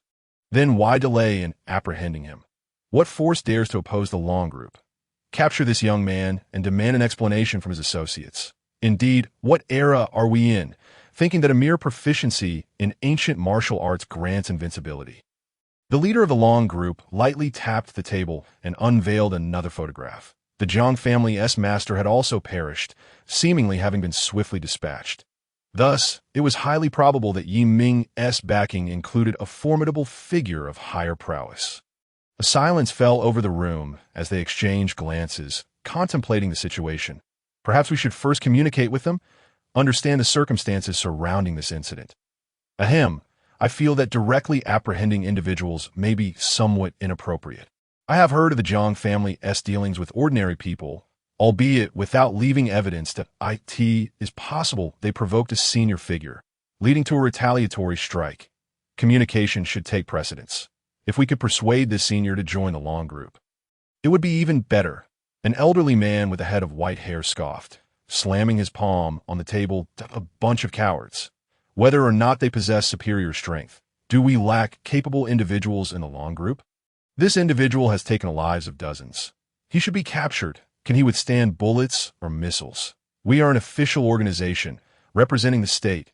We represent Longhua. If we show cowardice, how will others perceive the Long Group? Leader, they do not dare to go. I shall take the lead, the elderly man declared. I will head to Lishan City. I will bring that scoundrel back, even if it costs me my life. The leader of the Long Group glanced at the others, who all lowered their heads, save for the elderly man, who stood resolutely. Elderly is correct. You have all grown too comfortable, lacking the spirit of valor. The Long Group was established through the blood of our predecessors. And now there are those who wish to challenge our authority. This is absolutely intolerable. The higher-ups were already aware of the situation and decided to dispatch martial artists of superior strength to Lishan City to thoroughly investigate the matter. Simultaneously, a special forces unit would be deployed from the Lishan military district, just in case. Elderly, I must trouble you to lead the team. You will first head to Lishan City to assess the situation, while that senior will proceed directly to Lishan City. Elderly rose, nodding in agreement that I will uncover the truth behind this matter. In Lishan City, within a villa, Gu Qingcheng was reviewing the documents in her hands. The files contained ample evidence of the Jiang family's transgressions. Many had previously refrained from offending them. However, now that the Jiang family had been eliminated, the Gu family swiftly began to gather evidence against them from various sources. She had just received news that the Long Group would arrive in Lishan City that afternoon. Likely to seek information from them first, the elder of the Gu family descended the stairs. He had initially come to resolve matters concerning Jiang Tian, only to find that Jiang Tian had already perished, rendering his trip futile. Nevertheless, he was intrigued by Yi Ming and chose to remain in Lishan City to meet him. I have collected all the evidence against the Jiang family. None of the deceased were innocent. With this documentation, the Long group will not make things difficult for young Yi, especially since he has a senior of formidable strength backing him. The repercussions of this incident would resonate significantly within the martial arts community, and Gu Qingsheng had anticipated the Long group's reaction. Consequently, she had swiftly mobilized the Gu family's resources to gather evidence against the Jiang family. From the head of the family to the security guards, none of them were clean. All bore blood on their hands. With this evidence in hand, Yi Ming's situation would be considerably easier to manage. To put it nicely, he was aiding the martial arts community by eradicating a malignant tumor. The elder looked at Gu Qingsheng with satisfaction. Not only did this girl possess remarkable martial talent, but she was also extremely clever. She had previously garnered significant prestige for the Gu family, and now she had established connections with a powerful force of superior capability. Truly a lucky star for the Gu family. Qingsheng, what is your relationship with this Yi Ming like? Yi Ming's inherent prowess, coupled with the esteem of his backing, made him a prime candidate for a beneficial alliance. That Jiyu Qingsheng remained silent, having long anticipated this moment. Everyone claimed she was the eldest daughter of the Gu family, yet she never forgot that she was merely an adopted orphan, not a true member of the Gu family, that Ayin family such as this. Especially for daughters, most would become sacrifices for the clan. Jiyu Qingsheng had long prepared for such eventualities, though she had not anticipated encountering someone like Yi Ming, that if presented with a choice, Yi Ming would indeed be a commendable option. Very well. He and I are from the same orphanage. He has always regarded me as an elder sister. The elder nodded. Qingsheng, you are aware that I'm growing old, nearing the end of my days. Should I pass on, the Gu family may very well cease to exist. I will not impose upon you. But in consideration of the care the Gu family has bestowed upon you, I hope you can lend a hand to the Gu family in the future. Gu Qingsheng was momentarily taken aback. She had presumed the elder would command her to approach Yi Ming and cultivate a good relationship with him. Elder, I am a member of the Gu family, so I will certainly assist the Gu family. Rest assured, in the basement of Yi Ming's estate. Name, Uchiha Sasuke identity, world of Naruto, Uchiha clan member strength. Level 3 indeed, it is Uchiha Sasuke. What a delightful surprise. In the world of Naruto, it stands as one of the 3 prominent anime of the past life. The primary cultivation system revolves around chakra, with those capable of mastering ninjutsu, referred to as ninjas. Most ninjutsu are elemental techniques, akin to attribute-based magic. This is why Yi Ming remarked that the Naruto universe bears some resemblance to the world of Harry Potter. However, the magic in Harry Potter tends to be more accessible to the common folk, with fewer offensive spells. In contrast, the Naruto series boasts an abundance of offensive ninjutsu, far surpassing that of the Harry Potter realm. Why Yi Ming is inclined to label the elemental ninjutsu of Naruto as combat magic, as they are predominantly utilized in battle. Of course, beyond combat, there exist numerous other ninjutsu with various effects, such as summoning techniques, which allow one to forge contracts with summoning beasts and call them forth. Take, for instance, the 8 gates technique. Upon opening the 8 gates, one could easily dispatch a 5th-tier ninja in the Naruto world with a single kick. There are also genjutsu, which can induce hypnosis and manipulate others. Among the most formidable techniques are those that many deem necessary. Resurrection. The summoning technique known as Edo Tensei can bring back the souls of the deceased and revive them in physical form. It extracts a certain quantity of the deceased's bodily tissues and uses a living body as the vessel for the deceased soul. Subsequently, the soul is summoned from the realm of the dead back to the living world. The deceased spirit attaches itself to the vessel and is cloaked in dust, transforming the living body into the likeness of the deceased. Moreover, this resurrection grants an immortal body, although it remains under the control of the caster. A control that can be relinquished. This may be considered an incomplete resurrection technique, but when paired with another technique, it can achieve complete revival. The outer path, Samsara rebirth technique. The wielder of the Rinnegan can summon the king of hell from the underworld and release the deceased soul from its grasp, allowing for their revival in the living realm. This is a flawless resurrection technique, albeit it may not work in certain worlds, as some realms like a king of hell or any form of afterlife. Once a soul dissipates, these 2 techniques cannot restore it. The third method of revival is the rebirth technique, which utilizes the caster's entire chakra, as a medium to bestow life force upon the deceased. This ninjutsu can be applied to either the living or the dead. If cast upon the deceased, the caster's chakra will transform the dead person's soul until the caster's own demise. A life for a life. Naturally, this technique has its limitations, as the physical body must be present. After all, this technique merely transfers life force and does not restore the body or flesh. Nevertheless, these techniques are undeniably powerful. In Yi Ming's perspective, the value of the Naruto universe surpasses that of the Harry Potter realm. Uchiha Sasuke, sit. Sasuke glanced at Yi Ming and found him unremarkable, wondering if this was the other sage apart from the sage of six paths. He appeared unimpressive, almost like an imposter. Surely, all worlds are but illusions. Watch me shatter your illusions. With a fierce glare, Sasuke activated his Sharingan, the three tomos spinning into view. Yet he perceived nothing. The chakra within him and the power in his eyes lay stagnant like a still pond. He could barely exhibit the three tomo, as all other strength was suppressed. Yi Ming sighed. What a pity! In the next moment, Sasuke was drawn into a vortex and vanished from sight. The World Tower prohibits violence. Once combat ensues, one is expelled. By the time he returns, it will likely be tomorrow. Nonetheless, this aligns with Sasuke's character. The prideful arrogance of the Uchiha clan, distrustful of everything but their own Sharingan. Coupled with the myriad Jinjutsu prevalent in the Naruto world, it is entirely plausible to construct such an illusion and implant certain information into one's mind. The combination of these factors rendered Sasuke's actions somewhat predictable. Alas, he would have to postpone any transactions until tomorrow. Rules are rules. No one is above them. Unless this regulation is revoked, any future acts of aggression will still result in expulsion. Professor Snape watched Sasuke's departure with astonishment, feeling relieved that he had refrained from intervening. Owner, allow me to make my transaction first. I wonder how many celestial coins these spells might be worth. The Killing Curse, a 5th-tier spell, unleashes a blinding green light upon casting. The target, unable to resist the curse's energy, will instantly perish, leaving no trace behind. Incantation. Avada Kedavra. Value. 50,000 celestial coins. The Cruciatus Curse, a 5th-tier spell, inflicts unbearable agony, causing the victim to feel as though life is not worth living. Prolonged casting may drive them to madness, and continued use could lead to death by convulsions. Incantation.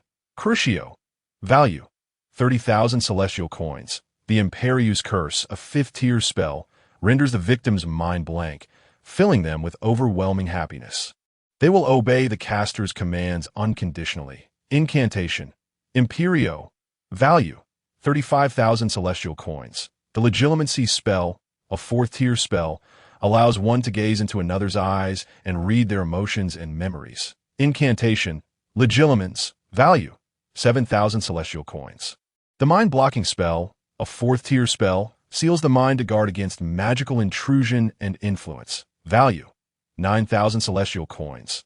The apparition spell, a 5th-tier spell, facilitates spatial movement by concentrating one's consciousness on a target and casting the spell to transport oneself.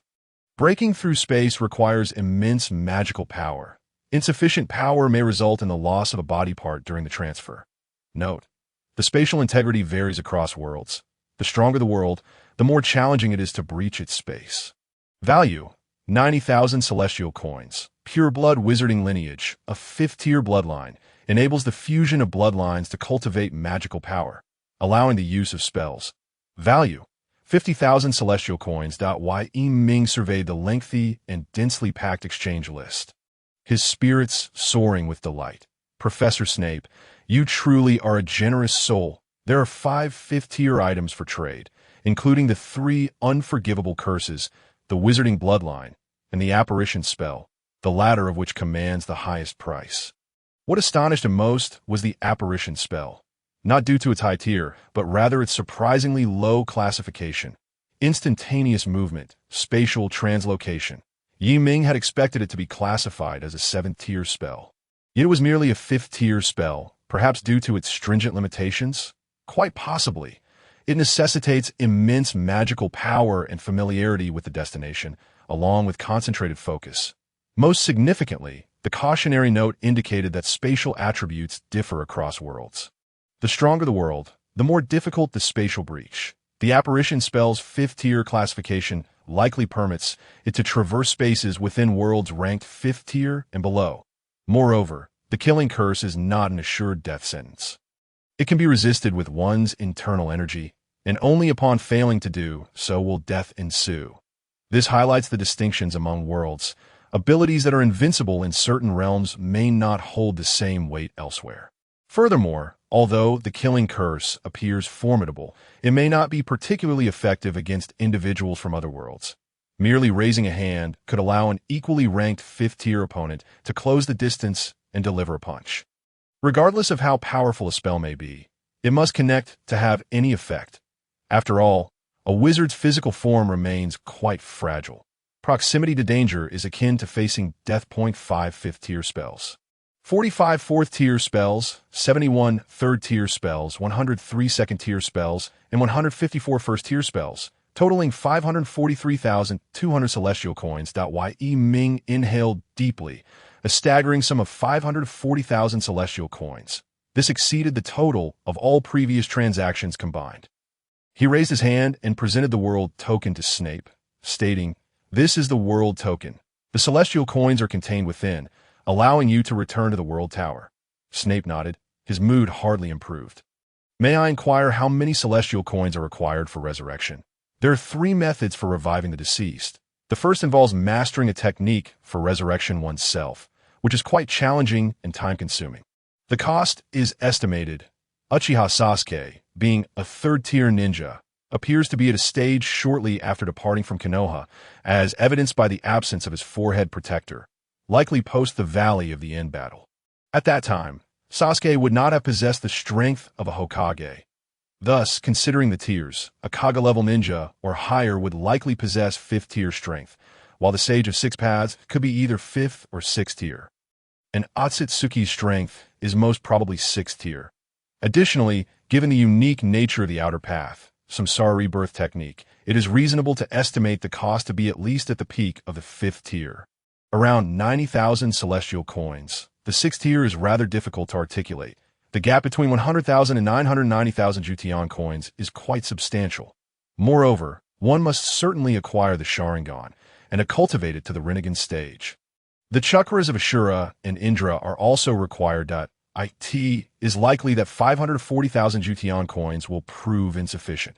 You might need to save up to 1 million Jutian coins, which will take quite a considerable amount of time to achieve.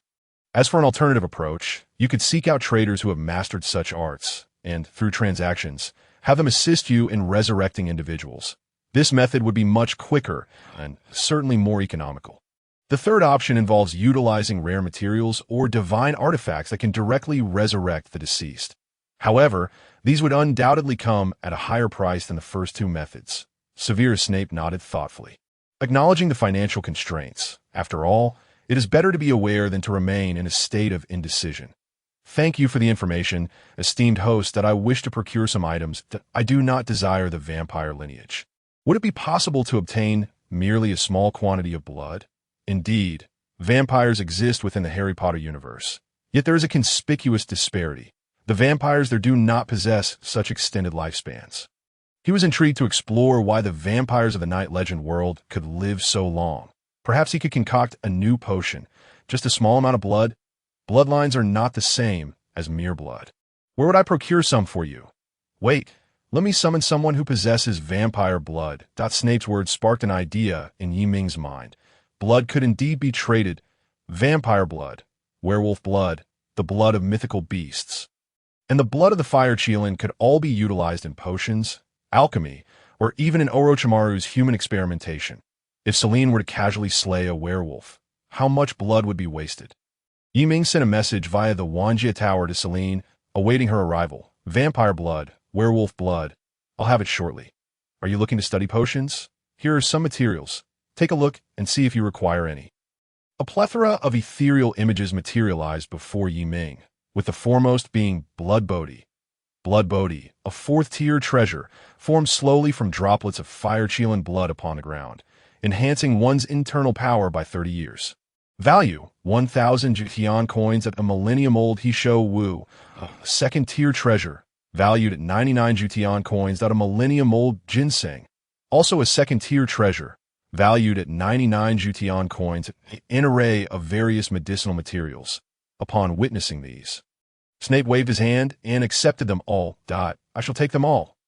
300 Jution coins. Snape nodded, finding it remarkably inexpensive.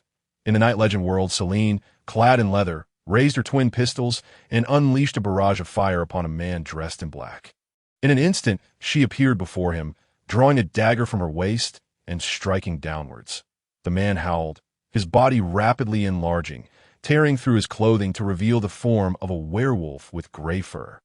As the werewolf lunged at Selene, she deftly evaded and positioned herself behind him, plunging the dagger directly into his skull. With another swift movement, she distanced herself, firing her twin pistols into the werewolf, leaving a series of bullet holes in his body. Before long, the werewolf lay lifeless on the ground. An ordinary werewolf, after all. How could it possibly contend with her, an elite vampire, after dispatching the werewolf? She sheathed her guns and was about to collect the body when she felt a disturbance from the Wanjia Ling taking it out. She received Yi Ming's message. There's a transaction here that may interest you. Bring a bit of werewolf blood.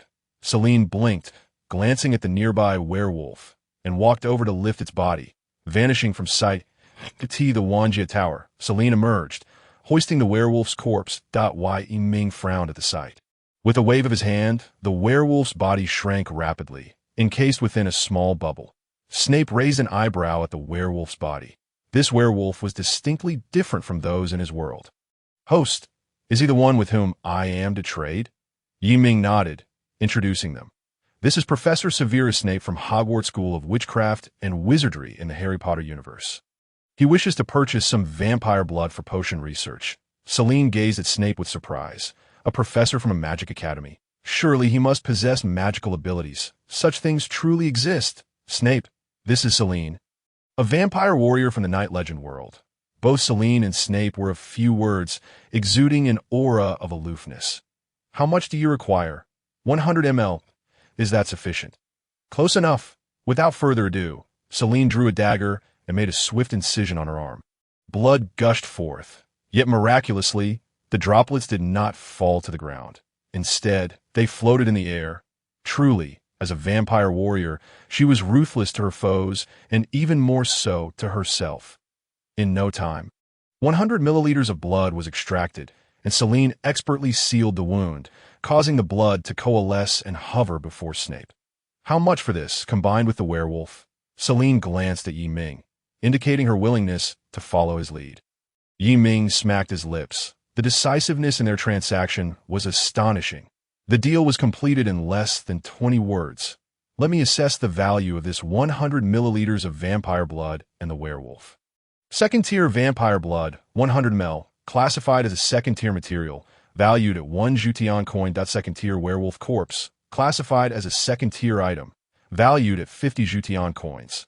The total amounted to 60 Jution coins, with a flick of his wrist. 51 Jution coins were transferred into Selene's Wanjia Ling, while an equivalent amount was deducted from Snape's. The price of vampire blood was surprisingly low.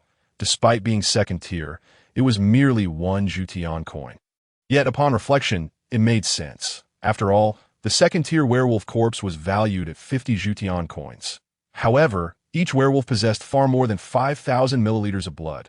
The human body alone contains 4,000-5,000 ml, and werewolves are significantly more robust and larger than humans. Oh, how could I forget? Yi Ming pointed at the werewolf, and a luminous orb emerged from its form. Werewolf bloodline, a second-tier lineage. Upon fusion, it transforms one into a werewolf, enhancing strength and agility, yet prone to loss of reason. Forced to transform under a full moon. Value, 80 Jution coins. The werewolf's bloodline is not merely second-tier. Rather, this specific werewolf possesses only a second-tier bloodline. Unlike Selene, whose strength is second-tier, her bloodline level is third-tier. Yet it remains underdeveloped. This werewolf possesses only a second-tier bloodline.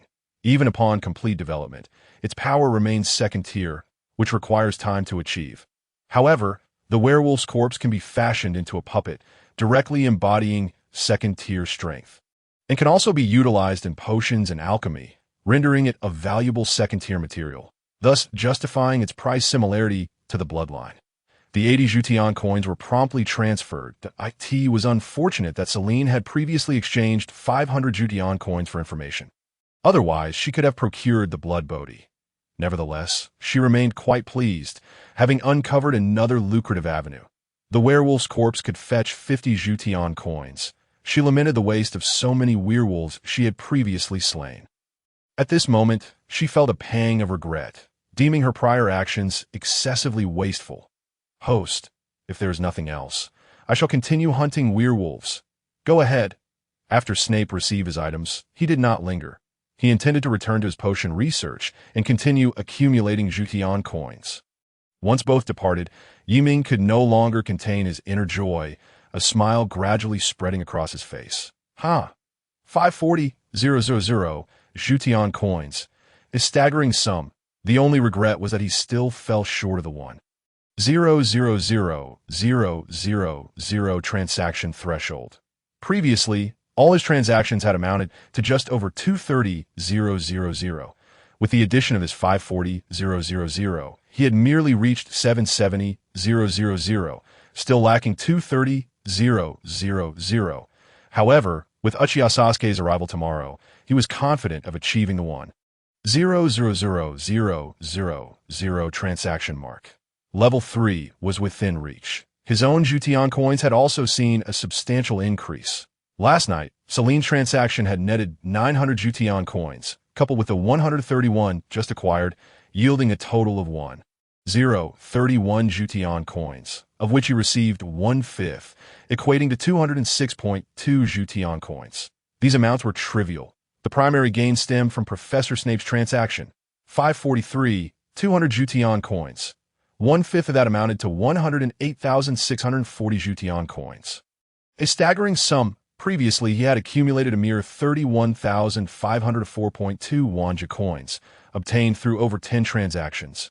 Now, a single trade had tripled his earnings. Indeed, high-level worlds are exceedingly lucrative. Yiming opened his panel, and the Jutian coin section surged past 6 figures.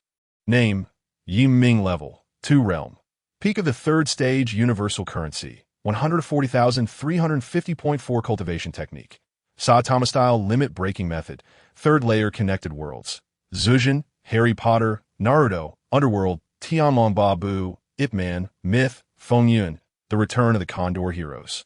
The smiling, proud wanderer, King of War, Resident Evil, Legend of Lu Xiaofeng, and Great Internal Secret Agent 00. Trade items, Saitama style limit breaking method, Tongxian Ghostly Divine Path, 1st layer, Phantom Shift, Avada Kedavra, Sword Dao Insights, Perfect T-Virus Bloodline. Blood Bodhi, Duanjia Heart Method, Eclipsing Sun Sword Technique, 90 Manual, Lingbo Weibu, Biming Divine Skill. With 140,000 universal currency, should I upgrade now?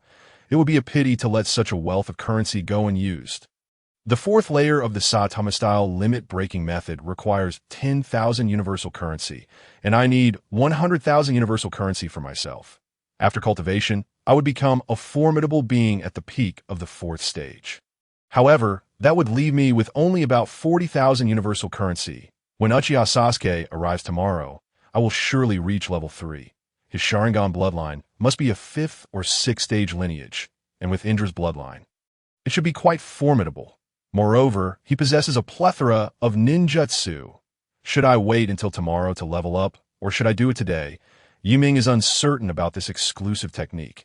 If only I knew its consumption. My decision might be clearer.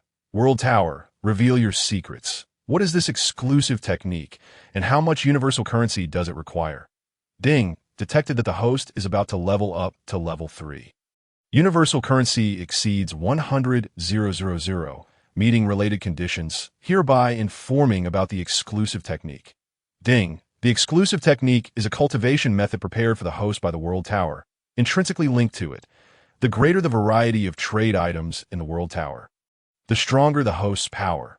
Specifically, it embodies the characteristics of all techniques within the World Tower at the current stage of cultivation, priced at 100 times that of top-tier techniques of the same level.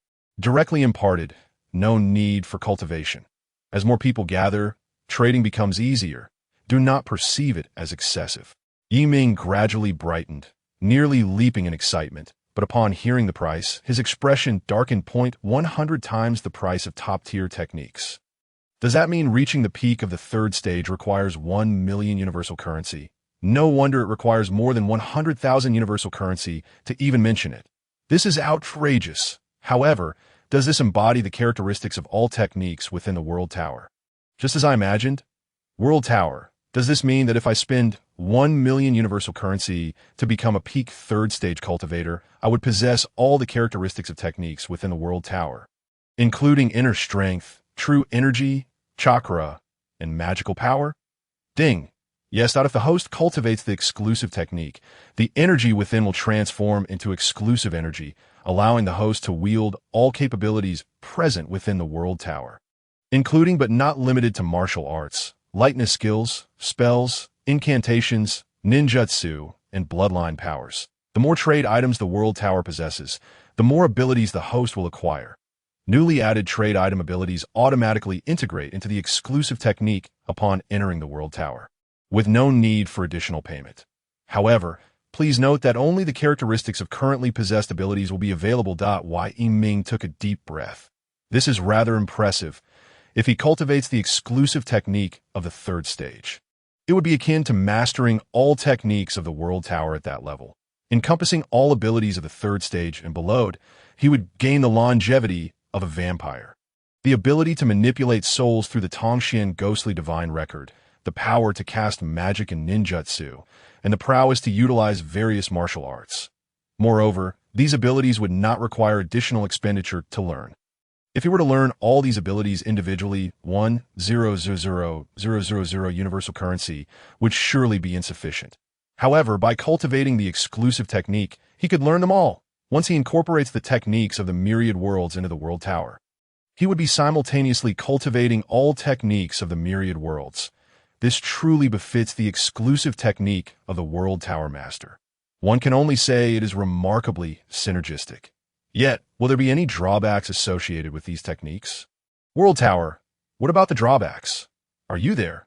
For instance, vampires needing blood, werewolves transforming under the full moon, or the Saitama-style cultivation method requiring one to be hungry. If I were to acquire a devil fruit in the future, would I still fear seawater? Ding, there are no drawbacks. All disadvantages will be optimized, retaining only the advantages that Yi Ming nodded. That is acceptable. This exclusive technique sounds extraordinary. However, is it possible to reduce the price a bit? Ding, the exclusive technique is not mandatory for cultivation. The host may continue to cultivate the Saitama-style limit-breaking method. Not cultivating? That is not an option. The exclusive technique must be cultivated, a price 100 times the usual. It requires 1 million universal currency to break through to the fourth stage. Yi Ming stroked his chin, pondering if he could wait to cultivate later. For instance, if he were to cultivate at the fourth stage, would the 1 million universal currency encompass the abilities of the previous 3 stages? Wouldn't that save universal currency? Ding, the exclusive technique must be cultivated layer by layer. Without completing the previous layer, one cannot advance to the next layer. Damn, this dog system is too unfair, but cultivation is essential. I can only hope that the World Tower will provide quicker ways to earn money in the future. More 4-stage traders should come. As for this 140,000 universal currency, I think I will save it for tomorrow's direct cultivation of the exclusive technique. Yi Ming shook his head, lost in thought, when a swirl of energy stirred, and a woman emerged from within. This woman donned a pink garment, her long hair cascading like a waterfall, elegantly secured with a simple jade hairpin, with a few stray strands unintentionally falling across her forehead, adding an air of fragility and grace. Her visage was strikingly beautiful, with eyes that held a gentle glimmer akin to autumn waters, bright and clear. This moment, a hint of anxiety and nervousness flickered across her face. And upon seeing Yi Ming, her first instinct was to kneel. Yi Ming raised his hand, a force enveloping her knees, preventing her from kneeling. There's no need to kneel. Come, sit. The young woman, Jiang Yuyan, greeted the immortal. I can stand, Jiang Yuyan, the antagonist who left only the title of the entire drama in her wake. In the world of Xiao Yuer, and Huawuk, she had eliminated everyone except for Xiao Yuer and Huawuk. Name: Jiang Yin. Identity: illegitimate daughter of the Jiang family in the world of Xiao Yuer and Huawuk. Strength: none. It is well known that the world of Xiao Yuer and Huawuk is also known as the legend of Jiang Yuyin. And that legendary Jiang Yuyin is the stunning beauty before me. Yi Ming was at a loss for words regarding Jiang Yuyin. She had endured numerous hardships, humiliation, and even been sold to a brothel. Her stepmother had subjected her to all manners of disgrace. Friends had abandoned her, leading her to darken her heart and embark on a killing spree. Aside from Xiao Yuer and Huawuk, she had nearly obliterated the entire world, transforming from a brothel woman into a generation's empress. She was stunningly beautiful, yet cunningly malicious, vengeful, and unforgiving. Yi Ming could not determine whether this was her true nature or whether her circumstances had forced her into this state. As the saying goes, one cannot advise others to be virtuous without having endured their suffering. Yi Ming had not experienced such trials and thus lacked the right to judge her. Fortunately, judging by Jiang Yin's current demeanor, she had yet to face such adversities. There is no need for formality. Please sit. Jiang Yin appeared somewhat flustered, unable to refuse, and trembled as she approached the sofa, barely resting half her bottom on it. Are you not yet looking for your father? Reporting to the immortal, I plan to set off tomorrow to find my father. Yi Ming stroked his chin, reclining on the sofa to seek her father tomorrow. Wouldn't that ultimately lead to her being sold to a brothel and beginning her suffering? At that moment, the swirl of energy stirred again, and another beautiful woman stepped forth. She was tall and graceful, clad in a flowing azure dress, her figure enchanting, with a slender waist, and holding a long sword in her hand, the version resembling Gao Yuanyuan. She was elegant and lovely, with large eyes brimming with tenderness. This beauty rivaled Jiang Yuyin. Have I inadvertently disturbed a nest of beauties today? Name: Zhou Zhuo. Identity: world of the Heaven Sword and the Dragon Saber, head of a Mei sect. Strength: second stage. Zhou Zhuo. Another darkened female boss. However, while Jiang Yin had yet to begin her descent into darkness, Zhou Zhuo seemed to have completed hers. Already the head of a Mei sect, Zhou Zhuo, head of a Mei sect, has met the immortal. Zhou Zhuo clasped her hands in greeting, her heart stirring with waves of emotion. There truly exists an immortal in this world. Master, I will certainly strive to elevate the Mei sect, making it the foremost sect in the Central Plains. Zhou Zhuo, please take a seat. Zhou Zhuo nodded, walking to the side of the sofa. Upon seeing Zhou Zhuo, Jiang Yin quickly rose. The young woman, Jiang Yuyin, has met the head of the sect. Jiang Yin had heard of the Mei sect, a martial arts sect, and was surprised to see such a young sect leader. Zhou Zhuo nodded. Had it been the past, she might have exchanged a few words with Jiang Yuyin. However, after enduring so much, she was solely focused on fulfilling her master's wishes. Everything else was unimportant, including that man, the one who caused her heartache and was hard to forget. Jiang Yuyin, please have a seat. Zhou Zhuo is not the head of a Mei sect in your world, but from another realm. I am aware of your circumstances. Yet upon arriving at the Wanjie building, your life's trajectory shall undergo a complete transformation. Becoming a formidable force is merely a matter of time. Jiang Yuyin sat upon the sofa, a flicker of astonishment gracing her countenance. Immortal, will I be able to find my father? Yi Ming sighed. Yes, you will, but you will encounter numerous hardships. Are you certain you wish to seek him out? Yi Ming harbored a desire to shield Jiang Yuyin from such tribulations. She was already a fated individual of the Wanjie building and did not deserve to endure such suffering in this world. She had but her father remaining. Aside from finding my father, I am at a loss for what else I might do. Jiang Yuyin's gaze dimmed as she lowered her head. She was acutely aware of the formidable challenges that lay ahead. Yet she felt trapped. She could not linger in the brothel indefinitely. Her mother had once been a courtesan, and during her mother's lifetime, things had been manageable.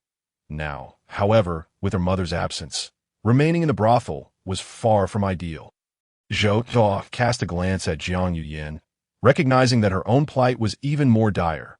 Both parents gone, sent to the Mei sect at a tender age, she had endured much since then, particularly the rift with Zhang Wuji, leading her to believe that she was the most unfortunate woman in the world. You realize that if you seek your father, you may be sold into a brothel. You might be rescued by a man, only to fall in love with one you ought not to love, ultimately turning into adversaries. After finding your father, you may face humiliation and torment from stepmother, and everything you endure will drastically alter your temperament. Even so, do you still wish to pursue your father? Jiang Yuyin was momentarily taken aback, while Zhou Zhuhua shivered. Was this not her own tale? To fall for one she ought not to love, ultimately becoming foes. Yet this girl had evidently faced far greater tribulations. Whether it was due to their shared experiences or some other reason, Zhou Zhuhua's eyes glimmered with an indescribable emotion. Jiang Yin gazed at Yi Ming in confusion, unsure of how to proceed. Sold into a brothel, she had grown up in one and was all too familiar with its realities. The mere thought of being sold there sent shivers down her spine. To be humiliated by a stepmother after finding her father. Then what was the point of seeking him? However, if she did not seek her father, where else could she go? Zhou Zhuhua noticed the bewilderment in Jiang Yuyin's eyes, and her heart quivered. There was a time when she, too, had worn such a gaze. Your name is Jiang Yuyin, is it not? Jiang Yin shifted her gaze to Zhou Zhuhua, nodding numbly, if you have nowhere else to go. You may follow me from now on. Jiang Yuyin's dazed expression gradually sharpened as she stared at Zhou Zhuhua in astonishment. Yi Ming raised an eyebrow, surprised that Zhou Zhuhua would extend her sympathy to Jiang Yuyin. Nonetheless, there were indeed similarities in their experiences, and such resonance was understandable. Zhou sect leader, I am but slightly older than you. You may call me sister Ruo. My experiences are somewhat akin to yours. Though I have already traversed this path, while you are fortunate to have yet to endure it. Since fate has brought us together here, if you do not mind, you may join the Amei sect. Only by becoming strong can you avoid being bullied. Yi Ming welcomed the prospect of their mutual support, yet he was uncertain whether individuals from other realms could remain in a different world for an extended period. Wanjie building, ding, it is possible. Very well. Allowing Jiang Yuyin to accompany Zhou Zhuhua seems beneficial. Once she has gained strength, she may return to her own world. However, with both entering the world of the legend of the Dragon Slayer, I hope they do not inadvertently disrupt the entire realm. Jiang Yuyin felt a stirring in her heart, yet she understood that this decision was beyond her authority. Thank you, sect leader Zhou, but we are not in the same world. Yi Ming interjected, as long as Zhou Zhuhua permits it. Once you have signed the agreement, you can travel to her world and return to your own once you have gained strength. Zhou Zhuhua, if you have any additional clauses to include in the agreement, please let me know. If not, we shall proceed to sign. With a wave of his hand, 2 copies of the agreement materialized before Zhou Zhuhua and Jiang Yu.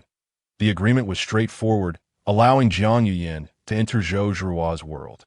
Zhou Zhuhua was no longer the naive girl she once was. She added several stipulations, such as abstaining from taking the initiative in combat and refraining from causing harm in the world of the legend of the Dragon Slayer. After outlining her basic framework to ensure Jiang Yuyin's entrance would not lead to chaos, she signed the agreement. Jiang Yuyin, without hesitation, affixed her signature, giving little thought to Zhou Zhuhua's circumstances. No wonder she had been sold into a brothel. She was still too naive. Sister Zhou, thank you. It is nothing. Simply focus on your training. Once you have gained strength, no one will dare to bully you. Zhou Zhuhua then turned to Yi Ming, raising her hand to reveal a collection of manuals. Immortal, I wish to exchange for these manuals.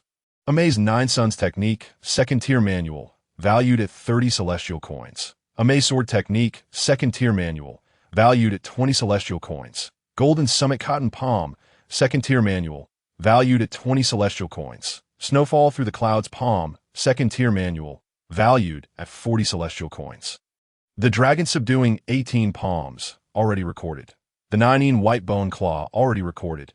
The 9 Internal Skill, already recorded at, in total, 110 celestial coins. The remaining martial arts manuals have all been recorded and are no longer needed. Zhou Zhuhua paused, stunned. Recorded? Did the immortal imply that the Dragon Subduing 18 Palms had already been exchanged by someone? Indeed, Murong Fu has exchanged for them. In fact, he has acquired nearly all the manuals, while the Amei sect's techniques were not exchanged due to the later establishment of your sect and the fact that many martial arts derive from others. hence their lower value. Yi Ming had previously mentioned that Murong Fu's exchanges had rendered most manuals in the martial arts world obsolete, leaving subsequent practitioners to fend for themselves. Murong Fu, Zhou Zhuo murmured to herself. Developing an unfavorable impression of this individual, he leaves no path for future generations. Yes, Murong Fu. He likely existed in your world 300 to 400 years ago. His world resembles yours, and techniques like the dragon subduing 18 palms were likely passed down from that time. However, he seems to have challenged every formidable faction within the Central Plains, seizing all martial arts techniques. Zhou Zhuo's eyes widened in shock. Seized all techniques from every faction? He is quite ruthless. Does that mean the top-tier manuals are unattainable? Murong Fu, you are truly merciless. I understand, immortal. Can I use these 110 celestial coins to enhance my strength? Yi Ming contemplated for a moment. There were numerous methods to enhance one's strength, but Zhou Zhuo's celestial coins were insufficient. Perhaps the werewolf bloodline could work, but Zhou Zhuo would undoubtedly object. After much consideration, it was clear that her 110 celestial coins would not suffice to bolster her strength. However, there must be methods to enhance her lethality. With a wave of his hand, a pistol appeared. Firearms, 1 celestial coin each, with 100 rounds of ammunition. As long as you hit a target, it will surely inflict damage. For postnatal warriors, unless under extraordinary circumstances, it is challenging to evade. Even innate warriors, unaware of its utility, could be killed with a single shot to the head. With 110 celestial coins, purchasing 100 pistols would surely allow one to roam the martial world freely. Not to mention the AK.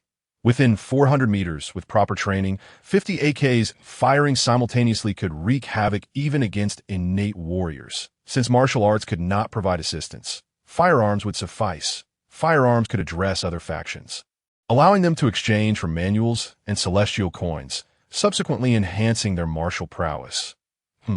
Once these two depart, I shall summon the likes of Gao Yao and Murong Fu from the martial arts world.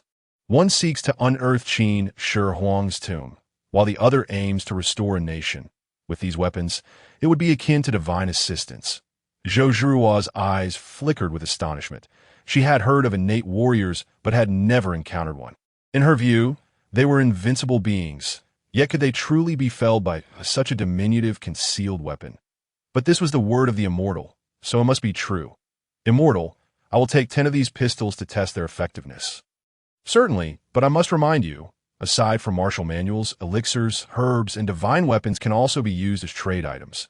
Uncertain whether Murong Fu has forgotten or if another reason lies behind his actions. He has taken the entire collection from the Shaolin scripture repository, executing a complete transaction. Yet, notably absent from this exchange is the formula for the Great Rejuvenation Pill. The reason remains unclear to Yi Ming, who ponders whether it was due to his inability to obtain it or some other cause. However, the Great Rejuvenation Pill is not exclusive to the world of Tianlong Babu. It also exists within the Return of the Condor heroes, the Smiling, Proud Wanderer, and the Heaven Sword and Dragon Saber. Nearly every martial arts world associated with the Shaolin sect. Yi Ming is aware of this matter.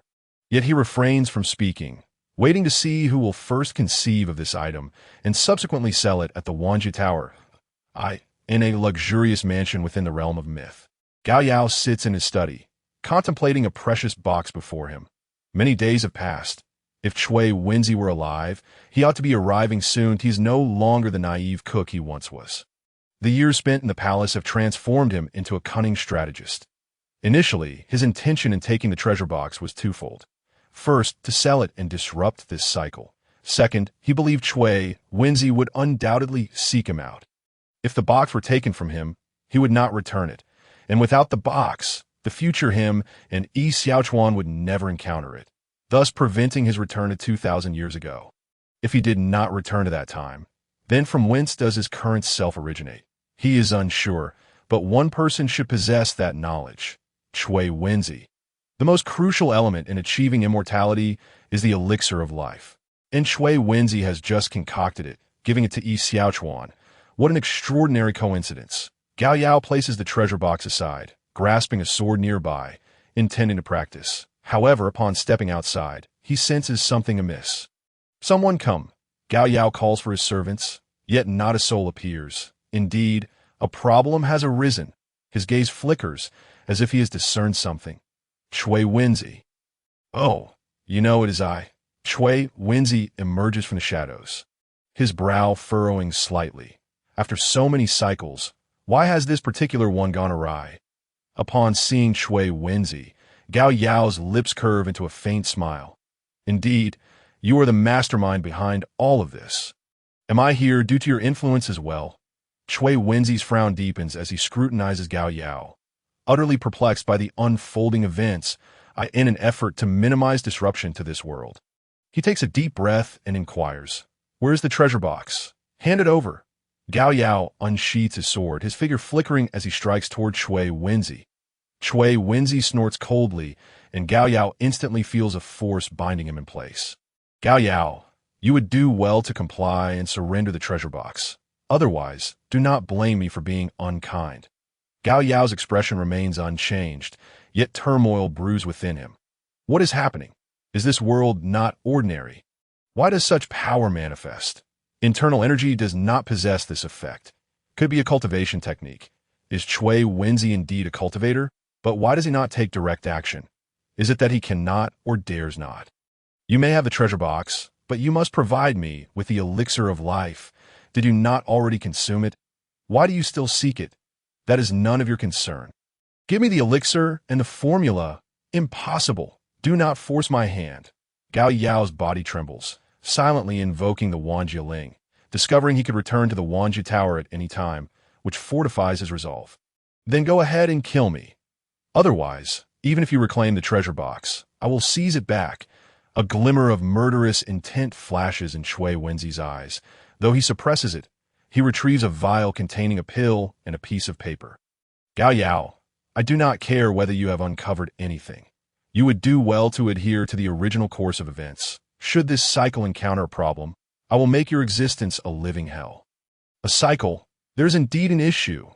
Gao Yao nods, asserting, as long as you fulfill my demands, I will not act recklessly. Very well. Here is what you seek.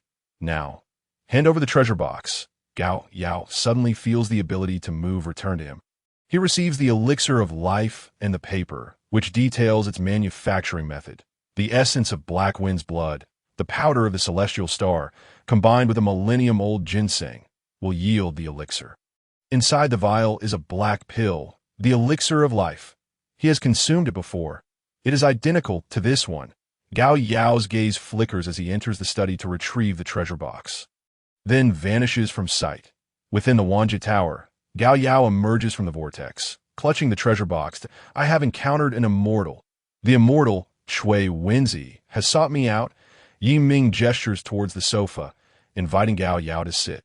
Immortal. It seems Chui Wenzi is no ordinary individual that I was prepared to strike, but when he snorted, I found myself rooted in place, unable to move. Yi Ming raises an eyebrow.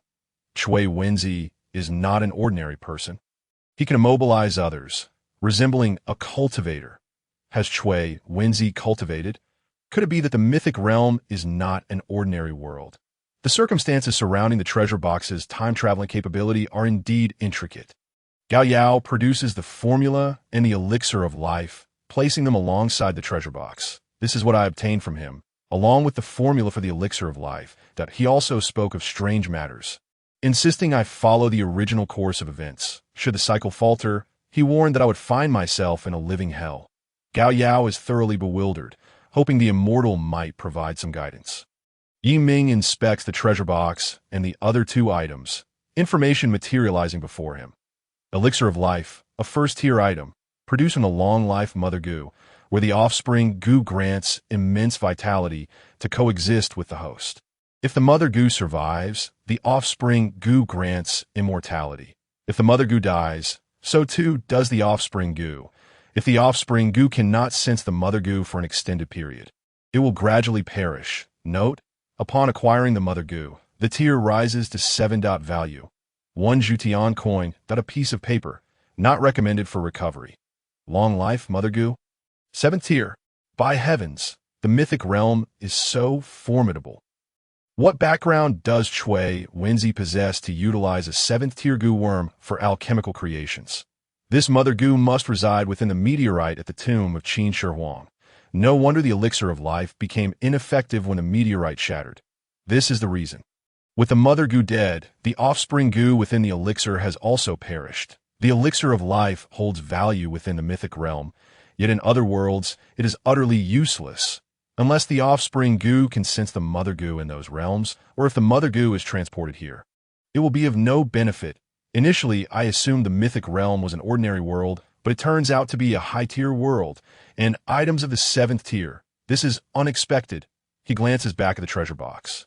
Information unfolding once more. Treasure box, core of the mythic realm. Upon transaction, the entire space-time continuum of the mythic realm will collapse, resulting in the demise of all humanity. Trading is prohibited. Wanjie Tower. What tier item is this treasure box? Ding. Host permission insufficient. Please elevate your level. Ye Ming raises an eyebrow, his heart momentarily stilled. 8th tier item, or possibly above. Items of 7th tier and below have appeared before, but never an 8th tier item. Thus, this is an 8th tier or higher item. Yiming becomes slightly perplexed. This is the first instance of a prohibited trading item. Could it be that Wanjie Tower lacks the necessary Jutian coins? Wanjie Tower, you cannot afford this item, so you prohibit trading. Can you? An 8th tier item costs hundreds of millions of Jutian coins. If you do not possess them, I can understand, but you could simply state it. Ding. Host need not resort to provocation. Wanjie Tower operates as a commercial entity, does not interfere in the conflicts of other worlds, and certainly will not obliterate other realms. Ye Ming blinks, sensing that Wanjie Tower seems to be evading the issue. Why do I feel that Wanjie Tower is continually meddling in conflicts? Take the biochemical world as an example. Did you not intervene against the Umbrella Corporation? Ding! That was a transaction. Wanjie Tower merely facilitated the transport of individuals into different worlds. What those individuals do inside is of no concern to Wanjie Tower. However, trading the treasure box would directly lead to the destruction of the mythic realm, which Wanjie Tower prohibits. After such lengthy discourse, the essence remains that the destruction of worlds is forbidden. Ye Ming casts a sympathetic glance at Gao Yao. This fellow is truly unfortunate. The mythic realm's plight is lamentable enough, and just when he has acquired the elixir of life, it turns out to be worth only 1 Jutian coin. The tomb of Qin Shi Huang remains untouchable, and the meteorite is also off-limits. Otherwise, it seems Cui Wenzi would take action. Besides this core, the most irreplaceable component constituting the mythic realm is the goo worms from the tomb of Qin Shi Huang. Moreover, Cui Wenzi has demanded he adhere to the original course of events. Any deviation would likely prompt Cui Wenzi to intervene. This leaves Gao Yao in a thoroughly tragic situation. Without Jutian coins, he cannot acquire them, and someone is constantly monitoring him. Finding a way out seems daunting. Unless Gao Yao cultivates to the 7th tier or higher, Cui Wenzi will forever remain a menace. However, without the Jutian coin, how could he possibly cultivate to the 7th tier? Gao Yao also caught sight of the introduction of the elixir of immortality, and upon realizing that what he had consumed was actually a goo worm, he experienced a wave of nausea. The term 7th tier was not lost on him. As one of the few who had first entered the Wanjie building, he had a rough understanding of its implications.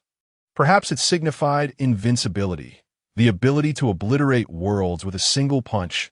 He fell into a contemplative silence, recognizing that this treasure chest may indeed need to be returned. Gao Yao, there are now 3 paths available to extricate you from your predicament. First, cultivate. After reaching the 7th tier, or perhaps the 8th, seek retribution from Cui Wenzi. Second, wait for an 8th tier trader to appear within the Wanjie building and request their assistance. Third, adhere to Cui Wenzi's advice, disregard these matters, and continue the cycle 2,000 years hence. The choice is yours. Yi Ming sighed, feeling a deep sense of pity for Gao Yao. Taking a deep breath, Gao Yao revealed a faint smile. I, Gao Yao, have previously ascended from a mere eunuch to the highest echelons, becoming the revered Zhao Gao.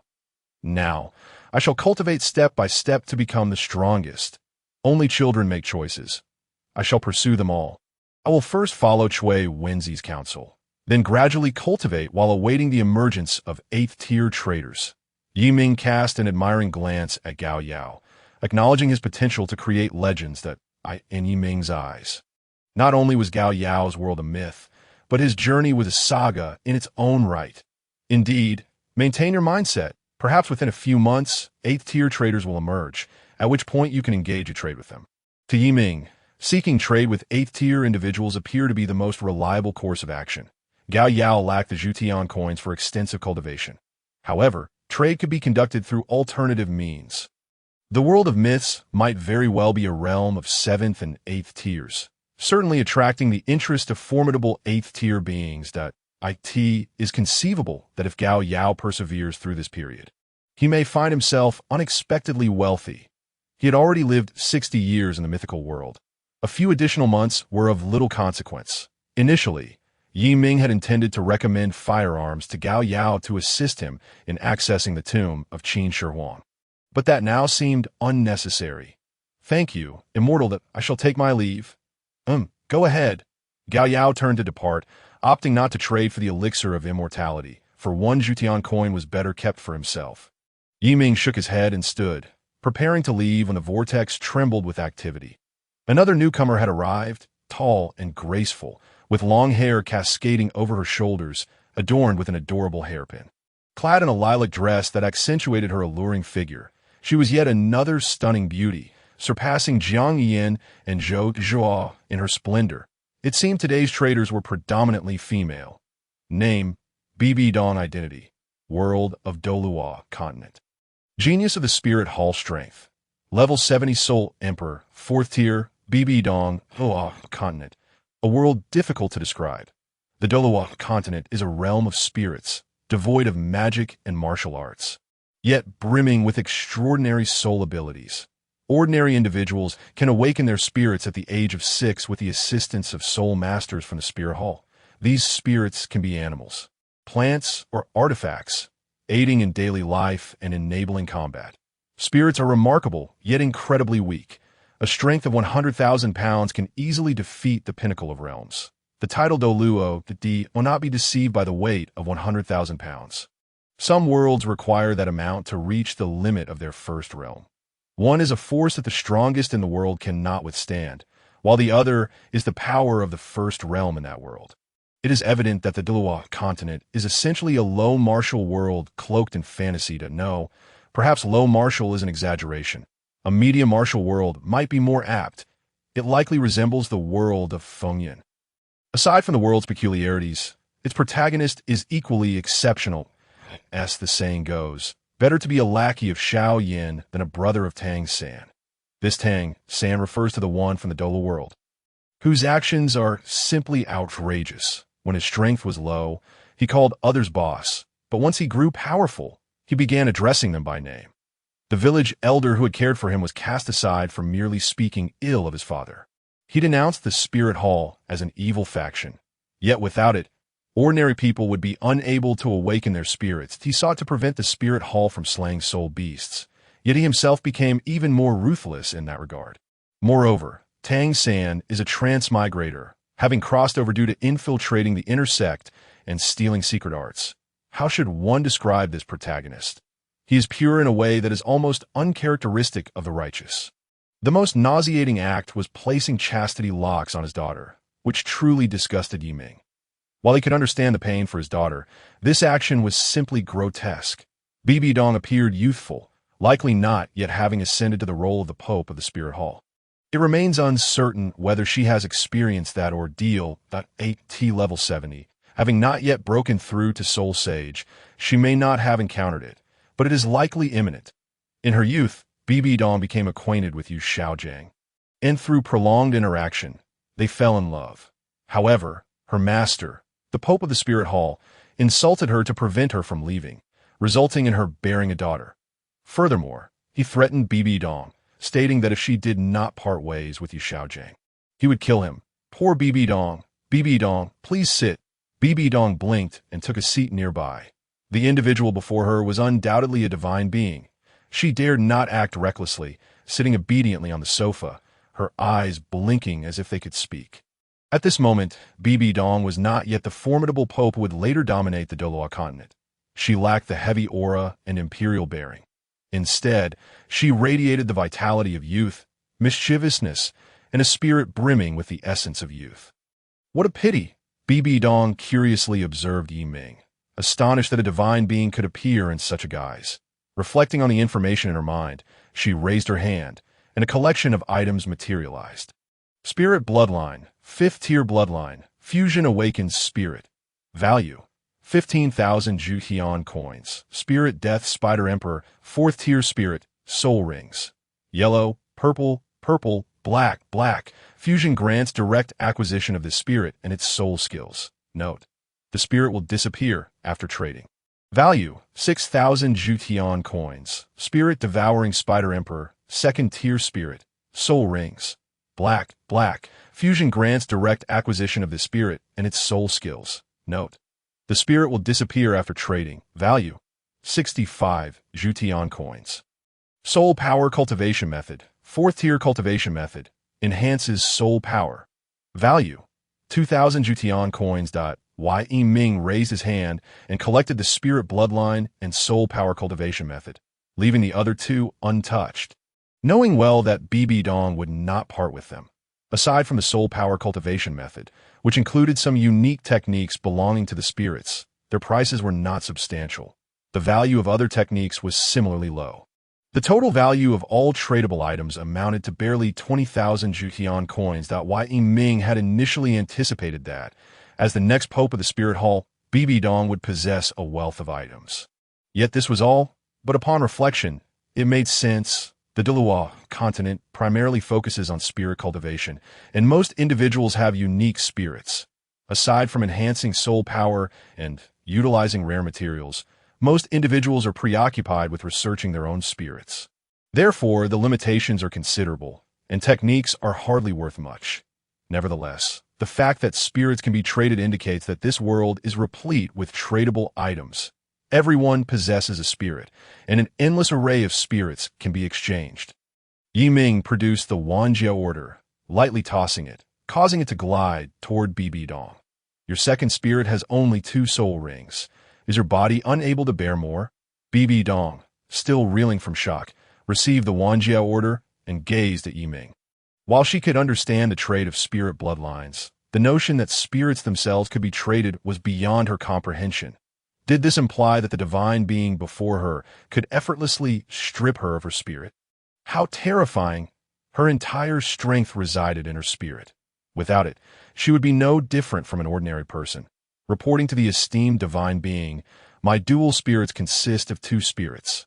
However, the number of soul rings exceeds what an ordinary soul master can handle, resulting in a significant increase in my attributes that my body cannot withstand. Thus, I have only sought 2 soul rings. Once I resolve this issue, I will pursue the remaining soul rings. Yi Ming nodded. Although Bibi Dong possessed the prowess of a soul emperor, her body was exceedingly frail, lacking the standards of the 4th tier. Her entire power relied on her spirit's enhancement, akin to a mage, the distinction being that while mages cast spells from a distance, soul masters augment their strength during casting before attacking. Here are cultivation methods from other worlds. If you practice them, you can enhance your physical strength. Then, you'll be able to complete the soul rings for your second spirit.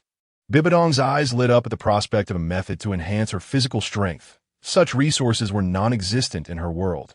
After all, dual spirits are rare, and few experience such concerns. Divine Being. Do you have any recommendations? This tome, Duan Family's Heart Method, a 4th tier secret manual, priced at 9,000 celestial coins, possesses the potential to enhance your physical strength. Furthermore, by incorporating a blood bodhi, you may augment your internal energy for up to 30 years. The cultivation of internal power fortifies one's vitality, invigorating both spirit and body, ultimately improving various aspects of physical quality, including strength. Present. The most formidable internal technique is indeed the Duan Family's Heart Method. Coupled with a blood bodhi, it facilitates rapid mastery. Bibi Dong nodded in agreement, promptly acquiring both the Duan Family's Heart Method and the blood bodhi. The purpose of celestial coins is to bolster one's power. With enhanced strength, one can procure more items in exchange for additional celestial coins. There's also a piece of information available for 10,000 celestial coins. Would you be interested? Bibi Dong blinked in surprise. Having only 10,000 celestial coins left, she thought, what a ruthless deity. Not even a single celestial coin left for me. Gritting her teeth, she nodded, yes. Yi Ming chose to disregard the look in Bibidong's eyes. As this information is indeed worth 10,000 celestial coins. Your affair with Yu Xiaojiang has reached your teacher, Qiang Sunji. I wonder if he has inquired about S8 genius of the Spirit Hall, with dual martial souls. He shall not permit you to engage with men from outside, especially Yu Xiaojiang. He will not allow you to leave the Spirit Hall. Yet, you harbor feelings for Yu Xiaojiang and are even willing to forsake the Spirit Hall to be with him. Having confided in Qiang Sunji, thus, he will cast an illusion upon you, shattering your hopes, followed by humiliation, forcing you to abandon Yu Xiaojiang, ultimately resulting in the birth of a daughter. Bibidong sprang to her feet. No longer able to regard Yi Ming's divine status, vehemently retorting, impossible. My teacher would never do such a thing. Qiang Sunji is the person Bibidong respects most. She could never doubt her teacher based on the words of this mysterious deity. Aware of Bibidong's reaction, Yi Ming gestured for her to not be hasty. Whether you believe it or not is your concern. Since you have engaged in this transaction, I shall impart this information to you. Whether you choose to trust it or seek verification is entirely up to you. Not interrupt me. You will encounter a man named Tang Hao, who has been at odds with the Spirit Hall since they murdered his wife. The century-old soul beast, Blue Silver Empress. Although you might have a chance to kill Qiang Sunji because of Tang Hao, his son will ultimately slay you. When you and Zhuguai heir do hunt soul beasts in the Star Do Forest, you will kill a century-old soul beast, the soft-boned rabbit, whose daughter will seek vengeance against you, ultimately uniting with Tang Hao's son. I have disclosed everything you need to know. Whether you believe it is your choice. Given the high price of this information, I have revealed much about the dual world to you. However, judging by Bibidong's demeanor, she may not readily accept such claims. Her expression fluctuated between doubt and disbelief.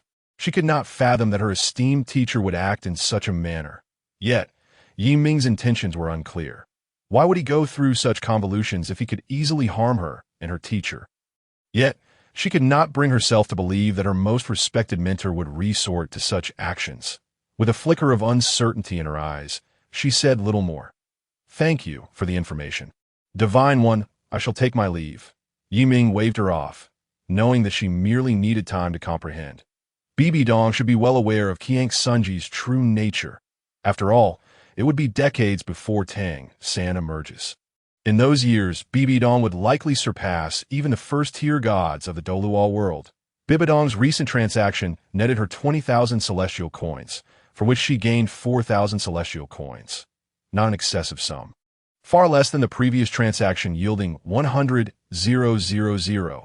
Adding the 110 celestial coins from the earlier trade with Zhou Zhuo, she updated her data once more. Name. Yi Ming World Tower Level. 2 Realm. Peak of 3rd Stage Celestial Coins. 144372.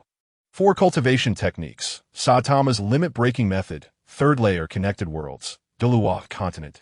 Zhu Xian, Harry Potter, Naruto, Underworld, Demigods and Semi-Devils. Ip Man, Myth, Storm Riders. The Return of the Condor Heroes. The Smiling Proud Wanderer, King of War, Resident Evil, Legend of Lu Xiaofeng.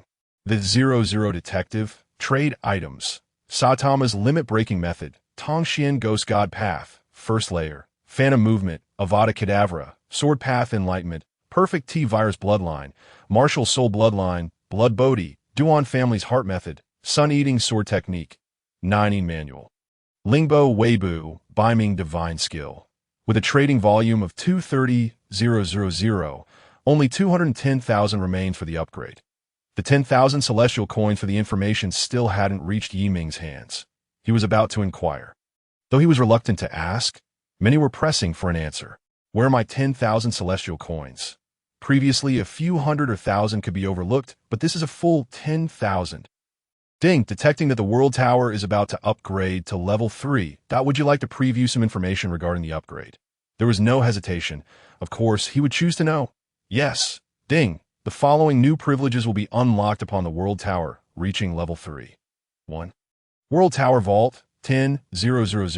celestial coins, and previously accrued celestial coins will be deposited into the vault. Point 2, exclusive cultivation techniques. Point 3, world permissions. Point 4, world tower facilities. Oh, I haven't been cheated. I feared I had been deceived.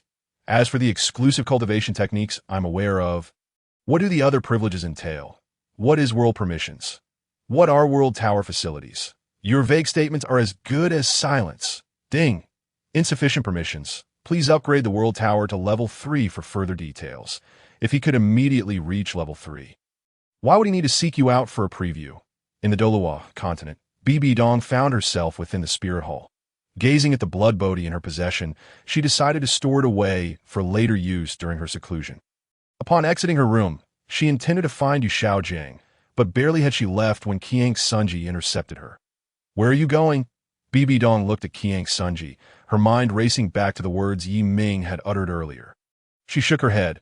How could she doubt her teacher? Teacher, I need to step out for a moment. Qiang Sunji's expression darkened considerably, cutting straight to the point. Are you going to find Yu Xiaojiang?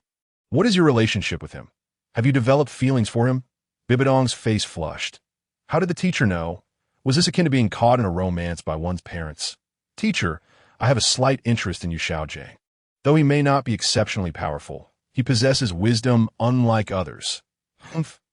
Qiang Sunji's cold snort interrupted Bibi Dong.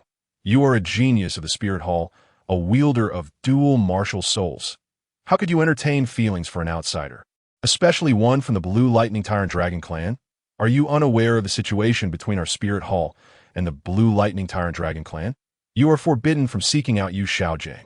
Sever all ties with him. Bibi Dong's body trembled. Yi Ming's words echoing in her mind. He will cast an illusion upon you, shattering your hopes, followed by humiliation, forcing you to abandon Yu Xiaojiang, ultimately resulting in the birth of a daughter.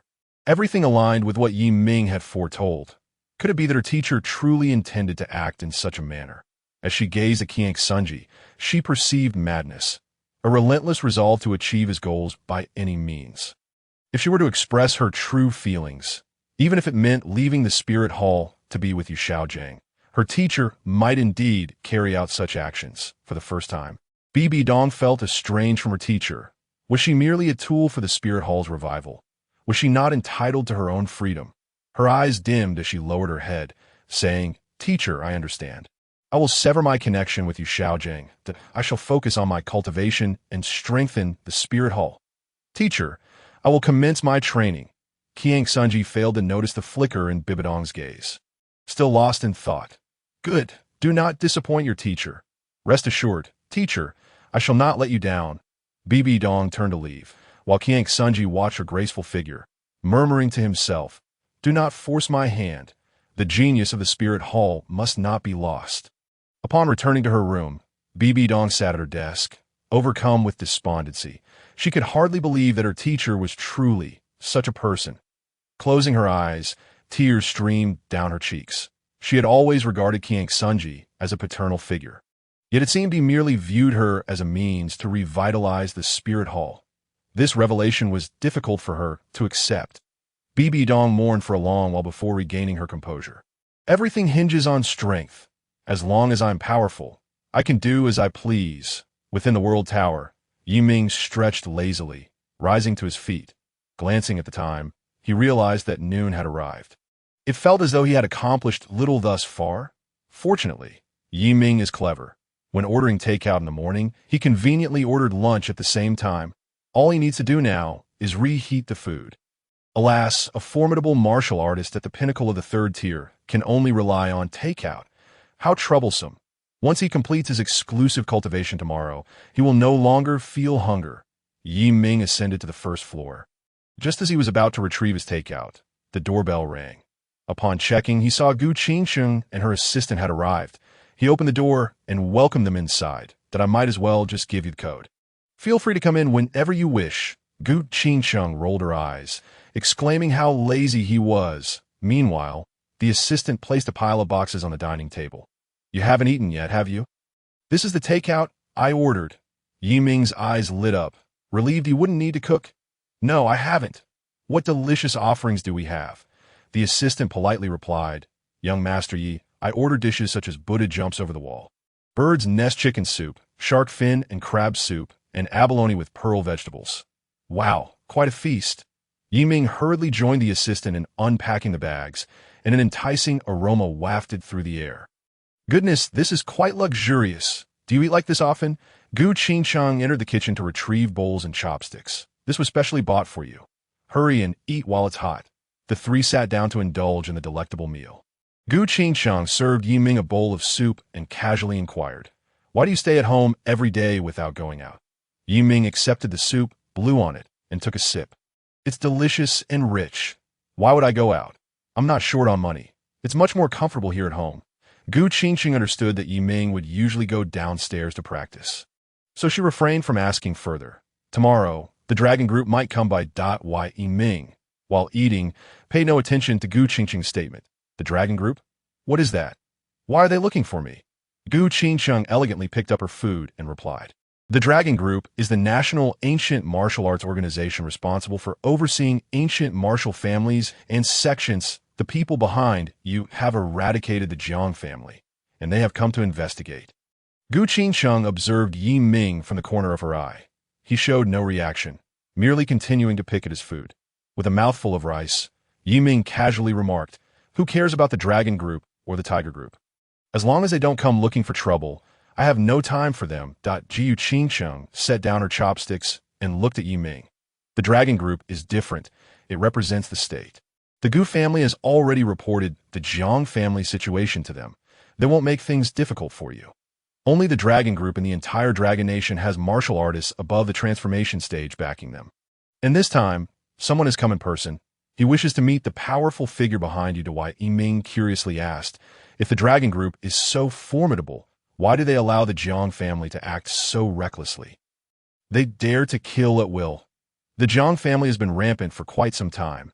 Every ancient martial family has significant influence within their territory, with connections to high-ranking officials and the underworld. However, few families are as ruthless as the Jiang family. The dragon group dares to investigate, but they eliminate all informants, and as long as there is no evidence, they cannot act against them. It sounds like the dragon group isn't as impressive as it seems. They carry the name of the nation, but are actually quite ineffective. That isn't entirely true. Before the dragon group emerged, when firearms weren't as advanced, ancient martial families operated like feudal lords, doing as they pleased. It was only with the advent of the dragon group that all wrongdoers were eliminated, leading to the current situation. Yet, there are still many who believe ancient martial artists are superior, and not just a few. Are you implying that someone is opposing the dragon group? To some extent, yes. Some ancient martial families and sects desire privileges. When the state denies them, they keep a close watch on the dragon group. After all, as a state organization, they require evidence to take action. Without it, they dare not act, as the entire ancient martial world would be aware.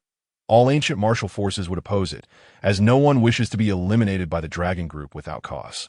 In short, they're simply too weak. That is one way to interpret it. When ancient martial artists unleash their power within cities, the destruction they can cause far exceeds that of firearms. Moreover, while the dragon group is strong, it isn't strong enough to contend with the entire ancient martial world.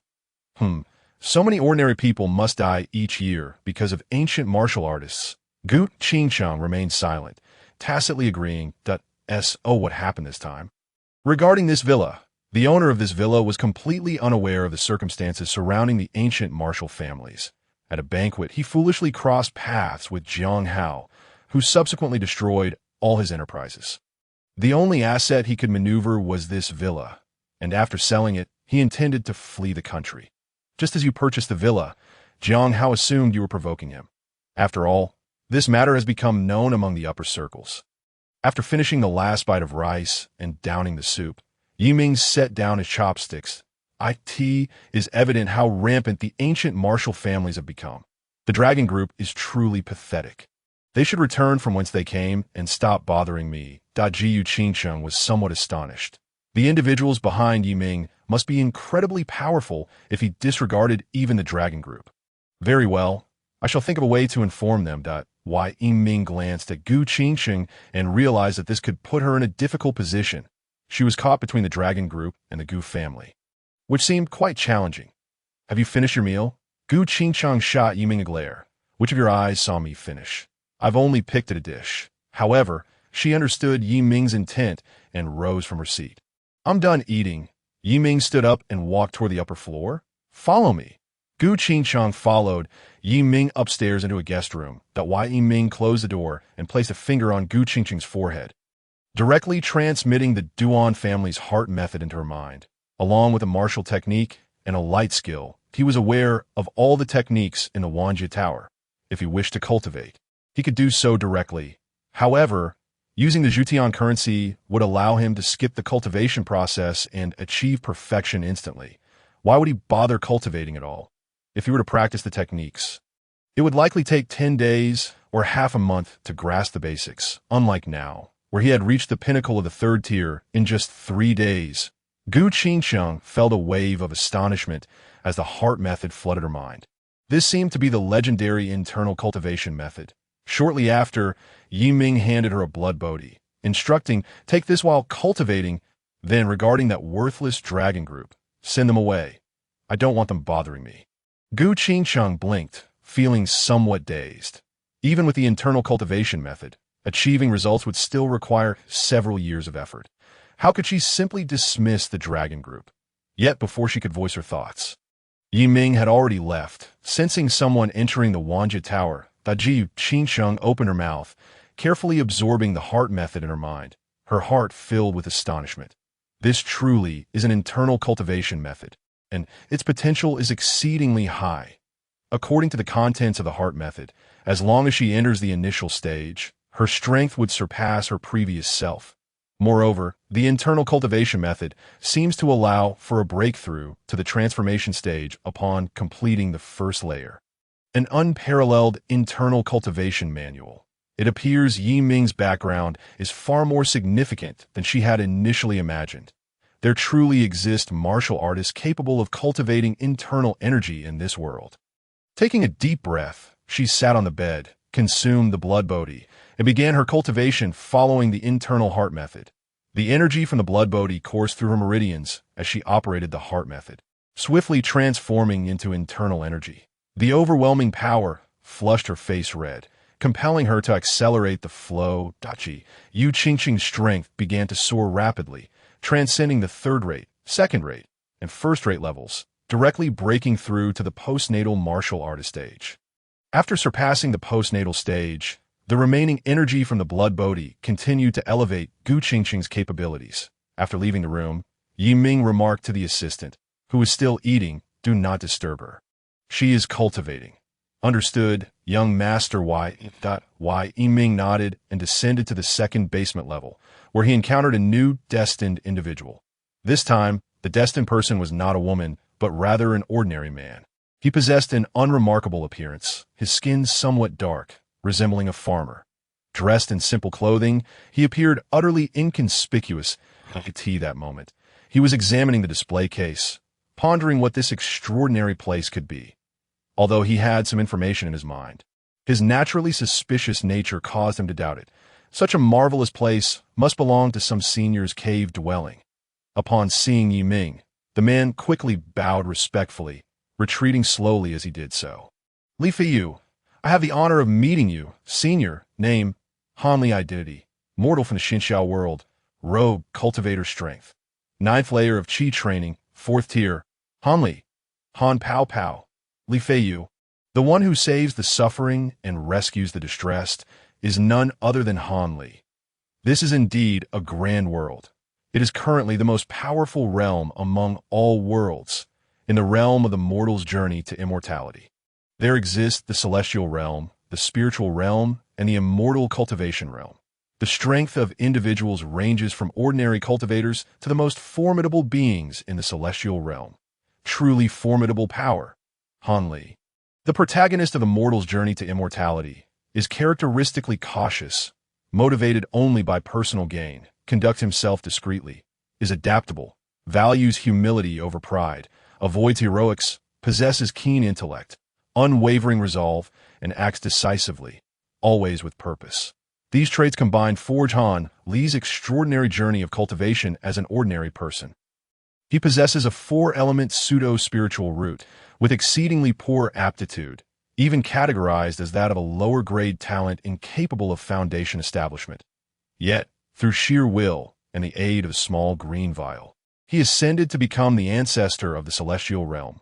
Naturally, his survival in the ruthless cultivation world can be attributed to his innate caution. Whenever challenges arise, he skillfully retreats behind others, for instance. At this moment, Yiming clearly observes him slowly stepping back. Hanli, please take a seat. Hanli, with a stoic expression, retreats 2 more steps. Senior, I'm called Li Feiyu. Nahan Li. Yiming chuckles, amused at the absurdity of it all. You have been pointed out as Hanli, yet you insist on being Li Feiyu. Very well, sit down. Might I inquire what brings you to seek me? Isn't everything already in your mind? This is the pavilion of all realms. A place for transactions. If you doubt it, you may return to your world through the vortex. Hanli cupped his hands in a gesture of respect. Thank you, Senior. Upon receiving Yiming's approval, Hanli hurriedly entered the vortex, vanishing from sight. When he opened his eyes again, he found himself back in the forest he had initially come to Jiuan City upon hearing of traces of cultivators. Unexpectedly, along the way, he had overheard mentions of the pavilion of all realms.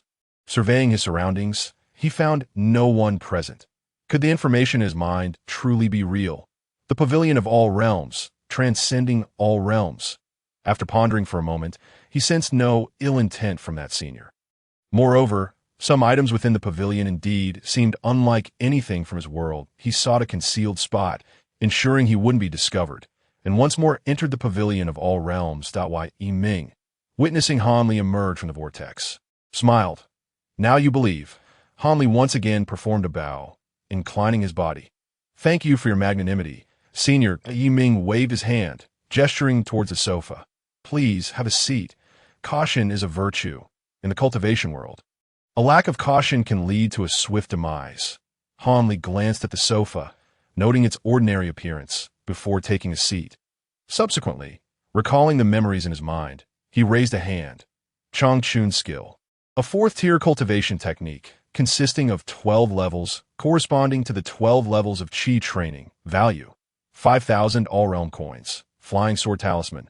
A 4th-tier talisman, left by foundation-establishing cultivators, capable of executing foundation-establishing attacks. Value: 8,000 all-realm coins. Alchemy Insight. A 4th-tier insight. With the appropriate recipes, one can refine Qi training period elixirs. Value: 2,000 all-realm coins. Wind Control Technique. A 4th-tier spell, grants the user agility akin to a swallow, allowing for swift movement.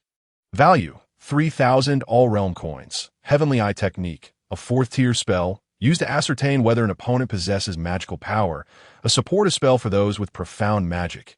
Value: 1,000 all-realm coins. Fireball Technique. A 4th-tier spell, unleashes fireballs to attack foes. The flames are imbued with intense heat, capable of instantly melting even steel weapons. Value: 7,000 all-realm coins. Spirit Binding Talisman Crafting Method. A 4th-tier item, capable of creating talismans that immobilize individuals. Value: 5,000 all-realm coins. Object Manipulation Technique. A 4th-tier spell. Value: 3,000 all-realm coins. Smoke Step Technique. A 3rd-tier manual. Value: 800 all-realm coins. Blink Sword Technique. A 3rd-tier manual. Value: 800 all-realm coins. Corpse Bug Pill Recipe. A 3rd-tier recipe, an esoteric method for concocting bug eggs. Without an antidote within a year, they will hatch and consume the internal organs of the host. Value: 500 all-realm coins. Yellow Dragon Pill Recipe. A 4th-tier recipe. Consumption by Qi training cultivators enhances their cultivation and fortifies their foundation. Value: 5,000 all-realm coins. Golden Marrow Pill Recipe. A 4th-tier recipe. Consumption by Qi training cultivators enhances their cultivation and fortifies their foundation. Value: 5,000 all-realm coins. Vitality Restoration Pill Recipe. A 4th-tier recipe. A miraculous elixir effective against both internal and external injuries, greatly alleviating wounds and preserving life. Value: 7,000 all-realm coins. Ascension Token. A 4th-tier item. Possessing this token allows one to join the Yellow Maple Valley Cultivation Sect. Value: 1,000 all-realm coins. Han Li's inventory contained more recipes than cultivation techniques or spells. including third and fourth tier recipes for detoxifying elixirs, inducing poisoning, 7 poison water, and repelling insects, among others. Besides recipes, he also possessed several elixirs. 10 vitality restoration pills, 4th tier elixirs, valued at 5,000 all-realm coins. The other elixirs varied in quantity. As Yiming noted that typically, 10 of the same tier constituted a single item that, in contrast, he had few cultivation techniques and no weapons. Most importantly, he had not produced the small green vial or the Zhang Tian bottle. It must be noted that the Zhang Tian bottle is a top-tier treasure of the celestial realm, the first profound artifact born from the chaos of the universe.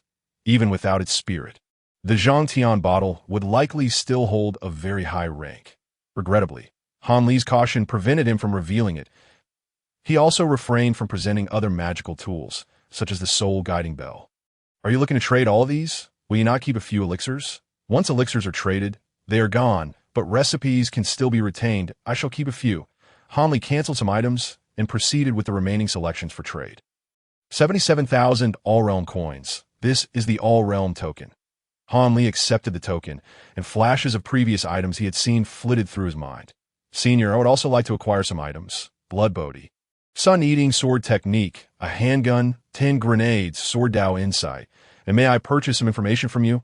Yiming raised an eyebrow, sitting up slightly straighter, as Han Li was the first to request a trade for information. I must say, this fellow is indeed quick-witted. He raised his hand, and the Blood Bodhi and Sun-eating sword technique floated over. Blood Bodhi, 1,000 all-realm coins. Sun-eating sword technique, 7,500 all-realm coins. Handgun, 1 all-realm coin. Grenade, 1 all-realm coin. Sword Dao insight, 30,000 all-realm coins. Information trade is acceptable. What would you like to know? Han Li received the Blood Bodhi and Sun-eating sword technique. The former enhances internal power, and he wished to see if it could also augment his magical power. The latter was sought for its potential to bolster his defensive capabilities, given his current limited means of attack. The handgun and grenades, needless to say, were for self-defense in case of emergencies. Senior, as I'm a newcomer to the cultivation world, there is much I do not understand. I humbly request your guidance in exchange for 30,000 all-realm coins. 30,000. Yiming glanced at Han Li, realizing why this fellow had managed to survive in the cultivation world. It was primarily due to his character and determination. Very well, since you wish to know, I shall share. First, let us discuss the realms of cultivators. The 12 levels of Qi training, followed by foundation establishment, then core formation, and finally, the nascent soul. The nascent soul is regarded as the ancestor of various sections. Beyond the nascent soul lies the transformation stage, and after that, one must ascend to the spiritual realm.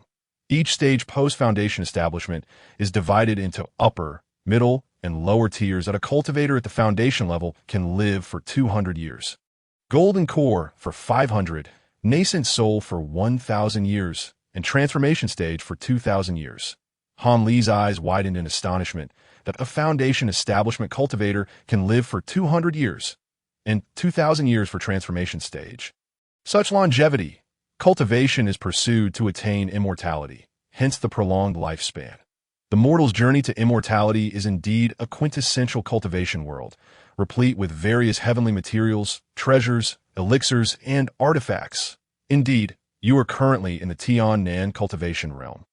Within the Yu Kingdom, which hosts 7 major sects, the Hidden Moon Sect, Yellow Maple Valley, Spirit Beast Mountain, Clear Void Gate, Blade Transformation Workshop, Heavenly Tower Fortress, and the Giant Sword Sect, you possess an Ascension token, which grants you entry into the Yellow Maple Valley, along with the opportunity to receive a Foundation Establishment Pill.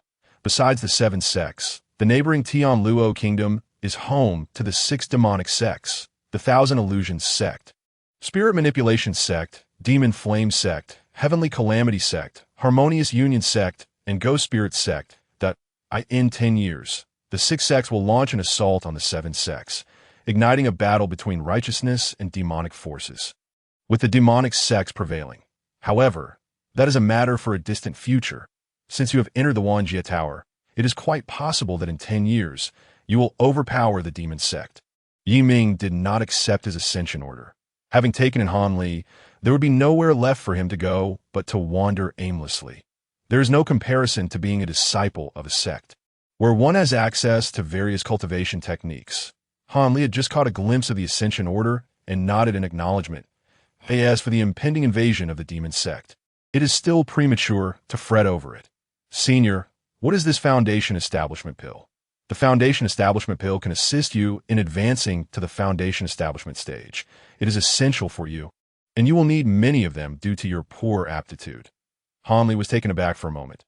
Poor aptitude? To become a cultivator, one must possess a spiritual root, which can be of the 5 elements: gold, wood, water, fire, and earth.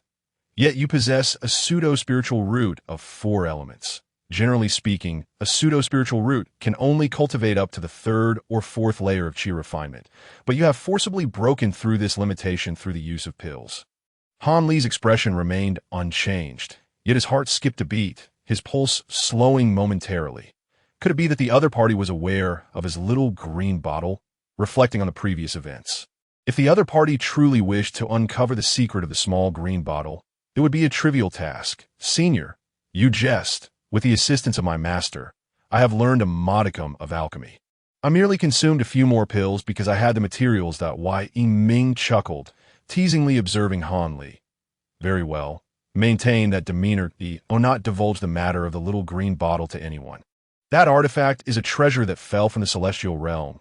If it becomes known, your fate will be dire.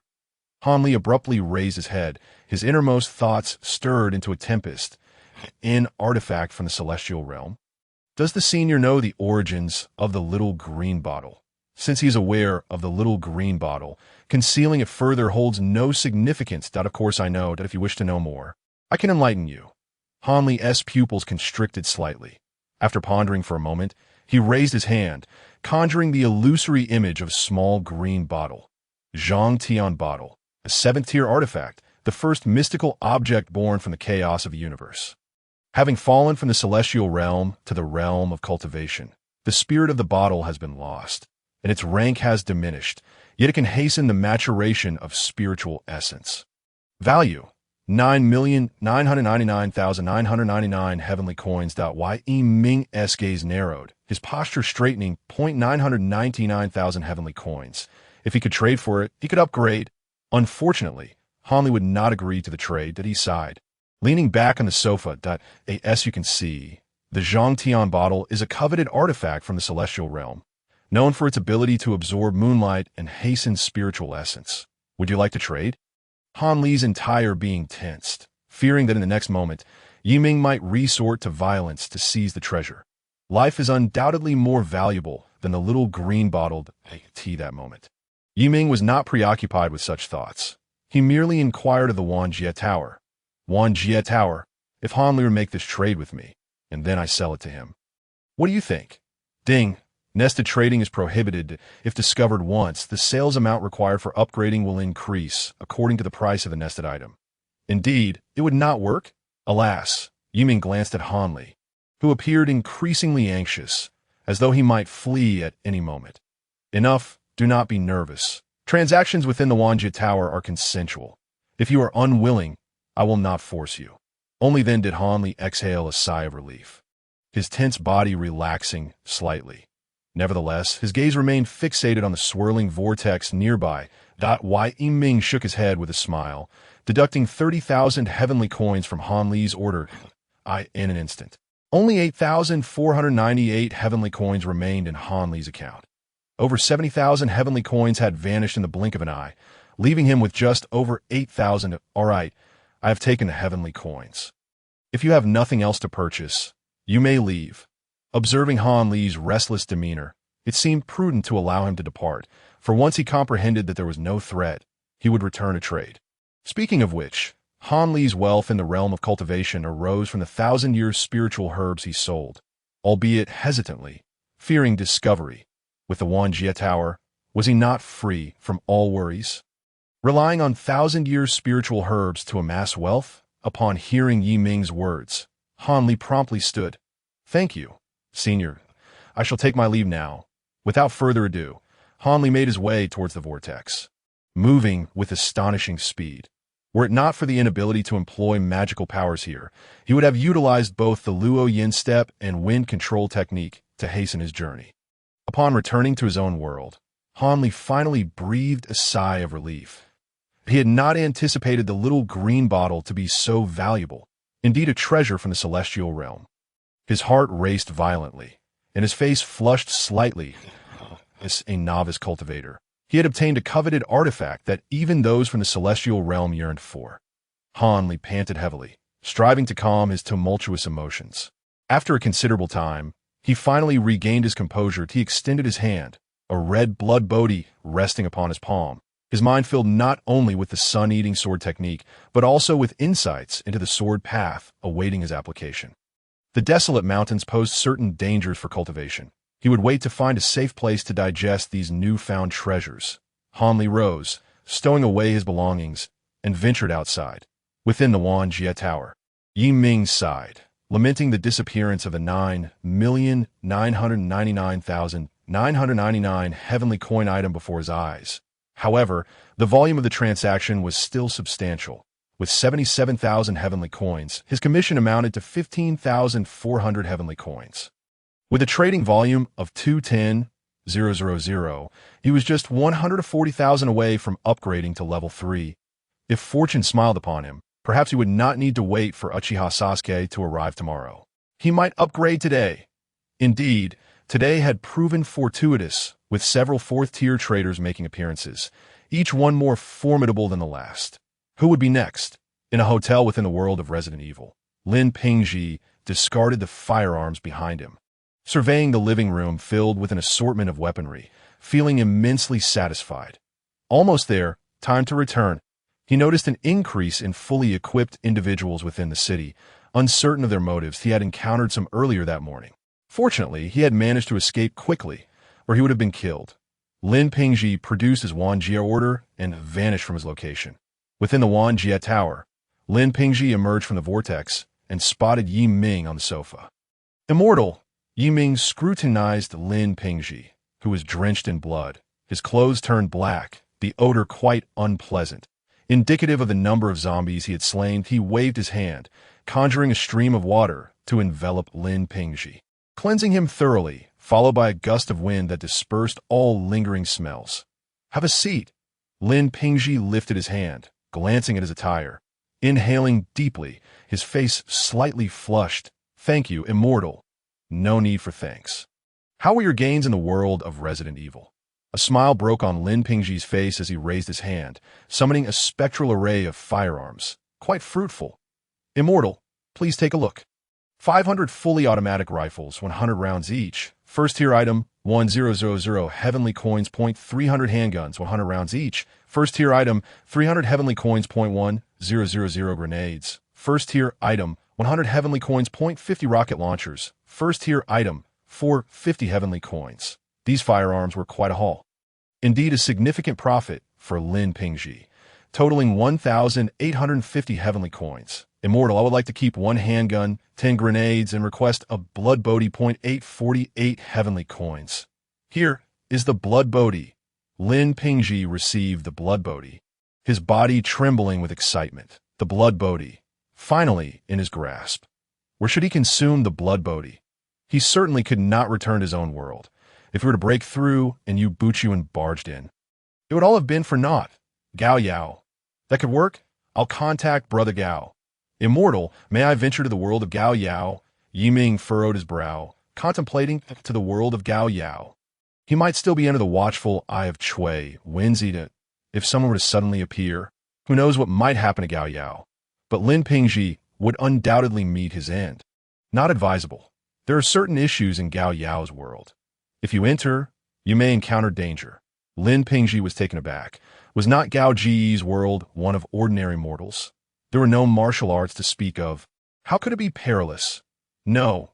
Gao Ge had mentioned that he had traversed time and space and could potentially live for several thousand years. "Immortal, what about Brother Gao? Is he in any trouble?" "He is fine. Do not worry." Why Yi Ming replied silently. "Even if you perish, he will not." Lin Pingji sighed. He was most familiar with Gao Yao, while the others were strangers. Entering other worlds was exceedingly difficult. It seemed best to return to the world of Resident Evil. "Immortal, then I shall spend a day in the world of Resident Evil and attempt a breakthrough." With a heavy heart, Lin Pingji reluctantly offered up 100 Jutian coins, once again returning to the world of biohazard. Rather than retreating into seclusion immediately, he resolved to return to the spot where he and his companions had previously parted ways, hoping to locate Duanlong and find a safer place to meditate beside him. It appeared that the townsfolk were searching for them, and it was imperative that they remain undetected. Lin Pingji leapt across the rooftops, swiftly approaching the location where they had separated, just as he was about to descend to explore the surrounding buildings. A sudden and violent explosion erupted below. In the aftermath of the blast, a barrage of gunfire rang out, seemingly from the same group of people they had encountered earlier. The surrounding zombies were drawn to the cacophony, converging in swarms towards the source of the sound. Abruptly, a streak of crimson appeared, accompanied by a thunderous roar, as a building's wall was obliterated, sending dust and debris soaring into the air. This crimson flash pierced through the wall without hesitation, crashing directly into a nearby, smaller structure. To Lin Pingji's astonishment, that small building began to collapse, transforming into a ruin amidst a deafening clamor. Was that sword energy? Lin Pingji's mind went blank. He had never witnessed such formidable sword energy before. How could such a tall building simply vanish? The zombies in several nearby blocks were roused, frantically surging towards this location. As the smoke gradually cleared, a young man emerged from the gaping hole in the wall, wielding a sword, surrounded by wisps of dark energy. It's Duanlong. Lin Pingji recognized the dark aura enveloping Duanlong. A sudden wave of fear surging within him, causing him to tremble as he sensed an utterly malevolent presence. Duanlong lifted his gaze to Lin Pingji, the crimson hue in his eyes fading. This fellow is Lin Pingji from the Wanji building. The roars of zombies interrupted his thoughts as he looked down at the throngs of zombies rushing towards him, their heads forming a dark sea, just in time for him to initiate his path into the realm of transcendent spirits. He thought, as they had delivered themselves right to his doorstep. A glint of crimson flashed in Duanlong's eyes as he leaped directly into the horde of zombies. In an instant, sword light burst forth from all directions, cleaving through both zombies and buildings alike. Lin Pingji felt a chill run down his spine and quickly sought refuge in the distance. The buildings behind him continued to collapse, drawing the attention of all the zombies in half the city, as well as that of the Umbrella Corporation. Within the Umbrella Corporation's base, Weskier stared in shock at the unfolding scene, while those around him stood agape in disbelief. Is this something a mere human can accomplish? They had dispatched a squad of elite soldiers armed with the most advanced weaponry to locate individuals, only to have this man eliminate them in an instant. Is this a variant of the T-virus? This is astonishingly powerful. What of Alice? Compared to him, she is utterly insignificant. Weskier fell silent, contemplating how to capture this individual, yet unsure of how to proceed. This power must be secured. He dispatched Avengers, sending out several more teams for ranged attacks, instructing them to avoid close proximity in the city. Lin Pingji watched as Duanlong unleashed his prowess, effortlessly reducing the surrounding buildings within 100 meters to rubble. All the zombies, numbering in the thousands, perished at Duanlong's hands. The streets were littered with severed limbs and blood, staining the ground a dark crimson. Gradually, the number of zombies dwindled, until the area was finally cleared. Duanlong flicked the blood from his sword, sheathing it before beginning to weave intricate hand signs, the path of transcendent spirits, absorbing souls to cultivate the spirit path, commanding spirits to perform various supernatural feats, soul-devouring technique. Duanlong formed hand signs, his inner power surging as tendrils of dark energy erupted from the corpses of the slain zombies, rushing toward him with fervor. In the blink of an eye, Duanlong was enveloped in this dark energy, cocooned within a shroud of shadow. Lin Pingji felt a tingling apprehension, goosebumps prickling his skin. He suddenly questioned the wisdom of seeking out Duanlong. The aura emanating from him was terrifying. Should he leave? Would departing cause any misunderstanding? Would he take offense and harm him? As Lin Pingji contemplated his retreat, the dark energy began to dissipate, revealing Duanlong's figure. And no wonder some novels portray righteous characters as immediately recognizing those from the demonic sects. It was all too evident. Even a fool could discern it. At this moment, a swirling mass of dark energy enveloped Duanlong, presenting an eerie sight as Duanlong approached Lin Pingji. The latter's terror escalated, as if he could hear the wails of tormented souls. Shadows formed from the dark energy surrounding Duanlong, attempting to break free. Lin Pingji swallowed hard, instinctively taking a step back. Duanlong Sr., it is I, Lin Pingji, that we have met at the Wanji building. I am aware. What brings you here? Under Duanlong's piercing gaze, Lin Pingji found himself breaking out in a cold sweat. The oppressive malevolence was almost unbearable. I exchanged for a blood bodhi at the Wanji building and wished to enter seclusion very well. Follow me. You may meditate in the adjacent room. Duanlong instantly grasped Lin Pingji's intentions. He had done the same previously, retreating into seclusion in the world of the Return of the Condor Heroes. Clearly, Lin Pingji was also in a precarious situation in his own world. Perfect timing, as Duanlong also needed to enter seclusion. He could keep an eye on him. Duanlong did not intend to intimidate Lin Pingji. Rather, the dark energy surrounding him was beyond his control. Too many souls to manage. He urgently needed a place to meditate and thoroughly refine these souls, lest he suffer a backlash. IT must be said. Practicing the transcendent spirits technique in this world was remarkably fitting.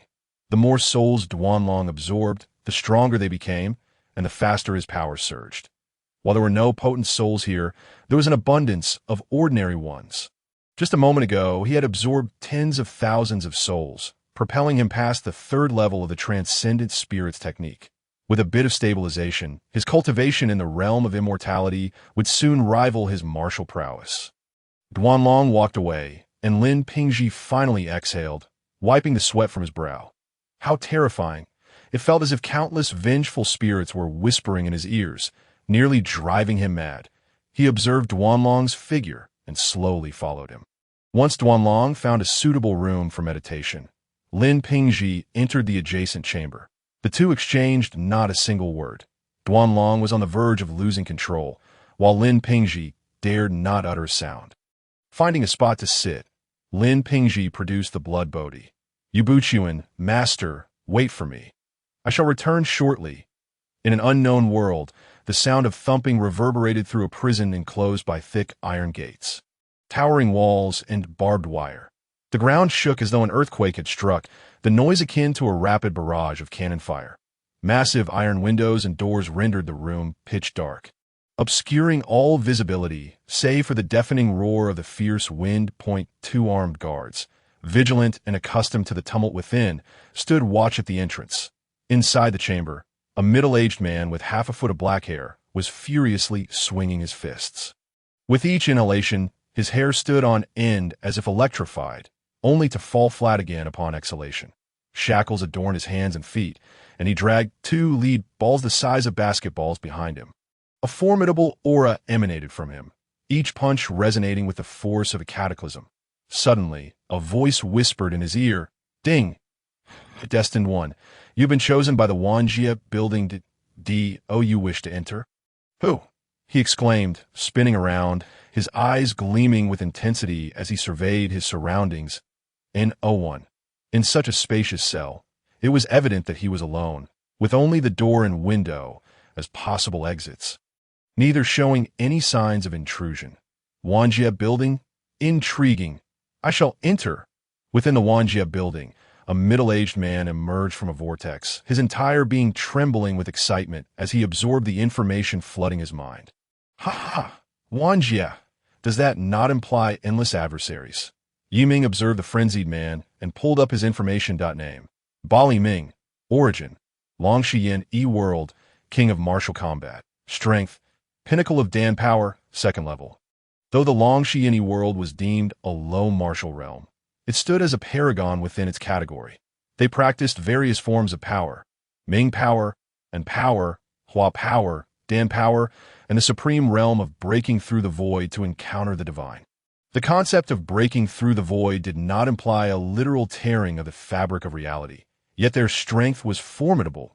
A Ming Power punch could shatter the air with a thunderous clap. While an empower strike could exert the force of 1,000 pounds, Hua power could unleash 1,500 pounds of strength, enveloping the body in empower, rendering it impervious to harm.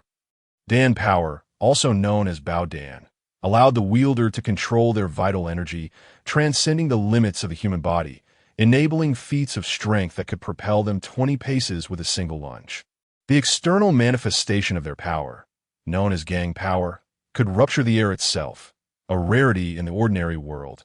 The ultimate mastery of the divine was an unparalleled control over one's own body, allowing one to live for centuries without diminishing vitality. Importantly, this divine essence was not that of ethereal deities, but rather the multitude of sensitive acupoints within the body, governing its functions as if they were celestial beings managing the cosmos. Understanding each acupoint and its purpose enabled the practitioner to achieve an optimal state of being. The limitations of their cultivation system stemmed from the world's constraints. Otherwise, they would not be so feeble. Yet, despite these restrictions, every formidable warrior possessed their own unique martial intent, an attribute absent in many higher martial realms. Fortunately, decades later, the Longxiyeni world would encounter extraterrestrial civilizations, propelling them into a cosmic age, where its champions would ascend to the pinnacle of universal power. Bali Ming was precisely one of these champions, hailed as the king of martial combat. Regrettably, he had languished in prison for 30 years. Having no worthy opponent, despite appearing like a mere middle-aged man. In truth, he was already an old man. Bali Ming gazed at Yi Ming, his eyes brimming with eagerness, yearning for the chance to test his mettle. "Young man, how about we?" Yi Ming raised a hand, an overwhelming force pinning Bali Ming to the ground. The martial enthusiast was not one to easily engage in conversation without a display of strength. His mind was consumed by the prospect of combat. Bali Ming struggled against the invisible hold, his face reddening in frustration, yet he could not rise. Finally, he sighed. "All right, senior, please release me." Yi Ming waved his hand, dissipating the pressure. Bali Ming's reference to him as young man was inconsequential. He had heard numerous titles throughout his life, as long as they were not overly derogatory. Rising to his feet, Bali Ming wore an expression of resignation. He craved a visceral battle rather than this humiliating display of dominance. Finding it utterly tedious, he brushed off non-existent dust from his attire and settled onto a nearby sofa. "Senior, are there any masters of the fist within the Wanjia building?" "Masters of the fist? It seems there are currently no notable fist practitioners," Yi Ming replied. While Yip Man and others wield their fists, Bali Ming could easily defeat them with a single blow. Besides these few, there are not many who practice the fist. Previously, there had been Saitama, but he had entered the Wanjia building as a bonus and was not a conventional trader, thus unable to access it. Furthermore, Saitama's strength was such that not only Bali Ming, but the entire world combined would fall short against him. For now, there are none. There are sword users and sorcerers, but the few who practice the fist are not your match. However, there is a wealth of boxing techniques available for your study. Bali Ming, renowned for his mastery of martial arts, understood these were merely ordinary techniques, far inferior to those from his own world as for other martial arts. He had no intention of learning them.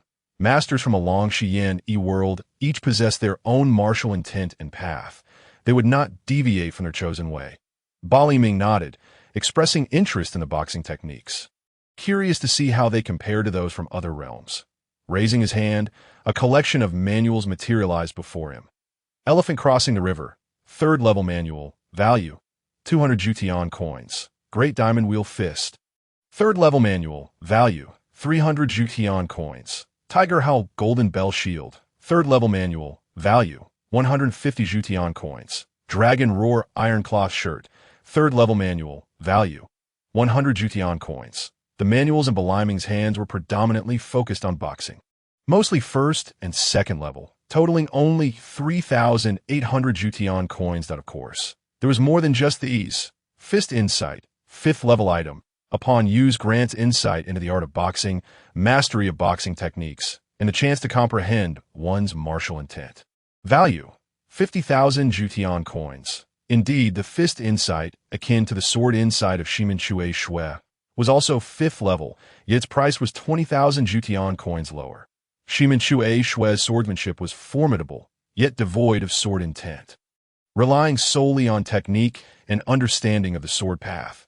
Were it not for the world's constraints, comprehending sword intent would not pose a challenge for him, as the pinnacle warrior of the Longshu world.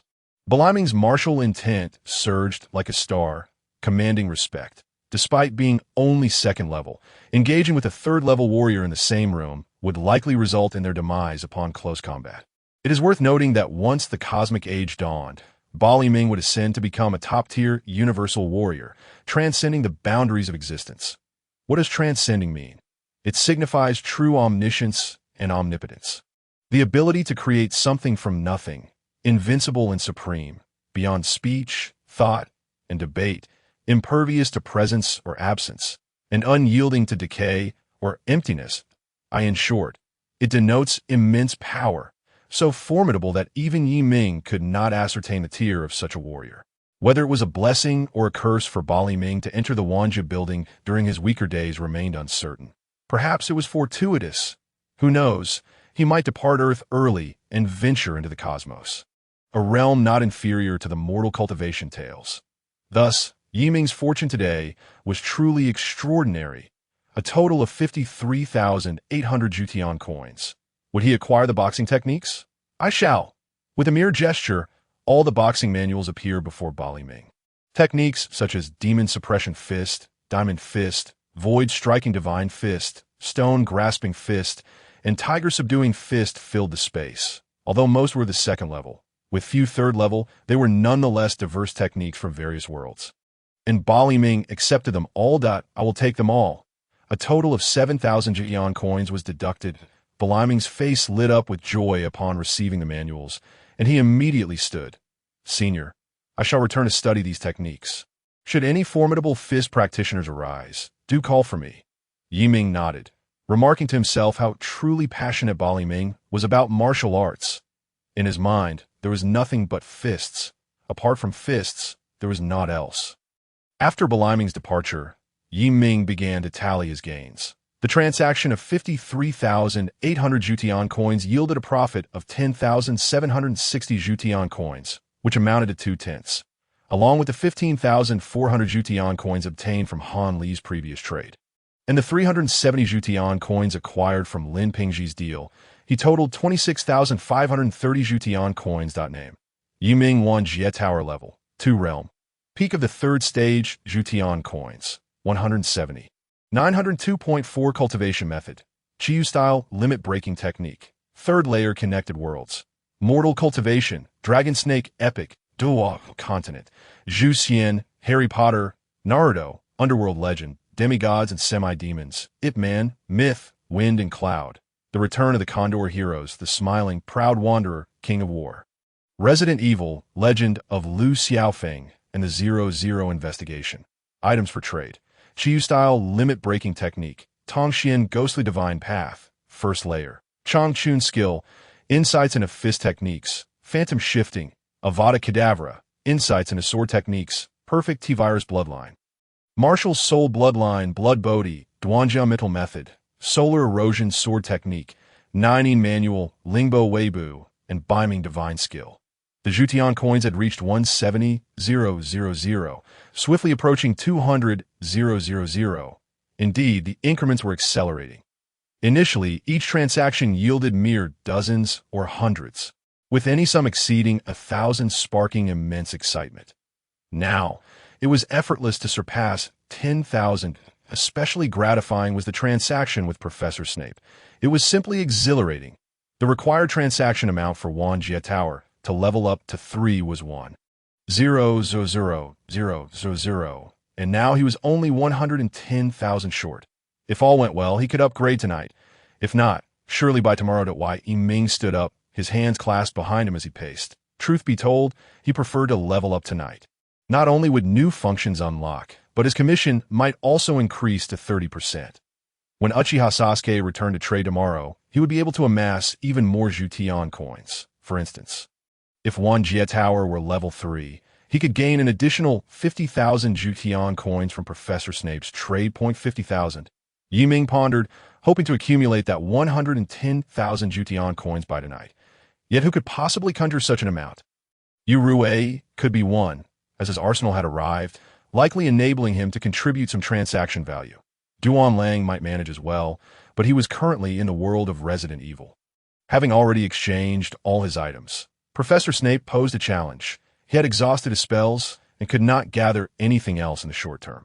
His spells were nearly equivalent to all the incantations within the Eagle Nation's magical realm, and his potions were likely few as well. Han Li was also a difficulty. Unless he ventured into the marketplace, his nature would prevent him from trading magical artifacts, unless he could hasten the growth of spear herbs.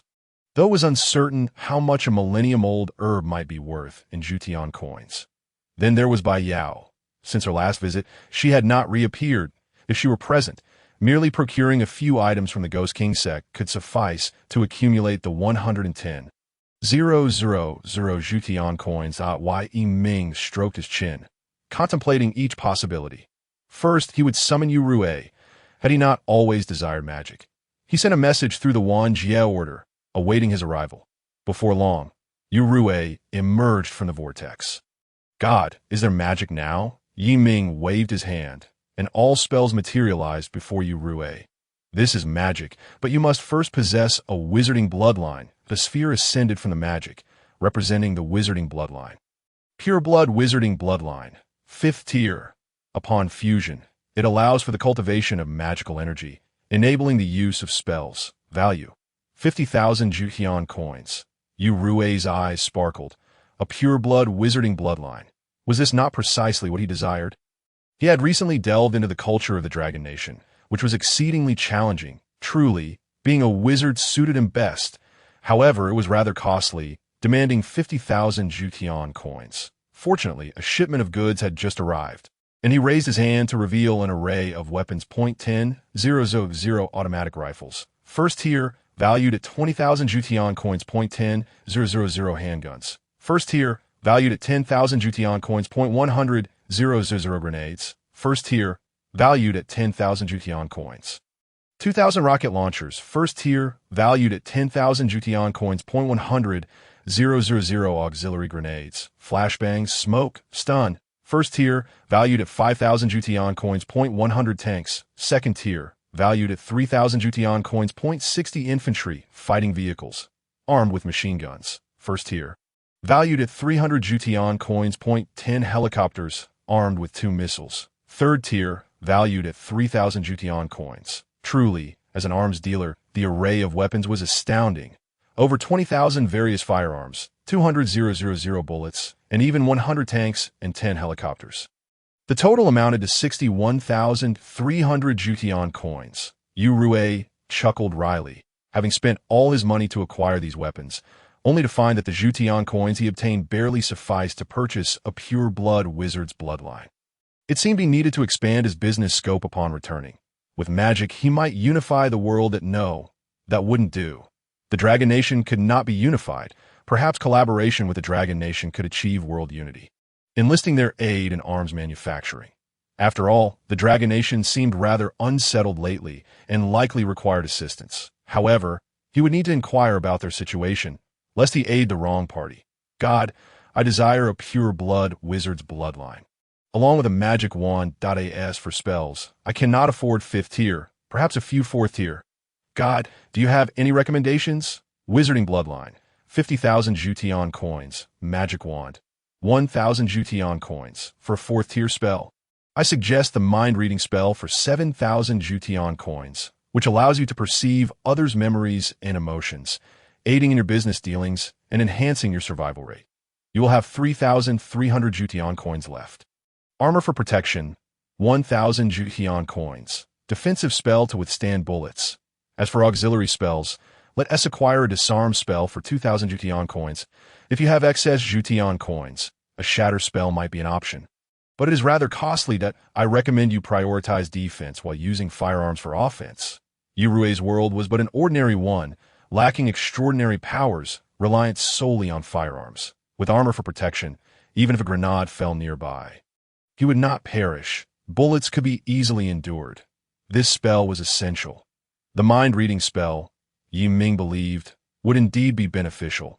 It could reveal others' thoughts, granting him an advantage in trades and ensuring he knew whether any wished him harm.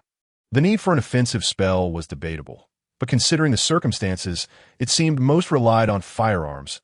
If the opponent bore no weapon while he did, victory was assured, were it not for his insufficient Jutian coins. Yi Ming would have recommended the unforgivable curse, a spell for control, one for torment, and another for killing. That would suffice. Yu Rui pondered. These spells were quite commendable. The only drawback was the absence of an offensive spell. He aspired to be a wizard. Surely, he wished for an offensive spell, who would not desire to attack others with magic. Yet upon closer inspection, Goddess' recommendations appeared to be optimal. Preserving life is paramount. With these spells, my safety is assured. As for offensive spells, sigh, perhaps another time.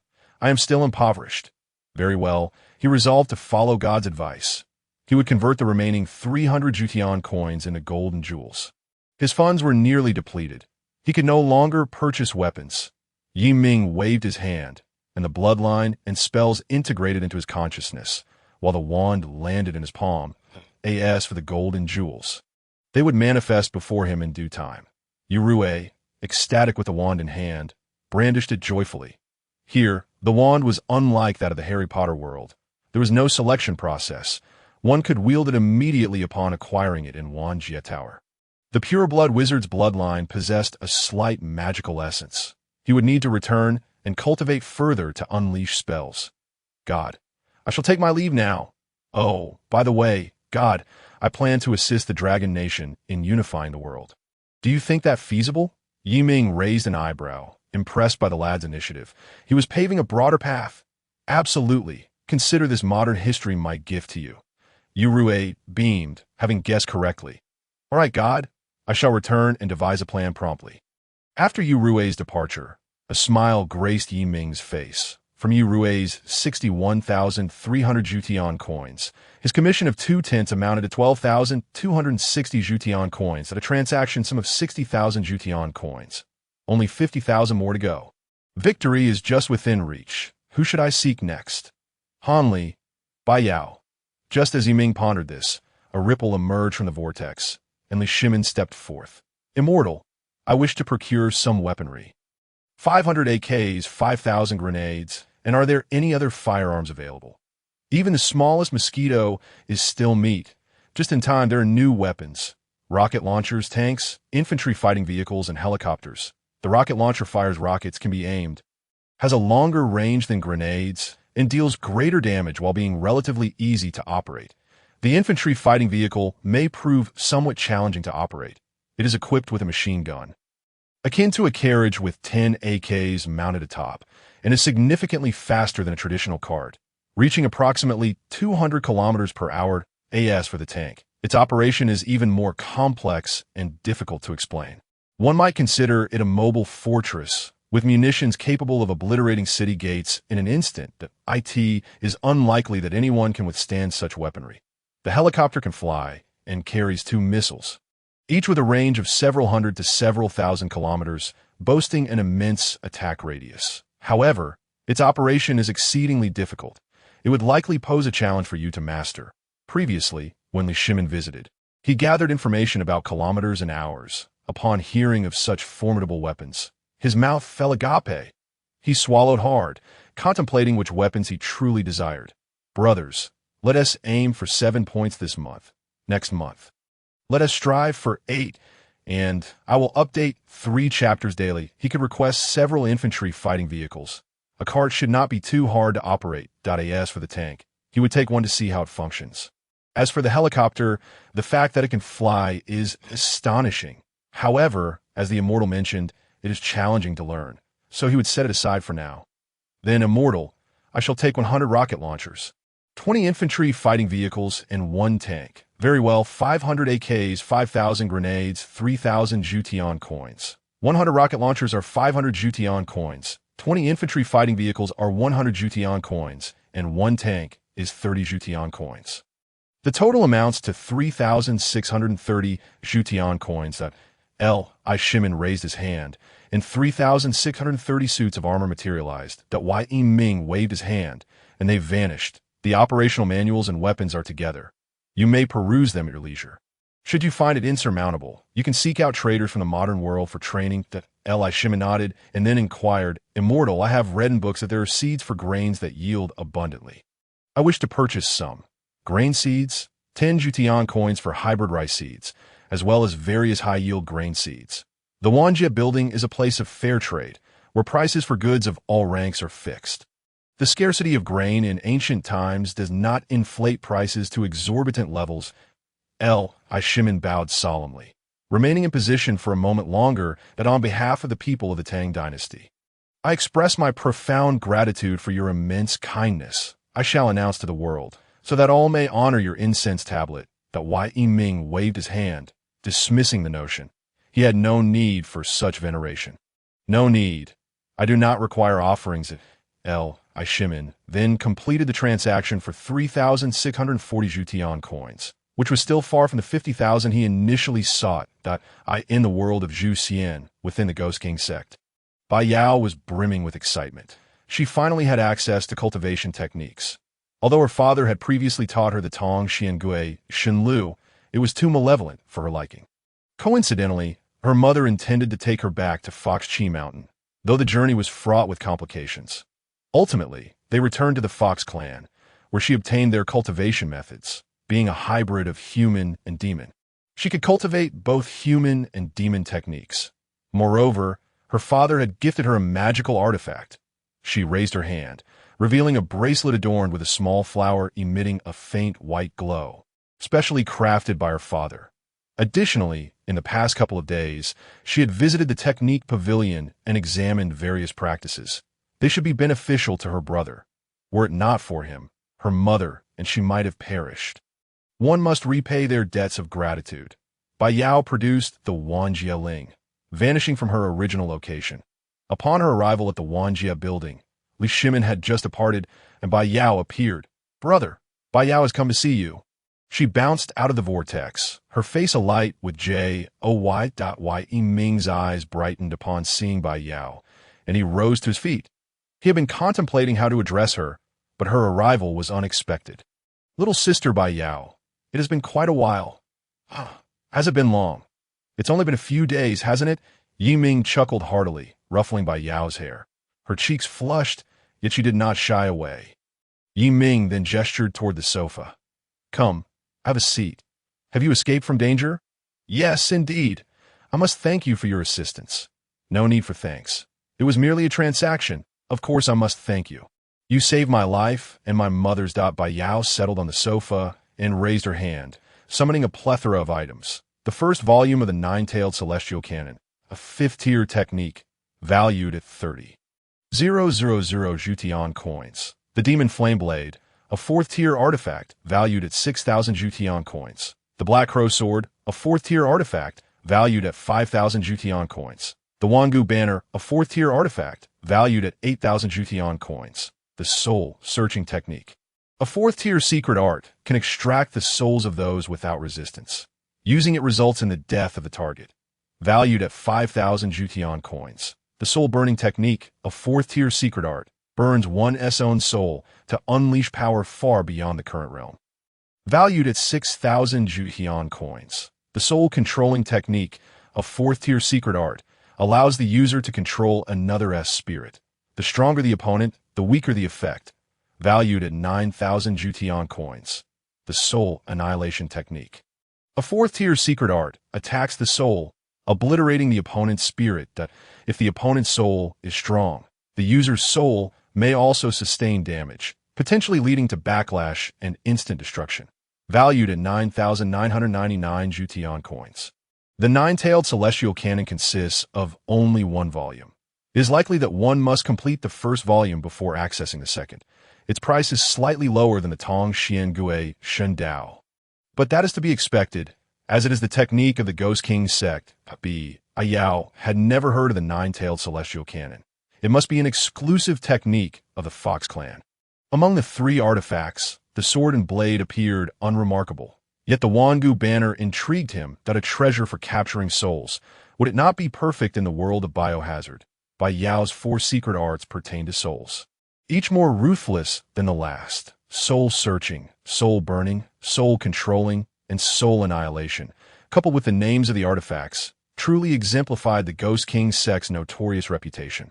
They were all about manipulating souls if the righteous path does not eliminate them. Who shall? Yi Ming's eyes narrowed, and he was filled with elation. This is sufficient. 50,000 Jutian coins is more than enough. Regardless of whether these are demonic arts, it is time to upgrade the Wanjie building. Not only is it sufficient, but it exceeds the required amount of Jutian coins. I must be prudent and strategic. Yi Ming first accepted the first volume of the Nine-Tailed Celestial Canon, the soul-controlling technique. The soul-searching technique in the Black Crow sword. The total value of the 49,000 items had already surpassed 1 million. The Wanjie building is upgrading. Ding! Upgrading the Wanjie building. Please check the upgraded features in 1 hour. After collecting the remaining items, my commission should be 1/3, correct? If not, I shall wait an hour to collect. Ding! Yes, the third-level Wanjie building commission is 1/3. Okay. Yi Ming gazed at Bai Yao with increasingly warm eyes. She had resolved all my issues in one go. 78,999 Jutian coins. Thank you, little sister Bai Yao. Your brother is very pleased. Bai Yao, witnessing Yi Ming's expression, understood that she had undoubtedly been of assistance to him, and a radiant smile graced her face. As long as my brother is happy. It's a pity that father has just arrived. Otherwise, I could have remembered many more things. What a teachable child. Look at Bai Yao, so considerate and proactive in seeking out items for trade. I am deeply moved. Next time, I shall prepare some delicious treats for you. No need. The Ghost King sect has plenty of delicacies. That is entirely different. I mean delicacies from other worlds. Bai Yao's eyes sparkled. From other worlds? Thank you, brother. It's nothing. You shall soon begin your cultivation, and these items may prove useful to you. Yi Ming raised his hand. Producing 2 pill vials. Yellow Dragon Pill, a 4th-tier pill, enhances the cultivation of Qi practitioners and fortifies their foundations, valued at 300 Jutian coins. Golden Marrow Pill, a 4th-tier pill, enhances the cultivation of Qi practitioners and fortifies their foundations, valued at 300 Jutian coins. These 2 bottles of elixirs originate from a different realm of cultivation, possessing the ability to elevate your current prowess. Bai Yao curiously scrutinized them and retrieved a Huang Long Dan. She could ascertain that such an elixir did not exist in her world. As the young master of the Ghost King sect, she certainly had access to various cultivation elixirs, yet she had never encountered this particular one.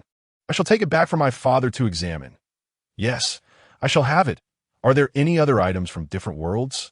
Yi Ming waved his hand, and all the items previously traded by Han Li materialized before them. Changchun Skill, a 4th-tier cultivation technique, spanning 12 levels corresponding to the 12 stages of Qi refinement, valued at 5,000 Jutian coins.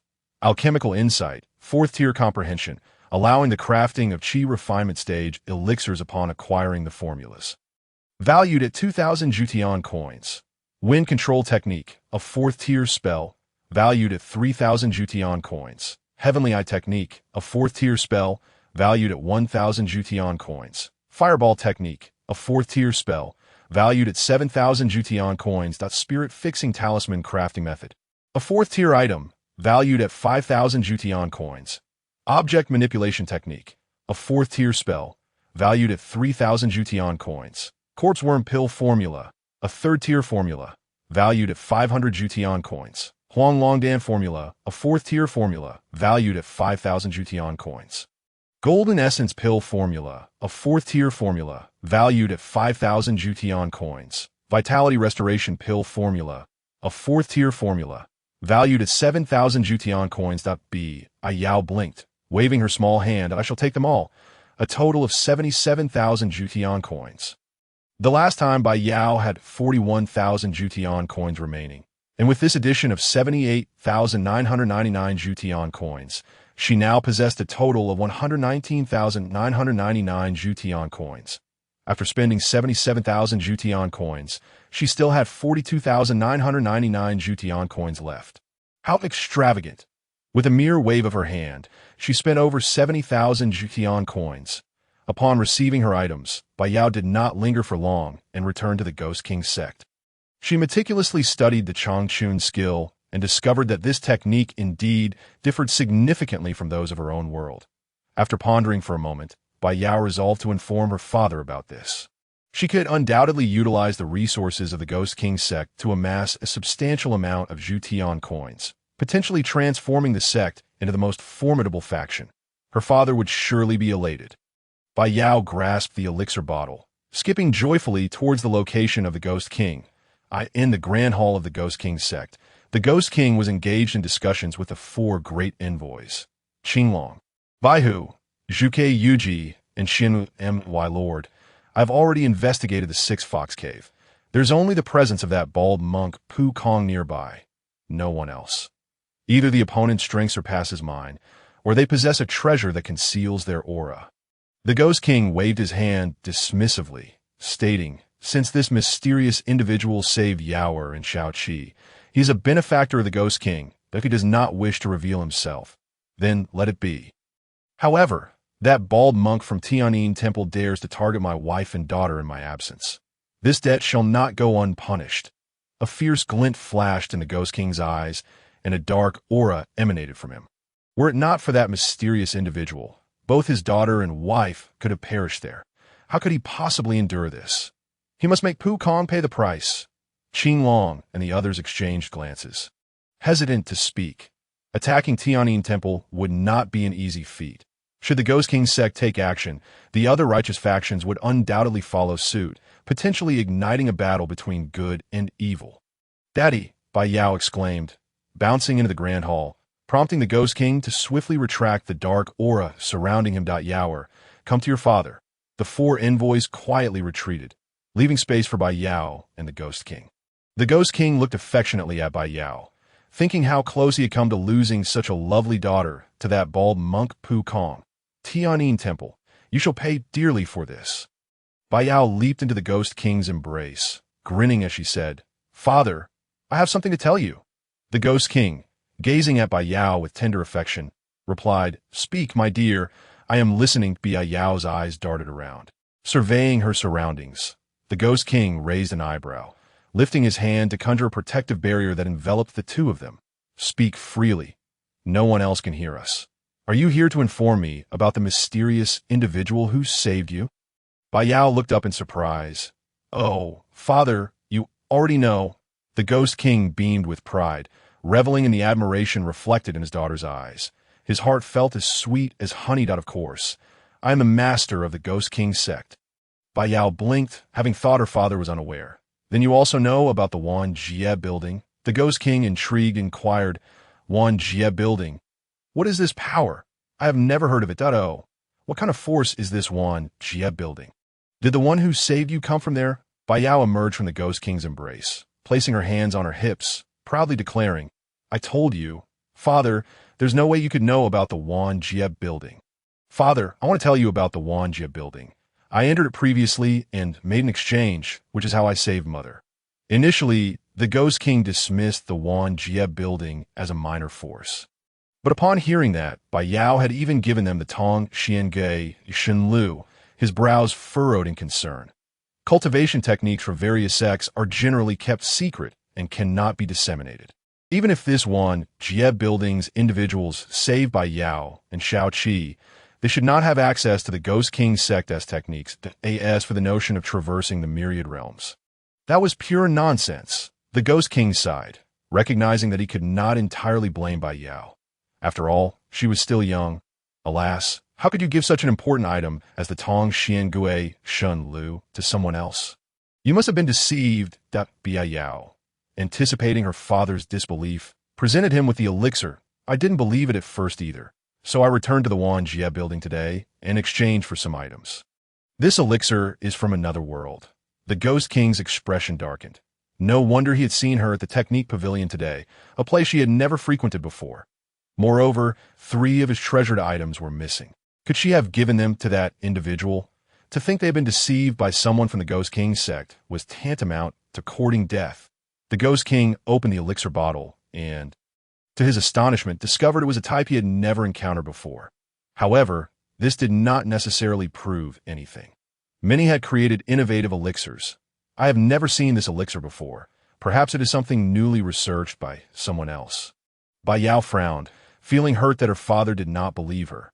What about this? I also exchanged for techniques and spell from another world. Bai Yao demonstrated the wind control technique, a relatively simple spell. Although she had not practiced for long, she possessed a modicum of magical power. The Ghost King shook his head after observing it, stating that many similar spells existed and were not particularly remarkable. Bai Yao, now incensed, directly threw the Changchun skill and the spirit-fixing talisman crafting method at the Ghost King. Humph, I no longer like father. You do not believe me. I will tell mother. The Ghost King's repeated denials left Bai Yao feeling discontented, prompting her to turn and leave. The Ghost King did not stop her. He merely sighed and picked up the technique she had discarded, glancing at them casually. It was this single glance that made his pupils constrict. There was something amiss with this technique. Changchun skill. The way this technique operated was indeed peculiar. The Ghost King examined the other spells, all of which exhibited unfamiliar operational methods. Could it be that there truly existed a Wan Jie building? To transcend the myriad realms, how could that be possible? The Ghost King's expression shifted dramatically as he exited the Grand Hall and found Bai Yao in Shao Qi's room. Yao, where did these items come from? Bai Yao was in the midst of complaining to Shao Qi about her father's disbelief. Upon seeing the Ghost King approach, she turned her head away.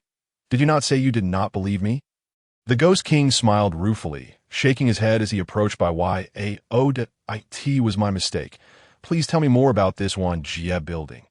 When did you encounter someone from there? Bai Yao glanced away, stating, I visited the Wan Jie building today and exchanged for these items. Today, the Ghost King glanced at Shao Qi, who also looked surprised and shook his head. Bai Yao had spent the entire day here, never leaving the Ghost King's sect. You were here in the sect all day. How could you have gone to the Wan Jie building? Bai Yao produced the Wan Jie token, holding it in her hand. With this, the Wan Jie token, one can enter the Wan Jie building. The Ghost King paused momentarily, perplexed by the absence of any object in Bai Yao's hands. Where then was this so-called universal order? Noticing the Ghost King's bewildered gaze, Bai Yao seemed to comprehend something, shaking the universal order gently. Can you not see it? The Ghost King shook his head and reached out towards Bai Yao's hand, finding nothing there. Where is this universal tower? Please describe the situation within. Bai Yao recounted the general circumstances, plunging the Ghost King into deep contemplation. The universal tower, transcending all realms, housed innumerable worlds, including mundane realms, martial arts realms, and realms of cultivation. Suddenly, Shao Qi spoke up. Husband, this matter may indeed hold truth that I can confirm that Yaoer has been by my side all along. And then suddenly, food and healing herbs appeared, particularly that blood Bodhi, which possesses the aura of a Qilin, a fire-type Qilin. Yet, to my knowledge, there should be no such fire Qilin left in this world, and the aura it emits is quite peculiar, displaying an extreme volatility, unlike that of a spirit beast. The Ghost King nodded, rising to his feet. All right, I understand. I need to ponder this. It is rather bizarre and exceeds my understanding of this world. He gently patted Bai Yao's head, saying, Father has misunderstood you, Yaoer, and I apologize. However, this matter is too extraordinary to discuss with others. Bai Yao nodded, aware that she was no fool and would not speak carelessly. The Ghost King turned to leave, his mind a tumultuous mess. Meanwhile, within the Universal Tower, Yiming paced anxiously in the villa, eagerly awaiting the completion of the tower's upgrade. He had never anticipated that an hour could feel so interminable. Ding! The upgrade of the Universal Tower is complete. IT is now level 3. Would you like to learn about the new features? Yes, Yi Ming exclaimed with delight. Finally, the upgrade was finished. Ding! The following upgrades have been made to the original functions of the Universal Tower at level 3. First, the commission from each transaction has increased from 20 to 30. Second, it is now possible to engage with 3 new traders simultaneously. Third, the Universal Order can consume celestial coins to enhance communication functions, allowing traders to add each other and communicate across worlds. Fourth, the novice period for the host has concluded, and the prices of all items for sale have increased by 10. Fifth, the maximum strength of traders visiting the Universal Tower has been raised to level 5. The increase in commission was expected, as was the ability to engage with 3 traders. However, the upgrade of the Universal Order, which now allowed for interworld communication, was quite surprising. Of course, the impact of the 4th function far surpassed the previous 3 combined. The Universal Tower had finally awakened. The pricing was purely a benefit, and after all this time, it was merely the host's novice period. Now that the novice period had ended, prices had risen. This was indeed a favorable development. The enhancement of traders to level 5 was exceptionally useful, representing not only an increase in transaction volume, but also a strengthening of future traders' worlds. With such formidable existing functions, he was eager to see what new features awaited. Ding! The following new functions are now available at level 3 of the Universal Tower. First, the Universal Treasury. Every time a destined person completes a transaction, regardless of whether it is with the host or between themselves, 10 of the transaction amount will be deposited into the Universal Treasury. The current balance in the Treasury is 53,300 celestial coins. The Universal Treasury can only be used for Universal Tower facilities and cannot be utilized for cultivation techniques. Yi Ming's eyes widened in astonishment. Was the Universal Tower distributing benefits? The 10 price increase was actually for himself. Even if they did not transact through him, the 10 benefit would still find its way into his own pocket. Quite impressive. Alas, it could not be used for cultivation techniques. The 53,300 celestial coins were derived from various transactions, including 5,000 celestial coins from Duan Lang, 100 from Xiaolong Nu, 500 from Celine, 10,000 from Bai Dong, and 30,000 from Han Li. The remaining 7,700 celestial coins were from Bai Yao's last transaction, demonstrating the Universal Tower's integrity.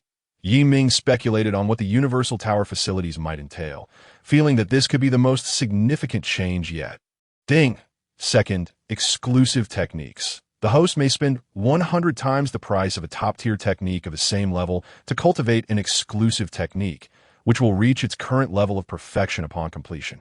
After cultivation, the energy within the host will be transformed into the Universal Tower's exclusive energy, granting access to all items for trade within the Universal Tower, including but not limited to internal skills, cultivation techniques, bloodlines, spells, and lifespans. Furthermore, any similar level items acquired later will directly integrate into the exclusive technique without additional costs. Exclusive techniques must be cultivated layer by layer and cannot be skipped. The prospect of exclusive techniques was something Yi Ming had longed for.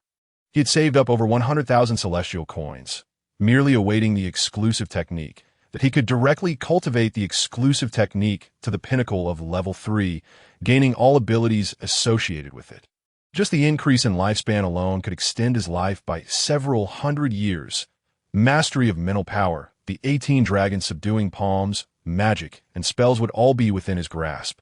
Though costly, it was undoubtedly worth every penny. Cultivating a technique would equate to mastering all techniques of the universal realm. The prestige was unparalleled. Ding! Third, World Authority grants the host the authority to upgrade the connection between the Universal Tower and worlds. When a trader's level of change in the current world reaches 100 of the original world process, the host may enter that world. 2. World upgrades by breaking through the current world's limits. The world can be upgraded.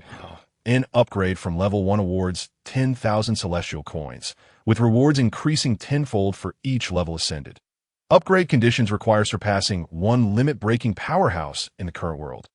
10 limit-breaking powerhouses, and for each additional powerhouse, the requirements increase tenfold. Yi Ming gasped at the World Authority to enter a world. It sufficed to achieve a 100 change. This did not seem overly difficult. The subsequent world upgrade function was truly remarkable. No wonder there were so many lower-level worlds. The Universal Tower had been waiting for this opportunity all along. The ability to elevate the worlds of connected traders was indeed profound. Each upgrade would yield a substantial reward of celestial coins, and the tier of the world indicates its strongest beings. For instance, if the strongest in a world is level 1, it's classified as a level 1 world.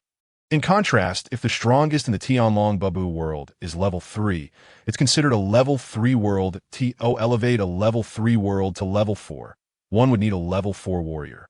10 level 3 warriors, 100 level 2 warriors, and 1,000 level 1 warriors.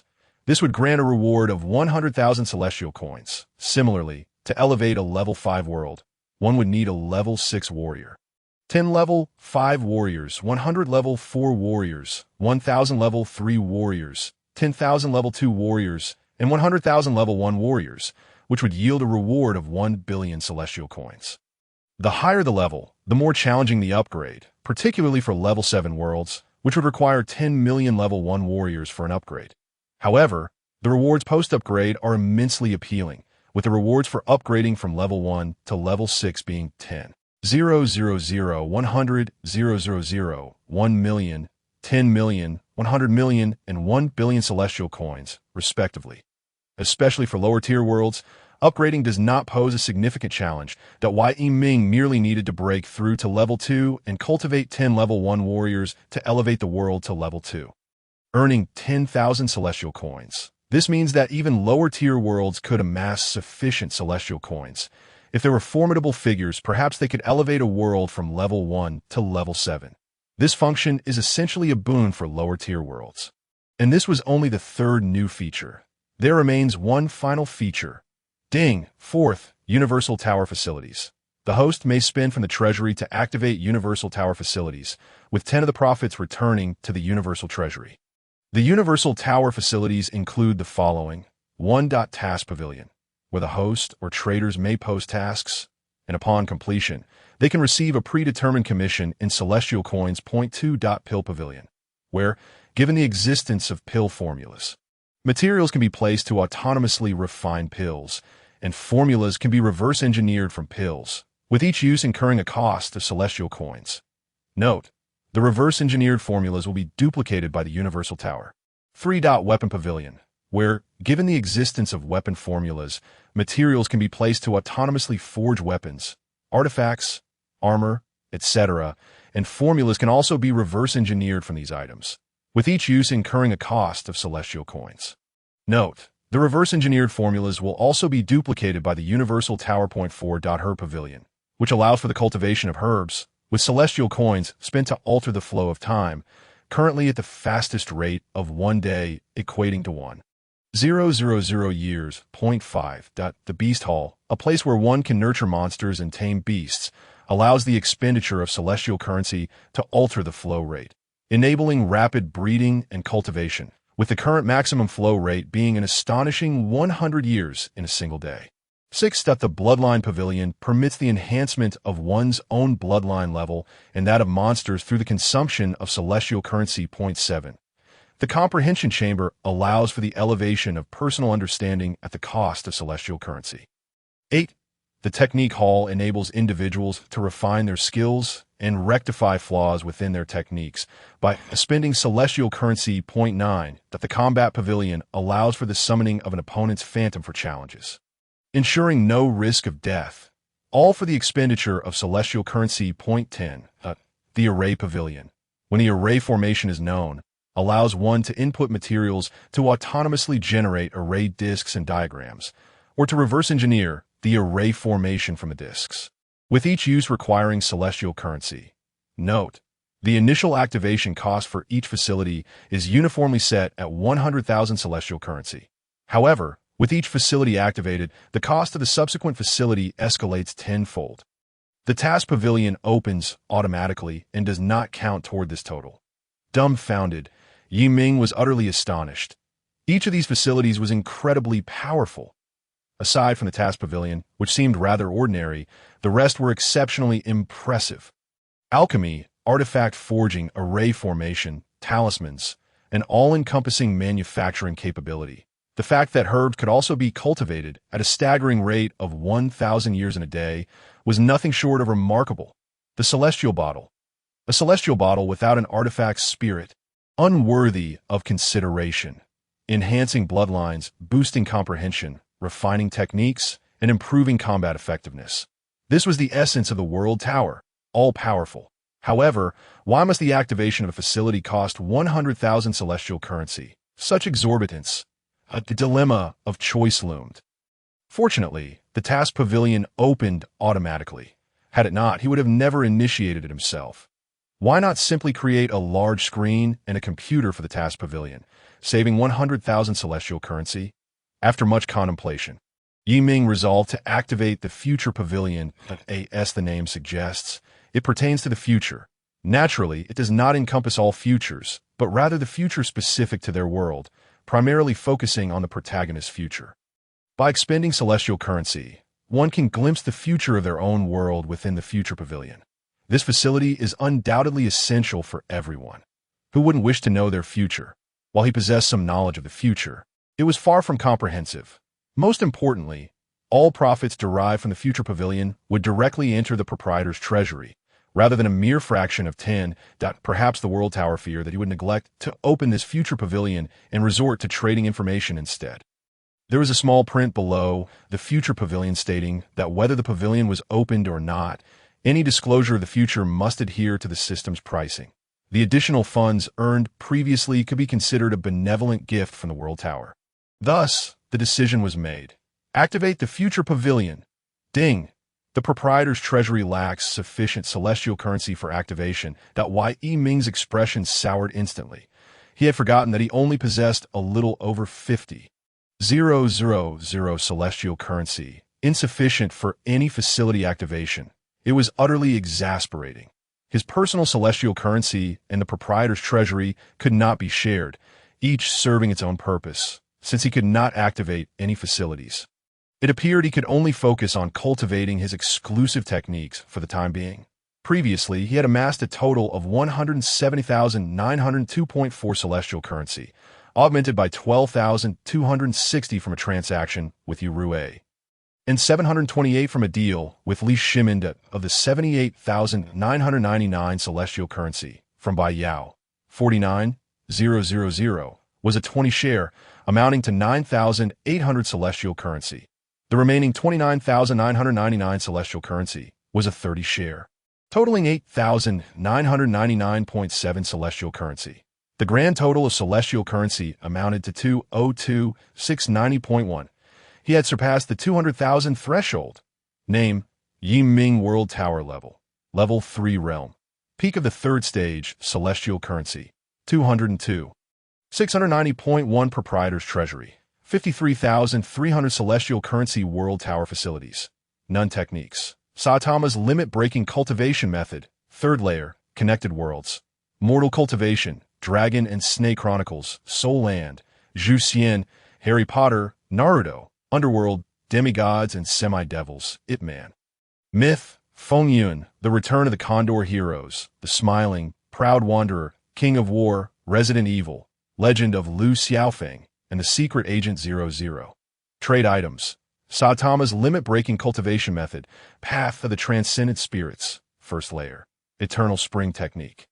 Insights on Fist Techniques, Phantom Movement, Avada Kedavra. Insights on Sword Techniques, Perfect T-Virus Bloodline, Martial Soul Bloodline, Blood Bodhi, Duan Family Heart Method, Sun-Eating Sword Technique, Nining Scripture, Wave-Piercing Step, and Northern Darkness Divine Skill. Yi Ming sat cross-legged on the sofa. He had already gathered enough celestial currency to cultivate his exclusive techniques, and without hesitation, he vanished from his location. World Tower, cultivating exclusive techniques, all 3 layers simultaneously. Ding, consuming 111,000 celestial currency, commencing the cultivation of the first 3 layers of exclusive techniques. A surge of formidable energy erupted from within Yi Ming. This power, shrouded in a grayish hue, akin to chaos, flowing throughout his being, it coursed not only through his meridians, but also through his blood, skin, and cells, continuously fortifying his body and spirit. This experience was markedly different from his previous cultivation of Saitama's method. He felt far more attuned. Not only could he introspect and observe his internal state, but his mental energy could also extend outward, perceiving his surroundings as though he were witnessing them firsthand. He saw Gu Qingcheng upstairs nearing the end of her seclusion, and he observed his assistant downstairs engrossed in her phone. And he noted the ants in the yard scuttling about. This sensation was utterly miraculous, but that was not all. What struck him most profoundly was the feeling of rejuvenation. His cells rejoiced, becoming more vibrant and active. His skin grew tighter and more resilient.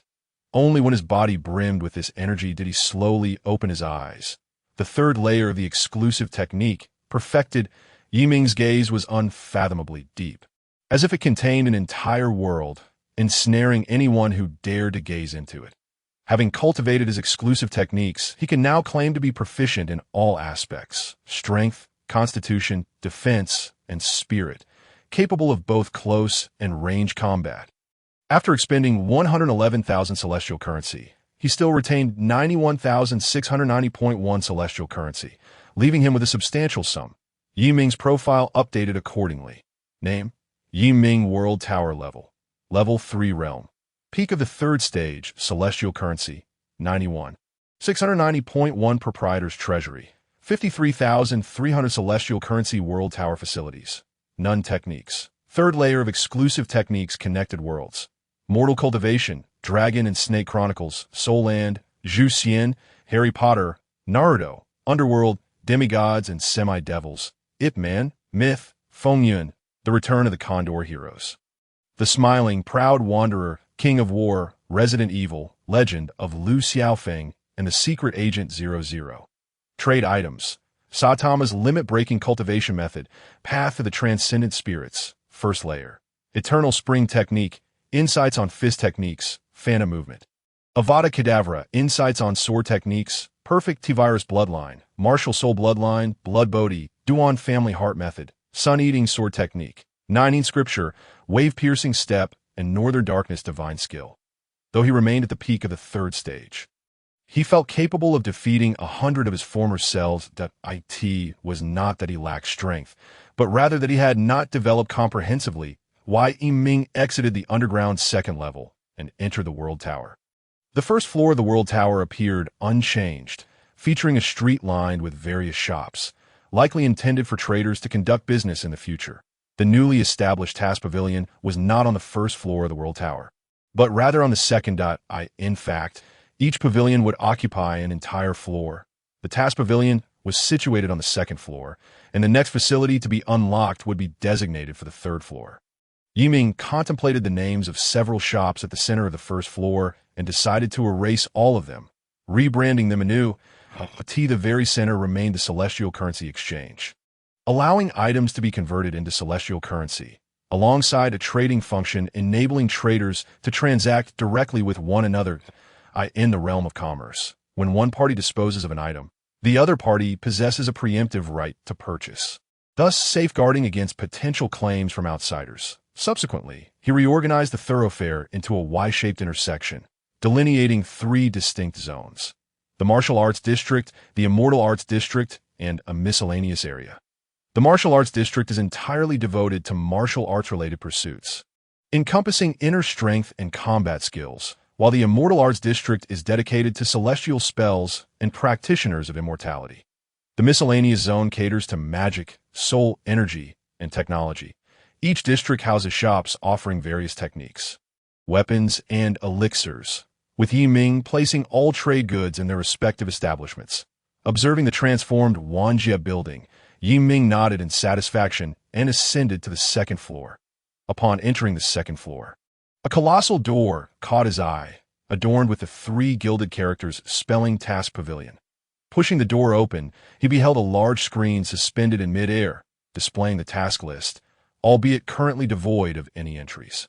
Below the screen stood a counter, seemingly for task registration, yet devoid of personnel. Approaching the counter, he glanced over it.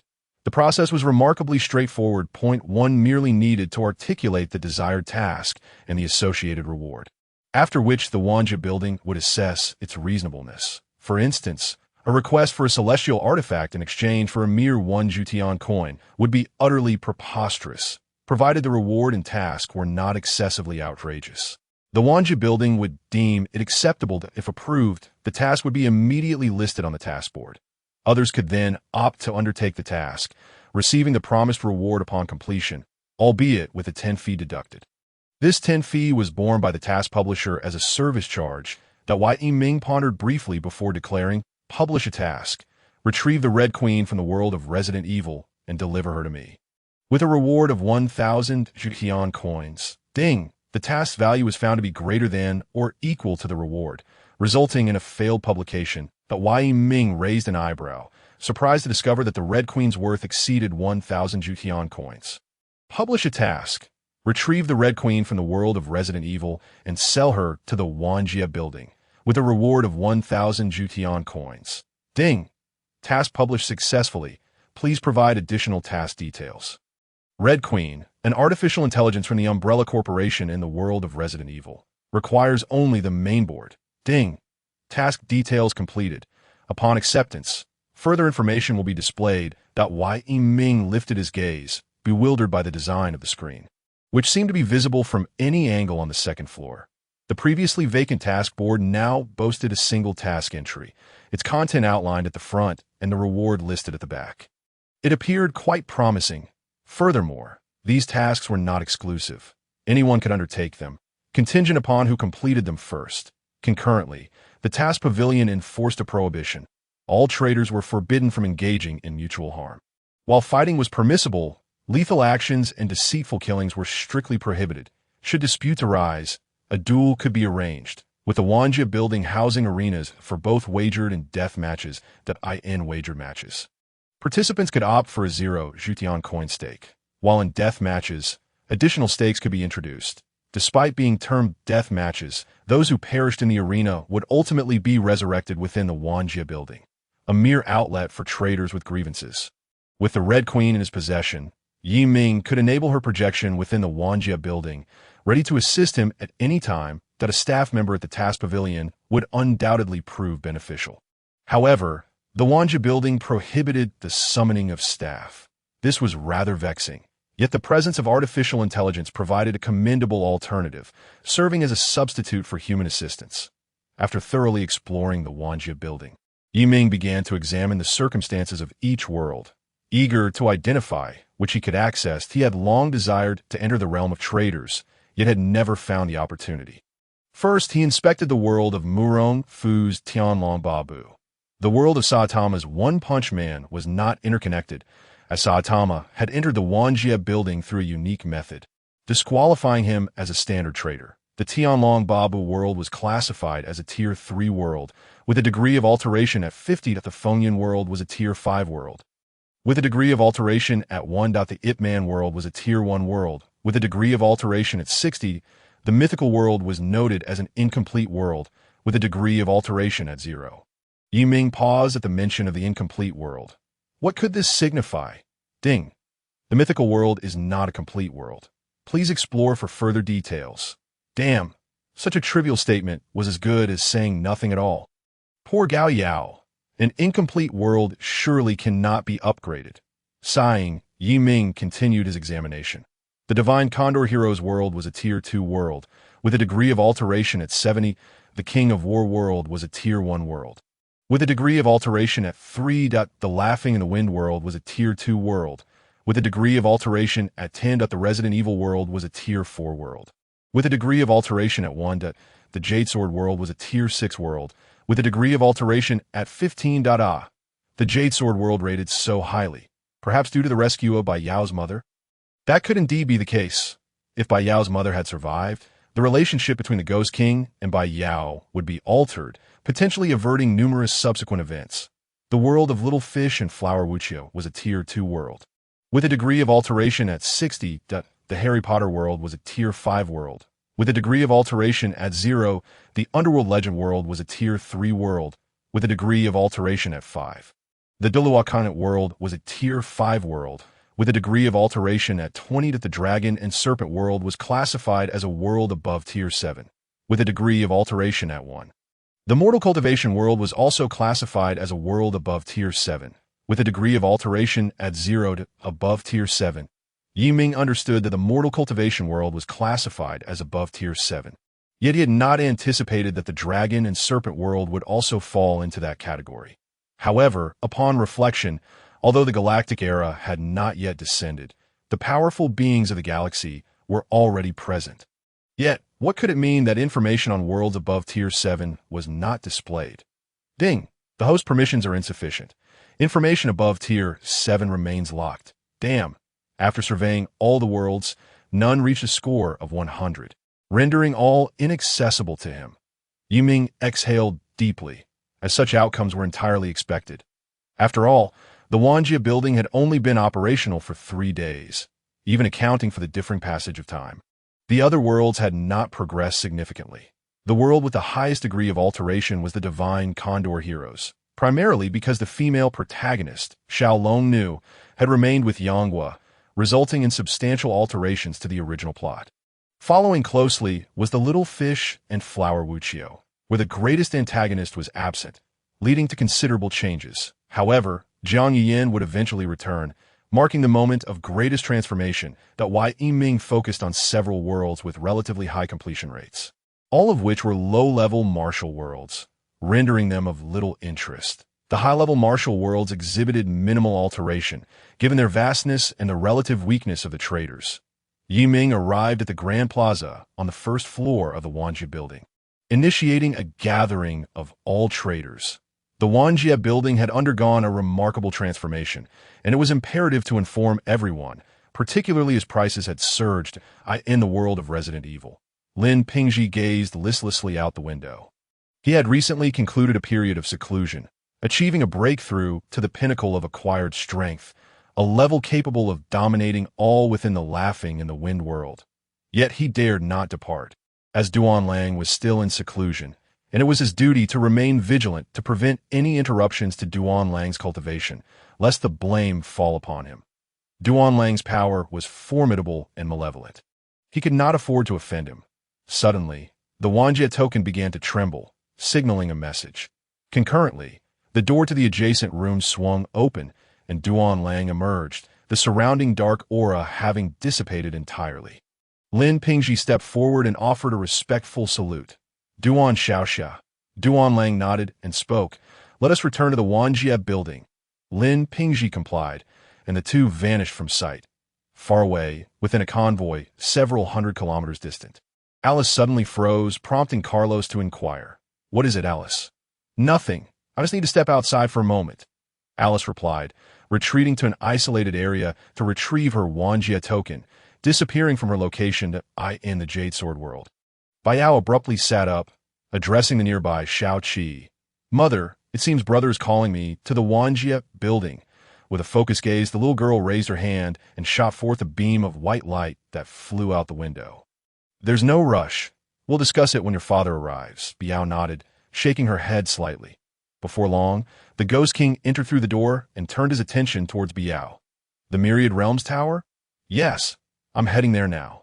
Good. The Ghost King gestured with his fingers, fixing his intense gaze upon Biao. In the world of a mortal's journey to immortality, Han Li was engaged in conversation with his newly acquainted friend, Wan Xiaoshan, when his expression suddenly froze. Wan, I have some matters to attend to. Please, Han brother, go ahead. After exchanging formalities, Han Li stepped aside. Once he was a safe distance from Wan Xiaoshan, he found a secluded spot and vanished from sight. In the world of Delua continent, Bibi Dong was immersed in her training, feeling her internal energy indeed enhancing her physical capabilities, especially after consuming the blood bodhi. She sensed that her physical prowess might even surpass that of a titled Delua. Suddenly, the myriad token trembled slightly. Upon sensing the disturbance, Bibi Dong vanished from her location. Gao Yao, Murong Fu, Yuan, Qin Shi Huang, Li Shimin, Chun Zhen, Bruce Li, Li Yuanjia, Jiang Yuyan, Xiao Long, Zhou Zhao, Celine, Bali Ming, and Ximenche Shui all disappeared from their positions the instant they received the news. In the plaza on the first floor of the Myriad Realms Tower, traders emerged one after another from the swirling vortex. Duan Lang raised an eyebrow at this scene, surprised by the sudden influx of people. Prior to entering the world of Resident Evil, he had been the strongest, yet now he sensed several others with similar auras. Upon entering, Han Li noticed the crowd and frowned slightly, retreating to a deserted corner closest to the vortex. His gaze swept over Duan Lang, who emanated the strongest sense of oppression, giving off a distinctly sinister vibe. This man was undoubtedly a member of the demonic sect. Biao stepped out from the vortex, her eyes sparkling with excitement at the sight of so many people, especially the numerous beautiful sisters. Oh, that person seems to be practicing the transcendental ghostly divine path. How could they achieve such progress so quickly? It's worth noting that many in the Ghost King sect have yet to even begin their practice, and I've only exchanged for the manual a few days ago. Curious, she approached Duan Lang and scrutinized him. You practice the transcendental ghostly divine path, don't you? Duan Lang, hearing her voice, lowered his head to see the adorable Biao, resembling a porcelain doll. Still not yet the ruthless villain he would become, A smile crept onto his lips as he squatted before her. Indeed, little sister, how did you know? If memory served, this young girl had not been present when he acquired the transcendental ghostly divine path. Biao lifted her chin slightly, declaring with pride, "Of course I know. The transcendental ghostly divine path is our Ghost King's sex technique." Duan Lang was taken aback. "Your Ghost King sect? So it was you who exchanged for the transcendental ghostly divine record, after cultivating the transcendental ghostly divine path." I finally grasped the essence of cultivation techniques. Although I have only mastered the first 3 levels, the intricacies within have captivated me. Think that this little girl is from the world of cultivation. So it was you who exchanged for the transcendental ghostly divine path. I must thank you, for this technique is truly remarkable. Of course it is. Our Ghost King sect is one of the top sects. Aside from the Qingyan sect, no one dares to challenge us. But how have you advanced so quickly, reaching this level in just a few days? Most were aware of the events in the Resident Evil world, so there was no need for concealment. You might not know, but on the day you were absent, a traitor opened her world, the Resident Evil realm, filled with zombies and the undead. They were infected by a virus, their bodies animated post-mortem, and slaying them yields a bounty of souls. Biao pondered thoughtfully, understanding that the transcendental ghostly divine path required souls for cultivation, which was why she had refrained from practicing. I had no idea there existed such a world, filled with the undead. Slaying them wouldn't count as murder, and they provide souls. This is practically a sanctum for our Ghost King's sect. If my father knew of such a place, he would be ecstatic, but it seems he cannot enter. What if I venture in to capture a few to bring back? Can I enter the Resident Evil world? I wish to bring some back to the Ghost King's sect. Duan Lang shook his head. Why Yiming specifically mentioned that one cannot transport beings to other worlds. The T-virus is highly contagious. If a cultivator were to contract it, it would spell disaster, in a way. You must seek out an immortal. He previously stated that the T-virus is extremely infectious. Any injury could result in becoming a zombie. If the virus were to leak, your world would descend into chaos.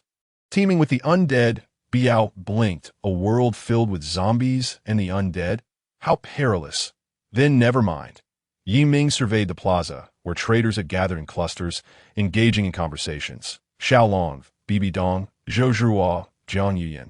Celine and Alice formed a circle, chatting amiably. Their stunning beauty drew the attention of many. Shimin Chue Shui, Feng Yuxiu, and Ba Liming exchanged glances, seemingly searching for strong opponents to challenge. Lin Pingji, Gao Yao, and Murong Fu were conversing with one another near Duan Lang. While Yuri mingled among various groups, fostering relationships. Ye1, Chun Jun, Bruce Lee, Huan Jia, and Huang Feihong clustered together, discussing the circumstances of their respective worlds. Snape stood apart from the crowd, exuding an air of aloofness that deterred anyone from approaching him. Hanli stood in a corner, surveying everything around him. Where is Yi Guqing? The character from the Great Detective Zero had yet to arrive, while everyone else was present. Where could he have gone? Did he not receive news about the Myriad Realms Tower? Ding! Yi Guqing discarded the Myriad token after exchanging for gold and returning to his own world. Upon inspection, he has relinquished his status as a traitor. Yiming was left speechless, truly at a loss for words. This outrageous wealth was carelessly discarded. No wonder he is a character from a comedic world. Truly absurd. So Yi Guqing was no longer considered a traitor. And everyone had gathered. Yiming looked at the multitude of traders, clapped his hands, and instantly silenced the crowd, drawing their attention. Welcome, everyone, to the Myriad Realms Tower. This marks the first gathering of all traders. You may wish to familiarize yourselves with one another, as it may prove beneficial in the future. The purpose of this gathering is to inform you of several matters. Since the inception of the Myriad Realms Tower, a considerable amount of time has passed. You are fortunate to have arrived during its trial operation. However, it is with regret that I must announce that the Myriad Realms Tower will now commence formal operations. The sale prices of all items in the Myriad Realms Tower will be raised by 10, while the buyback prices will remain unchanged. For instance, the Blood Bodhi, which was previously acquired for 1,000 heavenly coins and sold for the same price, will now be bought for 1,000 heavenly coins and sold for 1,100 heavenly coins. Yiming paused, awaiting the crowd's reaction. Yuri was the first to speak. Thank you, God, for your benevolence.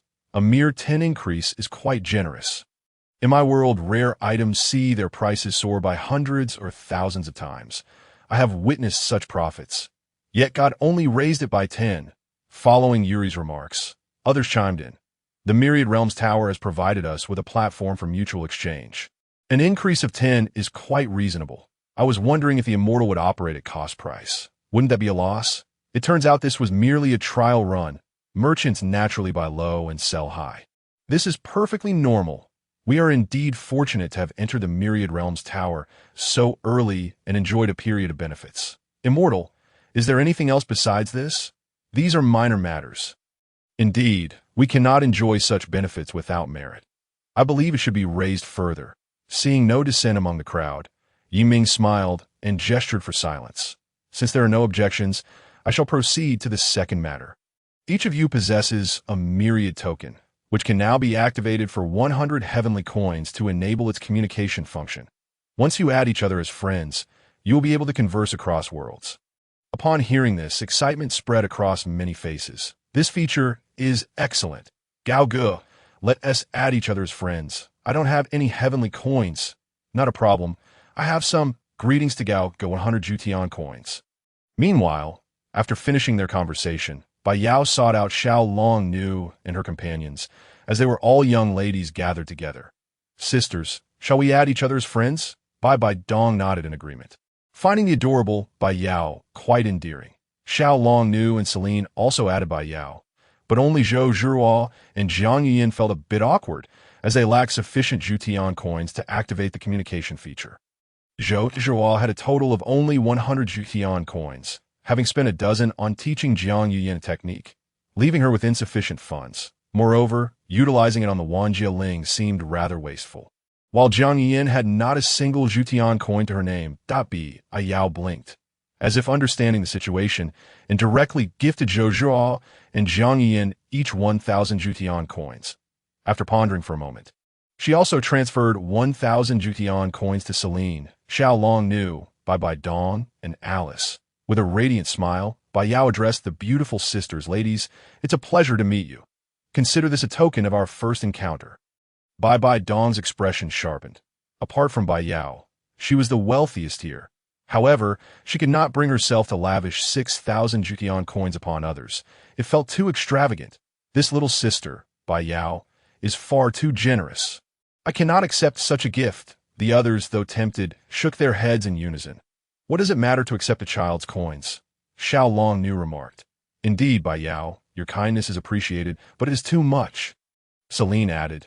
Jiang Yin quickly interjected. No, sister cannot accept your generosity. Zhou Zhuo chimed in. Thank you. I will repay you in the future. All eyes turned to Zhou Zhuo. Having once succumbed to darkness, she was rather indifferent to such matters. What of a child who could casually present 6,000 Jutian coins? She was in dire need of them. This kindness would be remembered and repaid in due time. Sister Zhuo, please accept it. Yu Yin, simply remember the kindness of your little sister Bai Yao. We are indeed in need of Jutian coins right now. Jiang Yuyin, not yet the formidable figure she would become, felt a touch of shyness, believing it somewhat inappropriate to take from a child.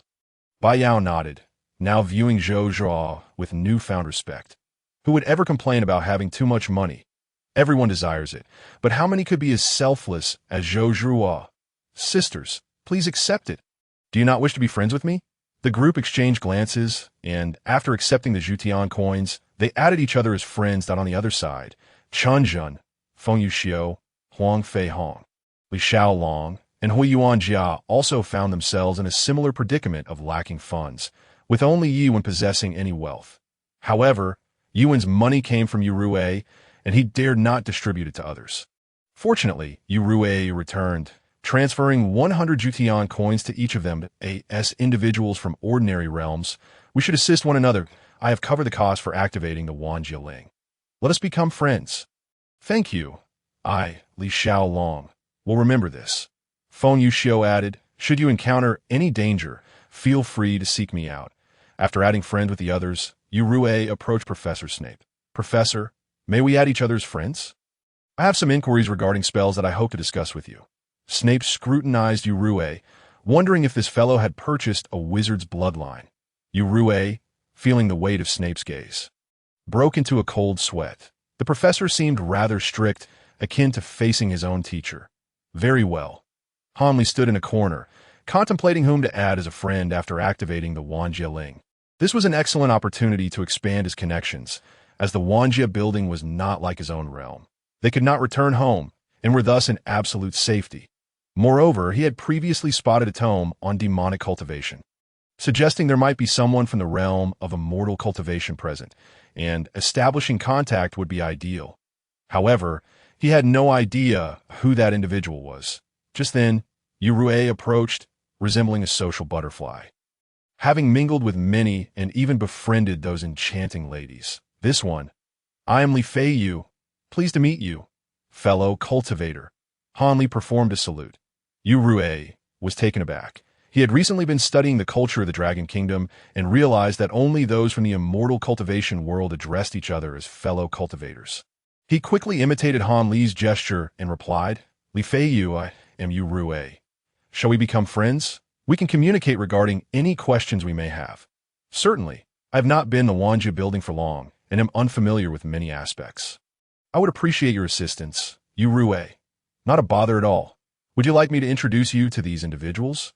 Yu Rui, aware of the prowess of the immortal cultivation world, spoke with a degree of eagerness to Han Li. That would be wonderful. Not a bother at all. This one is, that one is, her is. Thank you, fellow cultivator. You're welcome. Should you have any questions about the Wanjie building, feel free to ask me, as I have been here for quite some time. After bidding farewell to Yu Rui, Han Li approached Bai Yao. Surrounded by stunning women, he felt somewhat hesitant. However, in order to navigate the realm of immortal cultivation more effectively, it was essential to befriend Bai Yao, a denizen of that world. Approaching Bai Yao, he saluted, I am Li Fei Yu, honored to meet you. Bai Yao turned, recognizing him as one of the only two representatives from the immortal cultivation world present in the Wanjie building. She was intrigued by Han Li's realm. I am Bai Yao of the Ghost King sect. Pleased to meet you, fellow cultivator. The surrounding women fell silent, their curious gazes fixed on Han Bai Yao. May I add you as a friend? Certainly. I am quite curious about your world. However, I must disclose that I am affiliated with the demonic sect. Bai Yao cautiously inquired, from the world of Zhan Xian. The conflict between righteous and demonic factions was so intense that mere encounters could lead to bloodshed. Han Li, having acquired all of Bai Yao's possessions, did not seem to employ the methods typical of the demonic sect. I am new to the realm of immortal cultivation and do not fully comprehend the nuances between the righteous and demonic paths. However, your actions earlier did not strike me as demonic. Perhaps the demonic path is not as others have described.